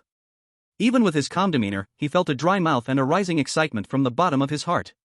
The strength of this hero template far exceeded his expectations. Next was Destined Weapon. Bound weapon, grows with level and can be brought back to blue star? Lin Feng's eyes lit up, and without hesitation, he directed his consciousness toward the dark red spear quietly leaning against the wall. The Scorched Spear. Since he arrived in the Nightmare World, experiencing the first life-and-death battle, killing the bald boss, fighting the skeleton centurion, and killing the Qin soldier, it had been with him all along. It had long since become an extension of his arm, a carrier of his will. Bind, blazing gun, as my signature weapon. Lin Feng silently chanted in his heart. Buzz. The blazing gun in the corner suddenly trembled, emitting a clear dragon's roar. It automatically flew up, hovering in front of Lin Feng. On the dark red body of the gun, the previously restrained flame patterns seemed to come alive, slowly flowing and flickering. A cold gleam gathered at the tip of the gun, as if it could pierce through space. Even more strangely, on the shaft of the gun, faint golden, complex, and ancient seal characters began to appear, like a brand, or something naturally formed, emitting a vast and imposing aura. The light illuminated the entire second floor, casting it in a glorious glow. After a moment, the light retracted. The brand new blazing gun landed in Lin Feng's hand. The sensation of holding it felt even more fitting, as though the weight perfectly matched his current strength, as if the gun was a part of his body.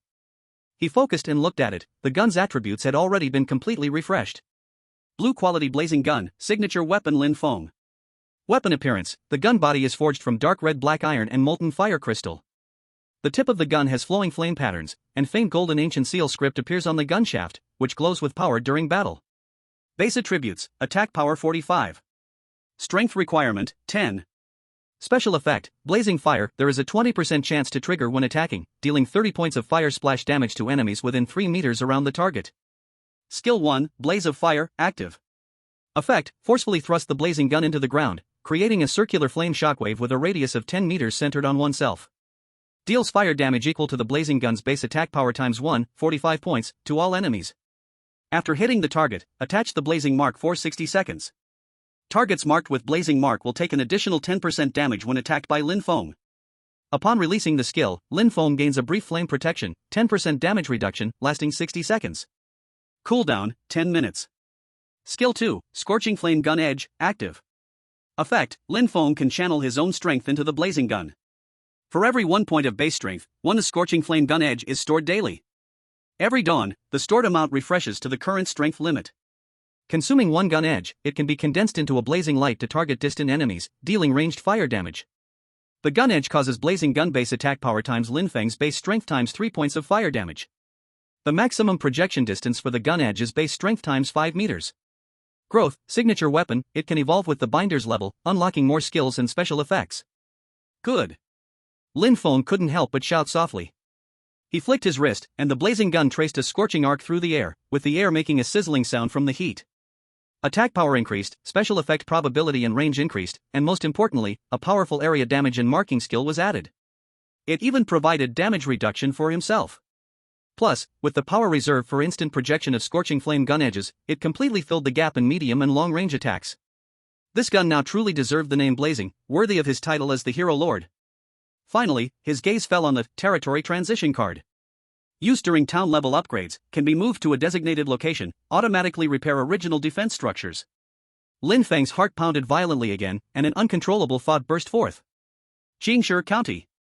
The county-level territory ruins destroyed by the 4th-level Nightmare Tide. It has a giant stone wall that reaches 20 meters high. It has better urban planning foundations. It has more room for development.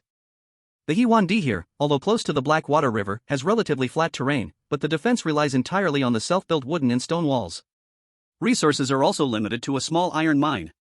Lin Feng's mind raced, comparing the pros and cons. While Qingshi County, the city walls are already there, an insurmountable barrier. Even if we only repair part of it, it was 10 times sturdier than the walls he had built himself. Let's choose Qingshi County. The flame of ambition burned in his eyes. The leap from village level to town level is a qualitative leap, a re-establishment of the territorial structure. Rather than making small moves in a river bend, it's better to go straight to the point, occupy the old site of Qingshi County, and use it as a foundation to directly aim for county level or even city level in the future. A 20-meter stone wall. With it, resisting the future level 3 Nightmare Tide becomes much more achievable. And even more plans can be made. It was as if he could already see the flag of Finoa village flying on the tall city walls of Qingshi County, filled with the marks of time and battle. The hero template being generated, the binding of the primary weapon, and the acquisition of the territory upgrade card, it all felt like a complete big gift pack, pushing him toward higher, farther goals.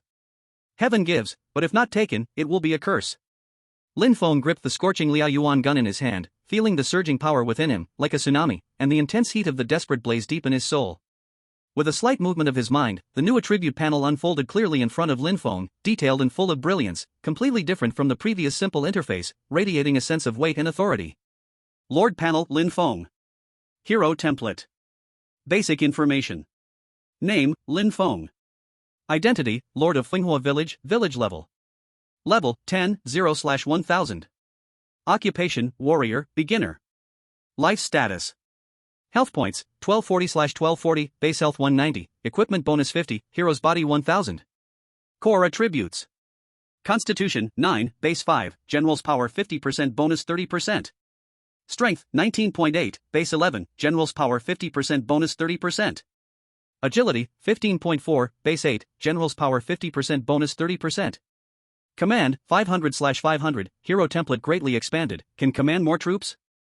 Attribute explanation, the bonuses from the hero template for the 3 main attributes have been perfectly integrated, and the current panel displays the final values. Hero traits. Hero's body, health 1000, nightmare body, immune to combat-related limb loss when health less than 50. Desperate Blaze, passive/triggered when health equals 1, instantly restores full health, clears all negatives, and enters the blazing soul state for 60 seconds, base attributes 20%, immune to control, with minor range burn and deterrence. After the state ends, if death occurs, true death follows. Primary divine weapon, Liaoyuan gun, bound, blue quality, can grow, can materialize to blue star. Equipment, brief. Weapon, blue Liaoyuan gun, primary weapon, attack 45, special effect, blazing fire, skill, blazing flames. Chest armor, green hardhide chest armor, defense 15. Leggings, green hardbone leggings, defense 15, leg damage reduction. Boots, green swift footwear, agility 1. Belt, green lifeline belt, health 50, health regeneration. Lin Feng's gaze slowly swept across this astonishingly detailed panel, especially that health value breaking 1200. And the 3 core attributes averaging as high as 14.4, not to mention the hero traits that seem to defy all logic. Is this the hero template? He muttered to himself, clenching his fist, feeling the seemingly endless strength inside him, like he could shatter mountains with just a gesture. Compared to before, it was like the difference between the heavens and the earth. It was not just the explosive increase in numbers, but a fundamental upgrade in his very essence of life. Now, only a few more steps to go. He gazed out the window, his eyes seeming to pierce through space, falling toward the direction of Xiaoyao village and the Alliance Manor. Integrate the population, upgrade the defenses, train the soldiers, then, in 16 days, with a glorious victory, hold the grandest foundation ceremony for my Finoa town on the old site of Qingshi County. The hero was already in place. The flames of war were set to spread to an even broader world. Chapter 54, Return to Blue Star, 1.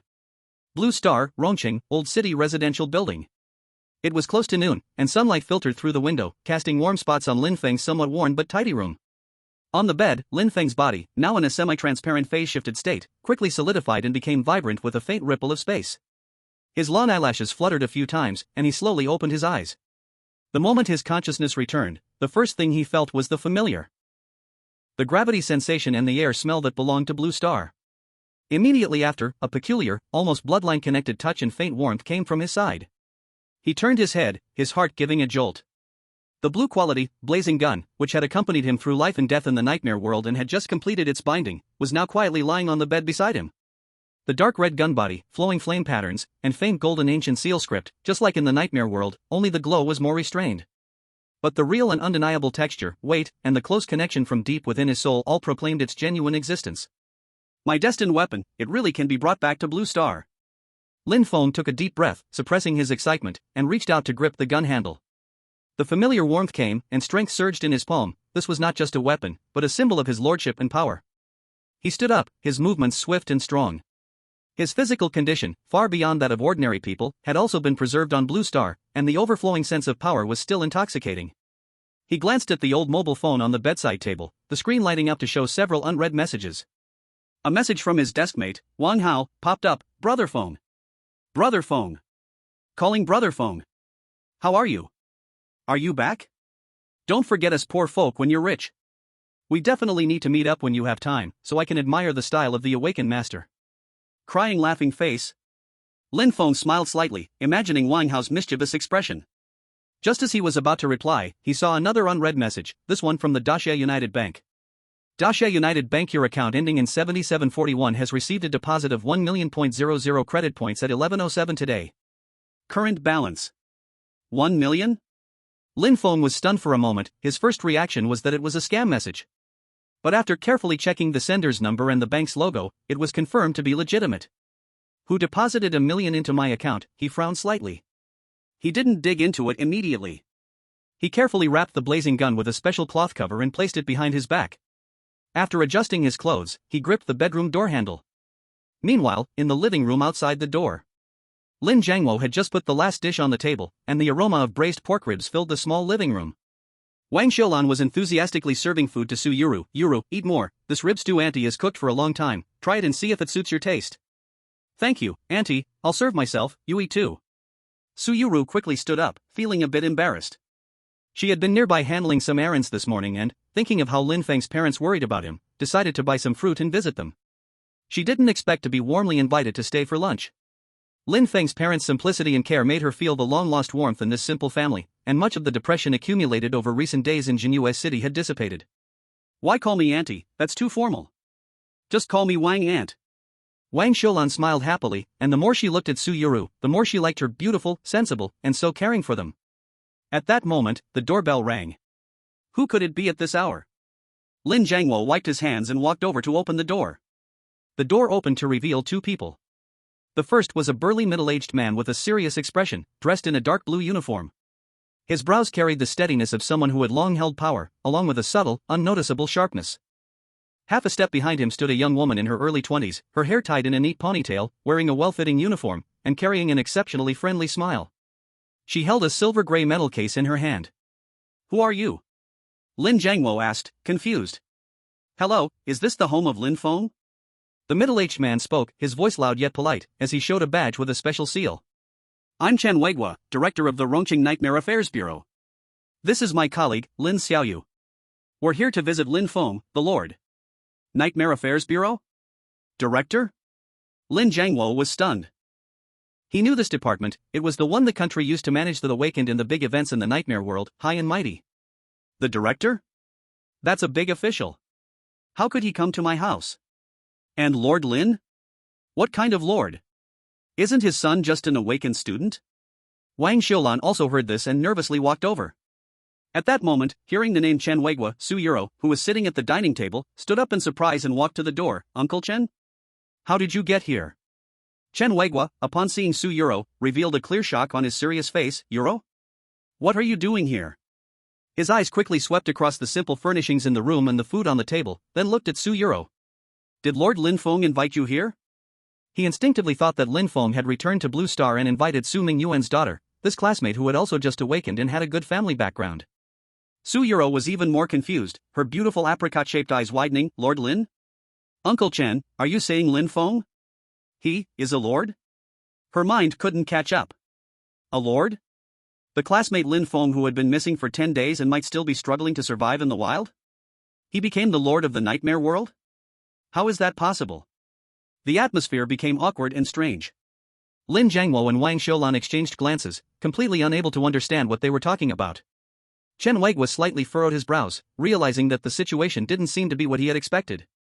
Lin Xiaoyu kept her professional smile, her gaze curiously scanning the room, especially stopping for a moment on Su Yuro. At this subtle moment. Click. The door to the inner bedroom was opened from the inside. Everyone instinctively turned their heads to look.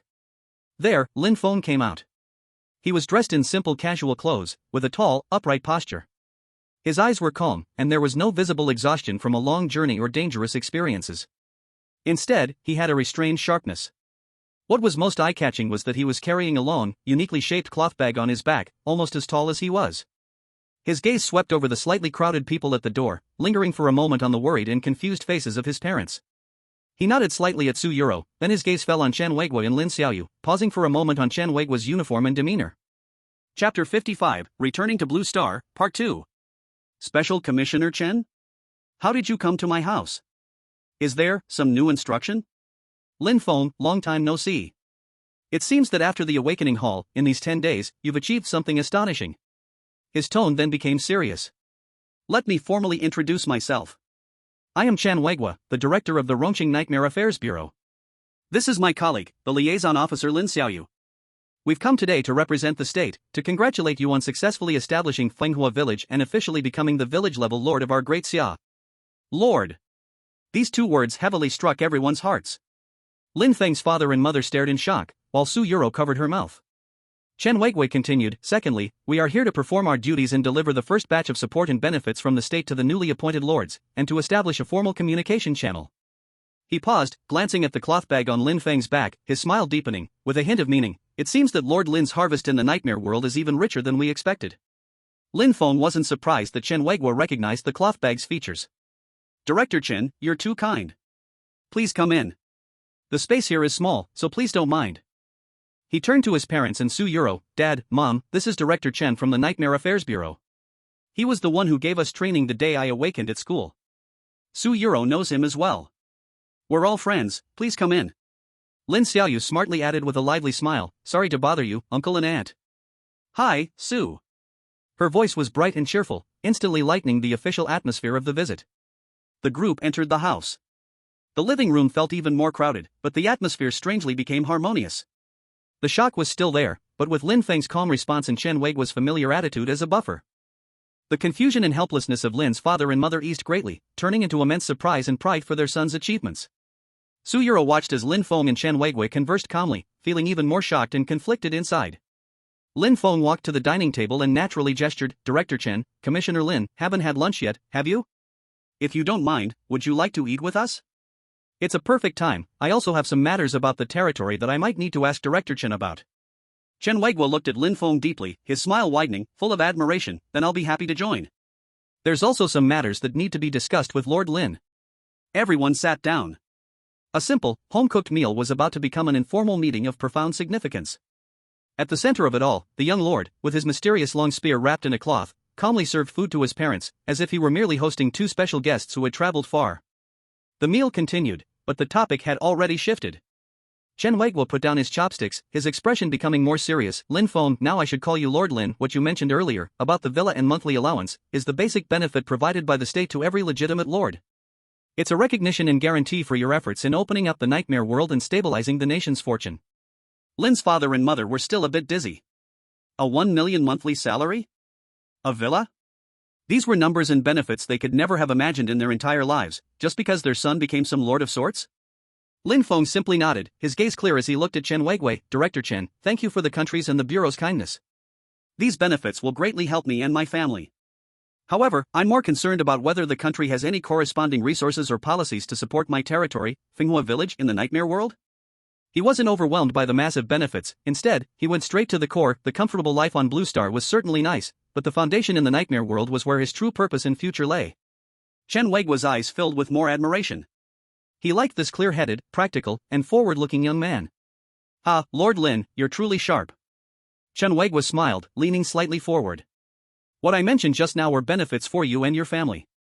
What we will discuss next is the country's support for new lords. He made a gesture, and Lin Xiaoyu immediately took out a folded leather map from a silver metallic box and carefully spread it out on the dining table. The map was intricately drawn, with different colors and symbols marking mountains, rivers, and areas of influence. Lord Lin, based on the coordinates of your territory Fenghua village, the area you are currently in is called the Riverbend Land, located on the southeastern edge of the Tsanglong Plain. Chen Weiguo's finger traced across the map. To the west of the Tsanglong Plain, crossing the stone forest, lies the Golden Spike Plain, which is dozens of times larger than the Tsanglong Plain. The land there is relatively fertile, and there are more resource points, but competition is also fiercer, with many old village-level and town-level territories, even some medium-sized and small guilds occupying the area. His finger continued to move westward, to the west of the Golden Spike Plain, approximately, well, in terms of the distance in the nightmare world, about 70 miles west from the ruins of Qingshi County, this area. His finger landed on a region marked in dark red, with a strange Torii symbol drawn on it. This is the county-level territory of the Meichuan family from Sakura Country, 100 Ghost County. Lin Feng's gaze sharpened. A foreign territory? And it didn't seem too far away. 300 miles northwest of 100 Ghost County is one of the country's key support points, Jinyue City, one of the 4 major city-level territories. Chen Weiguo's finger finally landed on a symbol of a much larger city, outlined in gold. I'm introducing the surrounding layout to give you a broader understanding of your environment. Chen Weiguo withdrew his hand. The tone became serious. Next comes the substantial support. The country controls a batch of primary life professionals who are yet to be bound to any territory and have passed an initial screening. As support for newly appointed lords, you can choose one of them, and we will ensure their safe delivery to your territory, completing the binding process. Life professionals. And they are still unbound. Lin Feng's heart stirred. This was indeed one of the most practical forms of support at the moment. But he still asked, can I only choose one? Are these talents in short supply? Not just in short supply, but a strategic resource, Chen Weiguo sighed and patiently explained. Training life professionals requires time, resources, and specific talents. Unbound ones are especially rare. Most of them are immediately reserved by major territories, guilds, and even the military when they appear. Giving you one is already a special approval based on your outstanding performance in rising from nothing and the key attention rating from the headquarters. And you need to understand that professionals recruited from other territories are not recognized by the system when you upgrade your territory. Only professionals that are native to your territory or legally bound can be recognized. Lin Feng immediately understood the key point. This support not only provided talent but also considered the legitimacy requirements for his future upgrades. The country's support was indeed thoughtful.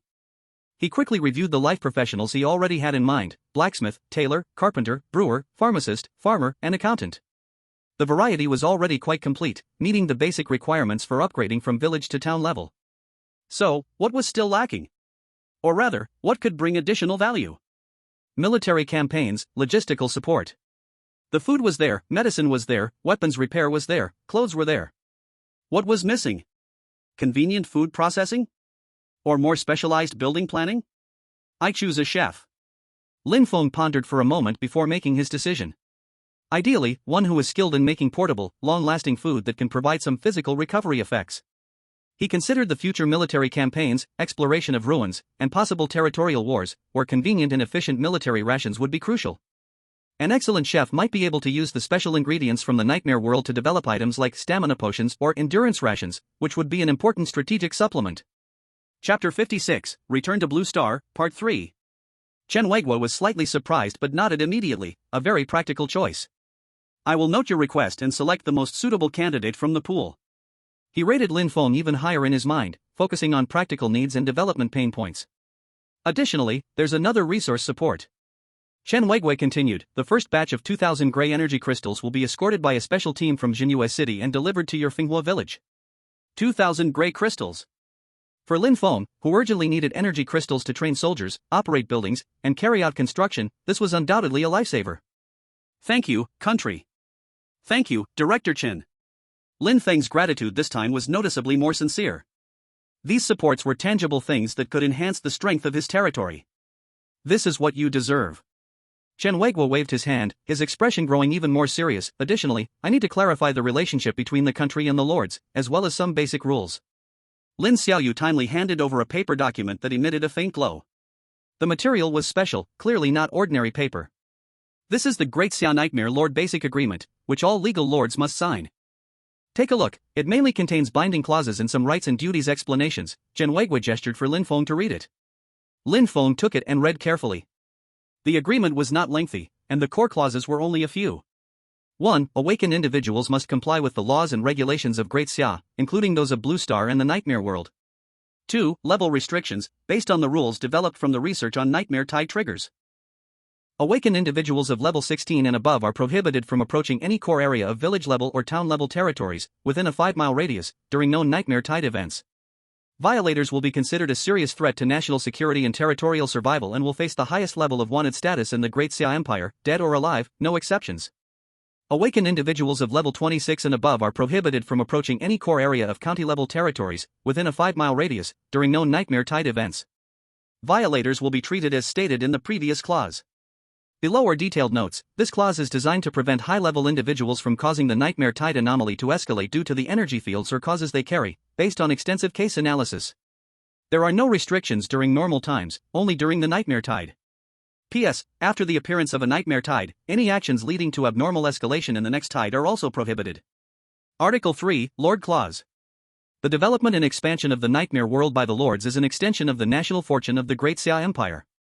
If needed, they may submit a request to the nation, which will provide support within reasonable bounds. The clause is simple but carries significant weight. The first clause is a basic requirement. The second clause reveals the deeper dangers of the Nightmare World. High-level individuals might attract monsters. This explains many doubts and shows the nation's determination to maintain the security of the lower-level territories. And the third clause, if there's a need, ask the country. Although worded gently, the meaning and level of support behind it are self-evident. Lin Feng finished reading, looked up at Chen Weiguo. The clauses are clear and reasonable. I have no objections.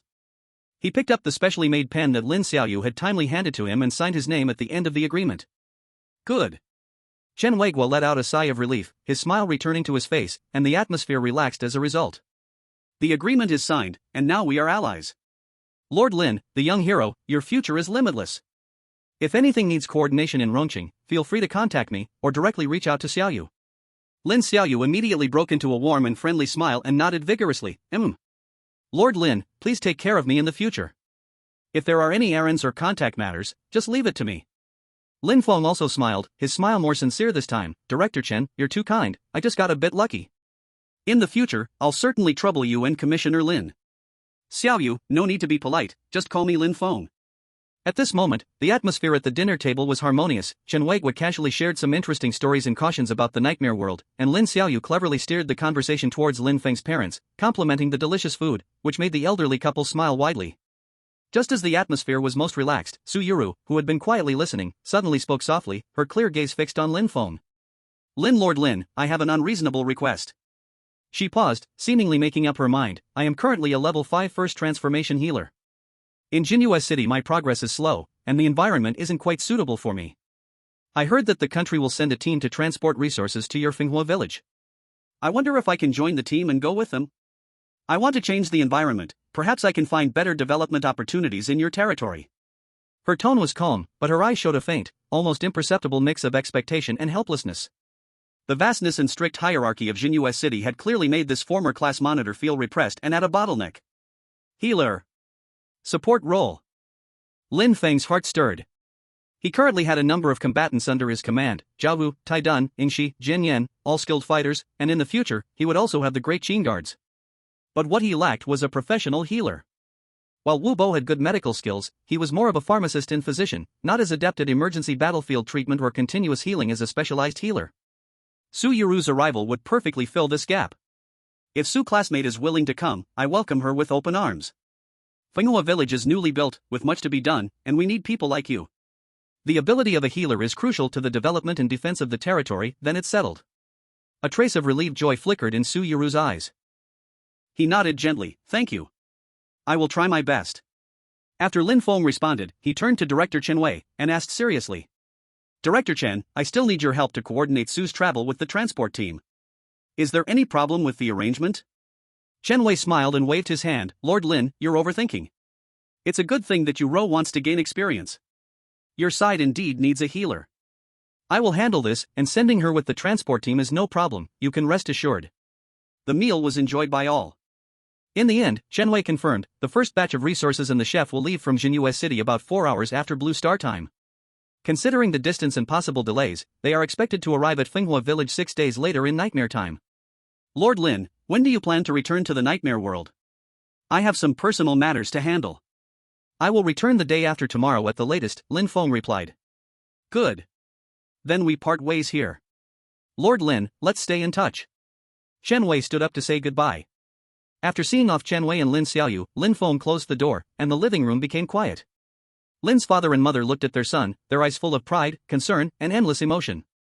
Su Yuru also stood up to say goodbye, agreeing to contact Lin Feng once he returned to the Nightmare world. Only Lin Feng and his parents remained at home. Xiao Feng. Wang Xiulan looked at her son, unsure of where to begin with all the words she wanted to say. Dad, Mom, I'm fine, really. Lin Feng held his mother's hand, then looked at his father. There are some things I can't explain in detail right now. But don't worry, your son will not only survive, but will live well, and make you proud of me. He slung the cloth bag with the Liao Yuan gun over his shoulder and gazed out the window. Chapter 57, Returning to Blue Star, Part 4. That afternoon, with the efficient assistance of the Nightmare Affairs Bureau, Lin Feng's family completed the simple packing and moving procedures. A few low-key yet spacious floating transport vehicles took them directly from the old city to the Lord's home community located in the core area of Rongqing New District. The community's gate was not flashy but hidden at the end of a tree-lined, quiet road, with a heavy alloy gate gleaming with a cold luster. The most eye-catching aspect was the patrolling soldiers dressed in sharp military uniforms, well-equipped, and with solemn expressions, stationed around the gate and the surrounding walls. They moved silently, but their sharp eyes were always scanning the surroundings. A sense of invisible tension and security filled the air. The vehicle stopped in front of the gate, and an officer stepped forward, saluted, and requested to verify the identity. Lin Feng presented the special identity crystal card he had just received, still warm to the touch. The officer scanned the card on a portable terminal, and the screen immediately displayed Lin Feng's encrypted information, Lord status, and the permission for Villa Number 7. The officer stood at attention again, saluted Lin Feng with a standard military salute, and said firmly, identity confirmed. Welcome, Lord Lin Feng, to Lord's home. I wish you a pleasant life. Lin Feng also returned the salute solemnly, thank you for your hard work. This brief interaction made Lin Feng's father, Lin Jiangwo, and mother, Wang Xiulan, truly feel the weight and respect associated with their son's lord title in the real world. The gate opened silently, and the vehicle drove in. The internal environment of the community was completely different from the quiet outside, yet it was harmonious and unified. The wide roads were flanked by carefully trimmed lawns and scenic trees, with artificial lakes, small parks, and even the outline of a standard training ground visible in the distance. Various individual villas, each with a distinct style but all exuding elegance and beauty, were scattered throughout the area, with spacious intervals and excellent privacy. A well-dressed middle-aged lady with a gentle and capable aura was already waiting at the vehicle transfer station inside. She was the exclusive housekeeper for Villa Number 7, named Zhou Yun. Lord Lin, Mr. Lin, Mrs. Lin, greetings. I am Zhou Yun, the housekeeper for Villa Number 7. I will be serving you from now on. Butler Joe smiled warmly, guiding the family into a quiet electric shuttle bus. The vehicle slowly drove along the smooth roads inside the community. Butler Joe began the introduction. The Lord's homeland is a residential area specifically designed for citizens of our country who have officially acquired the title of Lord in the Nightmare world, along with their direct family members. In addition to housing, the community is equipped with a comprehensive living support system. She pointed at the buildings they passed along the way, that is the Comprehensive Service Center, which includes a high-end medical clinic, psychological counseling room, nutritional consulting, security dispatch, and more.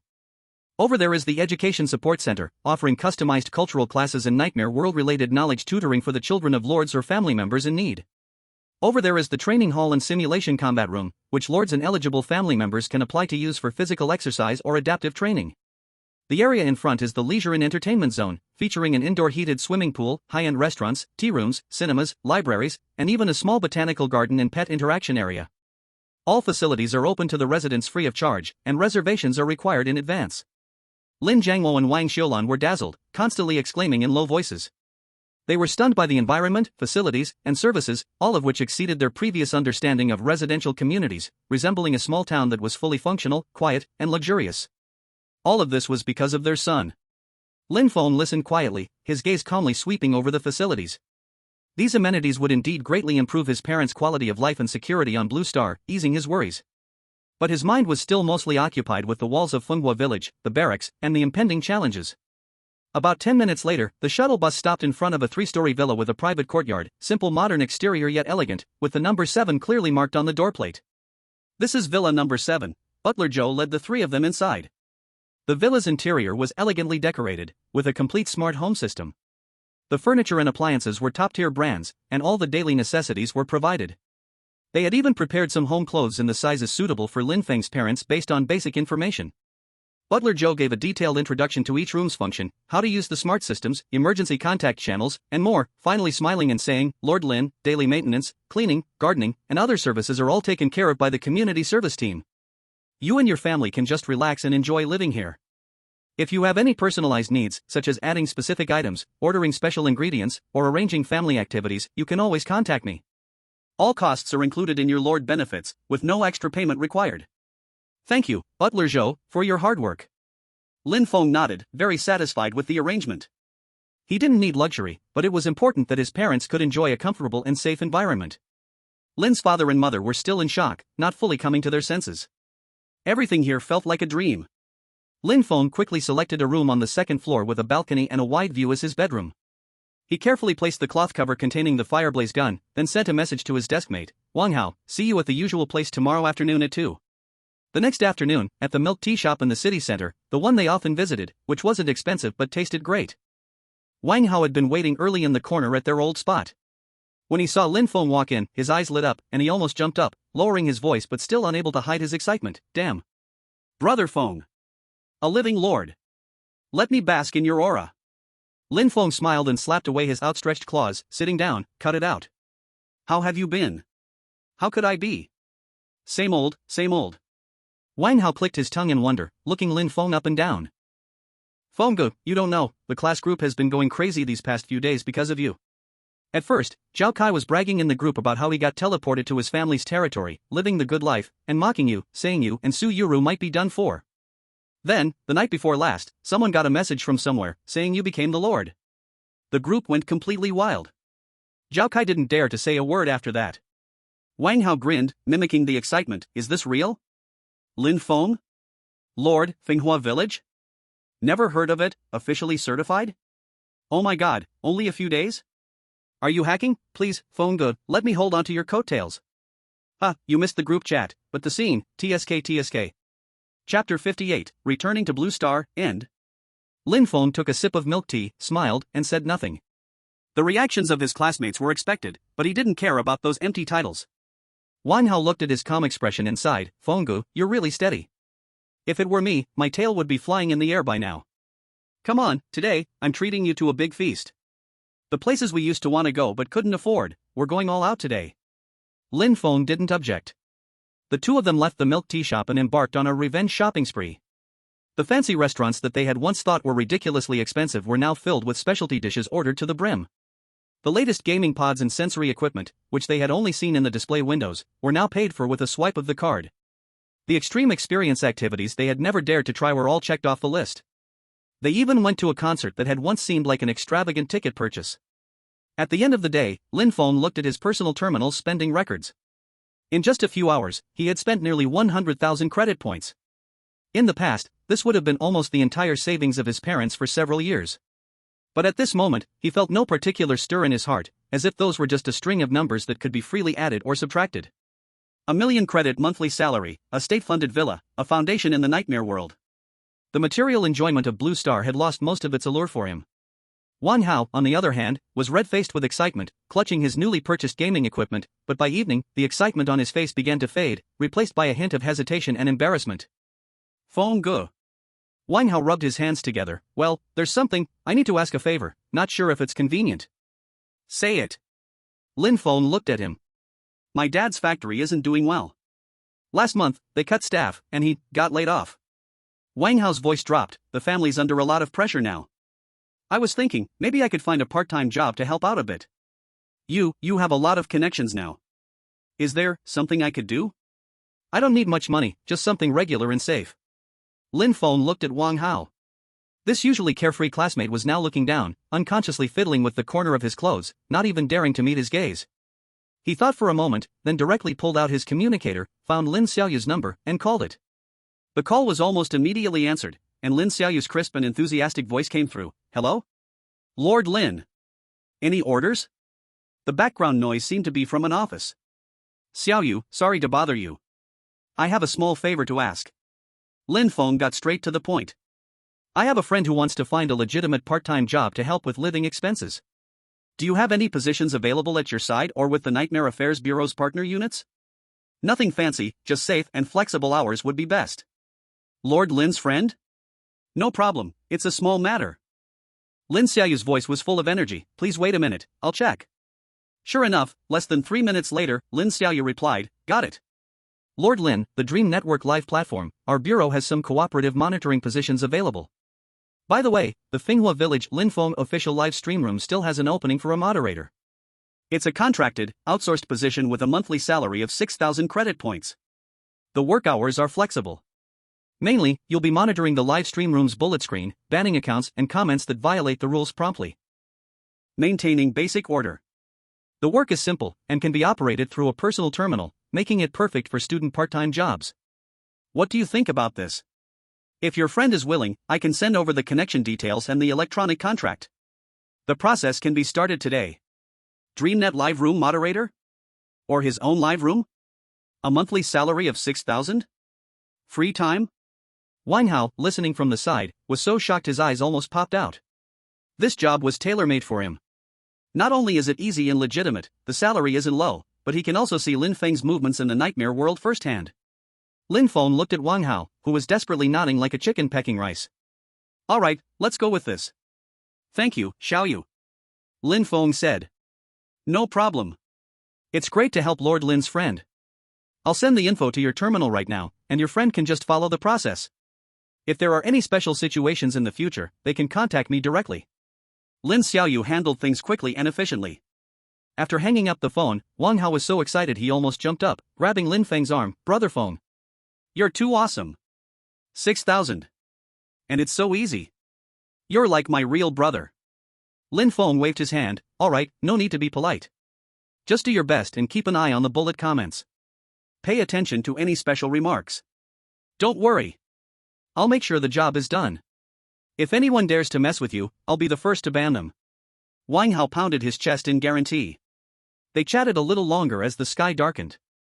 Lin Feng looked at the city with lights gradually coming to life. That sense of detachment and faint restlessness grew more and more noticeable in his heart.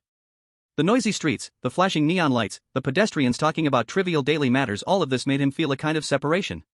His battlefield, his world, his concerns and responsibilities, were in another dimension. Howsy, I'm heading back now. Handle your work according to the process, and contact me if anything comes up. Lin Feng stood up. So early? Aren't you going to stay and play a bit more? Wang Hao said, still wanting more. No, there's something I need to do. Lin Feng shook his head. Wang Hao looked at Lin Feng, his calm eyes hiding an indescribable depth, as if he understood something. He nodded. Alright, brother Feng, take care.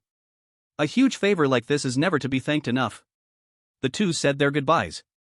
Lin Feng didn't call a car and instead strolled alone on the street, passing through the bustling area and heading towards the gradually quiet new district. When he returned to Lord's residence, Villa number 7, his parents were under the guidance of butler Zhou, curiously trying out the smart kitchen system, preparing to cook dinner themselves, their faces full of satisfaction and peaceful smiles. When they saw their son come back, they quickly called out to him. Lin Feng had dinner with his parents, chatted with them, and listened to them excitedly planning to visit the neighborhood's botanical garden tomorrow and borrow a few books from the library. Watching his parents so calm and joyful, Lin Feng's last bit of worry melted away. The country's support system is perfect, so his parents can enjoy a peaceful retirement here. Later that night, he returned to his own room on the second floor. Outside the window was the peaceful night sky of blue star, with the twinkling lights of the community. Quiet, serene, comfortable. But he felt like an eagle resting in a comfortable nest, its wings already strong, its gaze already cast towards higher, further skies. The tranquility here does not belong to him, at least not right now. He caressed the cool yet familiar blazing gun by the side of his bed, and the outline of Finoa village flashed through his mind, the soldiers of the Great Qin in training, his loyal subordinates, the soon-to-be integrated Xiao village and Jui village, the towering ruined walls of Qingstone County, and the smoke of battle that would surely sweep through in just a few days. Blood surged beneath his calm body, and the will to fight burned deep within his eyes. Still, there is where I truly belong. He no longer hesitated, walking to the center of his room and sitting cross-legged in the most spacious spot. He communicated with the Lord's authority and pinpointed the core area of Finoa village. The next second, his figure began to blur and become transparent. The blazing gun on the bed also quietly disappeared. The fireworks and piece of blue star. The flames and journey of the nightmare world are waiting for its lord to return. The moment his consciousness returned, the familiar air of the nightmare world, carrying a faint smell of sulfur and plants, rushed into his nostrils. Lin Feng opened his eyes and found himself standing on the second floor of the council hall, the same spot where he had left. Outside the window, the afternoon scene of Finoa village unfolded. Sunlight filtered through dark red clouds, casting a warm glow over the newly repaired wooden walls, the busy villagers, and the distant silhouette of the Great Qin elite camp, which had already been camouflaged. The camp was clearly livelier than before he left. The 200 newly summoned refugees had been initially settled, and some were cleaning the environment under the direction of Wu Bo and Chen Yaoshi. Others were heading to the riverbend fields for inspection under the leadership of Li Si, while Zhang Ping, holding a simple wooden board and charcoal pencil, began counting the warehouse supplies. Everything was in order, and the energy was palpable. Lin Feng nodded slightly, feeling satisfied with the efficiency of the remaining personnel. He moved his body a bit, sensing the immense power brought by the hero template, a smile tugging at the corners of his mouth.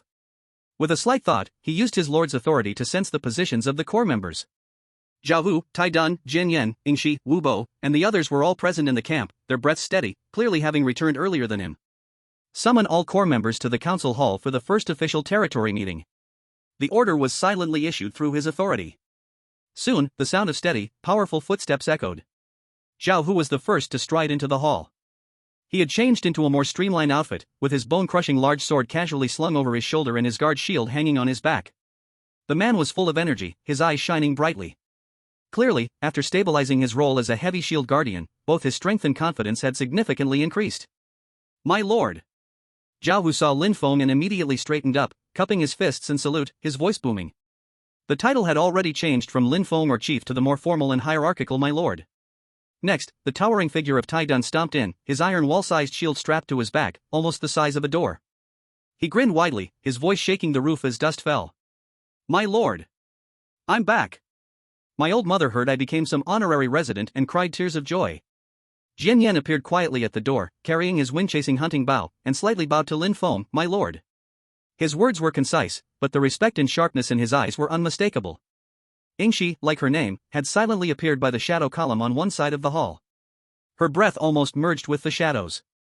Only when her cold eyes looked at Lin Feng did a subtle ripple appear, and she gently nodded, "My lord." Wu Bo, Scarred Lu, and Wang arrived one by one, all greeting Lin Feng with respect.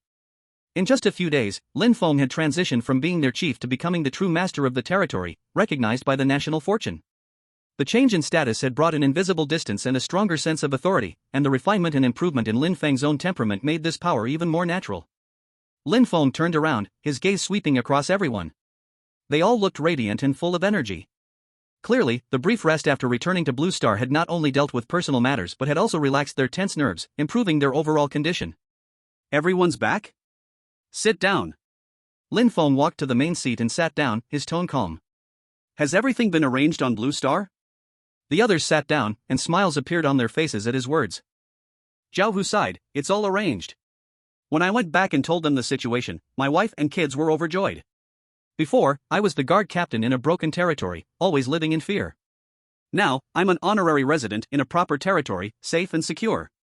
Every month the country provides subsidies. They can finally live in peace. Tai Dun grinned widely. My mother asked me for half an hour about it. What is a lord? What is an honorary resident? I can't really explain it either, but let's just say, following a lord means eating well, drinking well, and being safe. When the neighbors heard, their eyes looked at my mother differently, full of envy. Some of the young ones even secretly asked me if they could also join the lord, even as refugees. Ha, my family too. Scar-faced Lou laughed. My son was so proud in front of his classmates, saying his dad was fighting with the lord in the nightmare world, that he was an early village hero. His classmates were so envious that their eyes went wide, and they were shouting that once they awakened, they'd come and join too. Everyone chattered, sharing what they had seen when they returned home, their voices full of pride, contentment, and hopes for the future. Becoming an honorary resident of a territory recognized by the National Luck Tripod not only means having a solid foundation and home in the nightmare world, but also means a substantial boost in social status and family security on Blue Star. This sense of belonging and honor is something the uncertain life of a bandit could never compare to. Lin Feng listened with a smile on his face. As long as his subordinates were well, and the rear was stable, he could focus on expanding his territory ahead. As long as everyone is well, that's good. He waited until everyone finished speaking before he spoke up. Want to become a refugee? Welcome. Our Finoa village is in need of people. Whether it's for construction, farming, or future armies, we need people. As long as you follow the rules and are willing to work, Finoa village will never treat anyone unfairly. These words were simple, but carried a convincing confidence. Everyone nodded, filled with confidence for the future. After some small talk, Lin Feng's expression became serious. In the days I was away, has anything happened in the territory? Zhao Hu immediately replied, Lord, there was nothing major, everything went according to plan. The craftsmen are working hard on repairs and creation, and new refugees are being settled. It's just... He paused. Yesterday afternoon, people from the Xiaoyaozhai and Zhuyi came, saying they wanted to meet the Lord. I told them the Lord had not yet returned and asked them to come back this afternoon. If we calculate the time, they should be arriving soon. Oh? They came together? Lin Feng raised an eyebrow. Do you know what they want? I asked. Zhao Hu showed a strange expression. They said, they want to buy a temporary common title from you, Lord. Buy a title? Lin Feng thought for a moment and understood. Xiaoyaozhai and Zhuyi were bandit strongholds, not recognized by the National Luck Tripod. Their people needed a safe way to return to Blue Star, and they had to be on a legitimate territory. A temporary common title was obviously the best option for their needs. It was a basic requirement, and in some ways, a disguised form of paying tribute or submission. They want a title? Fine. Lin Feng gently tapped the table with his fingers, but the price and conditions need to be discussed properly. He looked at the others, deciding to reveal some of the upcoming plans in advance to align everyone's thinking. Gather everyone for a meeting. Besides understanding the situation, there's also something more important to announce. Lin Feng's voice was clear and firm, spreading across the hall. Our Finoa village will try to upgrade to a town-level territory in 11 days. What? Upgrade to a town level? In 11 days? The hall immediately fell silent, then erupted with even louder exclamations and discussions. Everyone widened their eyes, staring at Lin Feng in disbelief. A village-level upgrade to a town level was no small matter. It required meeting stringent conditions, as well as successfully fending off stronger nightmare waves. How long had they built this village? This speed was faster than a rocket. Lord, is this for real? Zhao Hu gasped, his eyes locked onto Lin Feng. Absolutely true. Lin Feng nodded firmly and raised his hand, signaling for everyone to calm down. Upgrading to a town level requires meeting several conditions. Among them, the basic buildings and corresponding life professionals are already mostly in place. He briefly explained the requirements for upgrading to a town, and everyone's hearts were filled with excitement. Blacksmiths, tailors, carpenters, brewers, apothecaries, farmers, accountants, these people had unknowingly gathered together? Only then did everyone realize, taking down the Black Wolf's den and inheriting its legacy was of such great significance. Right now, we only lack two conditions. Lin Feng raised two fingers. First, the total population of the territory must reach 500. We currently have over 200, still a bit short. Second, we must successfully resist a level 2 nightmare tide. Upon hearing level 2 nightmare tide, everyone's expression stiffened. They had all witnessed the unusually fierce skeleton tide from before, caused by packaged calculation, and knew how dangerous a level 2 tide could be. The population problem, with Xiaoyao village and Juyi Manor, might be our opportunity. A glint flashed in Lin Feng's eyes, and the level 2 nightmare tide. He paused, his tone carrying a strange certainty. Based on previous experience and my instincts, the nightmare tide in 11 days, with its fixed cycle, is very likely to be level 2. 11 days. We're going to have our own town?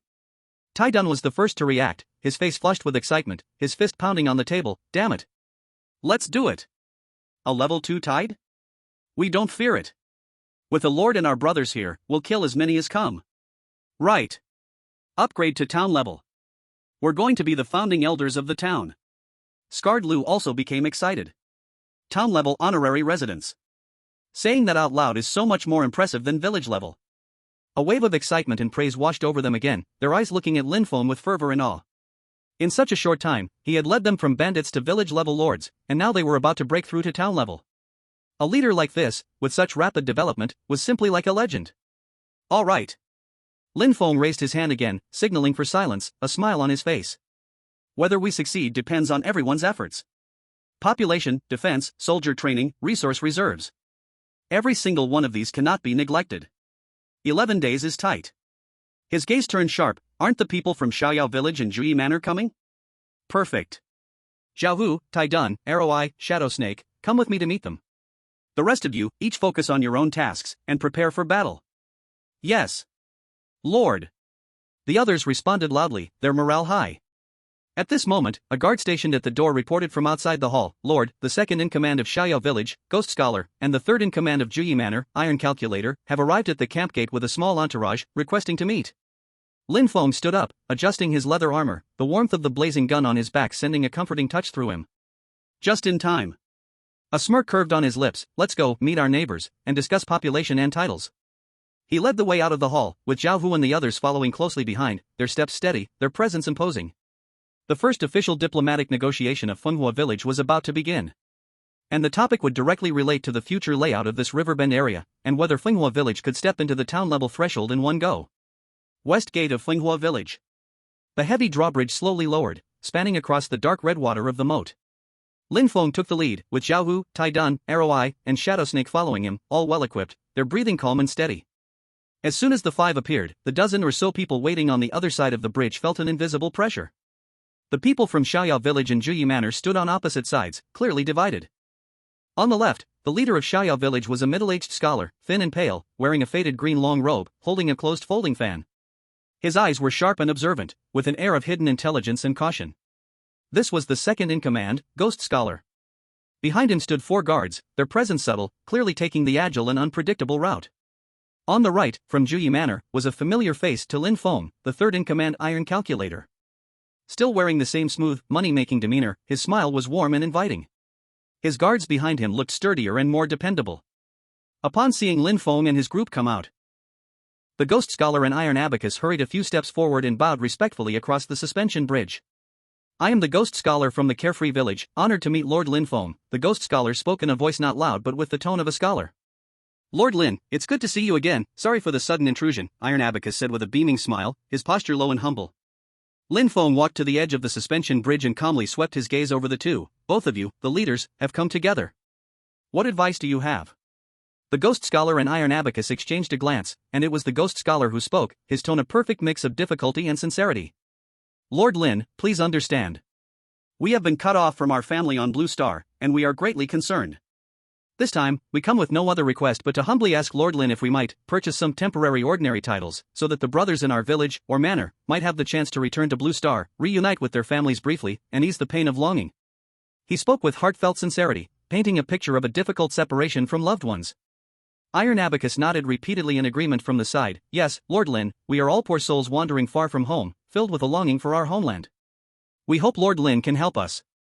As for the price, we will ensure that Lord Lin does not lose out. Lin Feng understood in his heart. This was not only a pressing need, but also likely a test of the attitude of Finoa village, and a possible foundation for future contact. A faint smile appeared on his face, but his tone was firm and unquestionable. Reuniting with loved ones is a natural human desire. This is a small matter. The Ghost Scholar and Iron Abacus were overjoyed and were about to thank him, but then they heard Lin Feng's tone shift. However, purchasing is unnecessary. Temporary ordinary titles are too short-lived, and every time they expire, they must be reprocessed. It is troublesome and inconvenient. The two were stunned, not understanding the meaning behind his words. Lin Feng's gaze deepened, and he slowly spoke. Finoa village is about to undergo a great change. I believe both of you are reasonable people, so I will be open with you. Finoa village will, in 11 days, formally attempt to upgrade to a town-level territory. What? Town level? The ghost scholar almost dropped his folding fan, and Iron Abacus's smile instantly froze. The attendants behind them let out a suppressed gasp of surprise. A village upgrading to a town? How could this be just a few days later? How long had it been since the Black Wolf Den was destroyed? Finoa village not only stood firm, but was now attempting to push for town-level status? This speed, this ambition, this power. It was simply shocking. After the shock, a great wave of emotions surged in their hearts. Once Finoa village succeeded in upgrading, it would become the only town-level force within 100 miles. The entire situation would be rewritten. What would happen to their village-level bandit bases? Lin Feng observed their reactions and continued to present a plan that had already been prepared, his voice steady but carrying an undeniable force. Considering that our previous cooperation was relatively smooth, and we are likely to be living in this land for a long time, I offer you two choices. He raised one finger. First, complete integration. Carefree village in the Gathering Manor, all personnel and resources, will be fully incorporated into Finoa village. From then on, there will be no more Carefree village or Gathering Manor, only members of Finoa village. I can offer an opportunity to the two leaders and the head of the Gathering Manor. Through my test, if you prove your loyalty and ability, you will be granted the title of honorary resident of Finoa village, with the same rights and status as Jiaohu and others under my command. The rest of the personnel will be granted ordinary resident status. The ghost scholar and Iron Abacus's expressions changed. Complete integration meant giving up independence, becoming a vassal, but the benefit was immediate recognition as formal residents of a legitimate territory, with the possibility of acquiring the high status of honorary resident, ensuring both safety and standing. Especially the point that passing the test could grant honorary resident status was highly tempting and left room for negotiation. Lin Feng raised a second finger. Second, temporary affiliation. During the period of Finoa village's upgrade to a town and for some time afterward, you two villages, or manors, temporarily join Finoa village, accept unified deployment, assist in defense and construction, and fight together against the Nightmare Tide. Once the town-level territory is stabilized, I will allow you to lead your original team back to your former base and continue your hunting life in the eastern swamps and other areas. He looked at the light that lit up in their eyes and added the key condition. However, as the cost of affiliation, and the reward for your freedom to travel to Blue Star and enjoy the protection of my Finoa village, you will need to pay a certain amount of tax to Finoa village every month. It will be settled with gray energy crystals, and the specific amount will be negotiated based on your numbers and hunting profits. The second option retains their independence and territory but requires them to pay taxes and fulfill obligations, similar to being a vassal or tributary. The two options, one is complete and the other relatively autonomous, but both point to the same result: integrating the forces of Xiaoyao village and Juyi Manor into the system of Finoa village in different forms, to contribute to the upcoming population targets and the defense against the Nightmare Tide. The ghost scholar and Iron Scale fell into a fierce internal struggle. What Lin Feng offered was not a conspiracy, but an open and naked strategy. He laid everything bare, telling them that he was going to level up, that he needed people, and that they either completely follow him or pay to acknowledge him as their boss. And whether it's the prospect of honorary residence with full merger, or the temporary illusion of independence, in reality already under control, both were much stronger than their current status as a group of bandits who could not even guarantee their return to Blue Star without asking others. More importantly, the terrifying speed of development shown by Finoa village and the unfathomable strength of Lord Lin Feng, able to slay Mountain Wind head-on, quickly integrate Black Wolf Den, and now aiming for a town-level upgrade, made them have no desire to fight back. Refuse? They feared that the next Nightmare Tide, or perhaps any excuse from Lord Lin, could erase them like Black Wolf Denver. The two exchanged glances for a moment and saw the shock, hesitation, and a hint of resigned helplessness in each other's eyes. The ghost scholar took a deep breath and cupped his hands, saying, Lord Lin's intentions are clear, and his offer is generous. This matter concerns the lives and futures of more than 100 people in the entire village, so it cannot be decided by me alone. Please, Lord, grant me some time to return to the village and discuss this with my brothers. Iron Scale also hurriedly said, Exactly, there are many brothers in the manor, and we need time to unify opinions. Tomorrow at this time, we will definitely come to meet Lord again and give our answer. They needed time to digest this explosive news, to test the opinions of their subordinates, and to weigh the pros and cons of the two options. All right. Lin Feng nodded readily. This matter is not urgent. Tomorrow, I will wait here for your good news. He paused and spoke with a slightly meaningful tone. However, the Nightmare Tide does not wait for anyone, and the time for Finoa village's upgrade is also near. I hope you, the village heads, will prioritize the long-term welfare of your brothers and make a wise decision. Yes, Lord Lin, rest assured, we understand. The ghost scholar and iron scale replied repeatedly, their attitude even more respectful than when they arrived, with a hint of awe. See them out. Lin Feng turned around. Zhao Hu stepped forward and said in a booming voice, the two village heads, please. The ghost scholar and iron scale bowed again, their minds full of shock and complex thoughts, leading their followers quickly away. Their figures soon disappeared on the wilderness path leading to the swamp. The drawbridge slowly closed. The iron post grumbled, Lord, what do you think they will choose tomorrow? Lin Feng gazed at the direction they had left, his eyes distant. Which option they choose doesn't matter. What matters is that from the moment they stepped into Finoa village today and heard my words, the sky of the Hewan area has already changed. They only have the choice of how to integrate into the new sky, and no longer the possibility of staying in the old one. He turned around and looked at his core subordinates, his eyes sharp as knives. Alright, let them worry about their neighbors themselves. In 11 days, we must make full preparations to face the town-level test, and also welcome our neighbors to make their choice. Yes. Lord. The crowd responded in unison, full of fighting spirit. Chapter 62, Gathering and Blueprint, Part 4. The last rays of the setting sun painted the western sky in a stunning dark red, casting long shadows on the newly erected wooden walls and buildings of Beacon Fire Village. Inside the camp, the villagers, having finished their day's work, were returning to their dwellings one by one, with cooking smoke rising gently into the air. At this evening hour, from the west, towards the stone forest, the rhythmic and powerful sound of horse hooves and wheels rolling over the ground shattered the evening stillness. The sentry on the watchtower immediately raised the alarm. Soon, a group of about 30 people appeared on the horizon, rapidly approaching Beacon Fire Village. The group was disciplined, with 10 cavalrymen leading the way, riding nightmarish beasts from the nightmare world, creatures resembling horses but much larger, clad in simple leather armor. They wore standard leather armor, carried long knives on their waists, heavy crossbows on their backs, and their sharp eyes scanned the surroundings vigilantly. In the center was a large cart, pulled by strong pack beasts, covered in thick oilcloth. The wheels were wide, clearly carrying heavy goods. On both sides and behind the group were 20 infantry guards, holding spears and shields, marching in perfect unison. In the front of the group, on one of the pack animals, sat a familiar figure, Su Yuro. She had changed out of her home clothes and was wearing a light green cloth armor that was easy to move in, with a windproof cloak draped over it. Her long hair was tied up, and she carried a weapon that resembled a short staff on her back. Although her face showed signs of long travel, her eyes were clear and determined. At the head of the group was a middle-aged officer, with a rugged face, dark skin, and wearing standard great summer-studded leather armor. He carried a long sword at his waist and exuded a fierce aura. The arrival of this group immediately attracted the attention of everyone in Beacon Fire Village. Zhao Hu and the others quickly arrived at the west gate, and Lin Feng also came out from the meeting hall upon hearing the news. The group stopped outside the city moat. The middle-aged officer swiftly dismounted from his beast, took a few steps forward, and saluted Lin Feng, who had crossed the drawbridge, his voice loud and clear. Third transport team from Jinhua City, Captain Zhou Meng, under the orders of Director Chen Weiguo, here to deliver the first batch of support supplies to Lord Lin Feng of Beacon Fire Village, and escort personnel to arrive.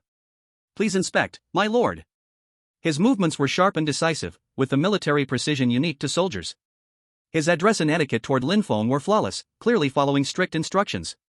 Lin Feng returned the salute with a fist salute, saying, Captain Zhou, you must be tired from the journey. I am Lin Feng. Thank you for the support from Jinhua City and Director Chen. His gaze swept over the group and the vehicles, eventually resting on Su Yuro, and he nodded slightly in her direction. Su Yuro also dismounted from the pack beast and walked over, softly saying to Lin Feng, Lord Lin, I have arrived. Her tone was calm, but there was a subtle relief in her eyes from having reached her destination. Welcome. Lin Feng simply responded, then turned to Captain Zhou, saying, Captain Zhou and all your brothers have traveled a long way. Why don't you rest in the village for a bit, have some food before leaving? But Captain Zhou shook his head and firmly declined. Thank you, Lord Lin, for your kindness.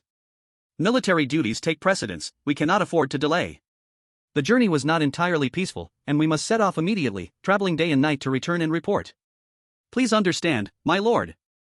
Clearly, he was a true soldier, prioritizing the completion of his mission above all else, not wishing to cause any delays. Lin Feng didn't insist, nodding, if that's the case, I won't keep you any longer, Captain Zhou. Please be careful on your way. Thank you for your understanding, my lord. Captain Zhou returned another salute and immediately began directing his men to unload the supplies. In the large cart, there was a specially made wooden box sealed with 2,000 gray energy crystals, heavy and emitting stable energy waves. Additionally, a man walked out from the back of the group. He was a middle-aged man in his 40s, slightly overweight, with a ruddy complexion and rough but clean hands. He wore simple cloth clothing, and his face carried a slight tension and curiosity. He is the junior chef Li Gue. Lord, I am Li Gue, skilled in cooking and some dried food preparation. Li Gui stepped forward, awkwardly bowing. Lin Feng glanced at him and nodded. Master Li, you've had a tough journey, we'll make arrangements shortly. The supplies were checked thoroughly, and Zhou Meng handed over a list for Lin Feng to sign. After completing the handover, Zhou Meng wasted no time and immediately organized the team. Lord Lin, Miss Su, the supplies and personnel have been safely delivered. Our mission is complete, and we will take our leave. Zhou Meng mounted his beast and once again cupped his fists to Lin Feng and Su Yuru. Take care, Captain Zhou, and please thank Director Chen and everyone in Jinhua City for me. Lin Feng said. I will definitely pass it along. Farewell. Zhou Meng waved his hand, and the 30-person transport team turned around, escorting the empty carts, quickly and orderly leaving Fenghua village, disappearing into the deepening dusk, their hoofbeats fading away. The efficiency was impressive. Lin Feng watched them disappear, his understanding of the country's execution capabilities became more direct. He turned to Wang, who was waiting nearby, and instructed, Wang, take people to move the crystal stones and supplies into the core area warehouse, and register everything carefully. Yes. Lord. Wang immediately called for people to begin their work. The 2,000 gray crystals greatly increased their energy reserves, enough to support the training of more soldiers in the Great Qin Sharp Soldiers Camp and meet the territory's energy needs for the near future. Then, Lin Feng looked at Su Yuru, his mind moved slightly, and he granted her the title of honorary resident through his lordship's authority. A faint connection was established between them, and Su Yuru clearly felt that her perception of the land had become clearer, with areas that were once vague, such as the core area, now accessible. Su Yuru, welcome to officially join Fenghua village. Lin Feng said, then introduced to the people walking over, including Zhao Hu, Tai Dan, Yingxi, and Zhen Yan. This is Su Yuru, my classmate, now a healer after her class change, and from now on, she's one of us. Su Yuru gave a slight bow to everyone. Hello everyone, please take care of me in the future. I will do my best to help everyone. Zhao Hu and the others had already known she would come, so upon meeting formally, they all greeted her. Zhao Hu said cheerfully, it's great that Miss Su is here. We were just short of someone who can heal. We'll be counting on you when we get injured in the future. Tai Dan scratched his head and smiled foolishly. Jin Yan nodded in acknowledgement, and Yingxi merely glanced at Su Yuru, his gaze briefly lingering on her short staff. Su, you must be tired after the journey, go rest now. Your room is ready, in the honorary resident area. I'll have Yingxi take you there. Lin Feng arranged. Okay, thank you. Su Yuru really felt exhausted and didn't refuse. Yingxi silently nodded and signaled for Su Yuru to follow him. Lin Feng then looked at the other core members, you've all worked hard today, go rest early. Tomorrow morning, everyone gather in the meeting hall, and we will discuss in detail the arrangements and preparation plans for the next 10 days. Yes, Lord. The others responded and dispersed, each going about their duties, some moving supplies, others returning to their dwellings. Chapter 63, Gathering and Blueprint, End. Finally, Lin Feng turned his gaze to the chef, Li Gui, who had been quietly standing aside. Master Li. Lord, you called? Li Gui quickly responded. I need a chef responsible for daily meals here. You'll stay in the kitchen at the Lord's residence from now on. Lin Feng said, then changed the subject. Also, I've heard that some skilled chefs can not only cook delicious dishes, but also use special ingredients to make portable rations that can quickly replenish stamina and even enhance endurance. Is that true? Li Gui's eyes lit up, clearly excited by the topic, and the tension in him faded. Yes, Lord, I do know a bit about it. Using the local specialties from the nightmare world, gray potato and black rye as the main ingredients, and adding a small amount of ground gray energy crystals, very small amount. Mainly serving to guide and stabilize energy, paired with several common dried wild vegetables and salt that are easy to store, by using specific techniques to knead and bake, a type of endurance dry food ball can be made.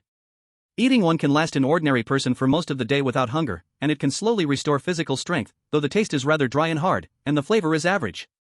Last most of the day? Can slowly restore strength? Lin Feng was overjoyed.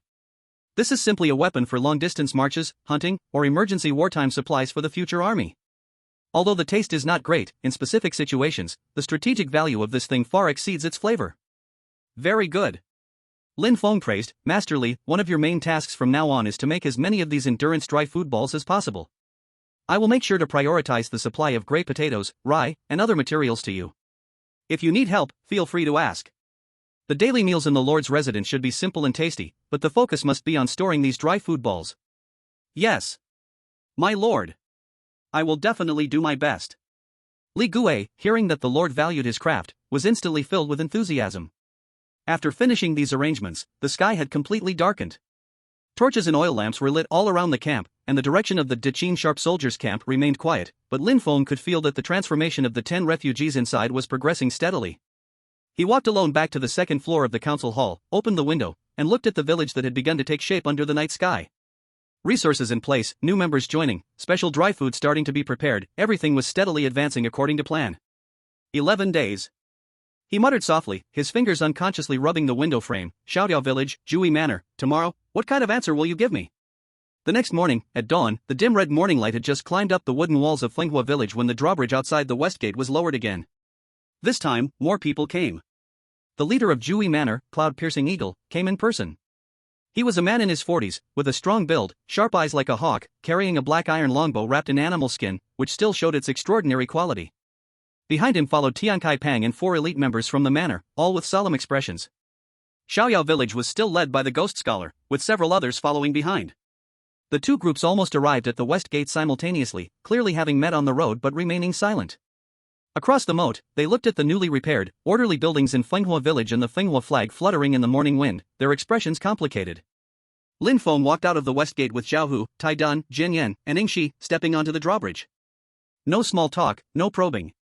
Lin Feng looked directly at the two leaders and got straight to the point. Have you two leaders thought about it? The Ghost Scholar and Cloud-Piercing Eagle exchanged a glance. Cloud-Piercing Eagle stepped forward and spoke first.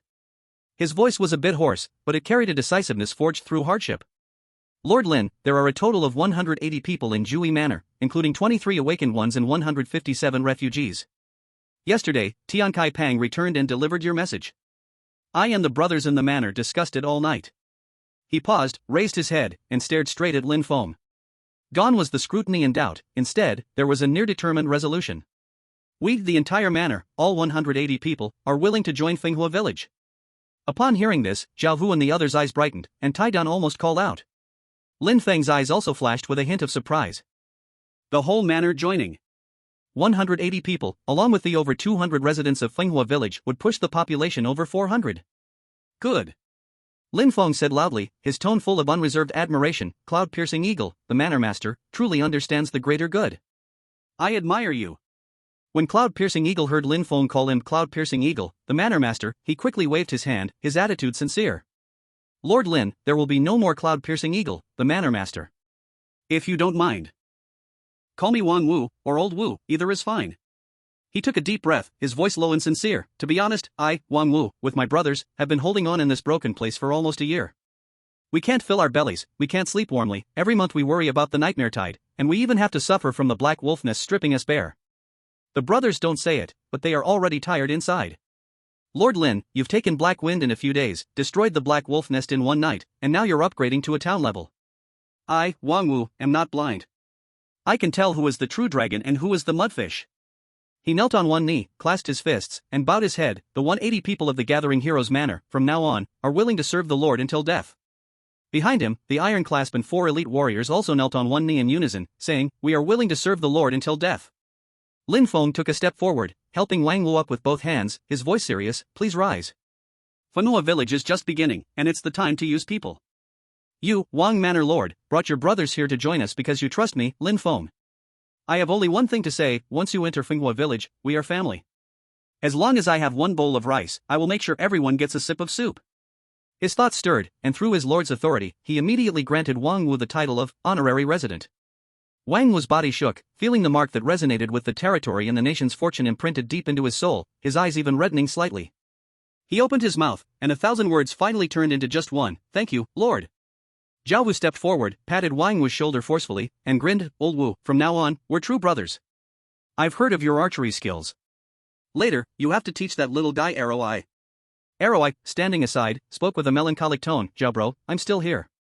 Everyone laughed, and the serious atmosphere eased. Lin Feng then turned to Ghost Scholar, his gaze calm. Ghost Scholar had been quietly watching the scene from the side, his pale face showing little expression, but the fingers holding the folding fan had turned slightly pale. He met Lin Feng's gaze, did not avoid it, and cupped his hands, saying, Lord Lin, after discussion, the free and easy village has chosen the second plan. He paused, seemingly pondering his words, his voice still full of archaic elegance. Some of the brothers in the village are elders brought here by the village leader from Qingshi County. They are attached to the name of Free and Easy Village. There are also some who do not trust me and fear that once they enter Finoa Village, they will be marginalized or even held accountable. As the second in command, although I am willing to fully entrust the village, I cannot ignore the hearts of these brothers. He raised his head, his gaze sincere. My free and easy village is willing to temporarily join Finoa village, obey the Lord's unified orders, fight against the nightmare tide together, and pay taxes on time. Once Finoa village stabilizes at the town level, I ask the Lord to allow us to return to our original station and continue hunting for a living. If this agreement is made, the brothers in the village will deeply appreciate the Lord's great virtue and will never have second thoughts. Lin Feng listened quietly and nodded. Okay. Ghost Scholar was stunned, seemingly not expecting Lin Feng to agree so decisively. Lin Feng looked at him, his tone calm but meaningful. Ghost Leader, you don't need to think too much. I said both plans are fine. Since you have chosen the second one, we will follow the rules of the second plan. From today onwards, everyone in Free and Easy Village, including you, is a temporary resident of Finoa Village. During the nightmare tide, obey the unified dispatch. The hunting gains are to be taxed on time. Once the village stabilizes at the town level, if you wish to return, I won't stop you. He paused, his lips curling slightly. Of course, if you change your mind later and want to fully integrate, the doors of Finoa Village will always be open. Ghost Scholar's heart skipped a beat. These words were both an agreement, a warning, and a reservation. He suddenly understood this young lord was not afraid of them running away. Because when Finoa Village truly becomes a town, is there any better place within 100 miles for them to belong? Thank you, Lord, for your generosity. Ghost Scholar deeply bowed. Go. Lin Feng waved his hand. Within 5 days, bring your people and all the supplies you can carry, move into the designated resettlement area of Finoa Village. The nightmare tide is approaching, and time is of the essence. Yes, the Ghost Scholar and Iron Coin responded in unison. The cloud-piercing eagle, now to be called Wang Wu, remained behind. The Ghost Scholar and Iron Coin, with their respective teams, hurriedly left, and the drawbridge was raised again. In the open space by the western gate, Lin Feng, Wang Wu, and Zhao Hu, along with other core members, gathered in a circle. Lin Feng scanned the group and, without returning to the council hall, began to give orders directly in the western gate's open space. Time waits for no one. The nightmare tide is only 10 days away, and we have just 10 days left to prepare. From today, every second counts. His gaze was sharp, and his speech quickened. The current urgent tasks are, first, to raise the level of core members. Your current levels are still not enough to face the second-level nightmare tide. Second, we need to integrate the new team members, especially those joining us from Wang Wu and the Brothers of the Gathering Manor. So, for the next 4 days, everyone will go out to level up. The group's expressions stiffened, knowing that this was a crucial moment. Lin Feng quickly divided the group, 2 teams. The first team, I'll lead. Zhao Hu and Ing Shi will follow. Our target, to the south, Bone Eagle Cliff. Bone Eagle Cliff. The others' faces changed slightly. That was a high-risk area in this region, home to many level 10 to 13 bone eagles. It was said that deeper within, there were even elite and rare bosses at levels 15 to 17. The Black Wind Camp had never dared to venture there. The second team will be led by Tai Dun. Lin Feng turned to Tai Dun, Su Yirua, Arroweye, Scarred Lu, Awang, and Wang Wu. You 6 are with him. He looked at Wang Wu, his tone sincere. Wang Wu, you have rich experience, high levels, and exceptional archery. Please assist Tai Dun in leading the team and guide them. In the eastern swamp area, monsters range from level 4 to 10, with moderate density, ideal for steady leveling. We aim to have all core members of the team at least level 9 within 4 days. Wang Wu paused for a moment, then clasped his fists, his voice loud and clear. Rest assured, Lord. It's a small matter. I've been to the eastern swamp hundreds of times. I know every forest, every pig around there. Tai Dun, I'll rely on you during the journey. Tai Dun scratched his head and smiled wide. Big brother Wang, don't flatter me. I'm just a bit stronger. My command skills are still raw. I'll be counting on you. Su Yirua stood on the edge of the team, quietly listening, holding her pale green short staff. This was her first real combat mission in the Fire Beacon village, and she felt both nervous and excited. Su Yirua. Lin Feng's voice suddenly called her name. Su Yirua looked up. Lin Feng looked at her, his voice calm but carrying an undeniable seriousness. You are the only healer on this team. Protect yourself, and also protect them. Su Yirua gripped her short staff tightly and nodded slightly. I understand. I will do my best. There were no extra words, but the weight of his instructions, she understood. Good. Lin Feng finally scanned the group. In the next 4 days, everyone will level up. After 4 days, we return to the village to rest and consolidate. In the last 6 days, I have more plans. Understood? Understood, the group responded in unison. Let's go. There was no delay, no farewells. The 2 teams split and headed in different directions at dawn, one south, one east, quickly disappearing into the morning light of the wilderness. Lin Feng, carrying the Liaoyuan gun, walked steadily at the front, Zhao Wu following closely behind with the broken bone greatsword, and Yingxi silently blended into the shadow of the flank as usual. His gaze shifted toward the distant, jagged gray cliff that could just be seen to the south. Bone Eagle Cliff. That would be the first sharpening stone for the hero lord. 20 miles south, the terrain rose, and a faint scent, mingled with the stench of burning feathers and decaying bones, began to fill the air. Ahead, a jagged gray-white mountain range appeared, like the fangs of a giant beast, breaking through the horizon and coming into the sight of Lin Feng and his companions. Zhao Wu, walking slightly ahead of Lin Feng, scanned the sky warily, his voice low. "Lord, the gray-white ridge ahead is the edge of Bone Eagle Cliff." As they walked, he began to slowly share detailed information about the area. Bone Eagle Cliff stretches about 40 miles from east to west. 15 miles in depth from north to south, the western side connects to the rugged stone beach at the edge of the stone forest, while the eastern side stretches all the way to the southern end of the rotting water lake in the eastern marsh. Continuing south for about 10 more miles, it's said to be the Endless Sea, a place I've never seen myself, but I've heard the water there is black, and anyone who enters becomes lost and disoriented. Lin Feng nodded, noting this information down. The Endless Sea, he had heard that name in the nightmarish geography class of the dream world. The oceans of Blue Star are the cradle of life, while the oceans of the nightmare world are forever shrouded in black mist, a forbidden place where monsters constantly emerge. Inside Bone Eagle Cliff, it is roughly divided into 5 core areas. Zhao Wu continued, his tone growing more serious. In the southeast, southwest, northeast, and northwest directions, each is dominated by a 15-level elite bone eagle. These 4 giant creatures each claim a territory, staying out of each other's way, and together they guard the center, the highest point, the Bone Eagle King. He paused for a moment, a flash of fear flickering in his eyes. That Bone Eagle King, they say it's level 17, a rare boss. I've never seen it, but from the hunters who escaped and described it, its size is 3 times that of a normal bone eagle. Its feathers shine with a purple-black metallic luster, and it can control wind blades. Back when the Black Wolf Nest was at its peak, the One-Eyed Wolf led an elite team of 20 to explore Bone Eagle Cliff. They had barely reached the edge of the northeast region when an elite bone eagle, along with a pack of others, chased them away. 6 of them died, and since then, no one dared to plot against this place again. Yingxi added in a low voice from the side, the intelligence reports say that the materials dropped by the Bone Eagle King can be used to craft purple-quality bow weapons, and there's even a chance of dropping a rare class change book. Purple quality materials. Rare class change books. Lin Feng's gaze shifted slightly, but quickly concealed his thoughts. A level 17 rare boss, with their current strength, the 3 of them are still far too weak. But today's target isn't it? So, our hunting ground is set at the northeastern edge of the Bone Eagle King's territory, in the area where the 15-level elite bone eagle resides. Zhao Wu pointed toward the northeastern ridge that jutted out high and jagged. The range of activity for this elite bone eagle is relatively fixed, and the wandering bone eagles on the outskirts are all normal ones, ranging from level 10 to 13. It's perfect for us to practice, and relatively safe. That works. Lin Feng tightened his grip on the blaze gun. Half an hour later, the 3 of them stood at the edge of a gray-white cliff. Ahead, the true form of Bone Eagle Cliff finally revealed itself. It was a jagged world made up of countless gray-white giant stones, wind-eroded rock columns, and steep cliff faces. The towering stone pillars, like the skeletons of giants, stabbed into the dark red sky. The cliff walls were riddled with caves of all sizes, their entrances piled high with layers of white bird droppings and scattered animal bones. What caught the eye even more was the sky. Between the cliffs and the clouds, dozens of gray-white shadows were soaring and circling.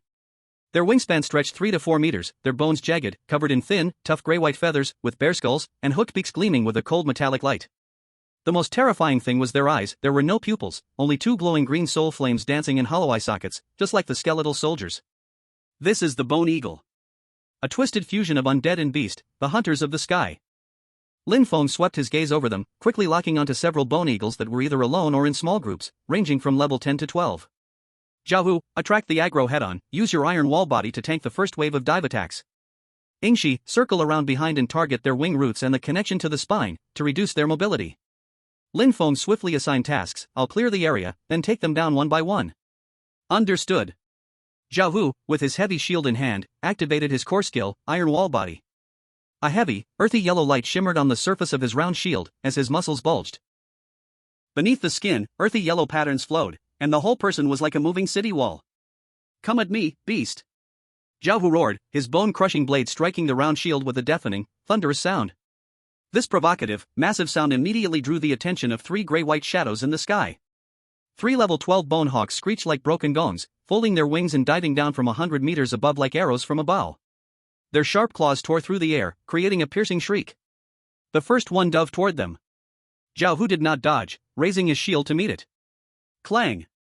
The sharp claws collided with the shield, sparks flying everywhere.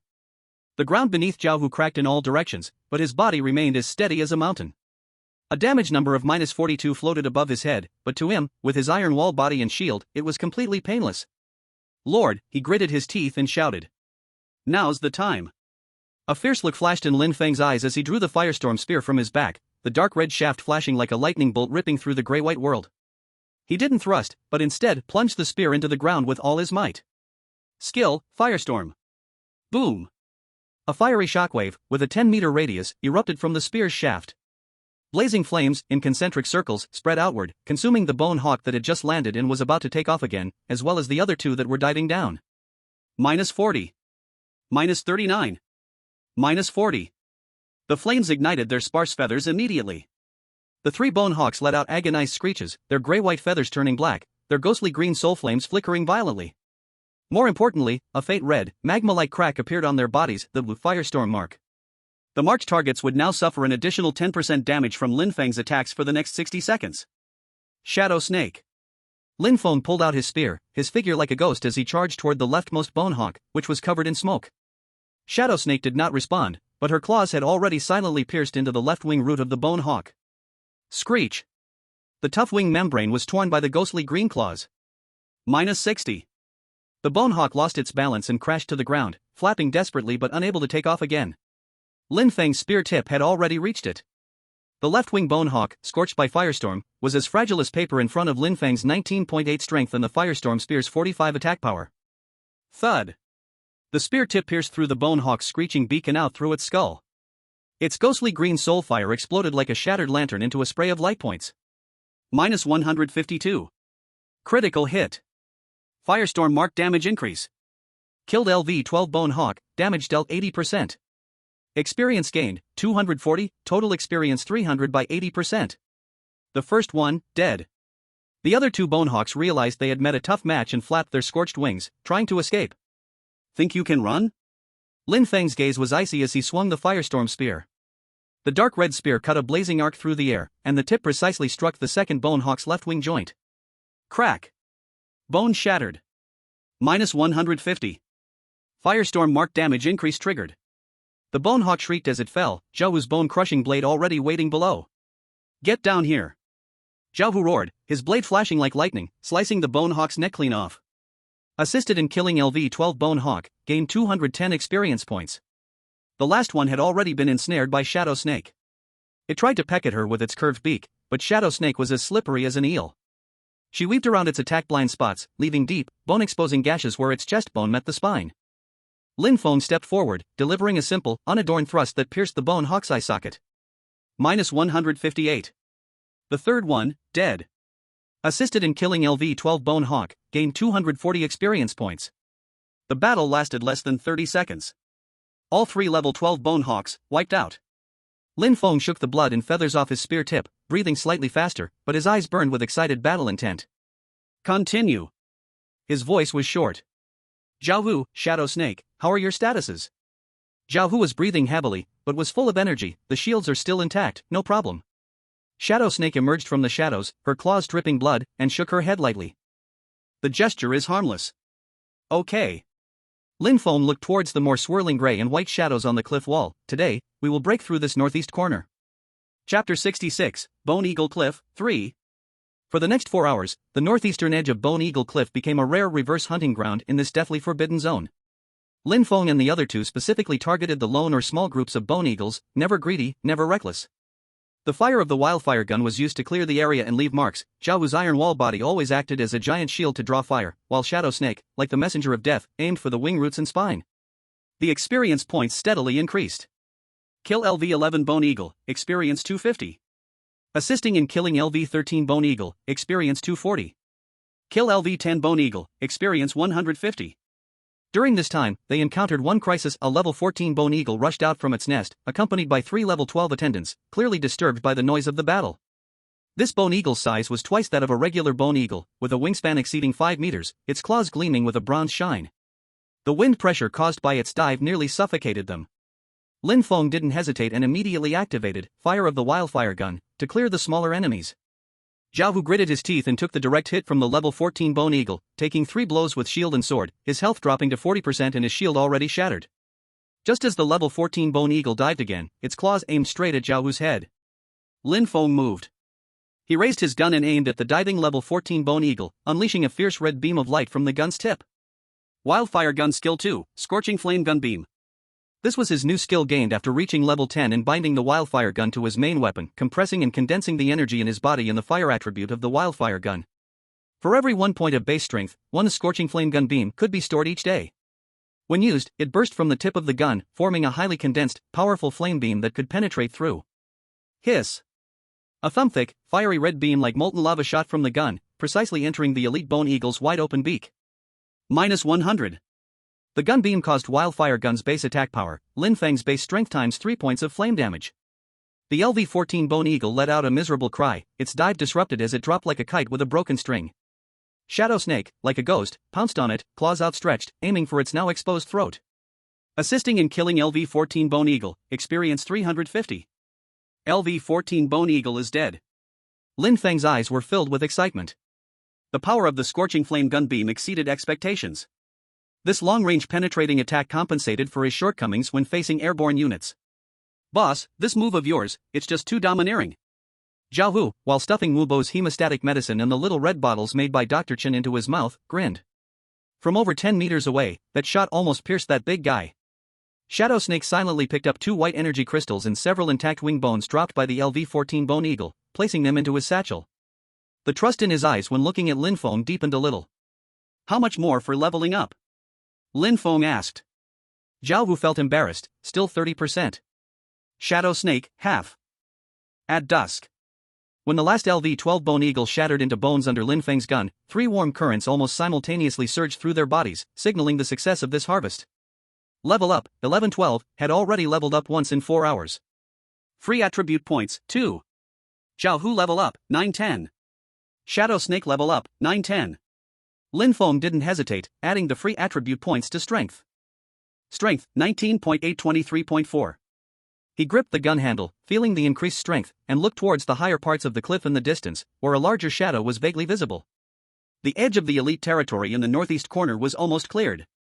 Tomorrow, they could try to push deeper, and perhaps even test the strength of that LV-15 elite Bone Eagle. But he also knew that today had to end here. After continuous high-intensity battles, Zhao Hu's health had dropped to a dangerous level, and Shadow Snake's stamina had reached its limit. Pushing forward forcefully was too risky. Let's go back. Lin Feng put away the gun, rest for the night, we'll continue tomorrow. Zhao Hu and Shadow Snake had no objections. Silently followed. On the way back, Yingxi suddenly whispered, Lord, the move you used today, the blazing flame spear, did you master it yourself? Lin Feng paused for a moment, it's a skill the weapon carries on its own. Yingxi fell silent for a moment, then said, it's very strong. This was the 4th sentence she had spoken today. Lin Feng smiled, looking at the dark red sunset sinking at the horizon, then glanced towards the highest, most dangerous mountain peak at the center of Bone Eagle Cliff, half covered by clouds. That was where the Bone Eagle King resided. No rush, he said, we still have time. When night fell, 3 figures entered the west gate of Flame Village. In the village's open space, the team of Tai Dun and Wang Wu had not returned. But the message they left said they would be practicing in the eastern marshlands and expected to stay there overnight for the next few days. Lin Feng nodded, returned to the 2nd floor of the meeting hall alone, then sat in silence to recover, feeling the growing power within him. Outside the window, the Flame Village was quiet under the night sky. The 180 people who had recently joined from the United Manor were settling in, and the people from the Leisure Village were expected to move in one after another in the next day or two. The population was about to exceed 500. Resources were sufficient. Soldiers were in training. Corps members were growing rapidly. 10 days from now, what will that 2nd-tier nightmare tide look like? Lin Feng tightened his grip on the blaze spear, his eyes lighting up with the same flame as the spear's tip. He had already begun to look forward to it. The next morning, before dawn, Lin Feng, Zhao Hu, and Yingxi stepped out of the west gate of Flame Village again, disappearing into the morning fog heading south. After a whole day of fierce battles and adjustments yesterday, their teamwork had become as precise as gears. Zhao Hu carried the shield in front like a moving wall, Yingxi moved through the shadows, striking critical points, and Lin Feng used the long spear to break through the enemies directly. This simple triangular battle formation had killed more than 10 Bone Eagles at the northeastern edge of Bone Eagle Cliff, with incredible efficiency. Today's goal was to head deeper into the northeastern part of Bone Eagle Cliff, where the terrain was steeper and strange rock formations stood in clusters. According to Zhao Hu, a 15-level elite bone eagle, known for its ferocity and strong territorial instincts, resided there. The further they went, the more complicated the terrain became. The jagged stone columns looked like giant chess pieces left behind by a forgotten titan, standing chaotically and forming countless natural obstacles and blind spots. The grayish-white cliff walls had larger, deeper caves, from which occasionally came the sharp, teeth-grinding sounds of bones scraping and faint flashes of eerie green soulfire. The air was thick with the scent of death, and the bones piled beneath their feet were more, larger, and more intact, some even retaining their grotesque forms from before death. "Be careful, we're getting close to the elite's territory," Zhao Hu whispered, his round shield held in front of him, the bone crusher's sword slightly unsheathed.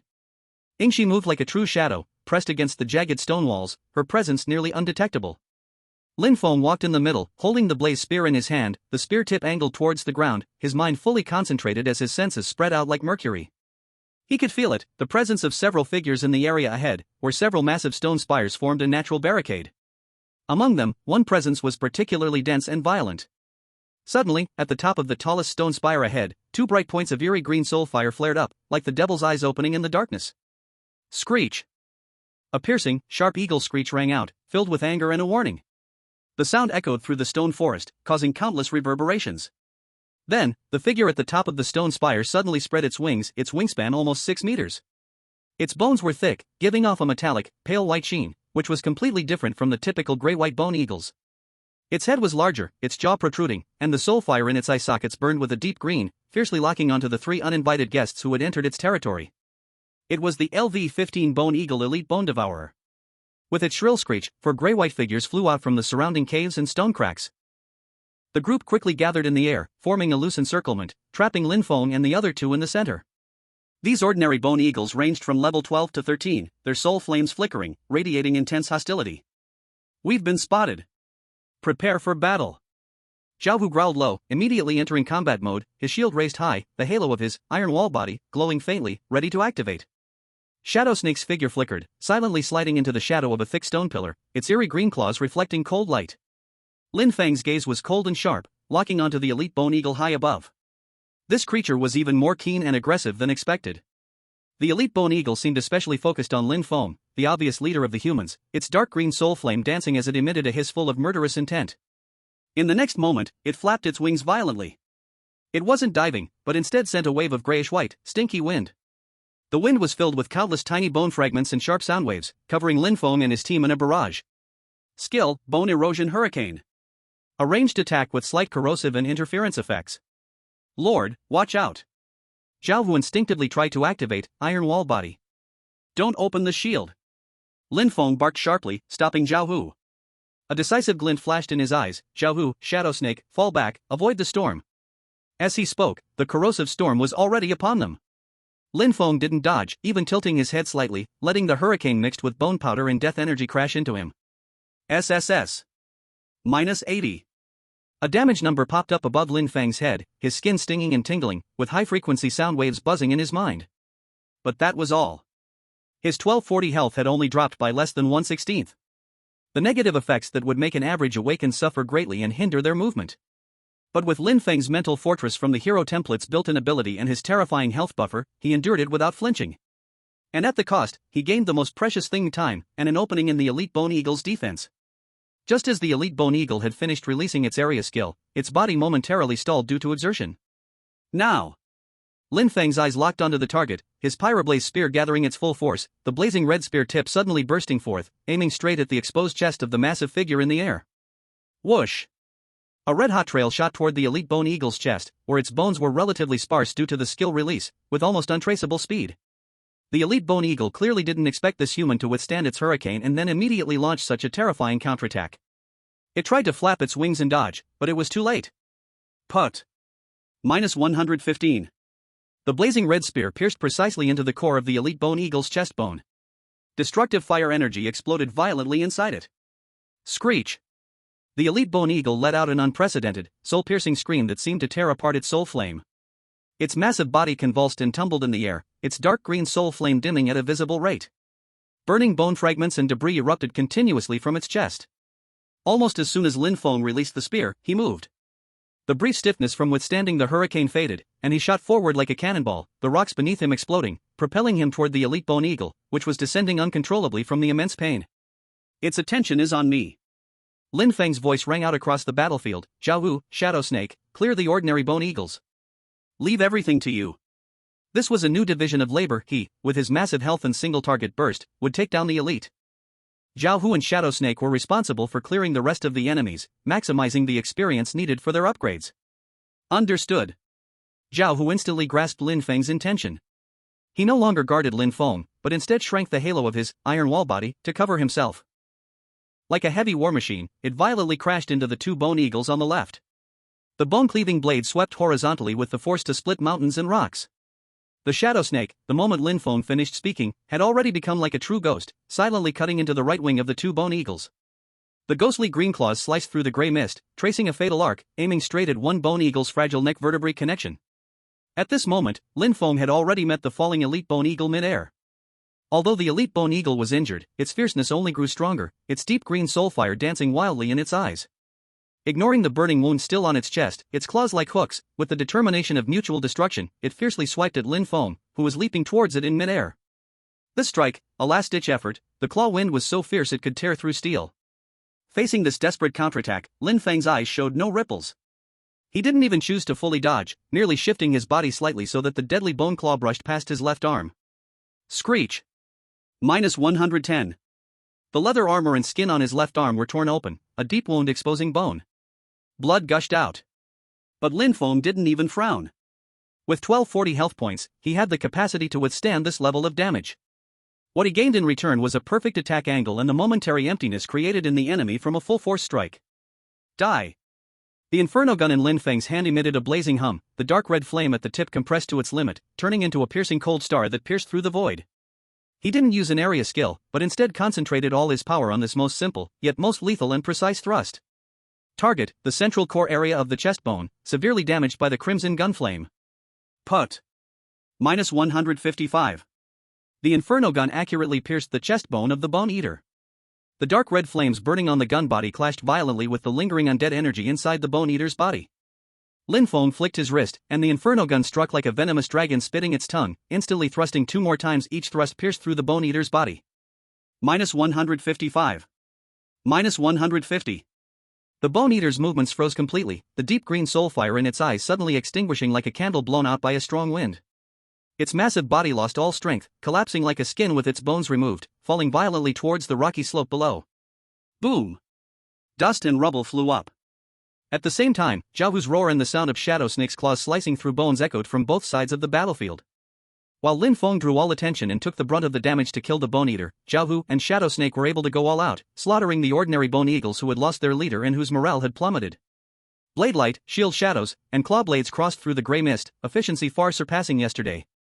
When the last ordinary bone eagle was pierced through the soulfire core from behind by Shadow Snake, its mournful cry echoed as it fell. The entire northeastern area finally returned to dead silence. Lin Feng stood beside the remnants of the bone eater, which was gradually turning to ash, slowly pulling out the inferno gun. The wound on his left arm throbbed with sharp pain, his health down by nearly a seventh, but the surging vitality was already self-repairing the wound, bringing a tingling sense of healing. Zhao Hu and Shadow Snake, panting heavily, joined up. Both were injured, but their wounds were not serious, their eyes full of overwhelming fighting spirit. Especially Zhao Hu, who, after that round of frantic attacks, had regained the feeling of a main attacker freely unleashing his strength. 3 streams of pure, overwhelming experience surged into their bodies. The largest one came from the bone eater, absorbed by Lin Feng. The remaining experience from the 4 bone eagles was mainly divided between Zhao Hu and Shadow Snake. The experience bar rose significantly, but they were still a bit away from leveling up. After all, the further they went, the more experience was needed for leveling up. Lord, your fighting style. Zhao Hu looked at the terrifying wound on Lin Feng's left arm. Feeling the noticeable increase in experience within his body, his eyes filled with complex emotions, too risky, but also, too effective. Lin Feng tore off a piece of cloth and simply bandaged his wound, his tone calm. Blood is not meant to be saved. It is meant to create opportunities for battle, to break the norms. He looked deeper into the cliff area, where the mist grew thicker, and a pressure heavier than that of the bone eaters faintly approached. Rest for 15 minutes, treat your wounds, collect the spoils, then, return to the village, Lin Feng ordered. The remains of the bone eater lay quietly where they had fallen. Zhao Hu, enduring the pain, moved forward and quickly gathered all the spoils, bringing them to Lin Feng. The drops from the regular bone eagles were still lackluster, mainly consisting of white energy crystals. The real highlight was in the legacy of the LV-15 Bone Eagle Elite Bone Eater. 3 green energy crystals, the size of pigeon eggs, glistening with a dripping emerald green, with liquid-like energy slowly circulating within them. Green energy crystals. They lay quietly in Zhao Hu's palm, emitting energy waves several times more pure and powerful than the white crystals. Even in the dim environment of the cliff area, their brilliance was hard to hide. In addition, there were 4 white energy crystals, the size of pigeon eggs, extracted from the 4 ordinary bone eagles, shining softly and warm to the touch. Green crystals. 3 of them. Zhao Hu's eyes widened, his voice unable to suppress his excitement. Lord, these are rare. You can only get them by killing tough enemies like this. They have great energy and big uses. Lin Feng picked up the 3 green crystals, feeling their warmth in his hand, clearly sensing the immense power within them. This was indeed an unexpected joy, very beneficial for the development of the territory. However, his gaze swept over these shining spoils, and the corner of his mouth twitched slightly as he muttered to himself. This is what came out of a LV-15 Elite. No sign of a class changebook. This drop rate is really something. Zhao Hu and Yingxi were both stunned when they heard this. The Lord's tone. Does he think the spoils aren't good enough? Zhao Hu scratched his head and smiled. Lord, the class changebook is just too hard to get. The chance is so low, it's practically non-existent. This elite bone eagle dropping 3 green crystals is already pretty good. Yingxi also nodded silently. The rarity and preciousness of class changebooks had long been common knowledge in the nightmare world.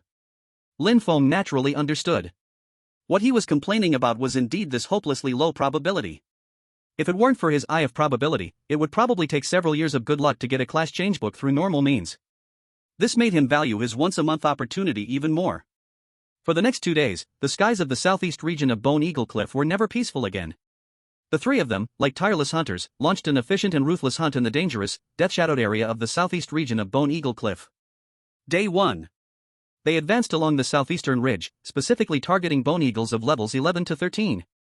Lin Feng continued with his strategy of using blood for results, direct confrontation, trading wounds for kills, using his terrifying 1240 health to endure the fiercest dives, creating space for Zhao Hu and Yingxi to surround and kill. Zhao Hu's iron wall-like body was becoming more and more skilled, sometimes contracting to protect himself, sometimes expanding to shield his allies, perfectly complementing Lin Feng's ability to take damage. His bone-shattering greatsword struck with overwhelming force, often delivering fatal blows to the bone eagles after Lin Feng absorbed the main attacks. The accumulation of battle experience allowed him to refine his control over his own strength. Yingxi had completely transformed into a death god in the shadows. Her movements became more unpredictable and elusive in each life and death battle. Her eerie green claws targeted the joints, wing membranes, and soul flame connections of the bone eagles, striking with remarkable efficiency. Her coordination with Lin Feng became increasingly seamless. It was often Lin Feng drawing attention head-on, while she delivered a fatal blow from an unimaginable angle. After a day of intense fighting, the 3 of them had killed 11 bone eagles, collected 11 white energy crystals, and a variety of other materials. The experience bar steadily increased. At dusk, when they were gathering, Zhao Hu wiped the blood off his face and grinned, saying, Lord, at this rate, in 1 more day, I'll be able to reach the threshold of level 11. Shadow Serpent didn't speak, but her motion of wiping her claws was a little quicker than usual, and the sharpness in her eyes shone a bit brighter. Lin Feng looked towards the southeast, where the mountain cliff was faintly visible, with even thicker mist hanging around it, and nodded. Tomorrow, we go there. The next day, at dusk. The 3 of them entered the last forbidden area in the southeast region of Bone Eagle Cliff. The southeast ridge.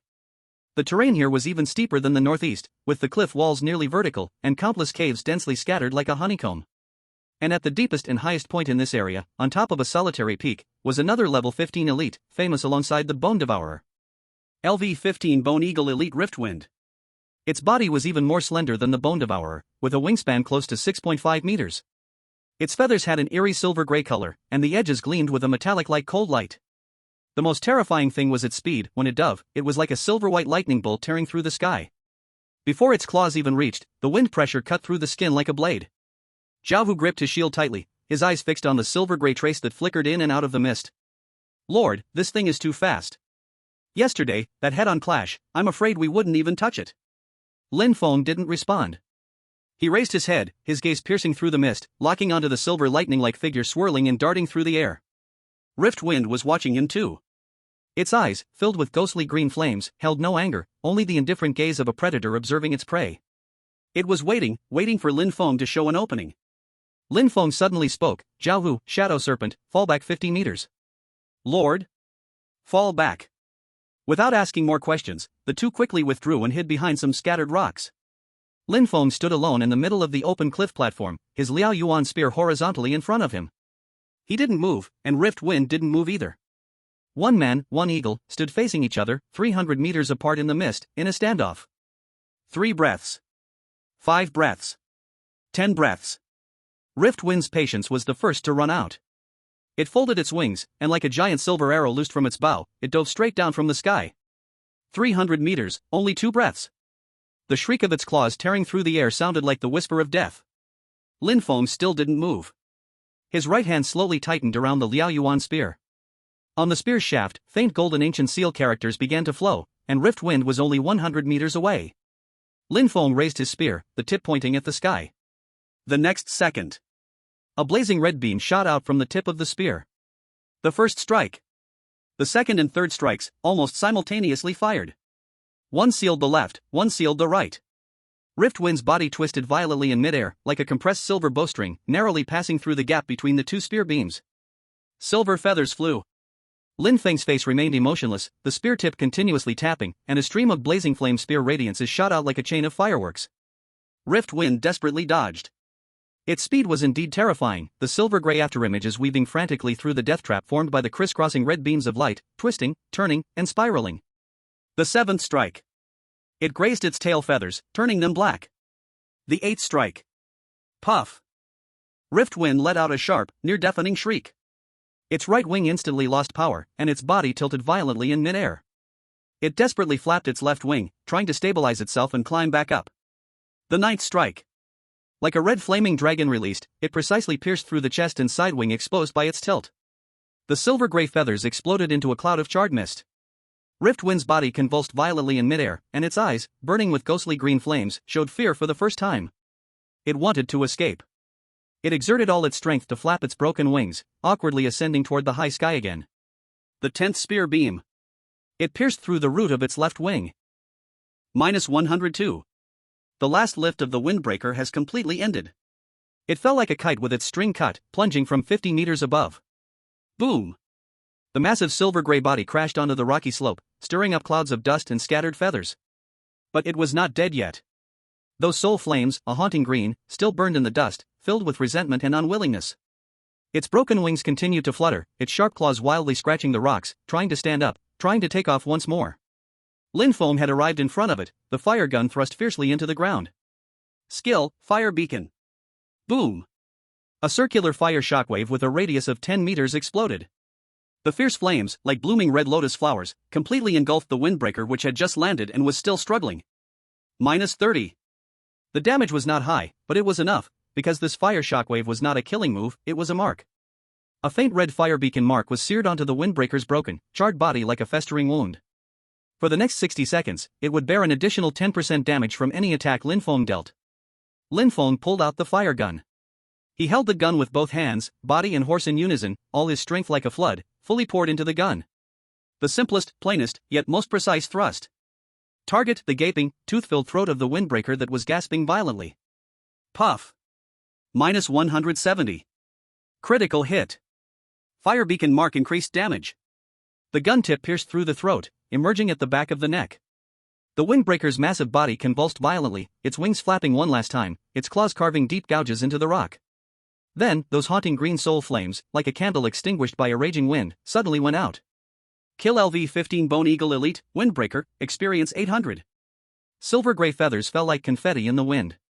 Lin Feng stood leaning on the gun, breathing slightly heavier.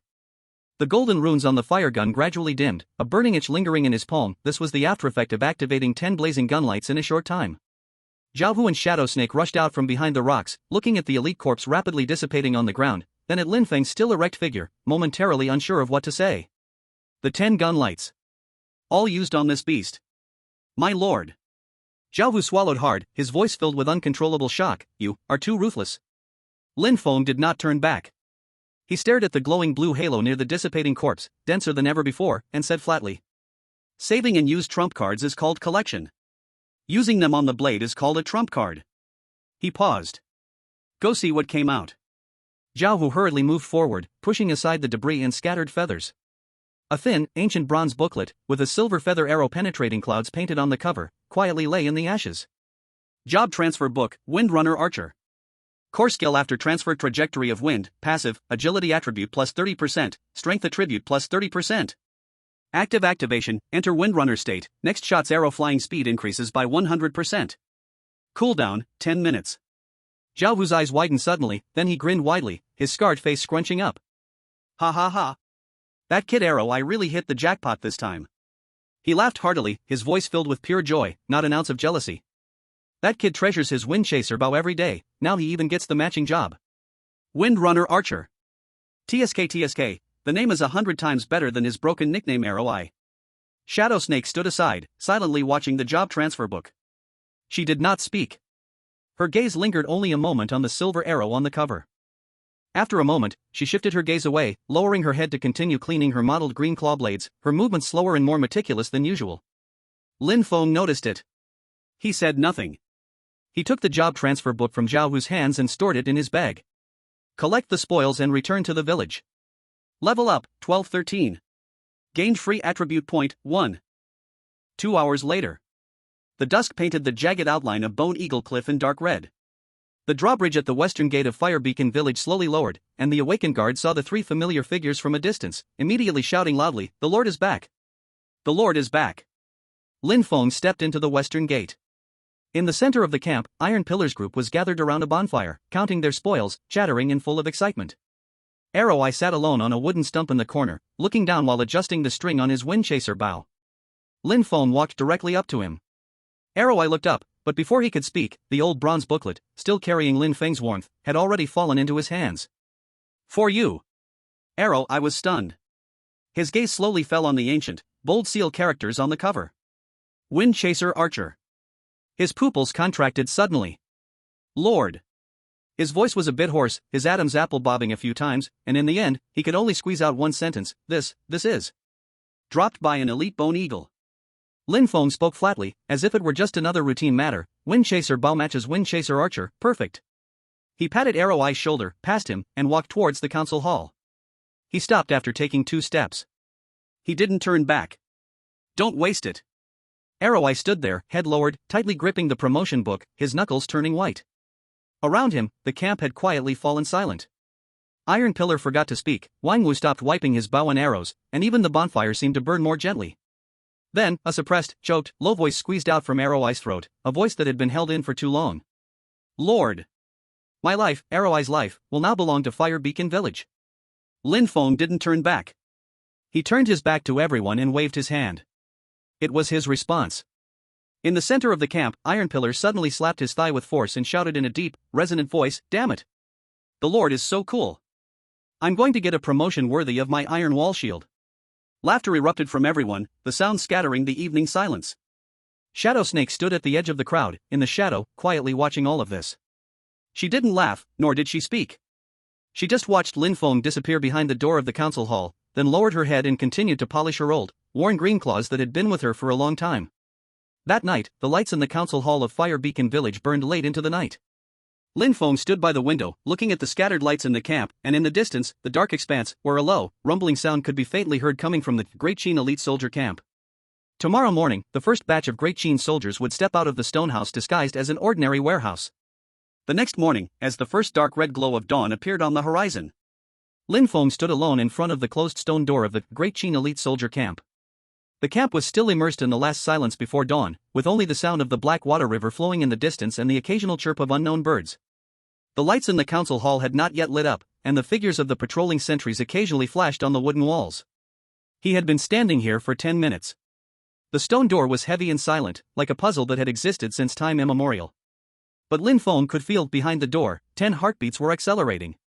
These were 10 soldiers who had been forcibly accelerated, reshaped, and armed by this special camp after 10 days of harsh training, starting from LV-1 refugees. At the 11th minute, the stone door silently slid open, and 10 figures streamed out one by one. Lin Feng's gaze swept from the first person to the last. They were all about the same height, roughly between 1.75 and 1.8 meters, with a fit build, broad shoulders, and narrow waists. Their skin had turned a wheatish color from long-term harsh training, and their eyes no longer held the confusion seen in regular refugees entering a camp for the first time. Instead, there was a deliberately suppressed, calm, and restrained light. That was the look of a soldier. even if it was only in its early stages. Lin Feng didn't immediately engage with them. His gaze first fell on their attire. Then, a barely noticeable smile flashed in his eyes. This disguise, it's done quite well. Wei Wu's soldier standard leather helmet, disguise. Quality, white. Defense, 10. Part, head. Durability, 60/60ths. Description, appears to be modeled after the Wei Wu soldier's standard helmet from the Warring States period, but the core structure is actually from the Great Qin Sharp Soldier camp. Basic protection, barely enough. Native leather, deep brown, with a simple bronze ring on top, protecting the forehead, crown, and back of the neck. Wei Wu soldier standard leather armor, disguise. Quality, white. Defense, 10. Part, torso. Durability, 80/80. Description, appears to be modeled after the Wei Wu soldier's standard armor from the Warring States period. Can block flying arrows and blunt impacts, but limited protection against piercing weapons. Wei Wu soldier standard leather pants, disguise. Quality, white. Defense, 10. Part, legs. Durability, 60/60ths. Description, appears to be modeled after the Wei Wu soldier's standard pants from the Warring States period. Lightweight, breathable, with average abrasion resistance. Also deep brown, with 3 rows of reinforced copper rivets on the chest area, simple shoulder guards, and a leather belt around the waist. Wei Wu soldier standard belt, disguise. Quality, white. Defense, 10. Health, 30. Part, waist. Durability, 50/50. Description, appears to be modeled after the Wei Wu soldier's standard belt from the Warring States period. Made from multiple layers of tan cowhide, with antique bronze buckles. Tightens the battle robe while also protecting the waist and abdomen. Weapon, bronze long glaive. The glaive's blade is about 30 centimeters long, with a blade edge that's not extremely sharp but still deadly. The shaft is made of hardwood wrapped in bamboo strips, bound with hemp, and painted. The grip feels solid. Wei Wu soldier standard long glaive, disguise. Quality, white. Attack power, 15. Durability, 70/70. Description, appears to be modeled after the Wei Wu soldier's standard long glaive from the Warring States period. The blade has a slight curve, can jab or hook, and is suitable for formation fighting. 4 pieces of armor, 1 weapon, all white quality. Not stunning, not luxurious. But, this is equipment for 10 people. Uniform, standardized, immediately usable for combat by 10 people. Lin Feng quickly calculated in his mind. Helmet 10 defense, leather armor 10 defense, leather pants 10 defense, belt 10 defense. With all 4 pieces stacked, the total armor value is 40 points. But he knew very well the defense rules of the nightmare world. This 40 isn't simply added up on the panel. Defense calculation rule. When an awakened one or soldier actively blocks with a weapon or shield, the defense is calculated as total body defense plus constitution.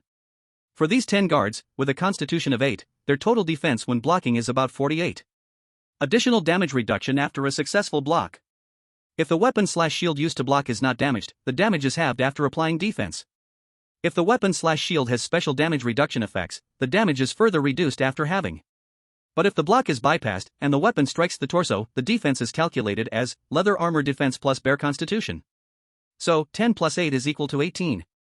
Note, for area attacks, the defense is calculated as total body defense plus constitution. Lin Feng quickly reached the conclusion these 10 guards, when forming a defense in the front, can block most regular attacks. But if the formation is breached, and the flanks or back are attacked, the casualty rate would rise sharply. That's enough.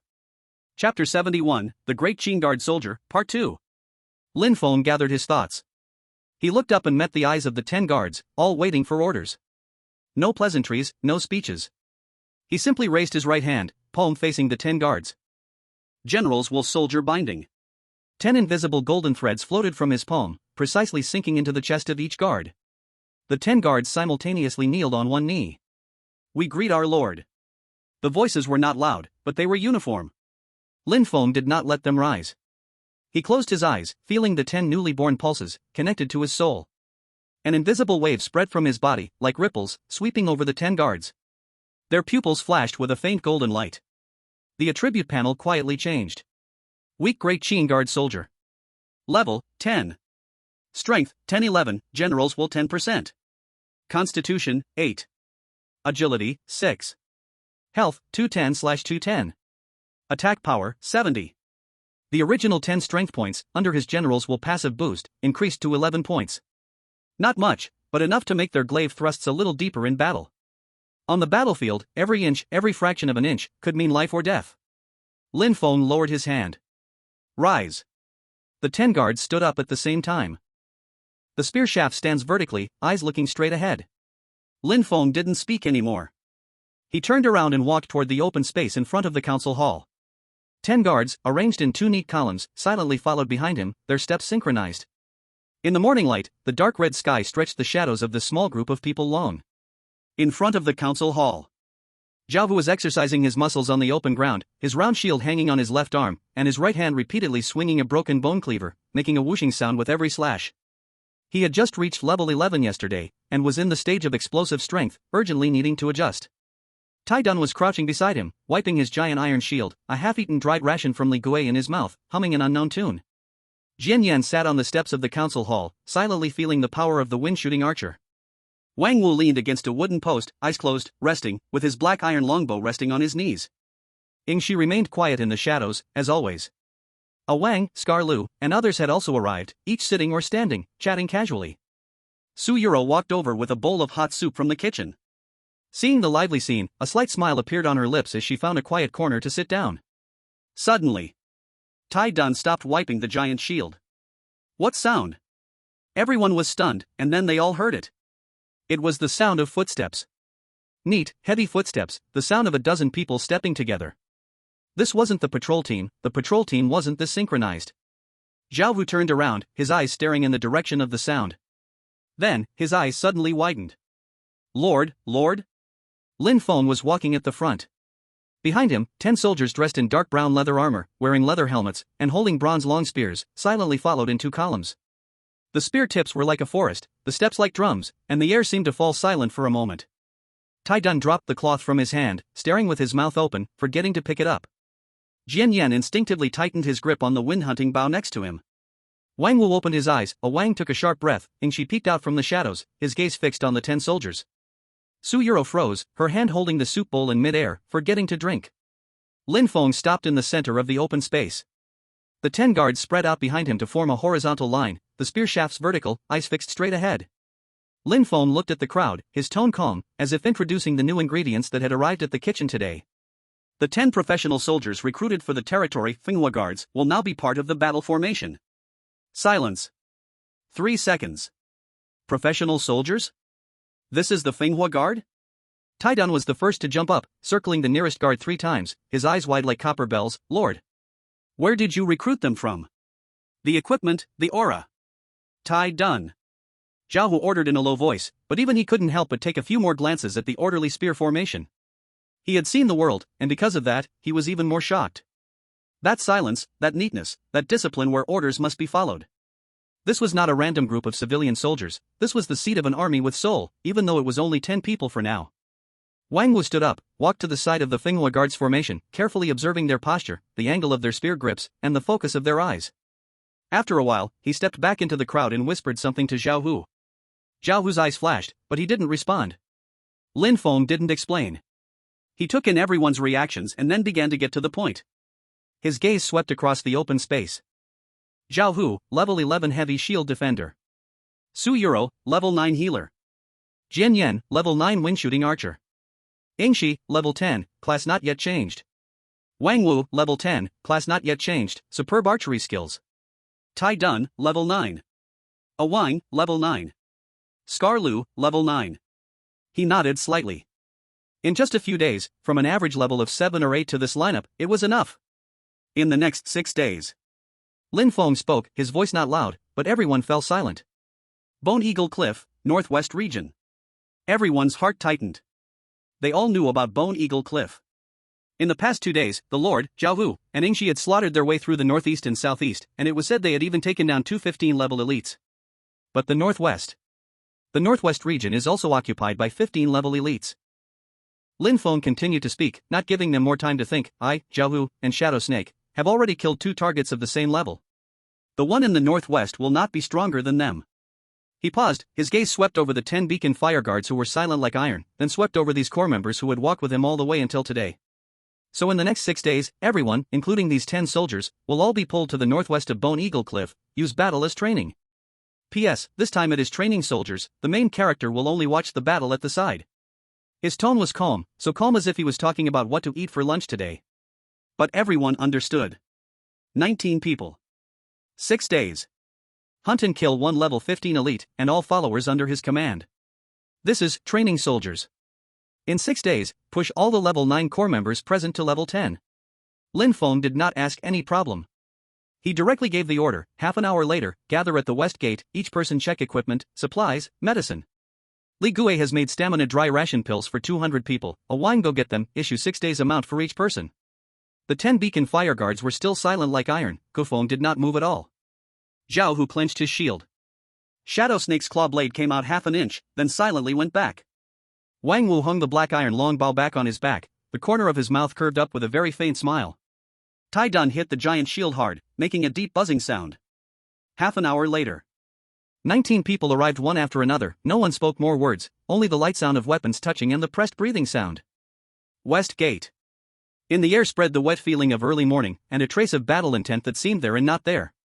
The drawbridge slowly put down, crossed the moat, sank into the wildland filled with morning fog. 19 figures crossed the moat. Target. Bone Eagle Cliff, Northwest. Chapter 72 Split Sky Wings and King, Part 1. The thin fog of early morning had not yet fully scattered. 19 figures had already quietly stepped into the edge of the northwest area of Bone Eagle Cliff. Different from the southeast and northeast, the land in the northwest was more broken. Countless wind-eroded stone pillars stood dense like a forest of knives, cutting the sky into countless small gray-white pieces. The ground was soft gray-white sand soil, mixed with broken bones and feathers. When stepping on it, it made a light rustling sound. Lin Feng stopped on a piece of huge stone that stuck out. Behind him, 18 people stood in quiet lines. The 10 beacon fire guards were still silent like iron, the halberds straight down, eyes looking straight forward. Zhao Wu, Tai Dun, Wang Wu and others stood on both sides, each tightly holding weapons. Su Yuro stood at the back of the team, holding that light green shortstaff. She remembered in those boring days in Jinhua City she read the healing handbook again and again. Stand at the back, keep vision, protect the front row first, spell value must be carefully counted. Right here. Lin Feng's voice came from the huge stone, not loud, but clearly fell into every person's ear. He did not turn back, his gaze swept over the jagged stone forest ahead, and the few gray-white shadows faintly circling in the sky. In the next few days, I will only watch the battle, not take action. A slight stir came from the team, but quickly became quiet. Zhao Hu reacted first, a trace of understanding flashed in his eyes. The Lord is training soldiers, let them truly learn to fight by themselves, not forever rely on that terrifying long spear of his. He tightened the guardian round shield in his hand, and said in a low voice, understood. Lin Feng nodded, sat cross-legged on the huge stone, the Liao Yuan spear placed across his knees. Zhao Hu, you command. Zhao Hu took a deep breath, strode to the front of the team. He looked over everyone, his gaze stayed the longest on the 10 silent beacon fire guards. Beacon fire guards, listen to order. 10 garrison soldiers looked at him at the same time, movements neat like one person. Zhao Hu was secretly shocked in his heart, but his face did not show it, quickly gave order. Form array. 10 garrison soldiers moved at once. They two formed a group, backs against backs, long halberds slanted toward the front, formed 5 small battle arrays that supported each other like horns. Halberd blades like forest, cold like flickered, distance accurate like measured with ruler. Zhao Hu's pupils slightly shrank. This speed of forming array. The level of understanding, he had seen many bandits and militia, but none could form such a precise defensive formation in a split second. Tai Dun, you take Scarred Lu and Awang, protect the left flank. Zhao Hu quickly assigned tasks. Miss Su, stand between Wang Wu and Arrow Eye, be ready to heal at any time. The fire beacon guards formation is the core. Understood, everyone answered in unison. Su Yuro gripped her short staff tightly and jogged to stand between Wang Wu and Arrow Eye. Just as the formation was coming together, a sharp screech echoed from the sky. 3 gray-white shadows swooped down from the clouds. Their wings spanned over 3 meters, with claws like hooks. It was 3 level 12 bone eagles. They're here. Hold steady. Zhao Hu roared, his shield raised high. The first bone eagle dove to within 30 meters. The fire beacon guard moved. The frontmost pair of guards stepped forward in unison, their halberds raised high. The movement was perfectly synchronized, as though carved from the same mold. Ha! The halberds like trees, piercing the sky. The first bone eagle's claws collided with the halberd. Sparks flew. -60. -61. The bone eagle let out a painful screech as its claws were pierced by the halberd, blood splattering. But at the same time, the massive momentum of its dive caused the 2 guards to stagger, their feet sinking into the sand by 3 inches. Above their heads, damage numbers appeared, -15. Even though blocked, part of the bone eagle's impact force still transferred to them. The second one's coming down. Zhao Hu yelled. Sure enough, the second bone eagle saw the first one blocked, folded its wings, and flew past the fire beacon guard's halberd formation, landing on the side of the formation. It swung its claws toward a guard's back. But the back-to-back formation showed its value in that moment. The guard's comrade, almost instinctively, turned around, the halberd sweeping horizontally. Pooh! The halberd sliced through the left wing of the bone eagle, -60. The bone eagle screeched in pain and was about to retaliate. Yingxi's claws were already there. She moved like a true ghost, silently emerging from the shadows of the side and with eerie green claws, precisely striking the root of the bone eagle's right wing. -65. The bone eagle's right wing lost strength, slanting as it crashed down. Kill!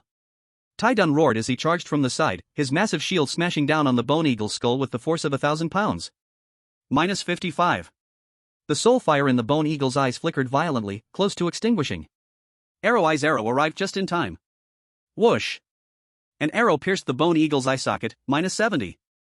Assisted in killing level 12 bone eagle, gained 140 experience. The second one, dead. The first bone eagle was still entangled with the two guards. Its claws tore wildly, trying to break through the halberd's block, but the two guards worked in perfect harmony, one attacking, one retreating. The halberd always blocked its attack route. The third bone eagle, seeing the situation, flapped its wings hard, trying to gain altitude. Trying to escape? Wang Wu sneered, pulling his black iron longbow to full draw. The bowstring twanged. An arrow, like black lightning, struck the bone eagle's abdomen. -65. The bone eagle's body tilted, plummeting. Arrow Eye's second arrow followed. -70. The third bone eagle, dead. The last one was pierced through the chest by two long halberds from the fire beacon guard, -60. -60. Assisted in killing level 12 bone eagle, gained 140 experience. All three bone eagles, from appearance to complete annihilation, in less than a minute. The battlefield fell into a brief silence. Su Yuro, holding her short staff, stared blankly at the scene. She hadn't realized what had happened, the battle was already over. Quick! Check for injuries. Zhao Hu's shout snapped her back to reality. She quickly ran to the two guards who had faced the first bone eagle head-on. Both were injured. The first had a deep scratch on his left arm from the bone eagle's claws, the leather armor torn, exposing a bloody wound that was still bleeding. The second was pale from the shock of the impact. Though there were no external wounds, it was clear his internal organs had been shaken. Su Yuro took a deep breath and raised her short staff. Skill, healing spell. A soft white light drifted from the staff's tip, landing on the first guard. 50. The bleeding from the wound stopped instantly, and the flesh began to heal at a visible rate. The guard lowered his head and glanced at his arm, a flash of surprise passing through his eyes, before giving Su Yuro a slight nod. Su Yuro silently calculated one healing spell cost 20 mana. Her current intelligence was 11, her mana cap was 210, and she had 190 mana left. She glanced at the short staff, then at the battlefield. The three Bone Hawk's corpses were slowly dissipating, leaving behind a few white crystals and scattered materials. Miss Su, well done. Zhao Hu patted her shoulder, his eyes full of admiration. Su Yuro exhaled gently, her nervousness fading a little, replaced by a faint sense of relief. Lin Feng was still sitting cross-legged on the boulder, his gaze calmly watching everything. He didn't speak, but gave a slight nod. The first day was off to a good start. Chapter 73, Wings of the Skybreaker and the King, Part 2. The next few hours passed with almost no respite in battle. The Bone Hawk density in the northwest area of Bone Hawk Cliff was far greater than in the northeast and southeast regions before. Every half hour or so, new Bone Hawks would fly out from the cliffside caves, patrol the territory, and fiercely launch attacks once they detected intruders. Zhao Hu's command skills grew rapidly in actual combat. Firelight Guard, change formation. Triangle formation. 10 guards swiftly changed formation, shifting from 5 pairs into 3 triangle formations, with a 3-person group acting as a reserve in the center. Tai Dun, Scarred Lu, 2 to the left wing, it's up to you. Wang Wu, the one in high altitude, shoot its left wing. Shadow Serpent, circle around. Don't let the low health one escape. Orders were quickly carried out. The Firelight Guard's combat tactics gradually revealed a complete structure amidst the relentless fighting. They never fought alone. It was always 2 people as a pair, or 3 forming a unit. One would block the front, one would strike from the side, and one would always be ready to assist. The advantage of the long spear's length was pushed to the limit, always dealing damage from a distance beyond the reach of the Bone Hawk's claws. Their movements were not flashy, and could even be described as clumsy. No rolls, no jumps, no fancy moves. Just the most basic stab, withdraw, block, and sweep. But it was these 4 basic actions, in tight formation, that created a moving wall of spear blades. Any bone hawk attempting a direct assault would be locked by at least 2 spears simultaneously.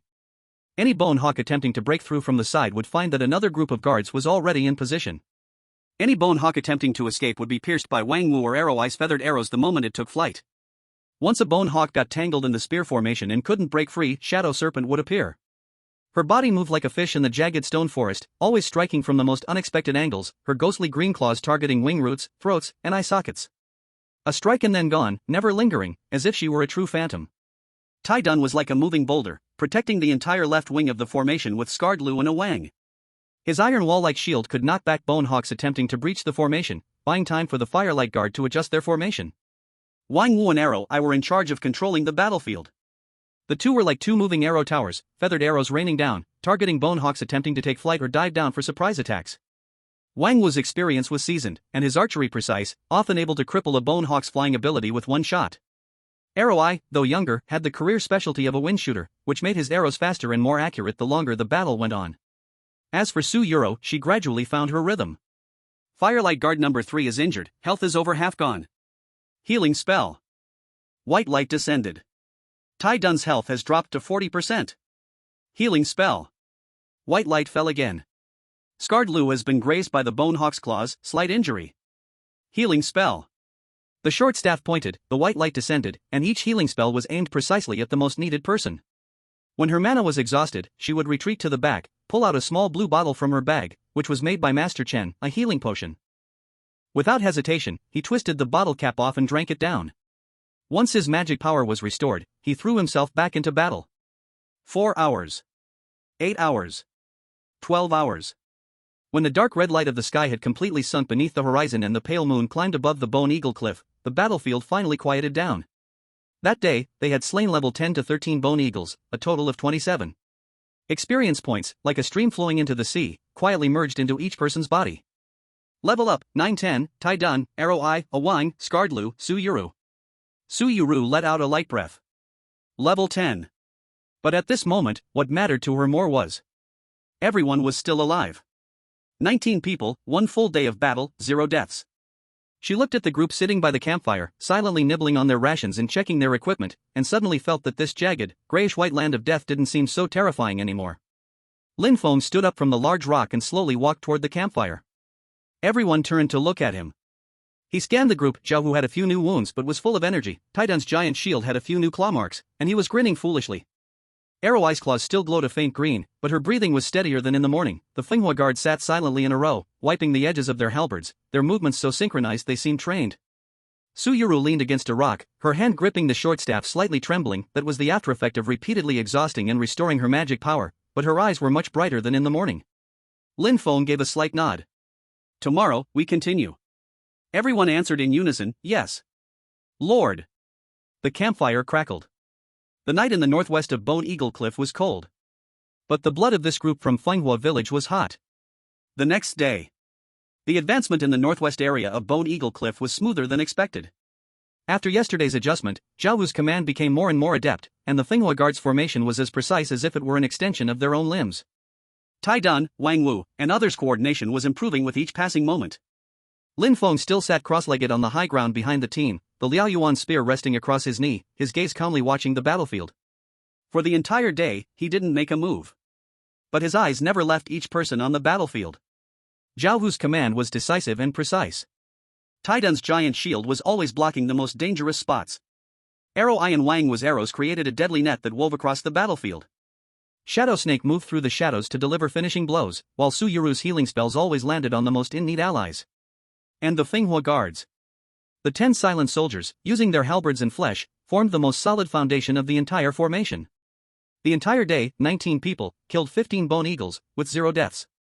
By evening, the team finally advanced to the deepest part of the northwest area. Ahead was a relatively open fan-shaped cliff plain. 3 sides were surrounded by jagged stone pillars, and the front was an almost vertical gray-white cliff wall. The cliff wall was dotted with large and small caves, the entrances piled high with thick layers of bones and bird droppings. And at the highest and largest cave entrance, 2 points of eerie green light slowly began to glow. Stop! Zhao Hu suddenly raised his right fist, and the entire team immediately stopped. The Finoa guards quickly adjusted their formation, their halberds pointing forward at an angle, forming a defensive circle. Everyone saw it. Those two eerie green lights grew brighter and larger. Then, a massive figure slowly emerged from the cave. Its wingspan nearly 6 meters. Its body covered in dark gray feathers, the edges glowing with a strange bronze sheen. When its wings folded, it looked like a heavy metal cloak. Its claws, as black as ink, left deep scratch marks on the rocks with every step. Its head was even thicker than other bone eagles, its beak curved like a hook, gleaming with a cold metallic light. The most terrifying feature was the two soul flames in its eye sockets, deep green like ink, burning fiercer and more violently than any of the previous elite ones. LV-15 Bone Eagle Elite Skybreaker. A series of gray-white figures flew out one after another.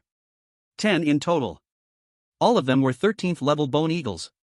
They spread out behind the Skybreaker, like a royal guard surrounding their king, the eerie green soul flames all locking onto the 19 invaders on the cliff's edge. Zhao Wu's Adam's apple rolled, then he swallowed hard, and said in a deep voice. Form up. Core formation of the Fire Watch, round formation. Tai Dun, Scarred Lu, A Wang, guard the left wing.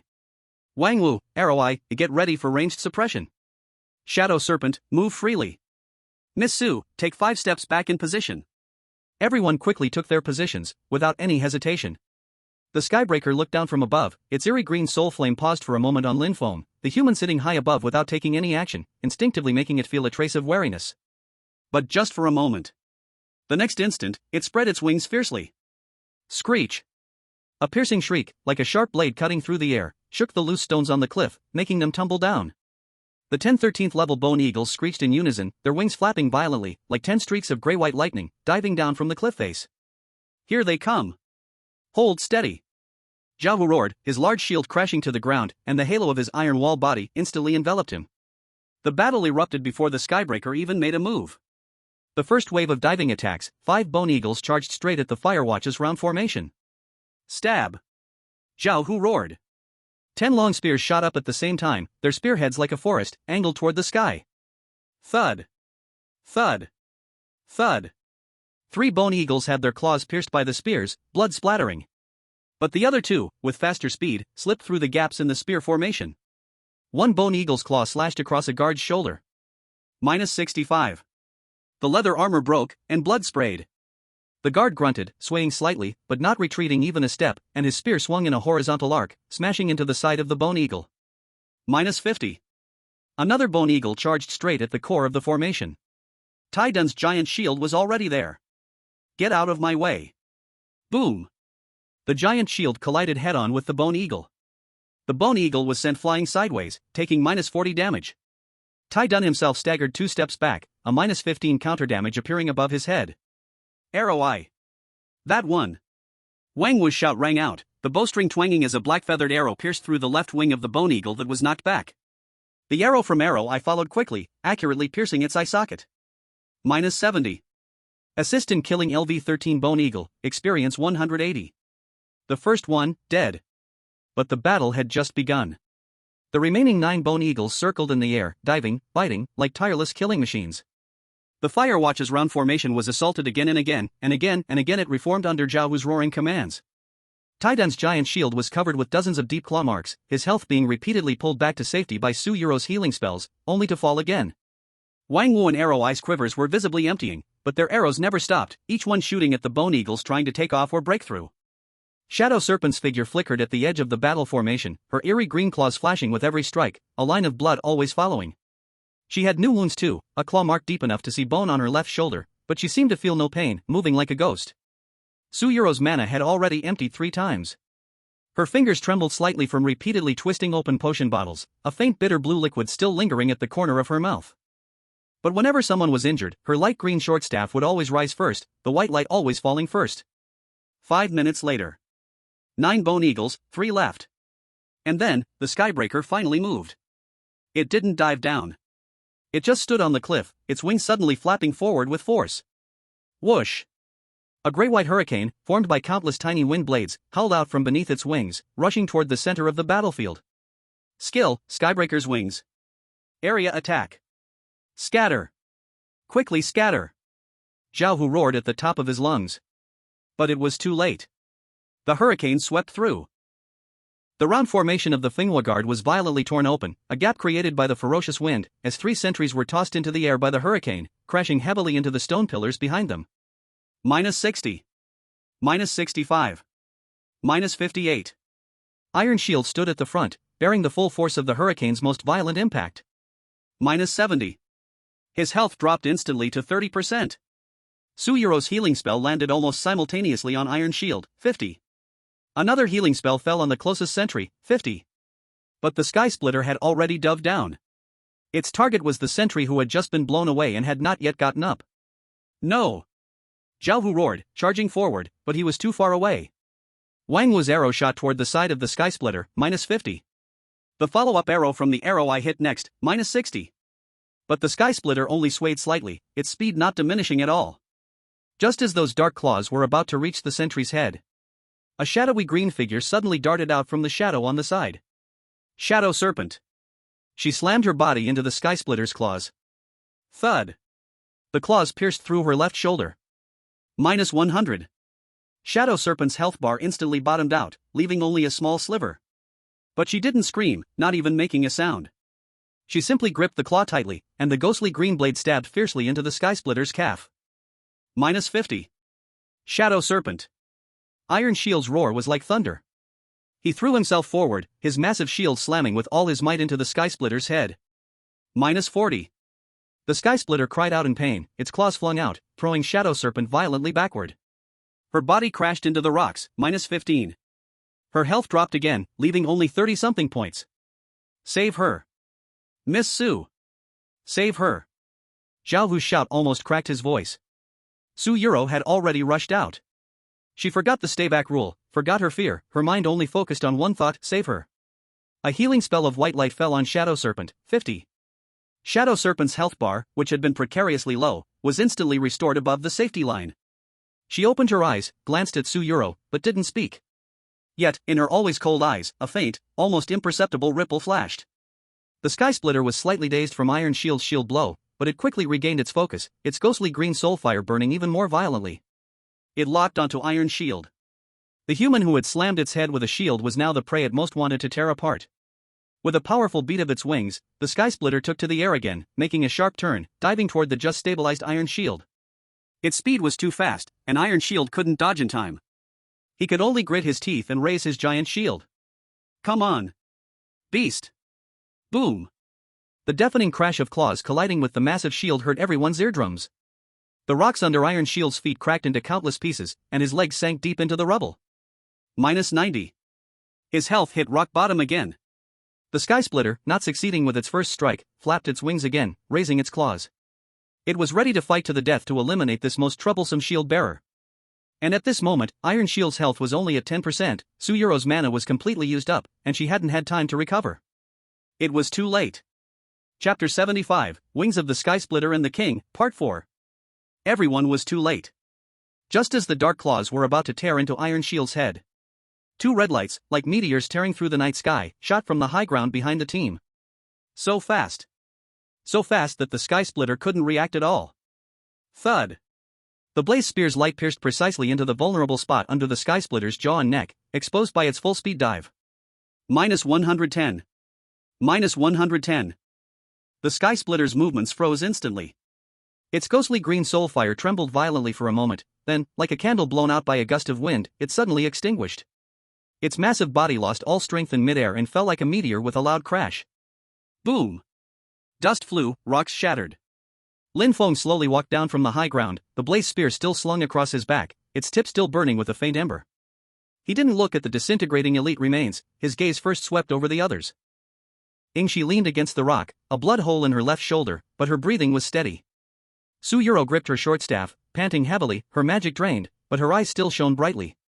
Taidun sat on the ground, grinning foolishly as he patted his head, confirming that it was still there. Zhao Hu leaned on his broken bone blade, glaring at Lin Feng, and after a long while, he managed to force out a sentence. "Lord, those few moves of yours, they were really right on time."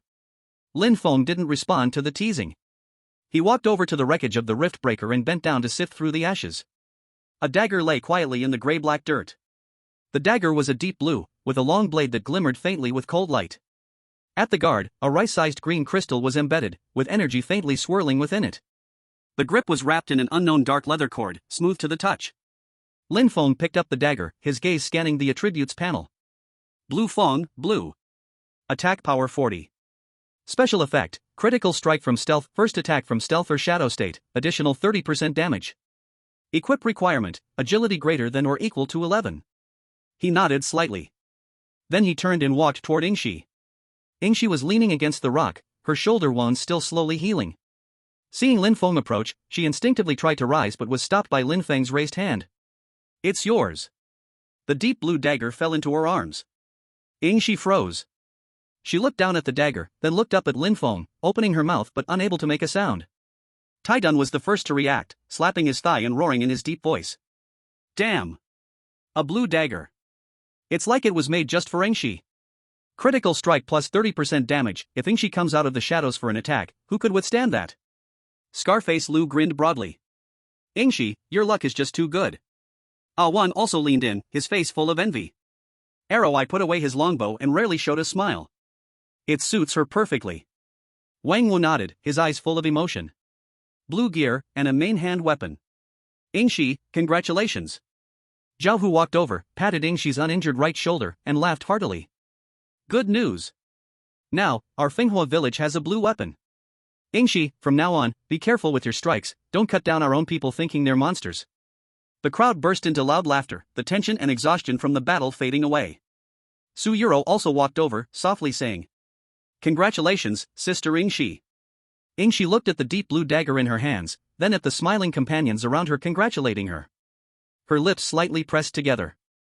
Then, the corner of her mouth slowly curved into a very subtle, almost imperceptible arc. It was a smile. Very faint, very light, like the first frost flower silently blooming on the ice surface of a winter night. But for those who knew her, this was already the greatest response she could give. Thank you, Lord.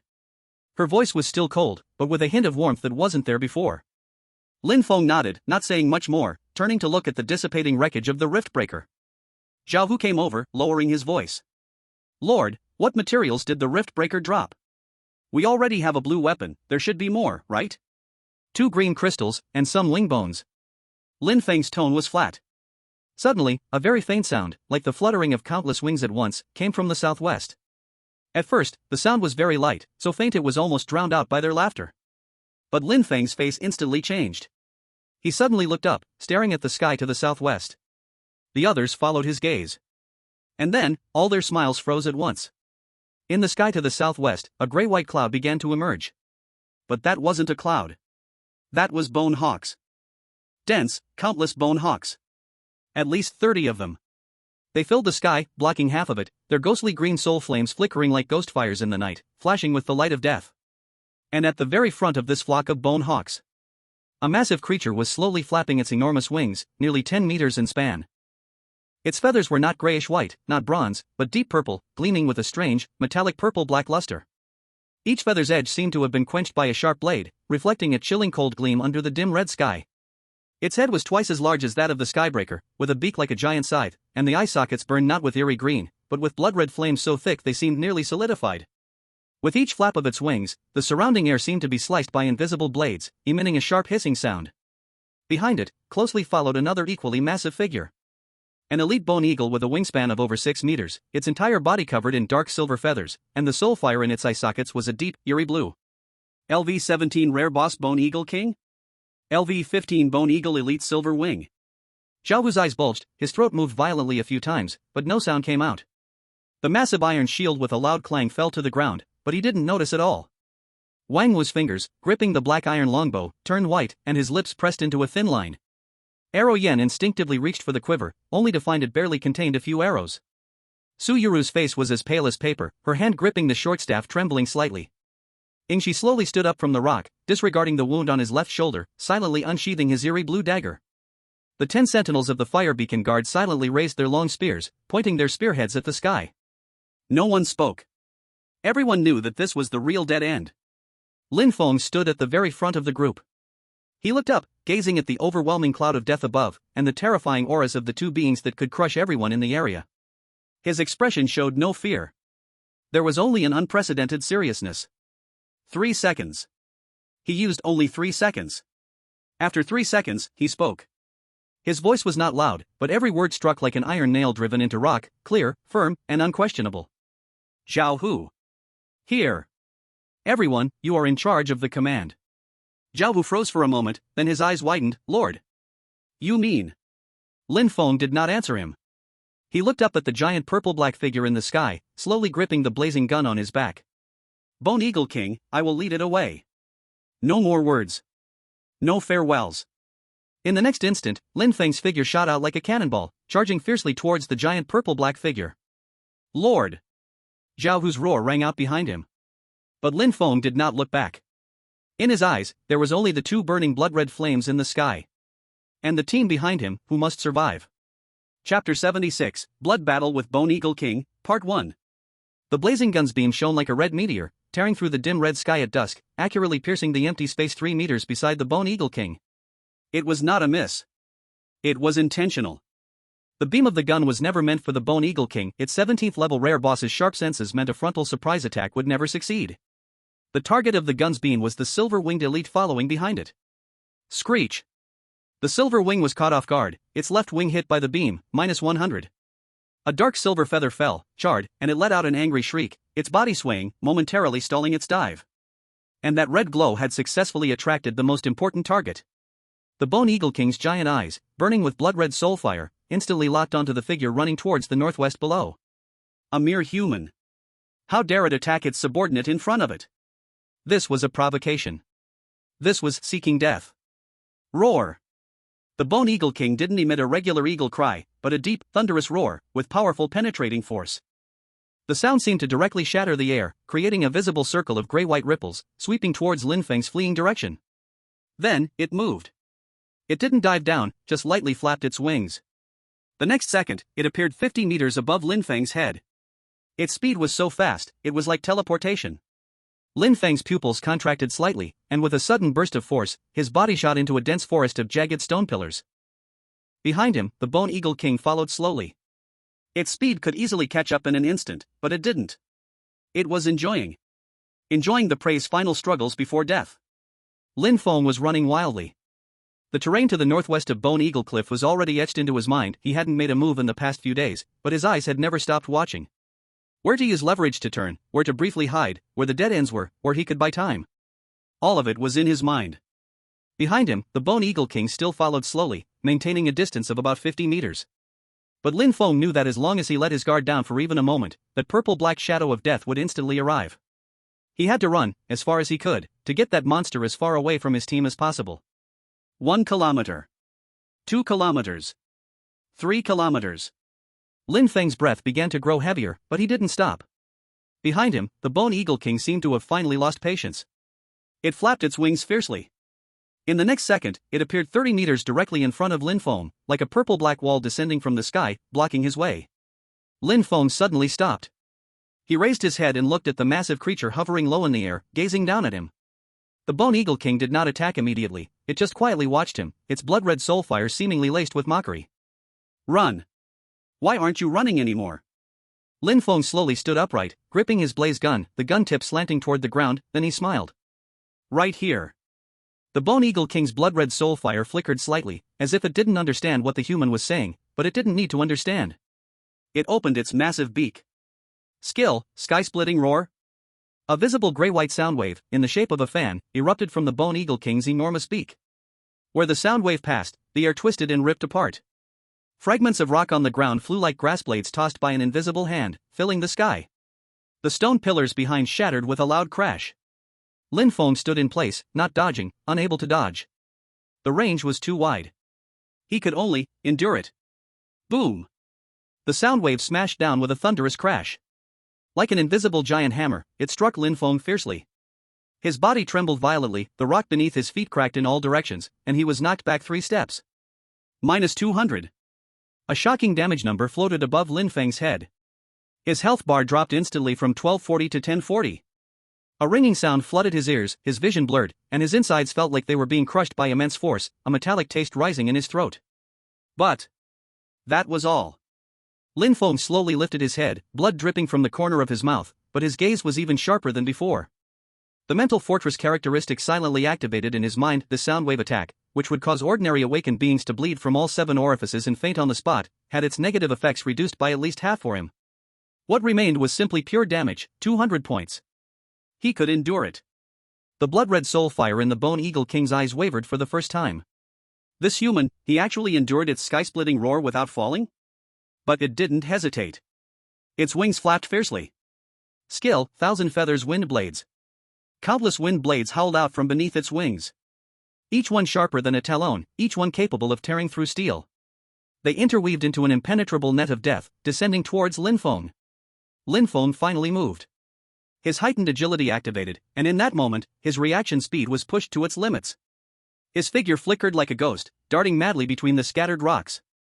One wind blade grazed his left shoulder, ripping through his leather armor, -100. One wind blade passed under his armpit, tearing off a corner of his clothing. One wind blade aimed directly at his face. He suddenly turned his head, and the wind blade barely missed his ear, leaving a deep cut on the rock wall behind him. His body moved like a leaf in the storm, wildly weaving, twisting, and leaping through the gaps between the countless wind blades. 5 seconds. 10 seconds. 15 seconds. The wind blades finally stopped. Lin Feng knelt on one knee, breathing heavily. 7 or 8 deep and shallow wounds appeared on his body, with blood soaking through his shattered leather armor. Health bar, 10,4800. He raised his head, looking at the purple-black figure in the sky, the corners of his mouth slowly curling into a grin. Is this all? The blood-red soul fire of the Bone Eagle King burned more fiercely for the first time, filled with both anger and murderous intent. It no longer hovered in the air. Its wings suddenly folded, and its body, with a wingspan of 10 meters, charged down toward Lin Feng like a purple-black meteor. The speed was so fast that the naked eye could hardly track it. A cold glint flashed in Lin Feng's eyes. He didn't retreat but instead charged forward. Man and eagle collided mid-air, 20 meters above the ground, with a thunderous crash. Clang! The Liao Yuan spear clashed head-on with the Bone Eagle King's dark claws. Sparks erupted like fireworks. Lin Feng's body was sent flying backward, slamming hard into the rock wall behind him. Boom! The rock wall caved in, with cracks spreading across it. -80. Health bar, 800-720. The Bone Eagle King was also momentarily stunned by the impact, its dive interrupted by the force. It flapped its wings fiercely to stabilize itself. In its eyes, a trace of seriousness finally appeared. This human's power far exceeded its expectations. Lin Feng broke free from the dent in the rock wall, pushing off the vertical surface with his feet. His body shot forward like a cannonball, charging toward the Bone Eagle King again. Here it comes again. The second strike. The Bone Eagle King's claws swept across. Lin Feng dodged sideways, thrusting the Liao Yuan spear straight toward its chest and abdomen. The Bone Eagle King folded its wings, using the edges to block the spear's tip. Clang! -60. Chapter 77, Blood Battle with the Bone Eagle King, Part 2. A faint damage number floated above the Bone Eagle King's head. Its wing edges were harder than steel. But Lin Feng wasn't aiming for damage, he was aiming for distance. Using the recoil from the spear, his body twisted in midair, and he landed on a protruding stone peak 40 meters to the left. The Bone Eagle King immediately pursued. But as soon as it moved, it realized this human wasn't continuing to flee.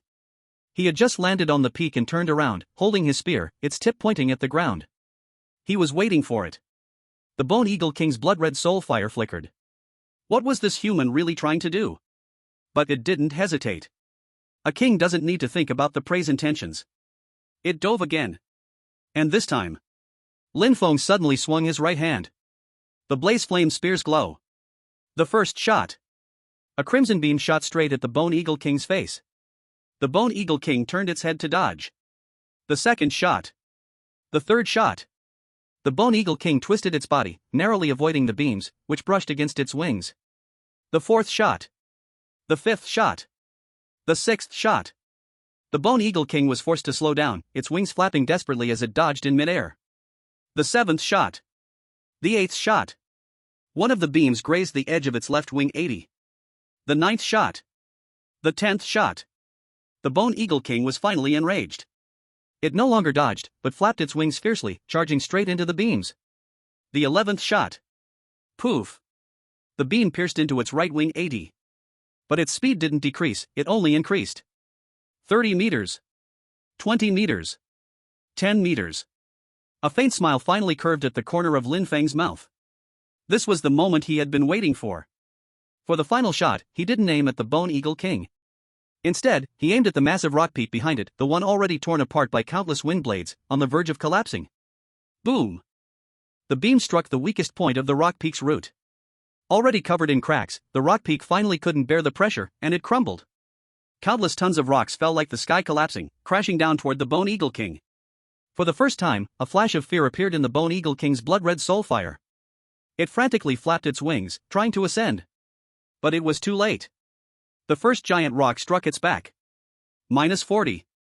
The second. The third. -40. -40. It was knocked downward. The fourth. The fifth. -40. -30. Boom, boom, boom. The entire rock peak collapsed, burying the Bone Eagle King and the area around it under countless massive rocks. Dust soared into the sky, blocking out the sun. Lin Feng stood on the edge of a lower stone peak, panting heavily. Health bar, 720. Blaze flame spear ammo remaining, 10 shots. He stared intensely at the area buried by the giant rocks, the veins on the back of his hand bulging. The Liao Yuan spear creaked as it was tightly gripped. The smoke slowly dispersed, and amidst the rubble, a figure of purple-black slowly rose. The Bone Eagle King. It was still alive. But its magnificent purple-black wings were now torn and broken, the left wing clearly twisted and deformed, with more than a dozen deep, bone-revealing wounds, oozing dark red blood. The health bar was less than a third left. It lifted its head, and those blood-red soul flames fixed their gaze firmly on Lin Feng. In its eyes, there was no longer anger, but instead an unyielding killing intent. Lin Feng slowly straightened his body. He raised the Liao Yuan spear, pointing its tip at the Bone Eagle King. Come! The man and the eagle charged at each other once again, amidst the collapsing ruins. Clang! The sharp claws collided with the spear's edge once more. Injured, the Bone Eagle King's speed had greatly diminished, and its strength was nowhere near its former power, but its ferocity was even more intense. It tore, pounced, and clawed fiercely. Every strike was a deadly exchange. Lin Feng did not dodge or evade. He exchanged injury for injury. Poof!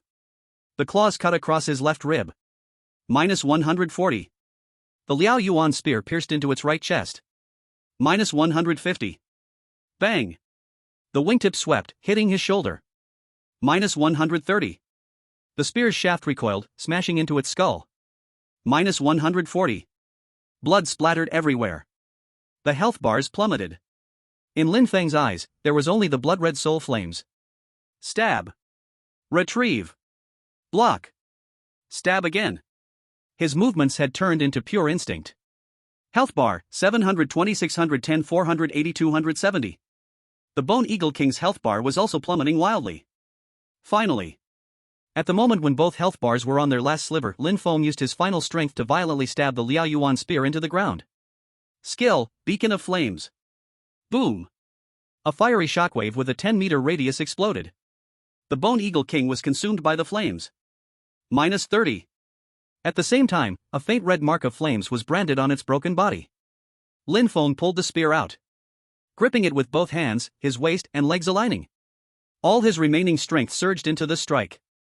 The target, the deep throat of the Bone Eagle King, which was wide open, attempting to release another shattering roar. Poof! The spear's tip pierced through the throat, exiting through the back of its neck. -180. Fatal blow. The mark of flames increased damage by 10%. The Bone Eagle King's movements completely froze.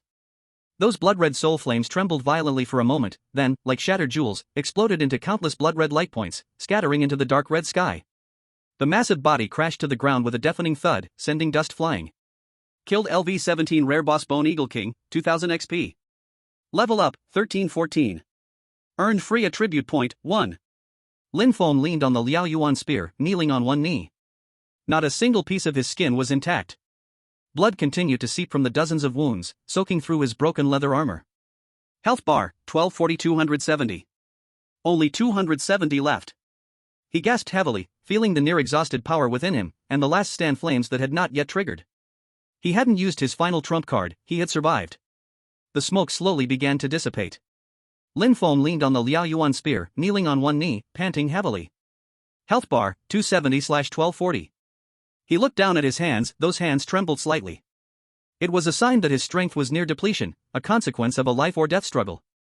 But he was alive, and the Bone Eagle King was dead. Lin Feng slowly raised his head, looking at the massive creature in front of him, slowly disintegrating.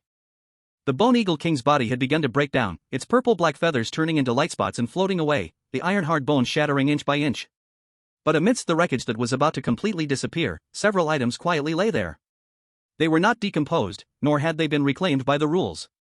They were the spoils of the victor. Lin Feng propped himself up with the Liao Yuan spear and struggled to stand. He walked step by step toward the wreckage, each step tugging at the dozens of wounds on his body, causing his mouth to twitch in pain. But he did not stop. He walked over to the wreckage and looked down. Then, his pupils constricted slightly. 3 items, 2 purple and 1 blue, quietly lay in the gray-black ashes. Chapter 78, Dance of Shadows, Part 1. Lin Feng leaned on the Liao Yuan spear, standing next to the remains of the Bone Eagle King. His gaze fell on the 3 items lying quietly in the ashes. His pupils shrank slightly. 2 purple and 1 blue. 3 pieces of equipment, anyone taken out would be enough to drive all the awakened ones in the River Bayland insane. He took a deep breath and reached out to first pick up the pair of leather boots that gave off a faint light blue glow. The boots were light, the material seemed like leather yet not leather, warm and smooth to the touch, and along the edges there were faint patterns flowing like streams of air. Purple equipment boots of chasing wind. Quality, purple, rare. Type, leather armor feet. Equipment requirement, agility greater than or equal to 15. Base attributes. Defense 20. Agility 3. Passive special effect chasing wind. In battle, as long as you keep moving more than 3 meters per second, every 1 second you gain 1 stack of chasing wind, up to a maximum of 5 stacks. Each stack of chasing wind provides 1 agility. After stopping movement for more than 1 second, the chasing wind stacks decay at a speed of 1 stack per second. Active skill wind binding slash. Cooldown time, 60 seconds. Cost, consume all current chasing wind stacks. After activation, consume all current chasing wind stacks and slash out an invisible wind blade toward the front, with a maximum range of 30 meters.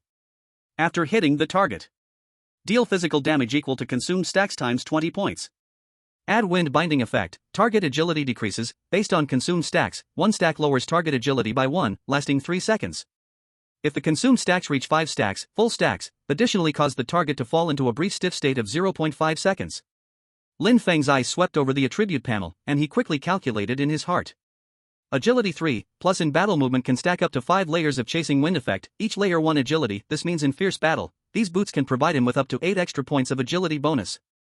And that active skill, wind binding slash, at full 5 stacks can cause 100 points of damage plus 0.5 seconds stiff, whether for chasing or interrupting. It is an extremely practical control skill. He nodded slightly, put the pair of boots aside, and let his eyes fall on the second piece of equipment. Blue equipment rock solid chest armor. Quality, blue, excellent. Type, leather armor chest. Equipment requirement, strength greater than or equal to 12. Base attributes. Defense 35. Constitution 2. Passive special effect rock skin. When attacked by an enemy, there is a 15% probability to trigger the rock skin effect. For the next 5 seconds, damage received is reduced by 20%. After triggering, enter a built-in cooldown of 20 seconds. Defense 35, Constitution 2, passive rock skin 15% probability to reduce damage by 20% lasting 5 seconds. Simple and without show, but extremely solid.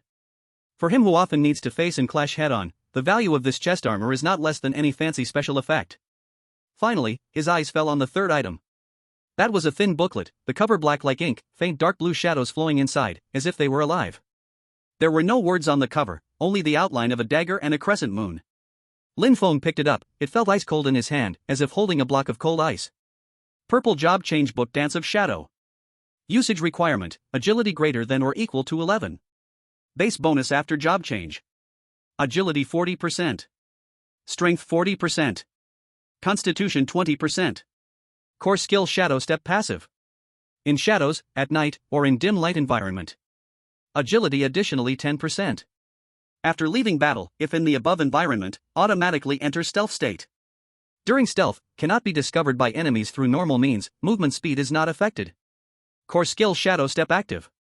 Cooldown time, 15 seconds. Instantly hide into shadow, appear behind any one enemy unit within 20 meters. Cause damage additionally 30%. If the target has not discovered oneself, stealth state, then additionally add backstab effect, ignore 30% of target defense. His breathing stopped slightly. Purple Job Change Book. Rare class. He quickly swept over the attribute bonuses. A total of 100% 3-dimension bonus. 100% Lin Feng murmured in a low voice, shock flashing in his eyes, this is truly a rare class. And those 2 core skills. Shadow Step passive, in shadow environment agility additionally 10%, after leaving battle automatically enter stealth. Shadow Step active, 15 seconds cooldown, instantly cut in behind any enemy within 20 meters, first damage 30%, if target has not discovered then ignore 30% defense. Lin Feng looked at this job change book, and in his mind a figure appeared in an instant. That figure who was always hidden in shadows, silent and few words, yet always appears at the most critical moment in the place where he is most needed. The Snake Shadow. This job change book was practically made for her. He didn't hesitate at all, carefully tucking the job change book into his chest. Then, he quickly took off his tattered leather armor and replaced it with the rock chestplate. The hard rock-like texture hugged his body, and a heavy, steady power surged into him. His constitution increased by 2, and his defense skyrocketed. He then put on the Wind Rider boots. The boots were so light they felt weightless, with an almost invisible airflow moving beneath his feet, making him feel lighter. The attribute panel quietly updated. Constitution, 911. Agility, 17.2 to 1319.2, Wind Rider boots 3. Health, 1240-1260, Constitution 2.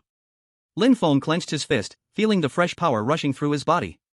Then, he suddenly turned around, facing the southeast, the direction where Zhao Hu and the others were, before he lured the Bone Eagle King away. From there, faint sounds of battle echoed in the distance. Despite being several kilometers away, the brutal atmosphere seemed to pierce through the jagged stone forest, stabbing at his heart. He gritted his teeth and suddenly exerted force with his legs. The effect of the Wind Rider boots instantly activated, his speed exceeded 3 meters per second, and the Wind Rider layers began to stack. Level 1. Speed increased again. Level 2. His figure moved like the wind. Level 5. Afterimages appeared. Lin Feng's figure, like a burst of unleashed wind, frantically darted through the jagged stone forest, sprinting toward the battlefield. 20 minutes earlier. Northwest of Bone Eagle Cliff, secondary battlefield. When Lin Feng's blazing spear struck the left wing of the Silverwing elite, causing the Bone Eagle King to roar and chase toward the northwest, Zhao Hu's heart almost leaped out of his throat. But there was no time for fear, no time to hesitate. The Lord had left them with the hope of life, while drawing the threat of death upon himself. The only thing he could do was one thing. Defend. Form the ranks. Zhao Hu's roar exploded like thunder, echoing across the cliff platform. Core circle formation of the Flame Fire Guard. Everyone, take your positions. 10 members of the Flame Fire Guard instantly took action, their halberds pointing outward as they quickly formed a circular formation, protecting everyone in the center. Iron Pillar hoisted a giant shield, standing at the front of the circle, with scarred Luan Alwan positioned on the left and right. Wan Wu and Arrow Eye quickly climbed up the 2 higher rocks behind them, drawing their bows and aiming at the sky. The shadow snake flickered and disappeared into the shadow on the formation's flank. Su Yuro gripped her short staff tightly, standing at the very center of the formation, surrounded by the 10 silent, iron-like guards. Everyone was ready for battle within 3 seconds. Above them, the Silverwing elite, wounded by the spear, was glaring at the small team below with its soulfire blue eyes. Its left wing was still bleeding, the wound pierced by the spear making it furiously enraged. But it didn't dive immediately. It was waiting. Waiting for the large army behind it to complete the encirclement. In the sky, the gray-white bone eagle flock was quickly spreading out, surrounding the small cliff platform from all sides, sealing it off completely. 24 of them. All level 12 bone eagles. Plus 1 level 15 elite, the Silverwing. Zhao Hu's eyes swept across the sky, quickly calculating the comparison of enemy and ally strengths, then he grinned, his smile as hideous as a demon's. Damn, if I can fight this battle in my life, it's worth it. Everyone, prepare for battle. The Silverwing moved. It didn't dive itself but let out a sharp screech. The bone eagle flock moved. 24 bone eagles dove down from all directions. Their gray-white figures covered the evening sky like a sudden rainstorm. Flame Fire Guard, raise your halberds. Zhao Hu roared. 10 long halberds simultaneously rose, their blades like a forest, slanting toward the sky. First wave dive. 6 bone eagles dived straight for the front of the formation. Pooh. Pooh. Pooh. 3 were pierced by the halberd blades, blood splattering. The other 3 forced their way in with speed. 1 bone eagle's claws slashed across the shoulder of a guard. Minus 65. The guard grunted but didn't retreat a step, sweeping his halberd sideways, the weapon striking the bone eagle's side. Minus 50. Another bone eagle charged directly at Iron Pillar. Nice. Iron Pillar roared, his giant shield raising with immense force. Boom. The bone eagle's sharp claws collided with the shield, sparks flying. The rocks under Iron Pillar's feet cracked inch by inch. -40. But he remained motionless. Get lost. The giant shield was pushed forward violently, sending the bone eagle flying sideways. Arrow-Eye's arrow arrived just in time, piercing through its eye socket. -70. Assist kill LV-12 bone eagle. The first one, dead. But no one cheered. Because the second wave, the third wave of bone eagles, had already arrived one after another. The battle immediately escalated to a fever pitch. The Finoa guard's round formation was like rocks in a raging storm, repeatedly struck, repeatedly regrouped. 10 long spears soared up and down, thrusting, pulling back, blocking, sweeping, their movements as synchronized as if one person were fighting. But there were too many bone eagles. Too many for them to even catch their breath. A bone eagle suddenly attacked from behind, its sharp claws slashing across a soldier's back. -70. The leather armor cracked, and blood splattered. The soldier groaned, his spear never stopping, thrusting backwards to pierce the bone eagle's chest. -55. But another bone eagle had already taken advantage of the opening, its sharp claws aiming straight for his head. Clang! Iron Pillar's giant shield flew through the air, blocking the strike with brute force. Hold on! He roared, pushing the shield forward fiercely, sending the bone eagle flying. But in the moment of distraction, a bone eagle swooped from his flank, its claws leaving a deep, bone-visible wound under his rib. -80. Iron Pillar's health bar instantly dropped to 50%. Suyuro's healing spell almost landed at the same moment. 50. His health bar was restored. The battle continued. 3rd minute. 4th minute. 5th minute. Time stretched to the point of almost freezing. Wang Wu's fingers were torn and bloody from continuously drawing the bowstring, but he didn't stop. Each time the bowstring twanged, a bone eagle either fell or was heavily wounded. Arrow-Eye's arrows grew faster, the sharpshooter's class ability making his arrows seem as if they had eyes, always striking the most deadly spot at the most precise moment. Shadow Snake's figure flickered at the edge of the formation, each flash of her shadow fawn resulting in a line of blood spraying. She had already accumulated 7 or 8 wounds on her body, but it seemed she couldn't feel pain, still moving like a ghost. But whenever someone got hurt, Suyuro's pale green shortstaff would always rise first. 6th minute. 7th minute. 8th minute. At the end of the 8th minute, the bone eagles circling in the sky had decreased from 24 to 8. But the Finoa guard. 10 soldiers, only 7 remained. 3 soldiers, forever lying on the grey white sand. The first soldier, in the 6th minute, was simultaneously attacked by 2 bone eagles, their claws piercing his skull, killing him on the spot. The second soldier, in the 7th minute, sacrificed himself to block a deadly strike for an injured comrade, his throat torn open by the bone eagle's claws. The third soldier, in the 8th minute, as the formation was about to break, charged out alone, using his body to block 3 bone eagles' attack, buying time for his comrades to regroup the formation. Then, he was torn apart. Zhao Wu's eyes were bloodshot, his broken bone great blade covered in bone eagle blood, and his comrades' blood. But there was no time for mourning. Because Silver Wing finally moved. That level 15 elite had been hovering in the sky, coldly watching the fight below. Its left wing was still bleeding, but in its eyes, there was only cold killing intent. It wanted to tear apart these humans who dared to harm it. Its wings flapped hard. Silver Wing, like a silver-white lightning bolt, dived from the sky. Target, the center of the round formation. Block it. Zhao Wu roared, rushing forward, his round shield raised high, the aura of his iron wall body pushed to the limit. Clang. Silver Wing's claws collided head-on with the shield. Zhao Wu's body was shaken back 5 steps, the rocks beneath his feet cracking inch by inch. -60. His health bar instantly dropped to 40%. But he blocked it.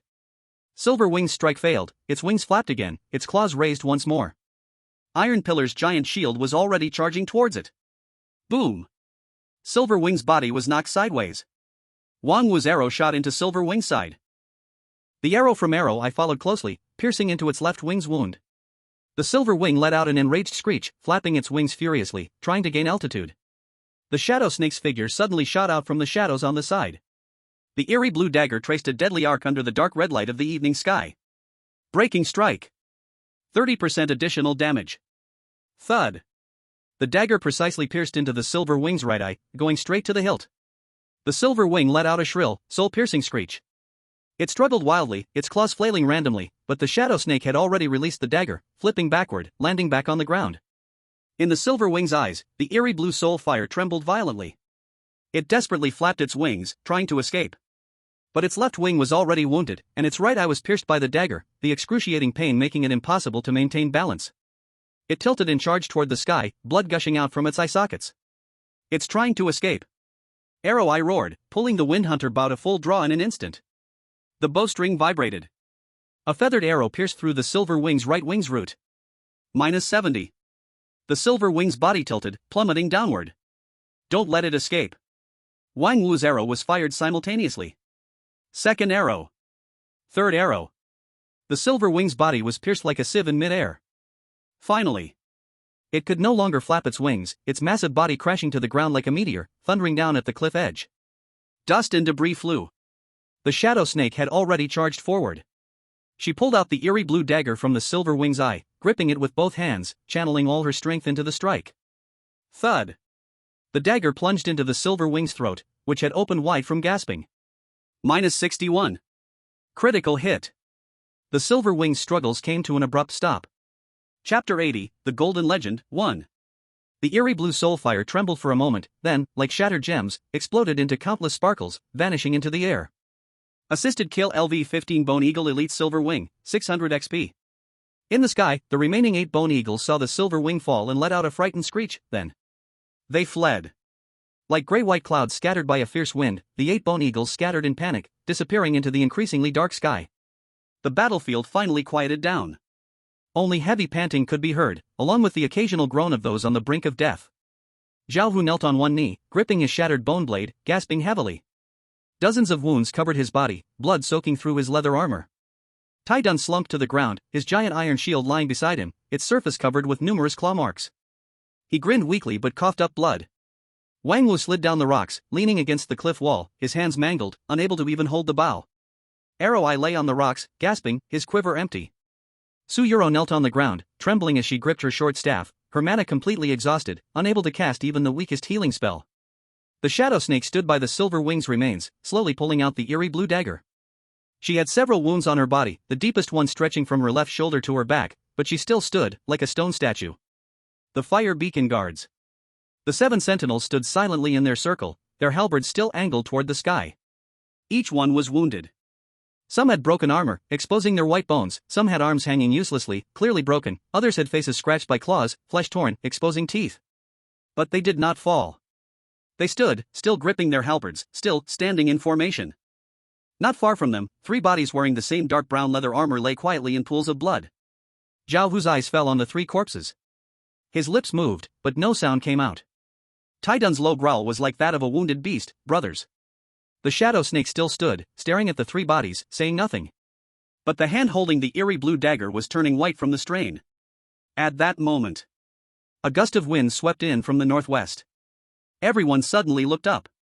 A familiar figure, like a meteor tearing through the night, rushed towards them. Lin Feng. He stopped in front of the 3 corpses.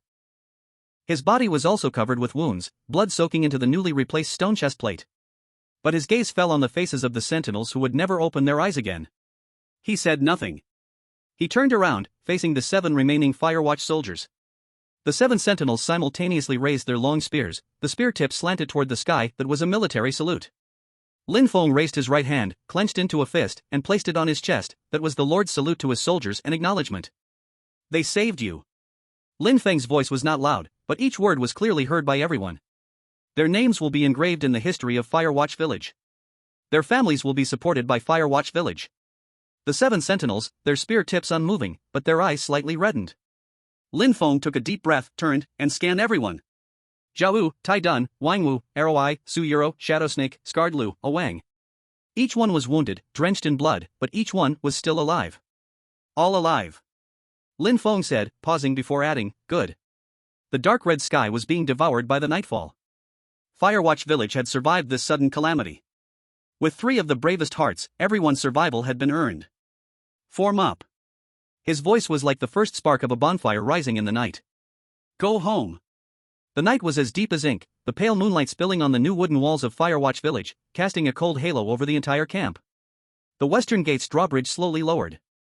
Lin Feng walked at the front, with a silent team behind him. Zhao Wu carried a broken bone sword, his eyes bloodshot, but his steps remained steady. Tai Dun's massive shield bore more than 10 deep claw marks, and he walked slowly, each step pulling at the bandaged wounds covering his body.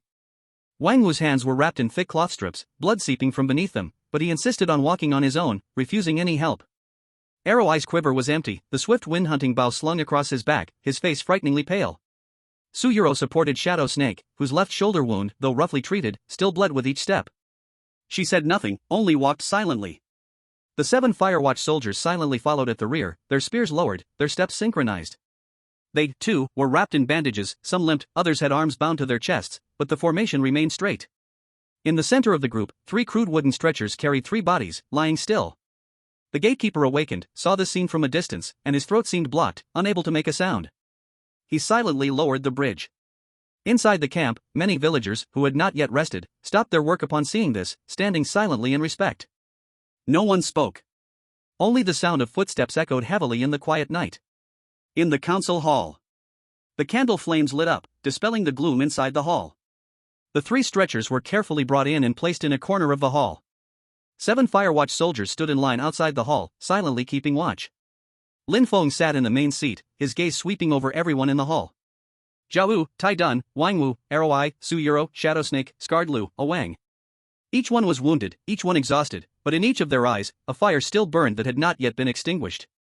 Sit down. Lin Feng's voice was not loud, but carried an undeniable authority. First, treat your wounds, then count the spoils. Suyuro tried to get up to continue treating everyone. Lin Feng raised his hand to stop her. Your mana is depleted. Rest first.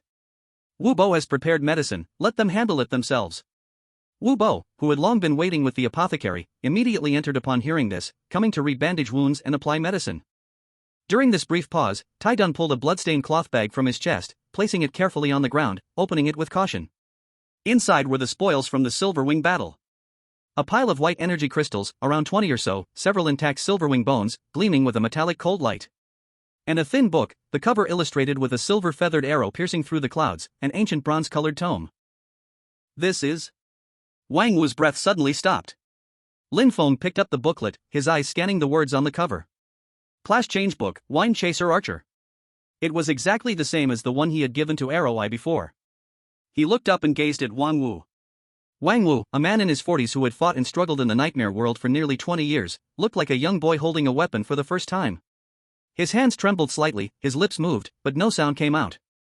Wang Wu, Lin Feng handed the class change book to him. It's yours.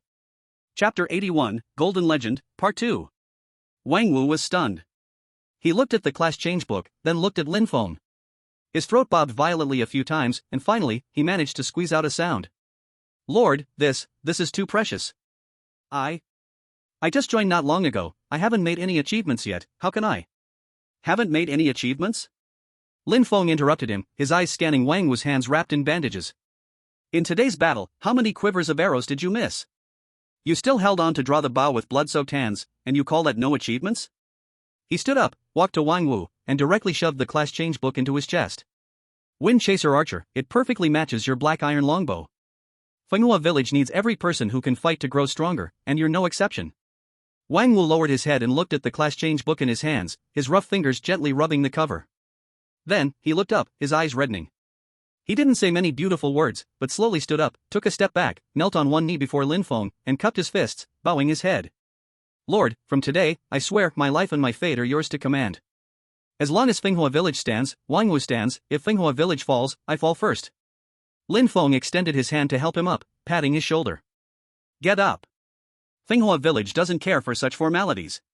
From now on, just shoot well, and that will be the best repayment to me. Wang Wu nodded forcefully, standing up, his hands still trembling as he held the class change book, but the light in his eyes was now 10 times brighter than before. Iron Duan grinned and said, Old Wang, now you're a class changer too. Wind Chaser Archer, from now on, when we team up, you shoot arrows and I'll block the monsters, perfect match. Arrow Eye, rarely showing a smile, said to Wang Wu, congratulations. We can spar with archery from now on.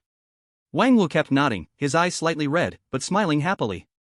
Everyone congratulated him, and the heavy atmosphere in the hall finally lightened a little. When everyone was seated again, Lin Feng's gaze fell on Shadow Snake. She was still sitting in the shadowed corner, the abyssal thong stuck behind her waist, her left shoulder was rebandaged, her face pale, but her eyes still as cold as ever. Shadow Snake, Lin Feng spoke. Shadow Snake lifted her gaze and looked at him. In today's battle, we managed to defeat the Sky Rift Wanderers, the Silverwings, and the 24 Bonehawks with the cost of only 3 Finoa guards. Lin Feng's voice was solemn, you were crucial. Shadow Snake's eyelashes fluttered slightly. The fatal blow from the Sky Rift Wanderer was blocked by your body for the Finoa guards. Lin Feng continued. The final blow from Silver Wings was also your doing. Without you, today we might have lost more than just 3 teammates. Shadow Snake lowered her head, remained silent for a moment, then gently shook her head. I didn't do well enough. Her voice was soft, yet carried a hint of restrained bitterness. I couldn't stop them. The hall fell silent for a moment. Lin Feng looked at her and spoke slowly. Shadow Snake, the nightmare world is not a game. This price everyone knew at the moment they entered. His voice wasn't loud, but it felt as if it could penetrate the heart. Nightmare monsters won't stay in a fixed area like in games, waiting for us to conquer them slowly. They will appear suddenly, they will come in groups, they will fight to the death. He paused, his gaze sweeping over everyone. Today's battle was a lesson bought with 3 lives, never let down your guard in the nightmare world. But it was also a lesson bought with 3 lives, ensuring the survival of all of us, allowing us to kill Silver Wings, and bringing us these spoils. Their sacrifice was meaningful. Everyone remained silent. The sorrow in her eyes seemed to have been somewhat softened by these words. Lin Feng slowly took out the pitch-black book from his chest. On the cover, dark blue shadows flowed like living creatures, the shape of a dagger and a waning moon flickered under the candlelight. Shadow Serpent. Shadow Serpent raised her head, her gaze falling on the book, her pupils slightly contracting. Lin Feng walked up to her and handed the Dance of Shadows to her hand. Purple Class Change Book, Rare Profession. He paused, the corner of his mouth curling into a faint smile. After class change, you'll be the 2nd strongest fighter in Finoa village. The hall instantly erupted into chaos. A rare profession? Taidan's eyes widened to the size of copper bells. Holy shit. What kind of godly profession is this? Purple Class Change Book. I've lived this long and this is the first time I've seen one. Zhao Hu's eyes also widened in surprise. Wang Wu gasped and murmured, a rare profession. Shadow Serpent is about to take off. Arroweye tightened his grip on the wind-chasing bow, his eyes filled with envy, but more so, with happiness for Shadow Serpent. Su Yuru covered her mouth and whispered, so amazing. Shadow Serpent lowered her head and looked at the pitch-black book in her hands, feeling the cold touch on her palm, and sensing a resonance from beneath the cover, as if it were calling to her. She lifted her head and looked at Lin Feng. In her usually cold eyes, a slight, yet incredibly real fluctuation appeared. Then, the corner of her mouth slowly curved upwards. It wasn't the barely noticeable movement from before, but a real smile that anyone could immediately recognize. Thank you, Lord. Her voice was still cold, but it carried more warmth than ever before. She stood up, gripping the class change book tightly, and her gaze swept over everyone in the hall: Zhao Hu, Taidan, Wang Wu, Arroweye, Su Yuru, Scarred Lu, Awang, and the 7 silent Finoa guards outside the hall. Then, her gaze returned to Lin Feng. Finoa village, she said slowly, is what I am going to protect. This time, she spoke more than usual. I never had a home before. Her voice was light, but steady. I wandered in the wilderness, lived in bandit camps, never knowing where I'd be tomorrow, or if anyone would collect my corpse when I died. When I came here, I found companions, a place to return to. She tightened her grip on the class change book, her fingers whitening. Today, those 3 brothers used their lives to keep us alive. From now on, this life of mine is also Finoa villages. She raised her head and stared into Lin Feng's eyes. Lord, don't worry. From now on, Finoa village is behind me. If I die, it will remain. The hall fell silent for a moment. Then, Taidan was the first to slap his thigh and roar in a deep voice, good. Well said. Shadow Serpent, from now on we'll guard the village together. Zhao Hu grinned and said, Shadow Serpent, you quiet one, to think you'd say so much in one go. You shocked old Zhao here. Wang Wu nodded with emotion, Shadow Serpent, with your words, Finoa village is stable. Arroweye silently raised his wind-chasing bow, giving Shadow Serpent a slight nod, his eyes filled with approval. Su Yuru walked up, gently holding Shadow Serpent's hand. Her eyes reddened slightly, but she smiled and said, Shadow Serpent, we'll be together from now on. Shadow Serpent looked at Su Yuru holding her hand, paused for a moment, then didn't pull away. The candlelight flickered, casting shadows on the blood-stained faces that still carried smiles. Lin Feng watched this scene, a hint of relief rising from deep in his eyes. Chapter 82, The Golden Legend, Part 3. He waited until everyone's emotions had calmed down a bit before speaking again. Alright, let's get down to business. Everyone immediately quieted down, their gazes fixed on him. Today's battle has left everyone exhausted, but for the next 4 days, we cannot relax. He looked at Zhao Hu and Shadow Serpent. On Bone Eagle Cliff, although Bone Eagle King and Silver Wing are dead, there are still many remaining Bone Eagles. Both of you have leveled up after your class change. Shadow Serpent has reached level 11, and Zhao Hu is almost level 12. Zhao Hu nodded, Lord, don't worry, my hands have been itching these past few days. Starting tomorrow, Xiaowu, Shadow Snake, and the others will continue heading to Bone Eagle Cliff to clean up the remaining Bone Eagles, aiming to push our levels higher within 4 days. Lin Feng continued, Tai Dun, Wang Wu, Aroi, Su Yurua, you all go too. Those injured, heal first, and once you're better, join us. He paused for a moment, then looked toward the 7 silent Finghua guards outside the hall. 3 of the Finghua guards have fallen. The remaining 7 will rest and recover before rejoining the team. What about you, Lord? Tai Dun asked. Lin Feng shook his head slightly. I'll stay in camp these few days, taking care of some matters. The new refugees need to be settled, and people from the Xiaoyao village should be arriving soon. Everything needs watching. Everyone nodded in understanding. Lin Feng stood up and glanced over everyone. That's it for today. Go back, rest, heal up, and get ready for tomorrow. He walked to a corner of the hall, stopping in front of 3 stretchers, standing silently for a moment. Then, he turned to Wu Bo, who was waiting outside the hall. Tomorrow, on the sunny slope behind the village, find a good spot, and bury them properly. Yes, Lord. Wu Bo bowed and replied. The night was deep and dark. One by one, the group dispersed, returning to their respective quarters. Shadow Snake reached the door, then suddenly stopped. She looked back at Lin Feng. She said nothing, just stared quietly for 2 seconds before turning around and disappearing into the night. The candle flames in the council hall flickered for a long, long time. The next morning, the first hint of dark red dawn appeared at the edge of the sky. Xiaowu, Shadow Snake, Tai Dun, Wang Wu, Aroi, and Su Yurua gathered at the west gate. Xiaowu carried the bone-crushing greatsword, with his round shield hanging behind him. His eyes burned with fighting spirit. His injuries were almost healed after a night of rest. Shadow Snake stood at the edge of the group, in the shadow, with the phantom blue fawn on her back. Her aura was even more elusive and restrained than yesterday. Since her promotion, her presence seemed to have diminished slightly. If one wasn't paying attention, they might almost miss her completely. Tai Dun carried the iron wall giant shield, grinning, those little brats at Bone Eagle Cliff, wait till Grandpa comes to clean you up. Wang Wu held a black iron longbow, the bandages on his hands had been removed, revealing the scabbed wounds. He had promoted to Windchaser Archer last night, and his whole demeanor was sharper now. Aroi carried the Swift Hunter Bao, standing beside Wang Wu. The 2 Windchaser Archers, one old, one young, exchanged a smile. Su Yurua held a pale green short staff, standing in the middle of the group. Her magic had fully recovered, and her face now showed a calmness that wasn't there before. Let's go. Zhao Hu ordered. The 6 figures crossed the drawbridge and disappeared into the morning fog heading south. On the 2nd floor of the council hall, Lin Feng stood by the window, watching them leave.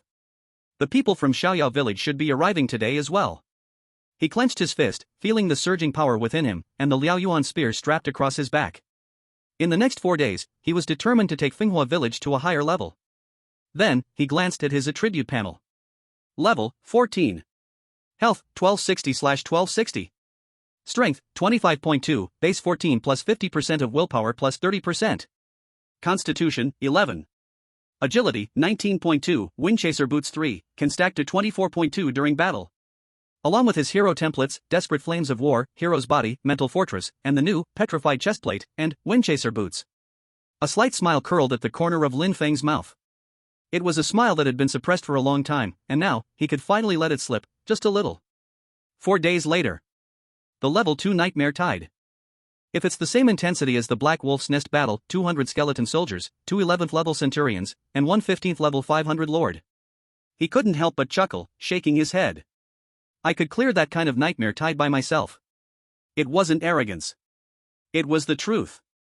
With a strength of 25.2, the Liaoyuan spear's 45 points of attack power, one strike would deal a base damage of nearly 170 points.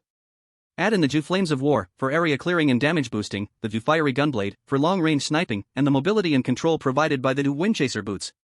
Those 11th level skeleton centurions wouldn't survive 3 strikes from him. As for the 15th level 500 lord, just like the one that got wiped out in Black Wolf's Nest that night now, facing him head-on. He was absolutely confident he could slay them in just a few rounds. As for the ordinary skeleton soldiers? 1 shot, 1 kill, no need to aim. A single sweep, leaving barely a bone fragment behind. Not to mention, there was also the trump card, Desperate Flames, the card to turn the tide by locking health. Level 2 Nightmare Tide. Lin Feng murmured softly, his eyes igniting with a burning light that was completely different from the morning light outside the window. No matter how many come, I'll take them all. He clenched his fist, feeling the surge of power within him, the kind of strength earned from licking blood off a blade and crawling out of a pile of corpses. The days on Bone Eagle Cliff were worth it. But soon, his thoughts drifted away from the battle 4 days later to something farther ahead. The Eye of Probability. That talent, which had accompanied him since the day of his awakening, the one that allowed him to obtain a golden legendary junior warlord promotion scroll from a dying phantom rabbit. The one that allowed him to obtain the special village building order from a lone Qin guard, his final trump card. The last time he used it was to kill the Qin guard, specifically triggering the special village building order drop. Today was the nightmare world time. It had been 10 days since he got the village building order, 1.5 days on Blue Star. There were 20 days left for the next refresh. Lin Feng's gaze grew deep. 20 days from now, what should he choose for the next specified drop? He rubbed his brow.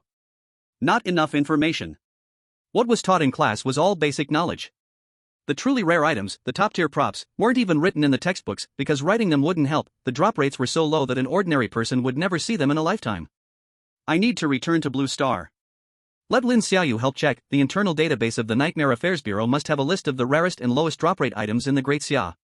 Such information might cost a life in the nightmare world, but on Blue Star, it could be as simple as an archive search. His lips curled up again in a smile. Chapter 83, Advanced Wonders, Part 1. The drawbridge slowly lowered. Lin Feng stood at the western gate, with only 2 awakened guards behind him. The morning light stretched his shadow long, casting it onto the newly repaired wooden bridge surface. The ghost scholar walked ahead, with a large procession following him. Old, weak, women, and children supported each other, while young men carried simple bags, and a few children peeked curiously, only to be pulled back by the adults nearby. At the end of the procession were several wooden carts, piled high with animal skins, coarse cloth, simple furniture, and kitchenware. The wheels creaked as they rolled across the ground. Lin Feng scanned the scene quickly. 95 people. A few more than he had expected. The ghost scholar quickly stepped forward, bowing deeply in the middle of the bridge, more respectful than the last 2 times. Lord Lin, the 95 people from the Carefree Village have all arrived. We've brought all the supplies we could carry. Please inspect them. Lin Feng nodded, facing the 95 pairs of eyes, some filled with anticipation, some anxious, and some confused. He didn't speak much. He only slightly moved his mind, using his lord privileges to grant these 95 people the title of temporary ordinary resident. An invisible mark fell into each person's soul, and those previously fearful and unsettled refugees shuddered all at once. They felt it, that faint connection to the land, resonating with the nation's prosperity. Some covered their mouths, some had red eyes, and some felt their legs go weak, falling to their knees. This is rooting. An elderly woman with graying hair knelt on the ground, murky tears rolling down her wrinkled cheeks. She clasped her hands together, trembling as she repeated the same words over and over. I'm rooted. I'm rooted. The middle-aged man beside her quickly helped her up, his eyes also reddening. The ghost scholar stood to the side, watching this scene, his fingers gripping the folding fan slightly tighter. He took a deep breath and bowed again to Lin Feng, this time bowing even lower. Let's enter the village. He turned around and led the way. The 95 people silently followed behind. Crossing the suspension bridge, passing through the wooden gate, they stepped onto the land they would soon call home.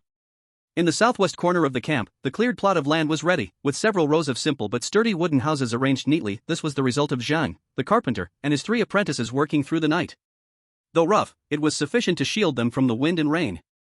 Zhang Ping had already been waiting at the clearing, holding a stack of rough paper, on which each house's number and capacity were recorded in neat regular script.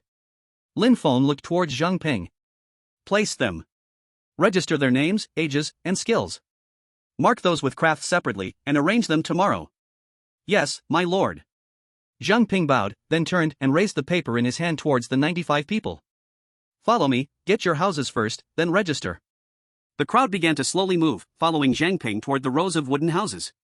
Lin Feng stood in place, watching the hunched backs, the staggering steps, and the occasional glance over their shoulders towards him. 500 people.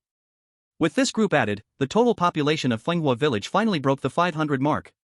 The first condition for upgrading to a town level, achieved. He didn't stay any longer and turned toward the council hall. 2nd floor. Lin Feng closed the door behind him and walked to the most spacious part of the room. He mentally communicated with the Lord's authority, pinpointing. Blue Star, Lord's Manor, Villa number 7. In the next second, his form began to blur and become transparent. The Liao Yuan gun by the bedside also quietly disappeared. Blue Star, Rong City. Lord's Manor Community, Villa number 7. Lin Feng opened his eyes, the familiar air of Blue Star filling his nose. There was no sulphurous stench from the nightmare world, only a faint smell of grass and trees and the distant sound of car horns. The sun was shining outside, around 3 or 4 in the afternoon. He opened the door and went downstairs. The living room was empty, with only a note on the coffee table.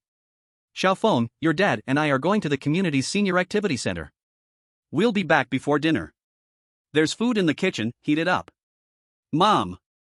Lin Feng smiled and put the note back in place. He sat down by the sofa, took out his communicator, found Lin Xiaoyu's number, and dialed. Almost on the second ring, the call was answered. Lord Lin. You're back to Blue Star? Lin Xiaoyu's clear voice came from the communicator, with faint sounds of keyboard tapping in the background. Just got back. Lin Feng got straight to the point. Xiaoyu, I need you to help with something. Say it. I need a list the most rare items in Daxia right now, the ones with the lowest drop rates. The more detailed, the better. Preferably with names, sources, known quantities, and estimated drop rates. There was a brief silence on the other end. Lord Lin, you're planning something big, aren't you?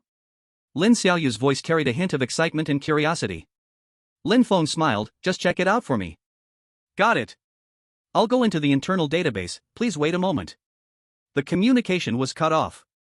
Lin Feng leaned back on the sofa, closing his eyes to rest. About 15 minutes later, the communicator vibrated. Lin Xiaoyu had sent an encrypted file, followed by a voice message.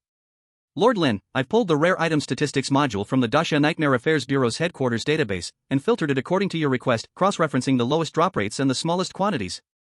The file password is the last 6 digits of your ID number. Take your time, let me know if you have any questions.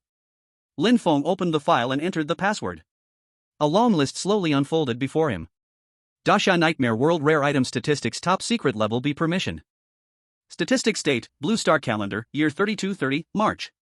Note, this list includes items with extremely low drop rates and a stock of less than 30 in Daxia. Some entries are classified as national secrets, so please review with caution. First item, Special Village Construction Order. Category, Core Territory Item. Source, dropped by killing a level 40 or above Nightmare Battalion Commander, Boss, with a probability of. Estimated drop rate, about 1 in 10,000. Nightmare Soldier drop rate estimate, about 1 in 10 million. The Daxia obtained quantity, 1 piece. Note 1, after establishing the territory, it comes with special troops, high-level wonder blueprints, and high-level wonders are one of the core conditions for establishing the main city. High-level wonders can complete the first stage in advance, functioning partially, but considered a low-level wonder. Low-level wonders are one of the core conditions for establishing a city-level territory.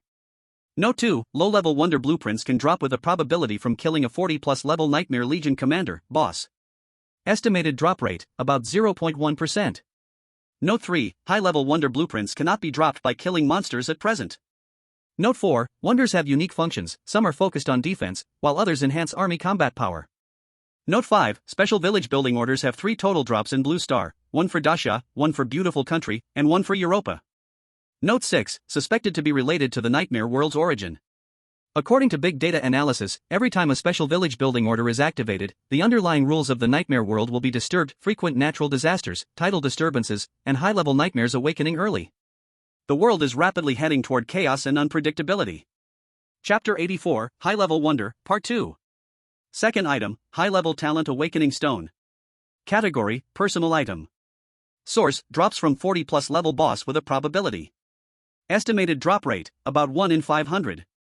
Drop rate from low-level monsters, about 1 in 5 million. Daxia obtained quantity, 6 stones. Note, after use, there is a certain chance to awaken high-level talents. If it fails, the ability to use it will be permanently lost. Currently, 5 people in Daxia have successfully awakened high-level talents. Lin Feng's eyes scan line by line, each one making his pupil shrink slightly. A 0.00001% drop rate. A 0.0000002% drop rate. A condition of 1 in a billion. These are the true rarest. But soon, his gaze stopped at the 6th line. 6th item, Jewelry Equipment. Category, Equipment Special. Source, only drops from female humanoid monsters of level 15 and above. Female humanoid monsters only drop jewelry, not any other items. Estimated drop rate. Level 15 to 25, about 1 in 1 million. Level 26 to 30, about 1 in 100,000. Level 31 plus rare bosses, about 1 in 1,000. 40 plus level boss, about 1 in 50. Quality, fixed at gold level. Daxia obtained quantity, total of 28 gold jewelry, excluding uncounted ones. Gold items have detection blocking and camouflage functions. Note 1, jewelry equipment includes necklaces, rings, bracelets. Cannot stack the same type of jewelry, e.g., cannot wear 2 rings at the same time. Note 2, gold quality equipment can be carried back to Blue Star, not restricted by rules. Note 3, currently, there are 20 awakeners in Dacia who own gold jewelry. Of the 23 pieces, 20 are for national strategic reserves, with awakeners only having usage rights. Only 5 pieces are personally owned. Lin Feng's breath paused slightly. Gold jewelry. No more than 30 pieces. Can be brought back to Blue Star. National strategic reserves. He instinctively thought of one place. The north. The Crying Rift. According to Xiaohu and others, this area is shrouded in grey mist year-round, and at night, one can hear the sound of a woman crying. No one who entered has ever come out. But what if that woman's cry isn't due to any strange natural phenomenon, but because it's the home of female humanoid monsters? Lin Feng's mind raced. The location of the Crying Rift is directly north of Finoa village, and the reason no one has cleaned up that area might not be because the monsters are too strong, but because the level is too low. Low enough not to be worth a high-level awakener making a special trip. But if there's the eye of probability, low level means easy to kill. Easy to kill means even if the drop rate is only 1 in a million, he could wait for the next eye of probability to refresh. Then, directly specify the drop. Lin Feng's lips slowly curled upwards. That smile couldn't be hidden. Gold jewelry. He muttered softly, his eyes growing brighter and brighter. The next eye of probability is set. Even if a better target is discovered later, it can always be adjusted. But for now, this direction. It's worth a try. He flipped through the list again, and the items listed were just as tempting, but none were as certain as the accessories section. Because those items, the special village construction permit, the talent awakening stone, were treasures that could be encountered but not sought, yet he had gotten them all.